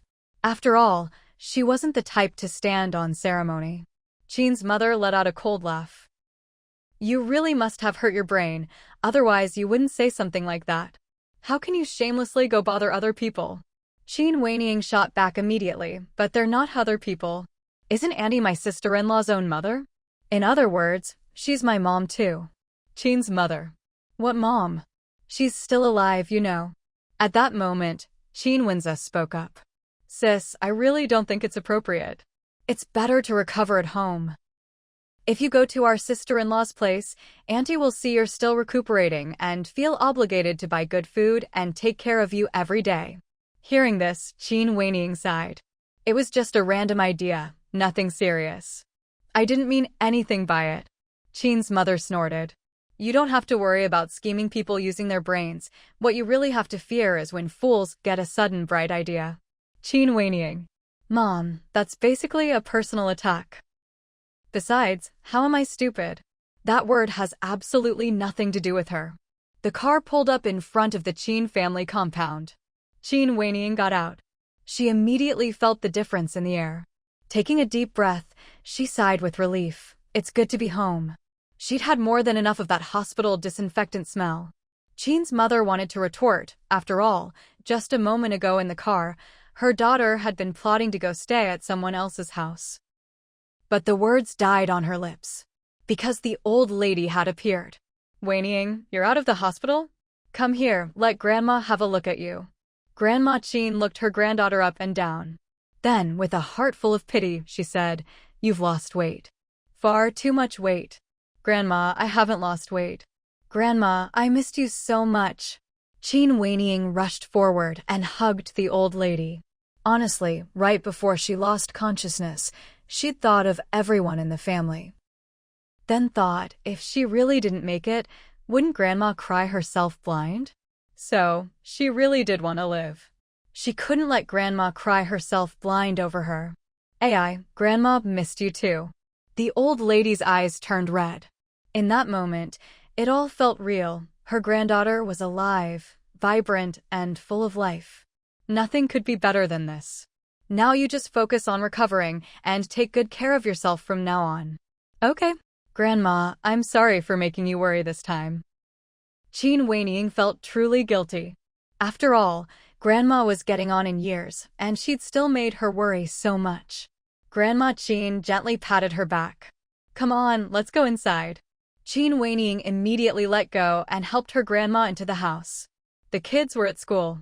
Right now, only Grandma and Aunt Lee were home. Aunt Lee was overjoyed to see Qin Weiniang back from the hospital. Aunt Lee, I'm home. Good, good. I've made pigeon soup for you, have some later. Okay. Qin Weiniang suddenly remembered she hadn't had a proper shower in ages at the hospital. Now that she was home, the first thing she had to do was wash up. I'm going upstairs to take a shower. As soon as her mother heard this, she immediately said, You can shower, but don't wash your hair. Old Madam Qin quickly chimed in, Weiniang. Your mother is right. You hurt your head this time, so you absolutely can't wash your hair. Let's just get through this rough patch for now. It won't be too late to wash it after some time has passed. Qin Weiniang protested, Grandma, I'm actually fine now. It's already been half a month since I last washed my hair. I really don't think I can go any longer. Qin's mother snorted, so what if it's been half a month? When you're out on missions and can't shower for 2 months, don't you manage just fine? Besides, women in confinement after childbirth don't wash their hair for a whole month, and they're perfectly fine, aren't they? Hearing this, Qin Weiniang couldn't help but feel a wave of exasperation. She was a young, unmarried woman in her prime. How could her mother compare her to someone in postpartum confinement? Was that even a fair comparison? Just then, her mother added another threat.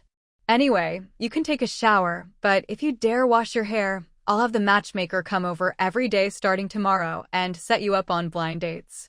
That threat made Qin Weiniang's face turn completely dark. Old Madame Qin laughed and said, "All right, Weiniang, your mother's just looking out for you. Just listen to her this once and don't wash your hair for now." With things said to this extent, what could Qin Weiniang do? Of course, she could only compromise. She nodded. "All right, Grandma, I won't wash my hair before I shower." Her mother was ruthless. She hurried upstairs. After Qin Wenza brought the things inside, he said, "I'm heading to work for a bit." Seeing that he'd been behaving pretty well lately, Qin's mother finally gave him a rare look of approval. After all, in comparison, she realized her eldest son was actually quite obedient. Besides, his job was important. After all, without a job, how would he pay back old Madame's money? How would he hand over most of his living expenses? All right, then go quickly. You've taken quite a few days off lately. If you need to work overtime, just apply for it and make up for the lost time. Qin Wenza nodded, okay. He bid farewell to old Madame Qin before turning to leave. Qin Weiniang, though, was a rebel at heart. Even though she'd agreed before going upstairs, she still went ahead and washed her hair. After all, it really was unbearably smelly. However, after washing her hair, she didn't go back downstairs. Not until Auntie Li came upstairs to call her for dinner. "Weiniang, come down and eat. Or should I bring your food up to you?" As soon as Qin Weiniang heard this, she quickly replied, "No need, I'll come down to eat right away." She hastily added, "Auntie Li, I'm almost completely recovered now." Eat upstairs? In her room? Just the thought of it gave her goosebumps. She couldn't stand that. When Qin's mother saw Qin Weiniang come downstairs, her gaze immediately landed on her hair. She was instantly furious. "Qin Weiniang, what did you promise? And now you go back on your word." "Mom, I didn't go back on my word. I said I wouldn't wash my hair before showering, but I never said I wouldn't wash it after showering." "Don't worry, I washed it after my shower, and besides, my head is totally fine." Qin's mother was nearly driven mad by her sophistry. Just you wait." Remembering what she'd said earlier, Qin Weiniang quickly interjected, "Mom, Dr. Xia said I can't get upset. You can't make me angry. No more talk of blind dates, please." Qin's mother was so angry her face turned red and her neck stiffened. Where was her feather duster? Old Madame Qin saw how furious she was and quickly said, "Forget it. What's done is done. Let's just eat." Qin's mother. Her daughter really was born to give her a hard time. After the Qin family learned that Qin Weiniang had been discharged from the hospital, they all came to visit her one after another. This left Qin Weiniang so overwhelmed that she once again felt like running off to Fu Mingxue's courtyard to escape. However, when she saw Qin Wuxiu, she immediately remembered what had happened at the hospital. Her gaze toward him changed instantly. Qin Wuxiu, who had been grinning and joking around, suddenly felt a chill run down his spine under his older cousin's stare. "Weiniang, why are you looking at me like that?" he stammered. Qin Weiniang gave him a sinister smile. "Come here, let's have a little chat." Qin Wuxiu had a bad feeling. "Weiniang, maybe we shouldn't talk after all?" Qin Weiniang's smile didn't waver. "Are you going to come over here yourself, or do I have to make you?" The moment he heard that, Qin Wuxiu immediately said, "I'll come over myself." Qin Weiniang pulled him aside. "Let me ask you, do you really like Dr. Xia? Huh? How did you know?" Qin Wuxiu was shocked. Qin Weiniang. How can someone this clueless even dream of being with Dr. Xia? Does he have no self-awareness at all? You didn't even confess to Dr. Xia yourself, and instead let your mom, my second aunt, and my mom, your first aunt, go talk to Dr. Xia about matchmaking for you. You coward. Do you really think you deserve her? Qin Weiniang rattled off this whole string of words, but Qin Wuxiu only remembered one thing. That's right, he needed to confess to Dr. Xia himself. "Jia, you're really my cousin. Thanks for the reminder, I know what to do now." He threw out those words and immediately turned and ran off. Qin whinnying. Wait, what did that kid mean just now? Was she reminding him he's not worthy, or did he misunderstand her completely? At that moment, Qin whinnying suddenly recalled something her mother had once said in the car. What you should really fear isn't a cunning schemer, but a fool who suddenly gets a bright idea. She absolutely couldn't have imagined that, because of her words, Qin Wuxu would actually run off to confess to Dr. Xie. And not just once, but with relentless persistence. Fu's mother arrived the next morning. She'd wanted to visit Qin whinnying while she was still in the hospital, but it was too far and not convenient for her to go. Now that she heard Qin whinnying had been discharged, of course she had to visit. So she packed up lots of gifts, brought the twins, and drove her three-wheeler to the Qin family compound. Qin whinnying happened to be sitting in the courtyard, sunbathing. She heard the commotion outside and didn't want to get up at first, but then her mother said their in-laws had arrived. So she quickly got up. When she got to the door, she saw the three-wheeler. "Auntie, your three-wheeler is really nice," she called out. Fu's mother looked Qin whinnying up and down. "You've lost so much weight." Qin whinnying. Lost weight? Why does everyone keep saying she's lost weight? She felt like she'd put on quite a bit of belly fat from not exercising lately. "Auntie, how about I come live at your place?" she joked. Qin's mother. This girl really has no shame. Her skin is thicker than the city walls. But Fu's mother immediately replied, "Of course. If you want, you can move into the courtyard house today. I'll cook delicious food for you every day." Qin whinnying's eyes lit up. "Really? Then I'll go with you later." Qin's mother felt that if she didn't step in now, this girl would really get out of hand. "Mother-in-law, don't mind her. She's just bored and looking for trouble. Her bones are too loose, she can't sit still. Hurry up and bring Yaya and Kiki inside." Qin whinnying pouted. "Auntie, I was just joking with you earlier. Thank you for coming to see me." Madame Fu actually liked Qin whinnying quite a lot. But she also knew that it was impossible for Qin whinnying to stay at her place these days. Her in-laws definitely wouldn't agree. "Whenever you want to come over, just let me know." Qin whinnying replied, "Okay." Then she waved at the two children. The moment the kids were lifted off the tricycle, they ran over to Qin whinnying. They looked up at her and called out in unison, "Auntie." "Good kids." "Auntie, does it hurt?" "Kiki will blow on it for you." Qin whinnying. "Blow on what?" Before she could react, the little girl grabbed her hand and blew on it with all her might. Her hand was soon covered in the girl's saliva. Qin whinnying froze. "Kiki, Auntie doesn't hurt anymore." "Wow, it got better so fast?" Yes. Qin whinnying quickly pulled her hand back, then pinched the little girl's rosy cheek with a smile. "Auntie really has to thank our Kiki. Truly, sweet and fragrant little girls were just so adorable. Of course, if she had to raise one herself, no way. She wasn't cut out for raising kids." Mother Qin watched the two children crowd around Qin whinnying, then joined Madame Fu in carrying the things from the tricycle into the house. "Why did you bring all this stuff?" Madame Fu smiled and said, "It's to help whinnying recover." "That's so thoughtful of you." "Oh, you should stay for lunch." This time, Madame Fu didn't refuse and cheerfully agreed. "All right." Then she greeted old Madame Qin, who had just come out.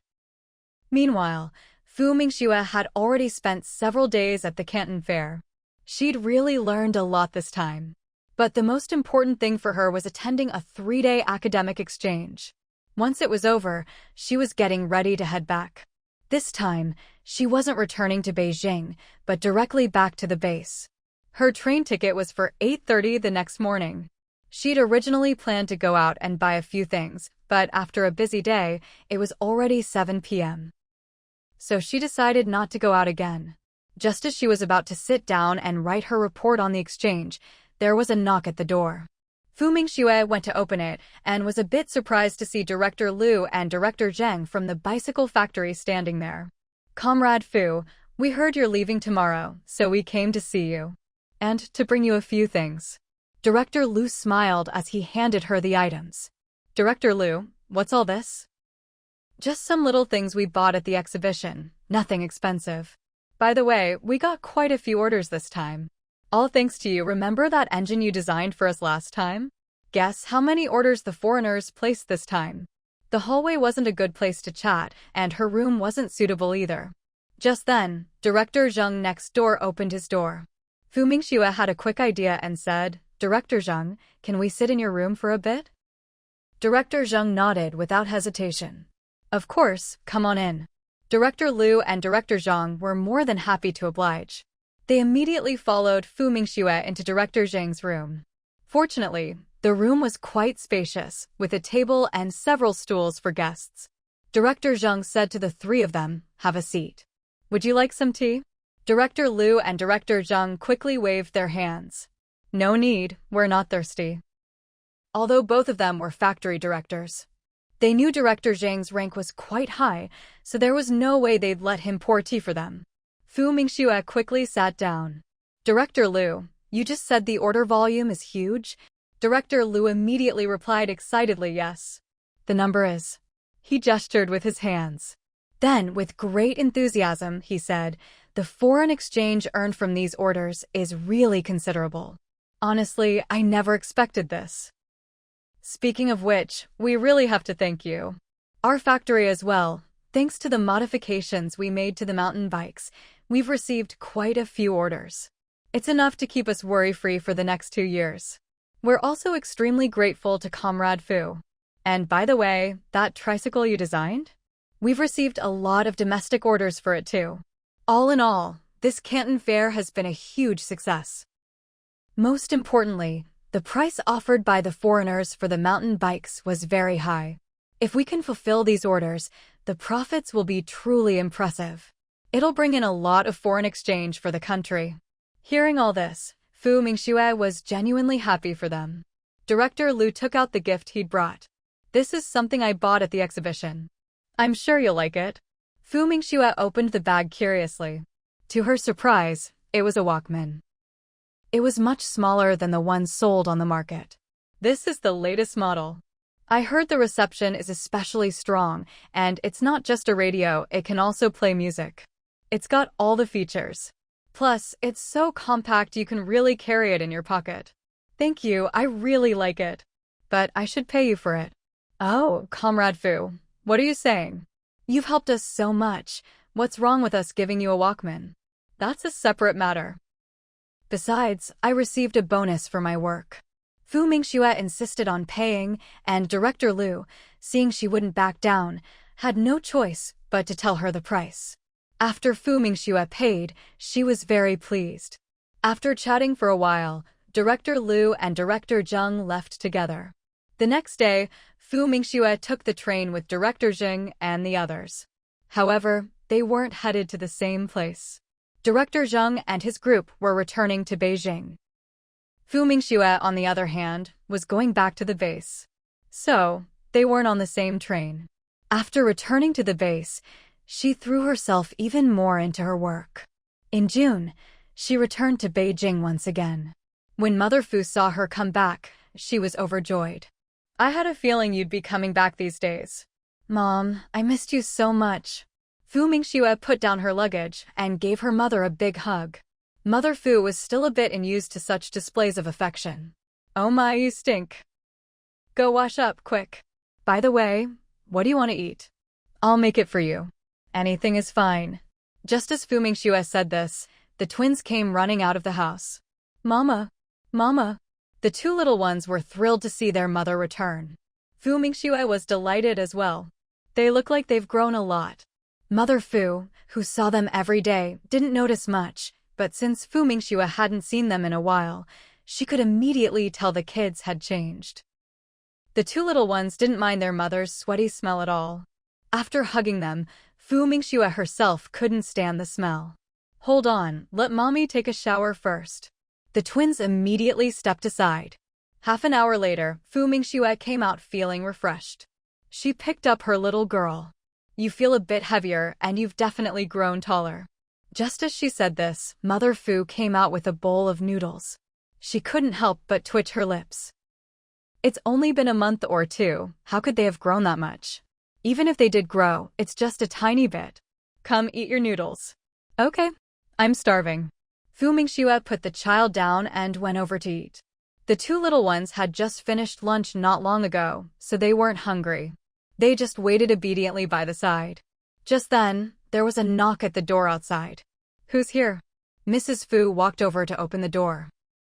When she saw a strange woman standing outside, she was a little surprised. May I ask who you're looking for? Hello, is this Qin Wenhua's home?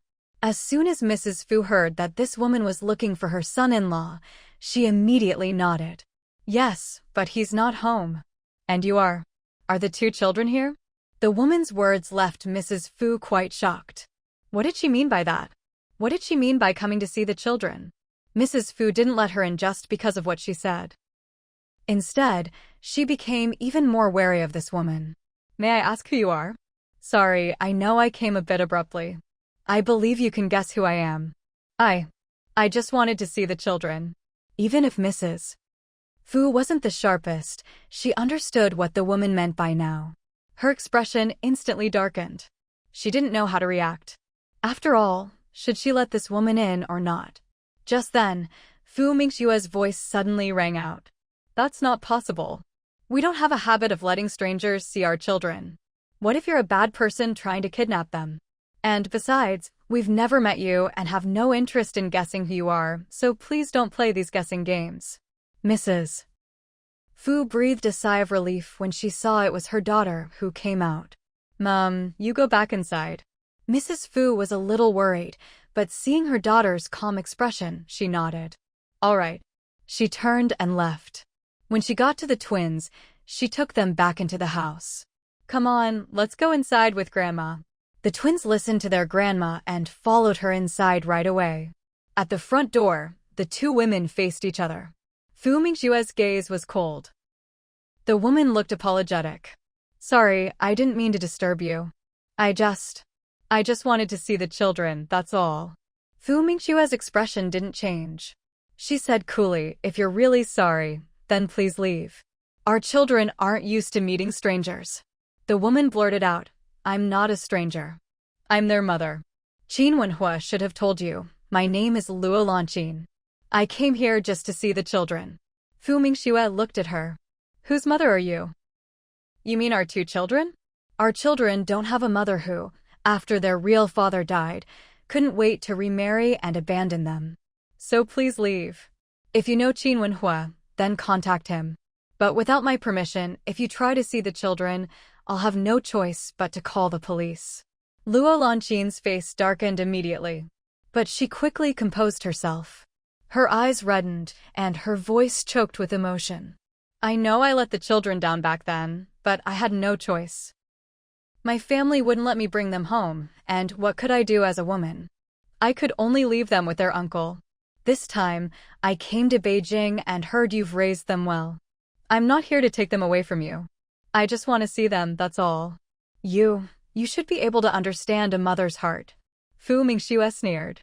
I can understand the feelings of a loving mother, but I will never empathize with a woman who abandoned her own children. Especially one who took all the compensation money and didn't leave a cent for her kids. How dare you call yourself a mother? Some people aren't worthy of being mothers. They're only fit to be animals. Luo Lanqin couldn't hold it together anymore. She never expected that such a beautiful woman would outright call her an animal. Weren't city people supposed to care more about appearances? All right, hurry up and leave. Fu Mingxue was about to close the door. She had no interest in wasting her time on a woman like this. As for wanting to see the children? Someone like her isn't worthy. Her mother had raised those kids with so much care. Why should she just let someone else see them just because they asked? Luo Lanqin hadn't expected her to actually close the door, so she quickly reached out to stop it. Wait. Fu Mingxue saw her movement and narrowed her eyes dangerously. Meeting that gaze, Luo Lanqin felt a chill run through her heart. Why was this woman's stare so terrifying? I really don't mean anything else. I just wanted to see the children. Since you're not willing, then at least take these things I brought for them and give them to the kids for me. Fu Mingxue didn't take the two big bags Luo Lanqin was holding out. She said coldly, don't come here and disturb us again, or I'll settle accounts with you. A woman who abandoned her 2 children but took all the compensation money has no right to even mention seeing them. With that, she shut the door right in Luo Lanqin's face. Staring at the tightly closed door, Luo Lanqin's expression froze. She stood there for a long while before finally picking up her things and leaving. Meanwhile, Mother Fu came out from inside the house. She saw her daughter sitting there eating noodles. She glanced outside, then quietly asked, "What's going on here?" "Is she really?"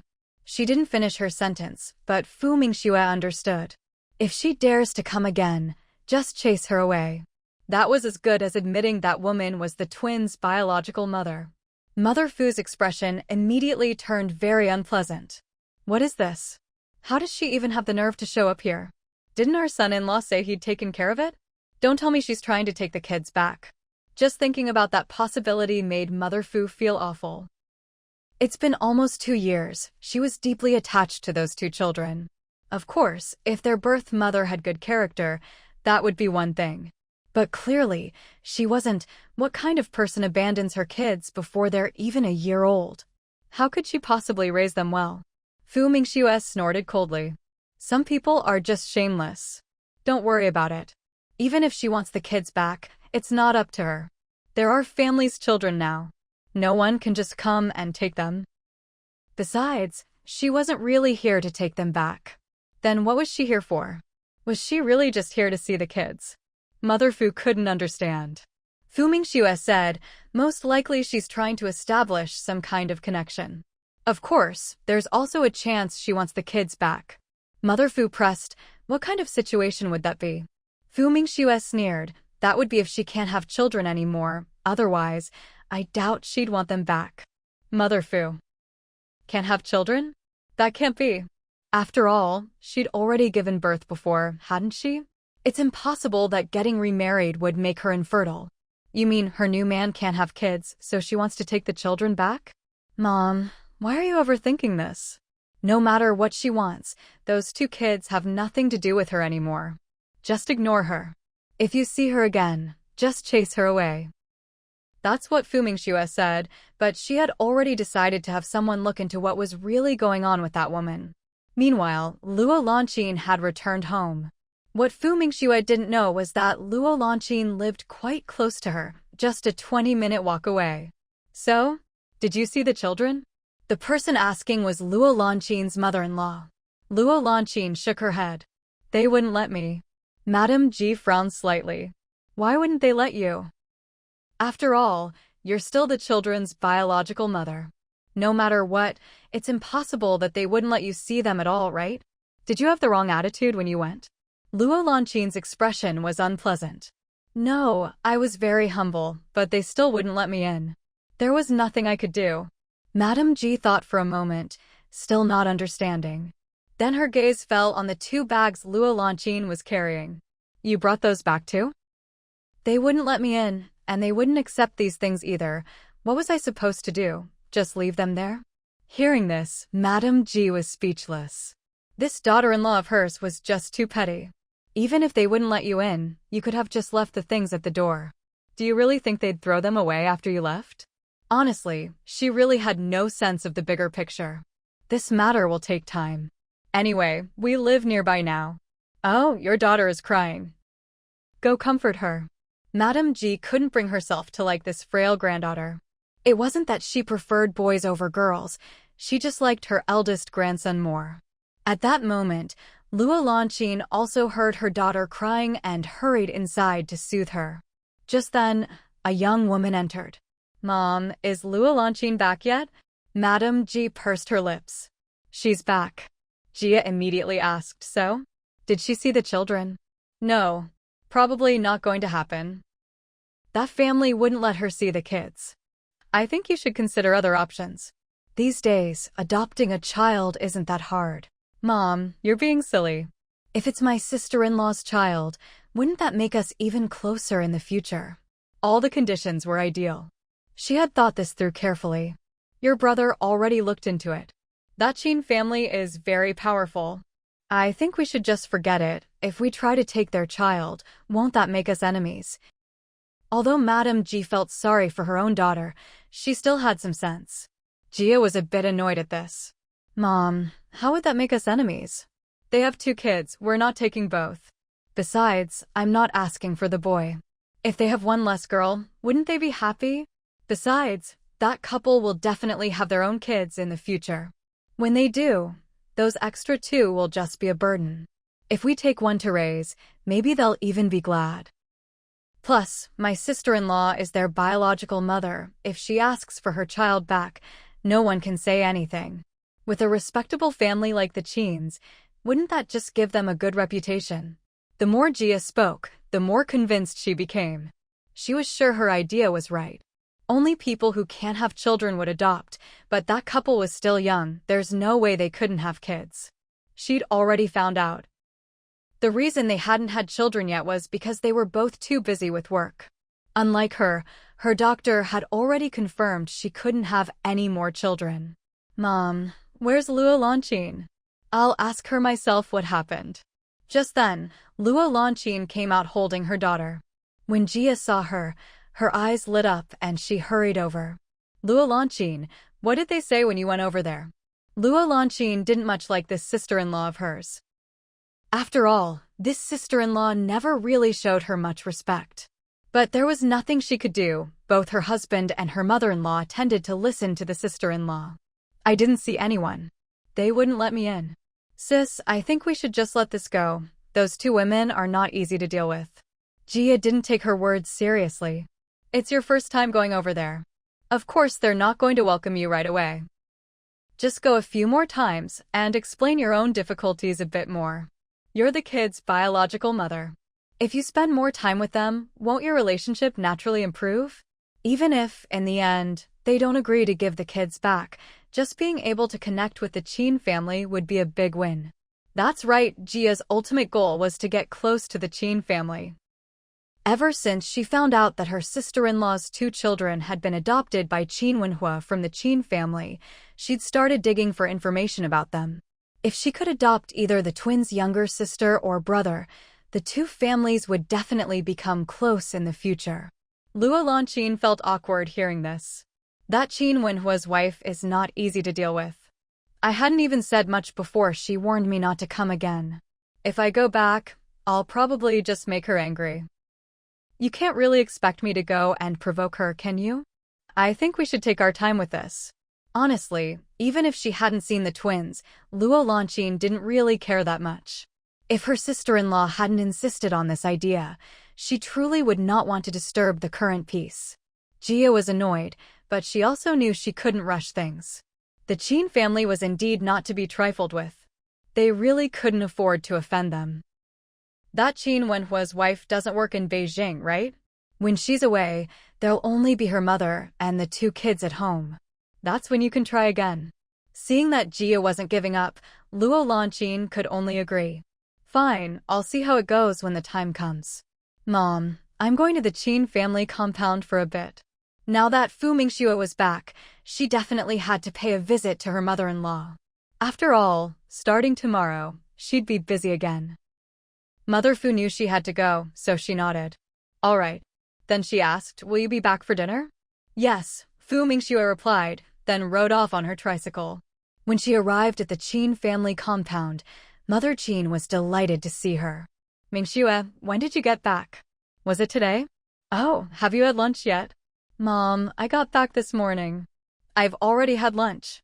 Fu Mingxue took down 2 bags from her bike. Why did you buy more things? We're not short of anything at home. It's just some fruit I brought and 2 bottles of wine. Mother Qin hurried to take them.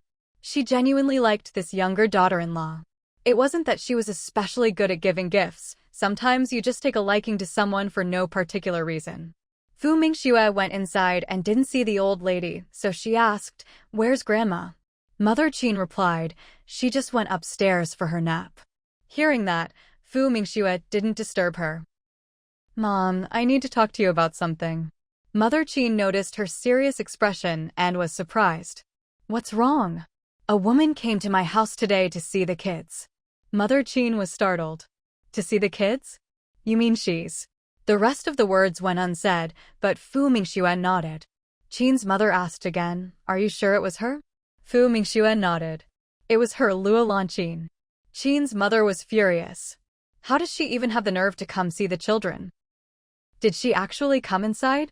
Fu Mingxue shook her head. No, I told her to get lost. Good for you. Mingxue, you did the right thing. Since she was the one who chose to abandon the children in the first place, she has no right to come see them now. Qin's mother was truly angry.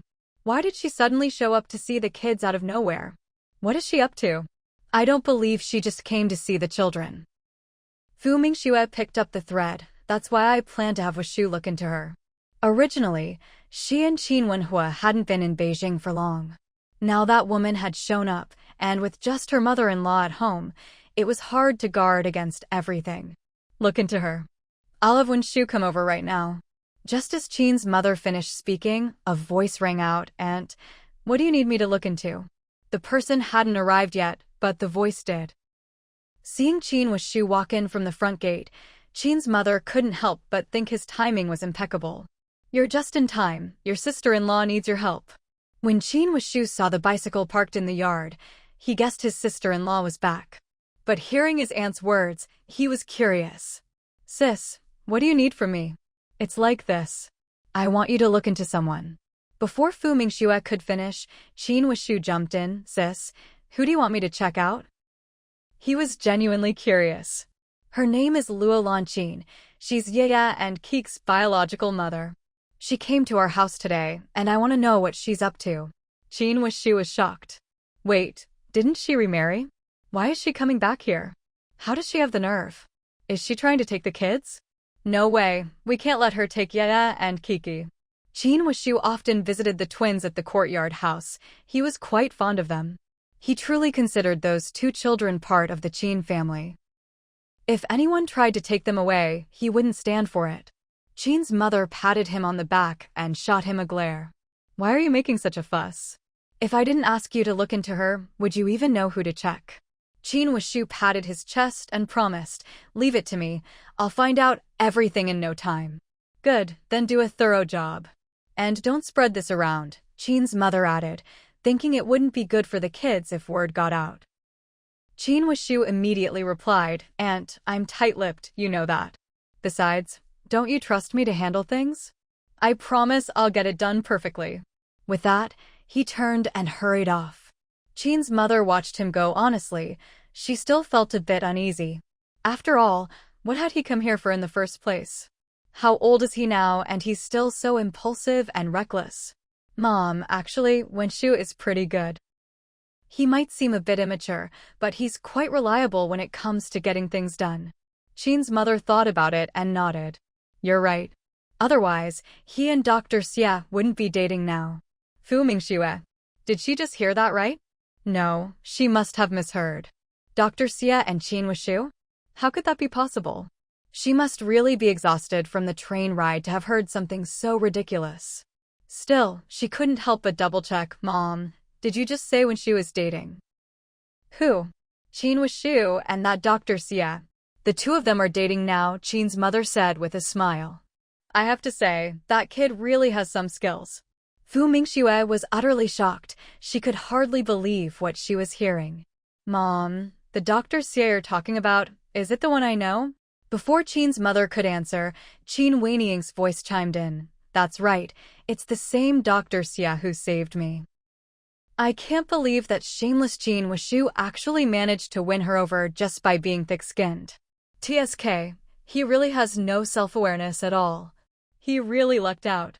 Must have accumulated a lot of virtue in his previous life. No wonder those two brothers, Qin Wenhua and Qin Wushu, must have done a lot of good deeds in their past lives. Qin's mother.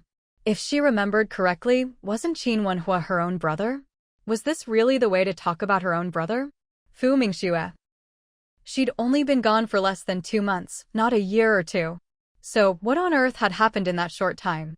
Dr. Xia and Qin Wushu, no matter how she looked at it, they just didn't seem like a match.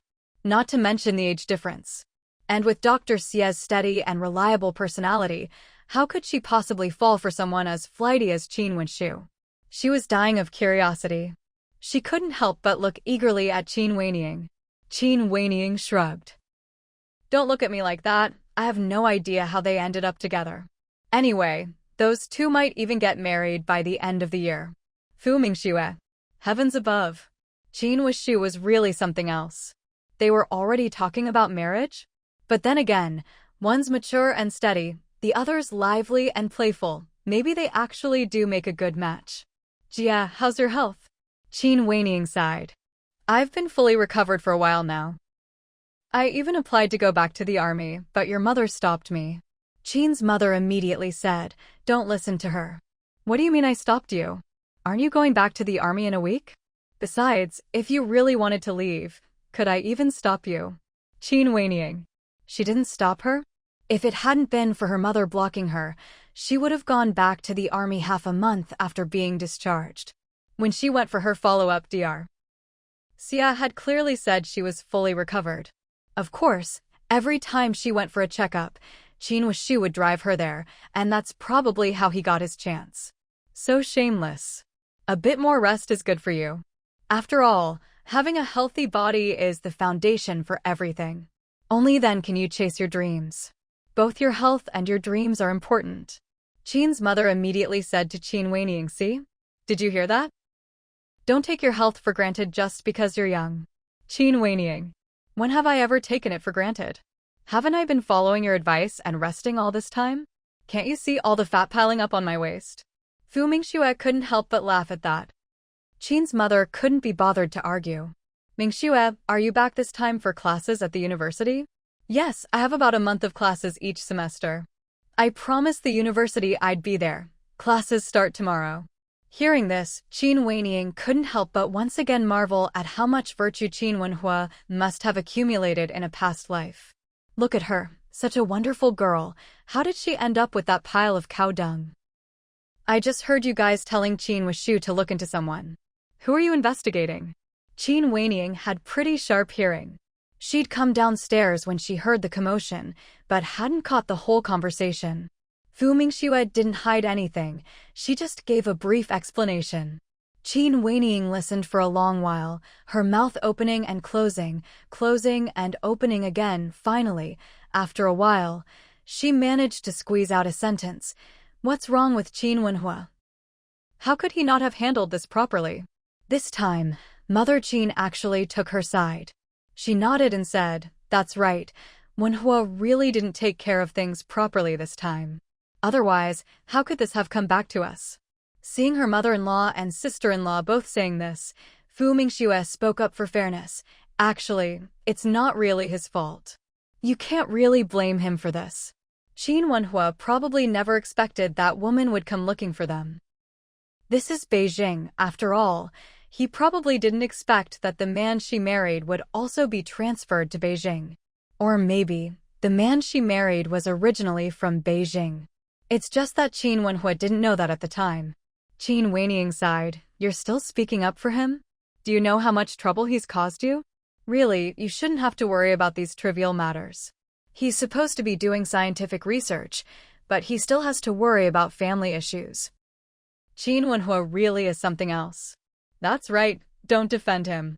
It really is his fault for not handling things well. Now you and your in-laws have to worry about it too. But don't worry, once Wishu finishes investigating, we'll deal with it then. Fu Mingxue nodded. At this moment, Qin Weiniang smiled and said, all right, it's not a big deal, no need to worry. Come on, let's go see the two little ones. I haven't seen them for days, I really miss them. She didn't give Mother Qin a chance to object, grabbing Fu Mingxue and heading out. Mother Qin. Her daughter-in-law just got back, and she's already being dragged away? Mingxue, stay for dinner. Before Fu Mingxue could reply, Qin Weiniang answered for her, no, we'll eat at the courtyard house tonight. I'm craving Andy's dumplings. Qin's mother couldn't be bothered to argue. Mingxue, are you back this time for classes at the university? Yes, I have about a month of classes each semester. I promised the university I'd be there. Classes start tomorrow. Hearing this, Qin Weiniang couldn't help but once again marvel at how much virtue Qin Wenhua must have accumulated in a past life. Look at her, such a wonderful girl. How did she end up with that pile of cow dung? I just heard you guys telling Qin Wishu to look into someone. Who are you investigating? Qin Weining had pretty sharp hearing. She'd come downstairs when she heard the commotion, but hadn't caught the whole conversation. Fu Mingxue didn't hide anything, she just gave a brief explanation. Qin Weining listened for a long while, her mouth opening and closing and opening again. Finally, after a while, she managed to squeeze out a sentence. What's wrong with Qin Wenhua? How could he not have handled this properly? This time, Mother Qin actually took her side. She nodded and said, "That's right, Wenhua really didn't take care of things properly this time. Otherwise, how could this have come back to us?" Seeing her mother-in-law and sister-in-law both saying this, Fu Mingxue spoke up for fairness. Actually, it's not really his fault. You can't really blame him for this. Qin Wenhua probably never expected that woman would come looking for them. This is Beijing, after all. He probably didn't expect that the man she married would also be transferred to Beijing. Or maybe, the man she married was originally from Beijing. It's just that Qin Wenhua didn't know that at the time. Qin Weining sighed. You're still speaking up for him? Do you know how much trouble he's caused you? Really, you shouldn't have to worry about these trivial matters. He's supposed to be doing scientific research, but he still has to worry about family issues. Qin Wenhua really is something else. That's right, don't defend him. It really is his fault for not handling things well. Now you and your in-laws have to worry about it too. But don't worry, once Wishu finishes investigating, we'll deal with it then. Fu Mingxue nodded. At this moment, Qin Weining smiled and said, "All right, it's not a big deal, no need to worry. Come on, let's go see the two little ones. I haven't seen them for days, I really miss them." She didn't give Mother Qin a chance to object, grabbing Fu Mingxue and heading out. Mother Qin. Her daughter-in-law just got back, and she's already being dragged away? Mingxue, stay for dinner. Before Fu Mingxue could reply, Qin Weining answered for her, "No, we'll eat at the courtyard house tonight. I'm craving Auntie's dumplings. You all eat here." Mother Qin. She's going to someone else's house as a guest and even putting in a food order. She really doesn't see herself as an outsider. Fu Mingxue hadn't expected to be whisked away by her sister-in-law. She hadn't even had a chance to say goodbye to her mother-in-law. Qin Weining seemed to notice her concern and immediately said, "Don't worry, your mother-in-law isn't the type to fuss over little things. Come on, let's go somewhere first." Hearing this, Fu Mingxue was very curious. "Where are we going?" "I'll tell you when we get there." Qin Weining was being mysterious. Seeing this, Fu Mingxue didn't ask any more questions. She had come by electric bike.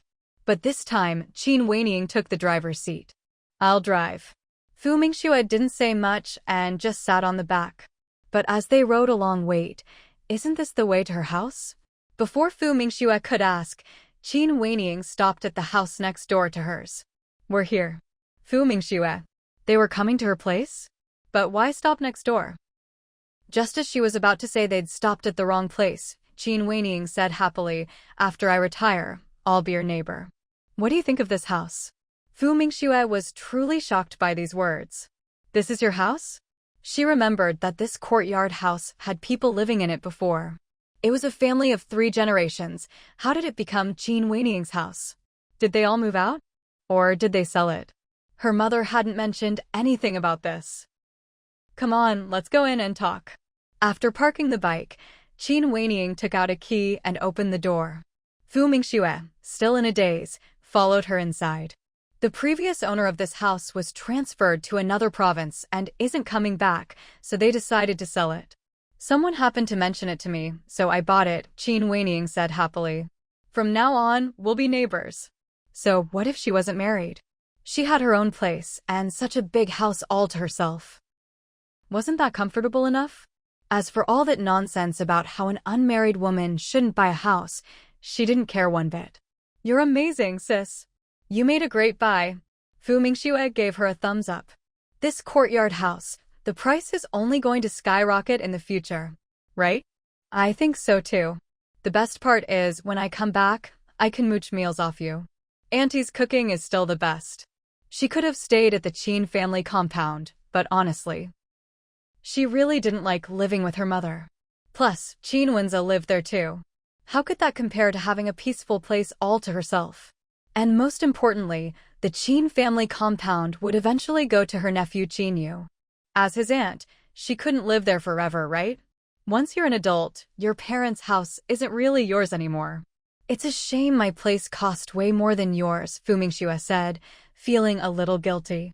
After all, hers hadn't cost her a cent.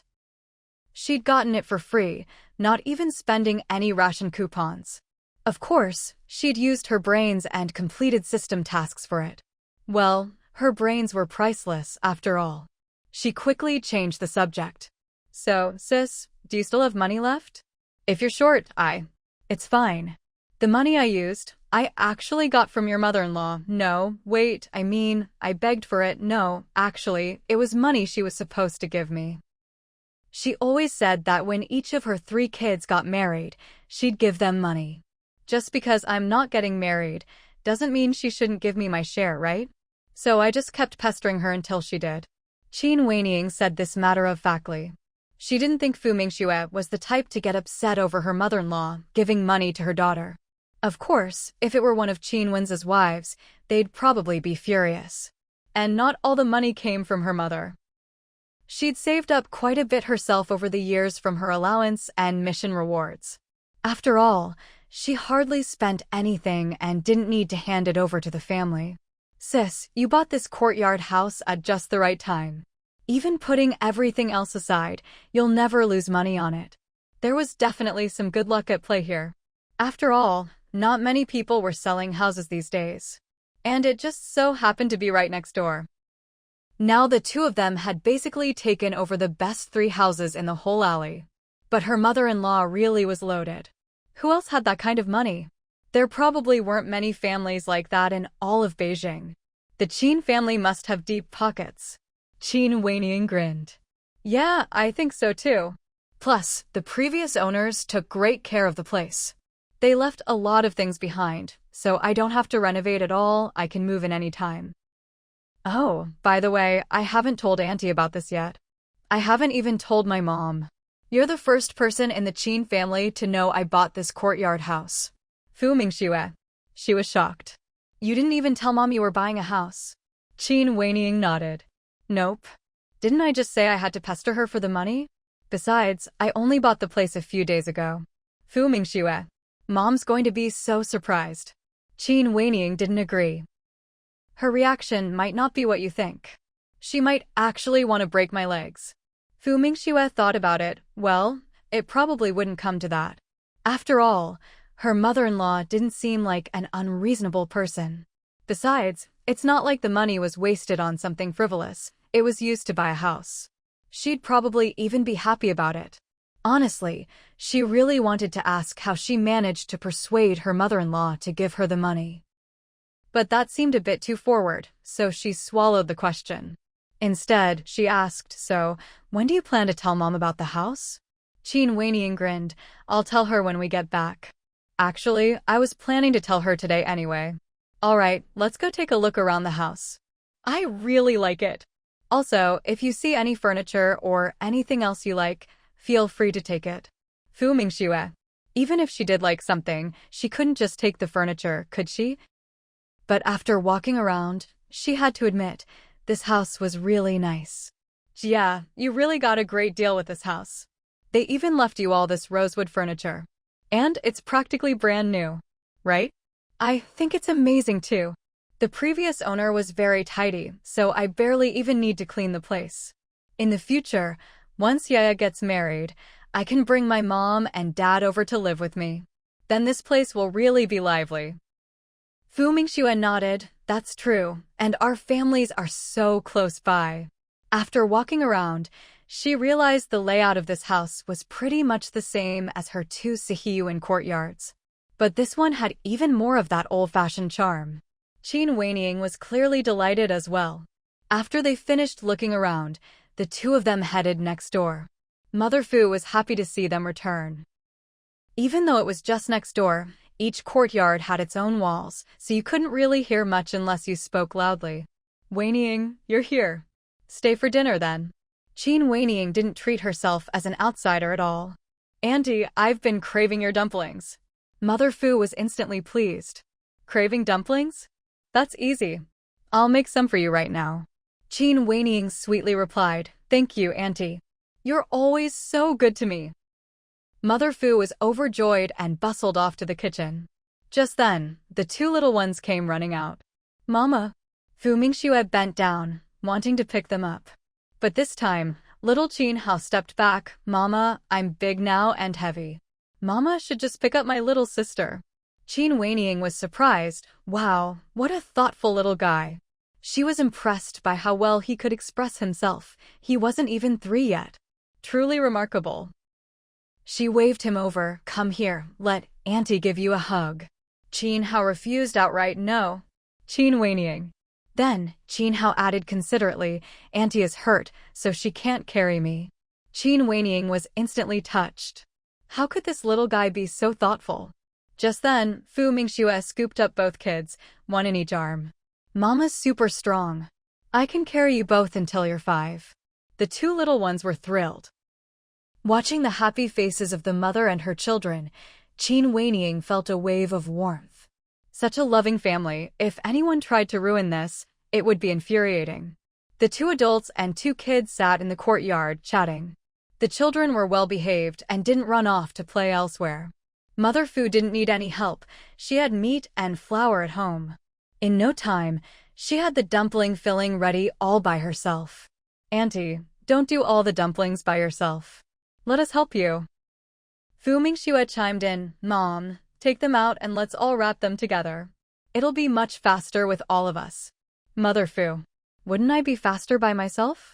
But after thinking it over, she still brought the dumpling fillings out. Then, the 2 little ones joined in and each made a couple of ugly, misshapen dumplings. Mother Fu, "The ones you 2 made, your mom can eat those later." Fu Mingxue, "What did I do wrong?" Qin Weiniing arrived at just the right time, right as Mother Fu finished boiling the dumplings. As soon as she saw him, Mother Fu greeted him warmly. "Weishu, you came at the perfect time. Come have some dumplings, I made a lot." Qin Weishu wasn't the type to stand on ceremony when he heard there were dumplings. He immediately said, "That's great. I was just craving your dumplings, Auntie. Little uncle, my sister, and I made some too. You can have all the ones we made." Qin Weishu's eyes widened. "Really? You 2 know how to make dumplings?" "Of course it's true. Grandma already cooked them." Qin Hao still remembered how Grandma said earlier that the dumplings he and his sister made would be for their mom. No way. The wrappers are all broken. Mom should eat the good ones. The not-so-good ones, well, since little uncle is here, he can have them. When Qin Weishu heard this, he immediately said, "Then I have to try the dumplings my nephew and niece made." Qin Hao corrected him, "Little uncle, my sister and I aren't your big nephew and niece. We're your little nephew and little niece." His little sister nodded seriously. "That's right. I'm the little niece." The 2 little ones made all the adults laugh. Mother Fu spoke up, "All right, everyone sit down and eat dumplings." She brought out plate after plate of dumplings. As for the broken ones, of course, she'd eat those herself. Qin Weishu had quite an appetite and ended up finishing off all the leftovers. Qin Weiniing saw him rubbing his belly and couldn't help but give him a kick. "You've eaten enough. Get to the point already." Qin Weishu glanced at the 2 kids. "It's fine, just say it." Fu Mingxue didn't think kids that young would understand anyway. Still, Mother Fu sent the 2 little ones off to play in their room. She herself stayed to listen. She already knew what Qin Weishu wanted to talk about. Once the kids were gone, Qin Weishu didn't hold back anymore and got straight to the point. That woman and her husband were transferred back here 3 months ago. After she remarried, she had a daughter. Oh, and her new husband also has a son of his own. So she has her own kids now. What does she want coming back here? Mother Fu was furious. If she were a good mother, then of course she'd have no right to stand in the way. After all, no matter what, she's still the kids' birth mother. As a woman herself, she could understand. But this woman was never any good to begin with. What kind of mother abandons her kids when they're so little just to remarry? Qin Weishu looked at them. "I found out something else. That woman's husband's older sister has been married for years and still doesn't have any children. Mother Fu's face turned red with anger when she heard that. She's dreaming. Damn it. If she'd really repented and wanted to take the kids back herself, she might have thought a bit better of her. But no, she just wants to get the kids back so she can give them to her husband's sister to raise. Puh. Mom, why are you getting so worked up? Just because she wants something doesn't mean it's going to happen. Don't let it get to you. Go wash the dishes. Or you can leave them and I'll wash them later. Mother Fu just rolled her eyes at her when she heard that. As soon as Mother Fu left, Qin Wuxiu asked, "Sister-in-law, how should we handle this? Do you need me to go warn her or her husband?" Fu Mingxue. No need. She probably doesn't want both kids. She's likely just trying to take one. As for the other, she let out a cold laugh. She wants to use them to maintain the relationship. That family must have done their homework. They want to take one child and leave the other with the Qin family. When the siblings grow up, well, then they can reconnect, or while they're still young, keep the siblings in contact. That way, the family connection will never be truly severed. Qin Wuxiu was furious. They wish. At this moment, Qin Weining, who had been silent, spoke up. Just leave this to Dad. You don't need to get involved. Fu Mingxue was a little surprised. Is it really okay to let Dad handle this? Qin Weining didn't mind at all. Why wouldn't it be? They're trying to take away his precious grandson or granddaughter. He's the perfect person to deal with this. Of course, if that rascal Qin Wenhua was here, Dad wouldn't need to step in. Wenhua could handle it himself. You're so busy, don't let these trivial matters worry you. If you really have extra time, you can come over and check out our airplanes. Fu Mingxue. Seeing the matter settled, Qin Wuxiu realized there was nothing more for him to do. But then he remembered something else. Sister-in-law, do you still have any of those college entrance exam prep books? His question drew curious looks from both women. Qin Wuxiu felt a little embarrassed under their gaze. What? Is it wrong for me to want to improve myself? Qin Weining scoffed and turned away. Fu Mingxue quickly figured out what he was getting at. All right, wait a moment. Great, thanks. Qin Wuxiu was delighted. He remembered that last time Gao Lan had asked his sister-in-law for those books, she'd said she didn't have any. But now, when he asked, why do you always have to say something so deflating when people are happiest? Mother Qin glared at her. You're the one who said you had great news. Isn't getting married the biggest good news there is? Qin Weining was utterly speechless. Why is it that in life, getting married is the only big thing worth celebrating? Forget it, she'd better just get to the point. I bought a Sihiyuan. What? You bought a Sihiyuan? Mother Qin was shocked. That's right. Qin Weining nodded seriously. The one right next to Mingxue's place. Their whole family moved away for work, so I bought their Sihiyuan. Mother Qin. Buying a house is such a big deal, and she talks about it like she just bought a piece of meat? Wait a minute. The money you asked me for last time, was that to buy the Sihiyuan? Yup. Where else would I get the money? I haven't saved that much from my years in the army. Mother Qin. Where was her broom? This girl. Buying a Sihiyuan is such a huge thing, and she didn't even tell the family before buying it. Just as Mother Qin was fuming, Father Qin spoke up. This is great. And it's right next to Mingxue's place, which is even better. Good thing you acted fast, or someone else would have snatched it up. Hearing her dad's words, Qin Weining was delighted. Dad, you're not mad? Father Qin was always indulgent with his daughter. This is a good thing, why would I be mad? The fact that you acted quickly shows you're well-informed and decisive. It's really excellent. At that moment, Grandma Qin came over, smiling. It really is a good thing. Not many people are selling houses these days. Weining having her own place is wonderful, and it's right next to Mingxue's. Visiting each other will be so convenient. My granddaughter really has an eye for opportunity, and she acted at just the right time. Qin Weining was even happier after hearing her grandma's praise. Thank you, Grandma. Mother Qin. Then Qin Weining turned to her mom. Mom, I'm sorry. I actually wanted to surprise you, so please don't be mad. Mother Qin glared at her. You were afraid I'd object to you buying that house? So she was the only one upset about this? No, how could you think that? My mom is so open-minded, why would you ever object to me buying a Sihiyuan? If I'd told you, wouldn't you have insisted on paying for it yourself? Chin's mother let out a cold laugh. You think I'm fighting to pay for you? So the money you took last time wasn't real money, huh? You sure know how to dream, just like your brother, always looking to squeeze money out of me. Chin whinnying. She immediately tried to flatter her, well, that's only because you're such a loving mother. Otherwise, how would we dare? By the way, that house is really nice, and it's fully furnished. Let's go take a look tomorrow. Chin's mother glared at her. I'm not going. Come on, let's go, please. Chin's mother. Where was all this enthusiasm before? Buying a house is a big deal. Would it kill her to at least tell me about it? I could have helped check things out, maybe bargained a little. The next morning, Fu Mingxue got up very early. When she came out, she saw her mother already hanging laundry in the yard. Mom, you're up so early. What's early about it? I slept plenty last night, so of course I got up early. Now hurry and go wash your face and brush your teeth. Breakfast is already on the table for you. Hearing this, Fu Mingxue casually asked, Mom, what's for breakfast? Millet porridge and pork buns. When did you make the pork buns? This morning. It's not that much work. Fu Mingxue was genuinely impressed. While she was still sound asleep, her mom had already done so much. Mom, I really should buy you a washing machine. Of course, her mother refused. Why waste money on that? What, you have too much money, or do you think I can't handle it anymore?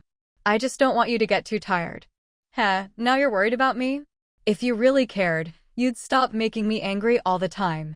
Anyway, go wash up and eat your breakfast. Don't worry about things at home. Fu Mingxue.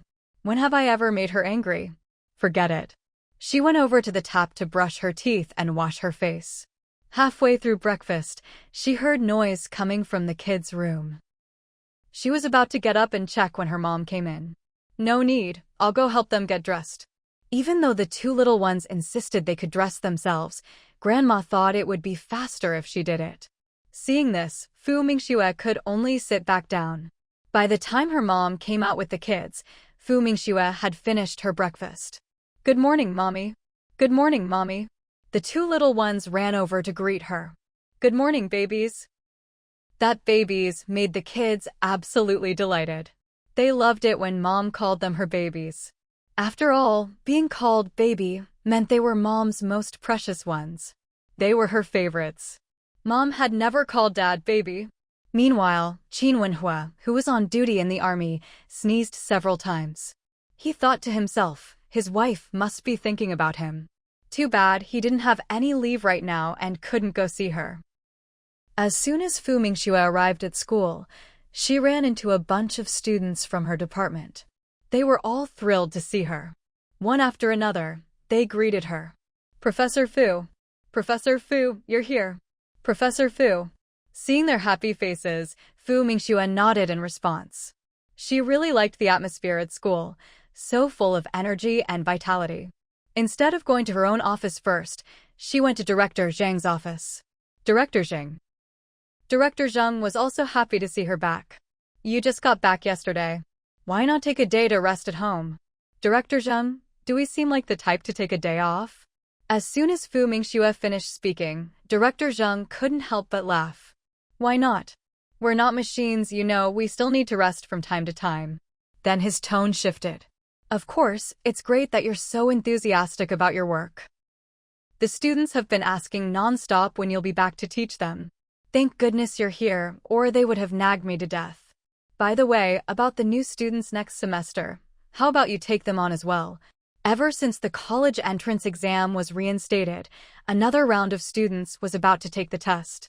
And this year's candidates are probably even more solid in their knowledge. Anyway, anyone who can get in is talented. All of them are reserves for the future. Fu Mingxue was a little speechless. Director Zhang, you really overestimate me. Where would I find the time? You just told me to rest, and not even a minute later, you're already trying to squeeze more work out of me. Director Zhang chuckled. Isn't it always the capable who do more? If it weren't for the fact that she was facing her superior, Fu Mingxue would have rolled her eyes at him. That's not how it works. You know I still have a research project on my hands. Director Zhang thought for a moment and agreed. Compared to teaching at the school, her research project was indeed more important. Mingxue glanced at her watch. All right, give me the class schedule. I have to go teach soon. Director Zhang had already prepared it. He immediately took it out of the drawer. Here it is. Just follow the days listed. As for today's classes, I'll let the other teachers know. Mingxue took the schedule and glanced over it quickly. All right, I'll head back now. With that, she walked out. Director Zhang also had to notify the other teachers, since Mingxue hadn't been around before and today's classes were supposed to be covered by others. Director, you wanted to see me? Jichua was a little nervous, because the director's stare was making his skin crawl. Is your wife's name Luo Lanqin? Jichua was confused, but still nodded. Yes. She abandoned her baby, just a few months old, so she could remarry you. Now, what are you two planning? Are you trying to take the child back? Jichua's expression changed at these words. Before he could say anything, the director continued. By the way, I heard your sister hasn't been able to have children for years, Xiaoji. You can't be too calculating in life. Sometimes, you just can't have it both ways. Wanting everything at once, that's not acceptable. Go home and think it over. Jichua returned to his office in a daze. He waited until the end of the workday, then hurried home. When he got there, he saw his brother-in-law, Song Chuan, had arrived before him. Chua, about what your sister discussed with you, don't bring it up again. The Qin family, they're not people we can afford to provoke. As soon as he said this, Jichua's face changed dramatically. Your boss talked to you? Song Chuan nodded. Yes, he called me in for a talk. Then he realized something was off and looked sharply at Jichua. Wait, are you saying your boss talked to you too? Jichua's face was grim. It was more like a warning. I never thought the Qin family would go this far. He had thought that a family like the Qins wouldn't be keen on raising someone else's child. After all, the Qin family's eldest daughter-in-law was never allowed into the family after adopting her nephew, and that eventually led to her divorce. If they wanted to take the child back now, wouldn't the Qin family be happy? He never expected they'd use their connections to pressure his superiors. Then let's not bring this up again. We don't want to turn a good thing into a bad one. As for the child, we'll just adopt another one. After saying this, Song Chuan didn't want to stay at the Ji family any longer, so he hurriedly left. As soon as he was gone, Luo Lanqin came out. I told you from the start this wouldn't work, but your sister just wouldn't listen. Enough. My sister didn't expect the Qin family to care so much about those two kids. Don't go looking for them again for a while. A few years from now, once the kids are older, he didn't believe they wouldn't want to acknowledge their real mother. Hearing this, Luo Lanqin finally breathed a sigh of relief. She nodded obediently. All right. Truth be told, she didn't want to go at all. Who likes being met with a cold face? Besides, with those two kids. She always felt a bit guilty, which made her uncomfortable. Anyway, she had her own child now. As for having a son or not, it wasn't like she couldn't have another. If she wanted a son, she could just have another one, right? That boy wasn't even a Ji by blood. What good would it do to bring him into the Ji family? Mingxue didn't take this matter to heart at all. After all, she had complete faith in her father-in-law's abilities. Since he said he'd handle it, she was sure he would. Sure enough, that woman didn't show up again for several days in a row. Mother Fu, who had been a little worried, finally relaxed as well. The day before Qin Wenying left to return to the army, he made a point of saying goodbye to Mingxue. And after Mingxue finished her month of teaching, she hurried back to the base. She was mostly stationed at the base now. She'd be busy here until about August. Then she returned to the family compound. When Wang Xiang saw Mingxue, she was shocked. Mingxue, you're back? Sister-in-law, yeah, I just got back from a work trip. Oh, that's great, really great. By the way, where are your mother and your two kids? Didn't they come back with you? No, they're still in Beijing. I'll bring them over next year when the kids are a bit older. She'd definitely be here for a few more years. The kids could go to school here in the compound too. After all, She and Qin Wenhua spent most of their time here. Well, that's good too. By the way, you just got off the train. You probably haven't eaten yet. Why don't you come over to my place for lunch? Thank you, sister-in-law, but there's no need. I'm heading to the factory in a bit. Wang Xiang couldn't help but marvel at how hardworking she was, going straight to work right after coming back. Well, all right then. When your Qin Tuan comes back, I'll let him know you're here. Fu Mingxue didn't mind. Thank you, sister-in-law. I'll head inside now. Go ahead, don't let me keep you. Wang Xiang knew how busy she was, she wouldn't dare waste her time. Fu Mingxue unlocked the door and found the courtyard was really clean and tidy. It was obvious that Qin Wenhua had been keeping it up. She carried her luggage inside and quickly looked around. The house was spotless, too. Especially the bed. The blanket was folded as neatly as a block of tofu. It actually made her feel quite at home. Meanwhile, Qin Wenhua was in the middle of training. Instructor Xia, having gotten the news, came looking for him. Qin Tuan, your wife is back. He called out loudly. Everyone in training heard him. They all stopped what they were doing and looked at Qin Tuan. Qin Wenhua was stunned for a moment, then shouted at them, "What are you all staring at? Give me 20 more sets, all of you." No one dared to slack off now. They immediately resumed training. Qin Wenhua ignored them and turned to run off. Everyone. When Qin Tuan's wife comes back, it's a whole different story. He runs faster than a rabbit. Qin Wenhua arrived quickly. When he saw the unlocked front door, he knew old Xia hadn't lied to him. His wife really had come back. He was so excited that he pushed the door open. Wife. He hurried into the main house, but didn't see anyone inside. What he did see was a suitcase sitting in the room. He couldn't help but breathe a sigh of relief. Sure enough, his wife really had come back. He quickly turned to head back outside. Just then, he heard the sound of running water coming from the bathroom. Qin Wenhua smiled. Knowing how much his wife liked to be clean, it made sense that the first thing she'd do after coming home was take a shower. Now that he knew where she was, he didn't feel so anxious. After several days on the train, Fu Mingxue was taking her time washing her hair and showering. When she finally came out, she saw Qin Wenhua standing in the yard. What are you standing there like an idiot for? Wife, you're back. Fu Mingxue thought his question was a bit silly. Can you see I'm standing right here?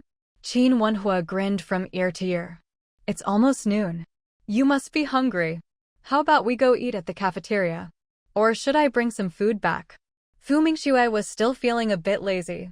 She didn't really feel like walking over to the cafeteria. Why don't you just bring some food back? I don't want to move. As soon as Qin Wenhua heard this, he knew she must be tired. All right, I'll go get the food now. Oh, by the way, wife, is there anything you want to eat? Anything is fine. You pick. Okay. Qin Wenhua actually knew what she liked to eat. He turned and headed out. But then he quickly came back. Wife, just leave your clothes there. I'll wash them when I get back. With that, he finally left. Fu Mingxue was just idling around and couldn't really leave her dirty clothes sitting there. Besides, summer clothes are quick to wash anyway. By the time Qin Wenhua returned, Fu Mingxue had already finished washing her clothes. Wife, didn't I tell you to leave the clothes for me? It was no trouble. By the way, what did you get? Why does it look like so much? Qin Wenhua laid out all the food. There was braised pork, stir-fried potato slices, some pickled vegetables, and an egg drop soup. It was actually quite a feast. It's been a long time since I've had food from this cafeteria. I really miss the taste. Then eat as much as you want. Qin Wenhua handed her a bowl of rice and some chopsticks. How long are you staying this time? I'm not sure, but probably a month or two. Even if I have to go to the base, it'll just be for a mission. When Qin Wenhua heard that his wife would be staying for a while, he was overjoyed. This way, he'd get to spend more time with her. By the way, when you went back to Beijing last time, was everything okay at home? Everything's fine.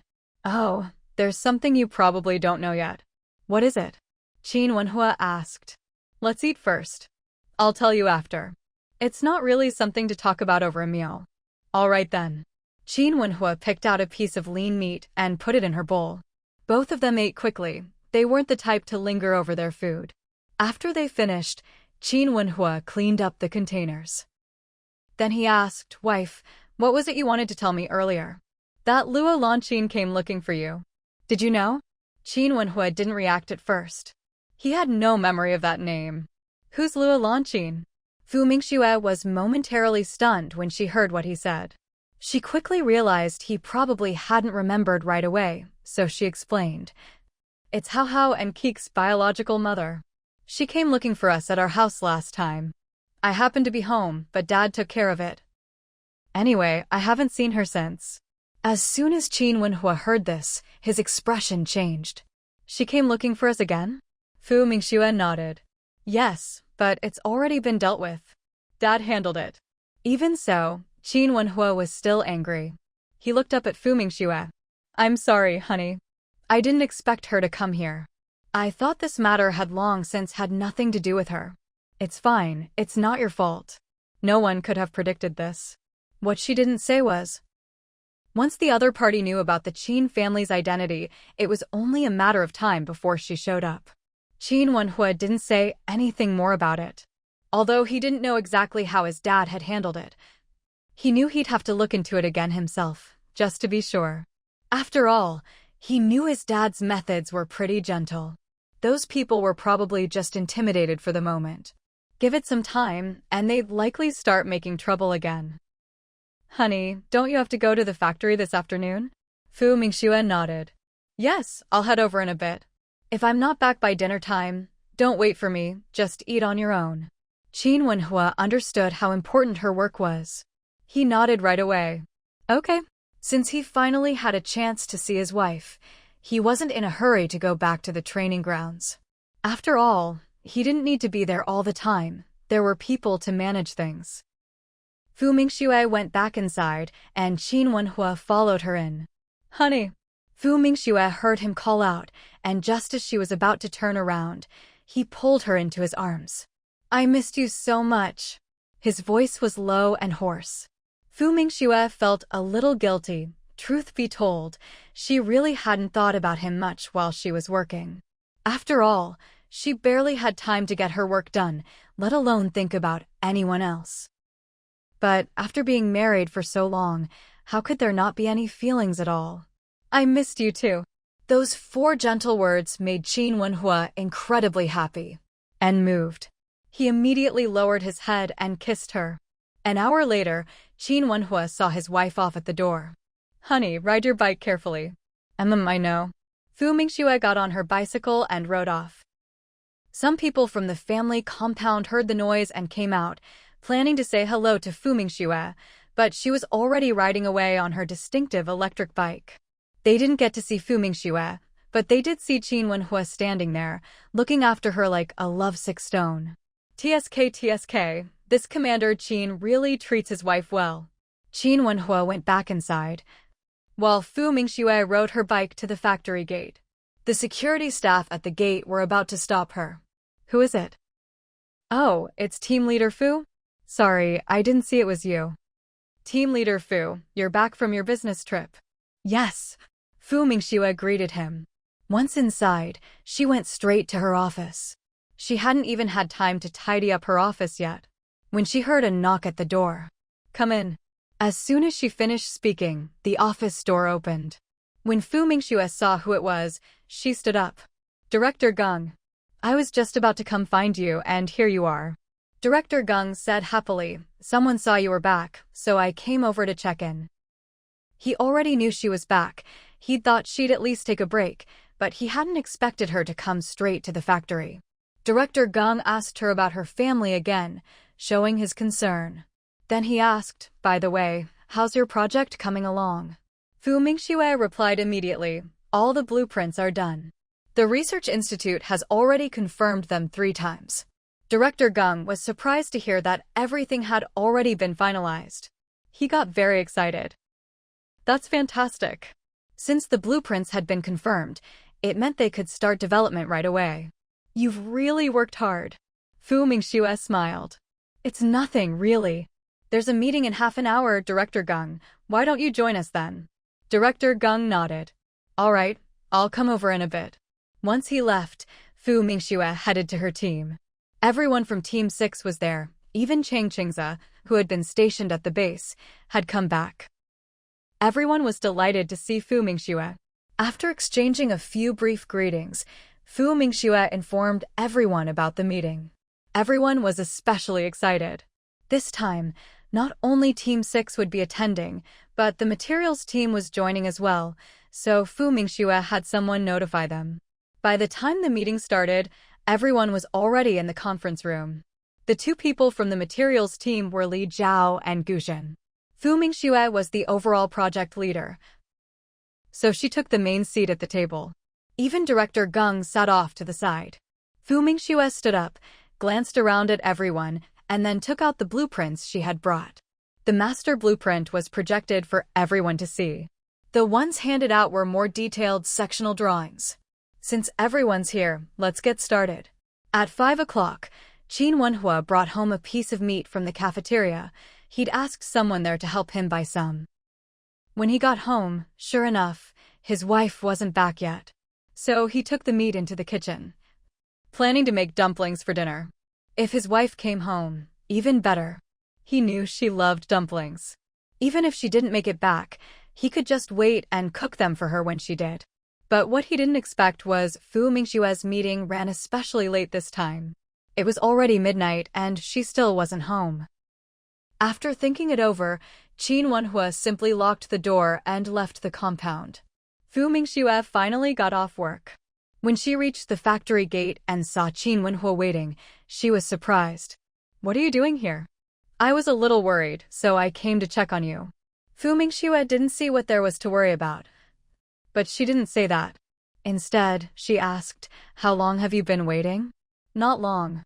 He'd arrived around 12:30. He'd run over in the middle of the night. Now it was about 1:30. Let's go. I'll do it. Qin Wenhua took the bicycle, letting Fu Mingxue sit on the back. It was late at night, but the sky was clear and full of twinkling stars. Honestly, it had been a long time since the two of them had ridden together at night like this. Why was your first day back at work so late? Qin Wenhua asked, feeling sorry for his wife. She was working so hard. We had a meeting. Actually, it might be late like this for the next few days. You don't need to come pick me up. I don't really have anything else to do, he said. He couldn't sleep at home by himself anyway. Coming to pick up his wife, even if he had to wait a while, made him feel at ease. Fu Mingxue said, I never know when I'll get off work. It's fine, I can't sleep anyway. Waiting a bit doesn't matter. Since he insisted, Fu Mingxue didn't try to persuade him anymore. When the couple arrived home, Qin Wenhua asked, I made dumplings tonight. You must be hungry. Should I cook some for you? Fu Mingxue wasn't all that hungry. Let's skip dinner. We can have them for breakfast tomorrow. Of course, if you're hungry, go ahead and make some. I'm not hungry either. I'll cook dumplings for you tomorrow morning then. All right. Fu Mingxue went inside first to grab her clothes and take a shower. Qin Wenhua knew she liked to be clean, so he didn't say anything. This time, Fu Mingxue showered quickly. She'd already bathed that afternoon. By the time she returned to the room, Qin Wenhua had already made the bed. With the electric fan blowing, the room wasn't too stuffy or hot. Wife, it's getting late. Let's go to sleep. Fu Mingxue lay down. Although Qin Wenhua missed her dearly, it was already late, and he didn't have the heart to tire her out any further. Wife, let's sleep. He turned off the light and pulled her into his arms. Fu Mingxue. Honestly, they could have slept a little further apart, given the weather. Cuddling together was really hot. Luckily, the fan was blowing. Before she knew it, she'd fallen into a deep, dreamless sleep. The next morning, she glanced at her watch and saw it was already 6:30. Looks like she'd really slept soundly. Just then, the door opened. Wife, you're awake. It's still early, you can sleep a bit longer if you want. No, I'm up. Then let's have dumplings for breakfast. I'll go cook them. Okay. Qin Wenhua went out. By the time Fu Mingxue got up and washed, Qin Wenhua had already finished cooking and served the dumplings. "Wife, come eat." Fu Mingxue walked over and sat down. "Not bad. Your skills are really getting better and better. Soldiers really are something else. Just look, every dumpling was almost exactly the same size and shape." "Impressive." Qin Wenhua's smile grew even wider at her praise. "Try the taste. These two are pickled cabbage and the rest are plain meat filling." Hearing this, Fu Mingxue looked up at him, curious. "How come you made two kinds of filling? And where did you get the pickled cabbage?" "I got both the pickled cabbage and meat from the canteen. Hurry and eat, otherwise they'll get soggy. They taste best fresh out of the pot." Seeing this, Fu Mingxue didn't say any more and quickly picked up her chopsticks. After she ate one, Qin Wenhua asked, "How does it taste?" "Really good." Fu Mingxue gave him a thumbs up. Seeing his wife enjoy the food made Qin Wenhua the happiest man alive. Since there was no fridge in the family compound, Qin Wenhua didn't want his wife eating leftovers from last night. So he'd gone to the canteen early in the morning to get a fresh piece of pork, chopped it up, and made a new batch of filling. As for the leftovers from last night, he'd eaten those himself. Of course, Fu Mingxue knew nothing about this. She'd gone to bed early, and Qin Wenhua had moved very quietly when he got up. He didn't want her to notice, so naturally Fu Mingxue hadn't woken up. Qin Wenhua cherished these quiet breakfasts with just the two of them. Just then, there was a knock at the door. Qin Wenhua stood up. "Wife, you eat. I'll go see who it is." He went to open the door and saw it was their neighbor, Wang Xiang. "Sister-in-law, is something the matter?" Wang Xiang immediately handed over the basket she was holding. "These are steamed buns I made this morning. They turned out really well. I brought some for you to try." Her steamed buns were huge. She'd brought 5 in total, filling up the whole basket. "Sister-in-law, you really didn't have to." "Hey, don't be so polite with me." Wang Xiang didn't give him a chance to refuse and simply handed the basket over. Qin Wenhua had no choice but to take it. "Thank you, sister-in-law. We're neighbors." "Just a few steamed buns, no need to thank me," Wang Xiang said, and then left. Qin Wenhua brought the basket of buns back home. "These are buns from the neighbor. Want one, honey?" he asked. Fu Mingxue shook her head. "I'm too full." She'd just eaten a whole plate of dumplings. There was no way she could fit anything else in. "Oh right, I'll pack up some candies and pastries. When you return the basket later, bring them over," she said. She still had plenty of those at home. She'd meant to give some to the neighbors yesterday when they got back, but she'd gone to take a bath first, and then Qin Wenhua came home, so she'd forgotten. Qin Wenhua nodded. Okay. He didn't eat any buns either, after all, they'd made plenty of dumplings that morning. After he finished eating, Fu Mingxue went to the room and brought out some candies and pastries, placing them in the basket. "Should we share some of the candies with the other families in the compound?" she asked. Qin Wenhua shook his head. "No need." "All right," Fu Mingxue replied casually. She didn't really bother much with neighborly relations in the compound. "It's getting late, I'm off to work," she said. "Okay, ride slowly." "Be careful," Qin Wenhua reminded her. Fu Mingxue nodded, then wheeled her bicycle outside. As soon as she stepped out, someone greeted her. "Mingxue, off to work?" Fu Mingxue nodded. And then she got on her bike and left. As for her rather distant attitude, everyone in the compound was used to it by now. In the past, some people used to say Fu Mingxue had a bad temper, but now no one said that anymore. After all, she was truly capable. Who would want to pick a fight with someone like that? You'd have to be crazy. Most importantly, if you didn't bother her, Fu Mingxue wouldn't bother you. She never went out of her way to cause trouble for others. After Fu Mingxue left, Qin Wenhua cleaned up the dishes, then took the basket next door. When Wang Xiang saw him, she immediately said, "You can just keep the basket, why bring it back?" "It's no trouble. My wife really likes your buns, and she asked me to thank you." "Oh, and there are some candies and pastries in the basket. My wife wanted your kids to have a taste," he said, placing the basket on the table. Wang Xiang looked inside and was stunned. "Oh my, this is way too much." "It's not much. My wife wanted your kids to have them, so please don't be shy, Qin Wenhua said, then turned and left. Wang Xiang felt a bit embarrassed. She'd only given them a few buns, but they'd sent back so many candies and pastries. Just then, her 2 children came out and saw the basket of treats. Their eyes lit up with excitement. Mom, there are even fruit candies. I want one, her eldest daughter said excitedly. Her younger son chimed in, Mom, I want one too. Wang Xiang gave them each 2 candies. Make them last, don't eat them all at once. It was a rare treat for the kids to have fruit candies. Even though their mom only gave them 2 each, it was enough to make them both happy. Mom, when we eat the rest of the candy, save the wrappers for me, okay? Her daughter asked. Mom, I want the wrappers too, her son added. Wang Xiang couldn't help but roll her eyes at her son.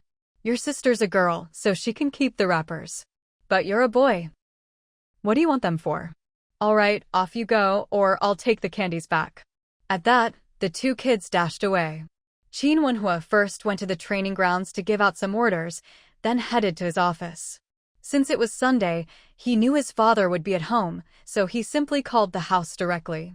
When Mrs. Qin heard the phone ring, she picked up. Hello, this is the Qin residence. Who's speaking? Qin Wenhua spoke up, it's me. Get Dad for me. Mrs. Qin. What, she's not even worthy of talking to him. She rolled her eyes. Fine, hold on. She called out to Mr. Qin, who was reading the newspaper. Stop reading, your younger son's on the phone. Mr. Qin. He walked over and took the receiver. It's me. Dad, about that Luo Lanqin situation, why didn't you call me about it earlier? Mr. Qin. Why is he interrogating me right off the bat? I've already taken care of it. Besides, I thought you were out on a mission, so I didn't say anything. He really had handled it, so he hadn't thought much more about it. Mainly, he figured his younger son was away on duty. After all, it had been a long time since he'd called home. Even with his wife in Beijing, he hadn't called home. If that's not being on a mission, what is? Qin Wenhua didn't want to dwell on this issue. Complaining now about his dad not calling was pointless. All right then. Just let my mother-in-law know that Mingxue arrived at the family compound yesterday. If anything comes up at home, just call the unit directly. Mingxue will be busy with work these next couple of days and won't have time to call home. Mingxue's back at the family compound? That's good. Got it. You 2 don't need to worry about things here. Everything's fine. Qin Wenhua was still a bit annoyed that his dad hadn't told him about Luo Lanqin. So when he heard his dad say that, he couldn't help but retort, if everything's really fine, how did that Luo woman manage to cause trouble at our door? Mr. Qin. He was almost amused by how ridiculous this was. So this time, he didn't indulge him. Why do you think that Luo woman was able to show up? Shouldn't you be looking at yourself? Shouldn't you reflect a bit? If you'd handled things properly last time, would this have happened? Your wife and mother-in-law only had to deal with this because you didn't take care of it, so they suffered unnecessary grievances. Qin Wenhua, you're the one who really needs to reflect on yourself. With that, he hung up. But he was still fuming. That kid Qin Wenhua, honestly, he's got some nerve, blaming others for his own problems. Although Mrs. Qin hadn't heard what Qin Wenhua said on the other end, she could guess what happened from Mr. Qin's words. I've always said raising sons is useless. Just look at them, what a bunch. Qin Wenhua happened to be walking in just then and heard this. He paused. Was it too late to turn around and leave? Did Qin Wenhua say something to get both of them riled up again? And now he was getting dragged into it too. There was really no way to argue his case. But the couple was too busy being angry to pay him any mind. Is Mingxue at the family compound now? Mrs. Qin asked. Mr. Qin nodded. Yes, I guess Mingxue told him about that Luo Lanqin business, so the kid called to hold us accountable. Mrs. Qin snorted. He's getting more and more thoughtless. It's a good thing we have a good relationship with our daughter-in-law. If it were anyone else, with him saying things like that, there'd be a fight for sure. Anyone who didn't know better would think Mingxue was complaining about us. Father Qin thought about it and agreed. He's getting old, and the older he gets, the dumber he becomes. Mother Qin nodded. That's right. As people get older, their brains really do get duller. Qin Wenze really couldn't listen to this any longer. Qin Wenhua is old? Who in this family isn't old? The only young ones left are the grandchildren. Well, except for his younger sister-in-law. After all, when it comes to intelligence, no one in the whole family can compare to her. She's a real researcher. Her brain works twice as fast as a normal person's. Just as Qin Wenze was about to hurry upstairs to avoid the wrath of these two, Mother Qin called out to him, "You're just in time. Go over to the courtyard and let your aunt know that Mingxue is already at the family housing. Tell her Mingxue has been really busy lately and doesn't have time to call home. Oh, and wait a moment, I'll get you some rice, flour, and meat. Take all of this over. If your aunt refuses to accept it, just say that her son-in-law specifically asked for it to be bought." Qin Wenze nodded. All right. Compared to getting scolded at home, he was more than happy to run this errand. Mother Qin quickly brought out the rice and flour she'd bought earlier, along with a tujin, about a kilo, piece of meat. She even added a watermelon. Qin Wenze loaded everything onto his bicycle, then rode over to the courtyard. Aunt Fu, who was doing laundry, heard the knock and went to open the door. She was a bit surprised to see Qin Wenze. He unloaded all the rice and flour from his bike. Aunt Fu was shocked to see he'd brought so much. "Why did you bring so much?" "Auntie, Wenhua asked my mom to buy all this." "Oh, and Wenhua also said that my sister-in-law is already at the family housing, but she's been busy with work lately, so she hasn't had time to call you." Aunt Fu immediately said, "As long as she's busy with work, that's fine. She doesn't need to call me. But this is way too much. Take some back with you." "I can't.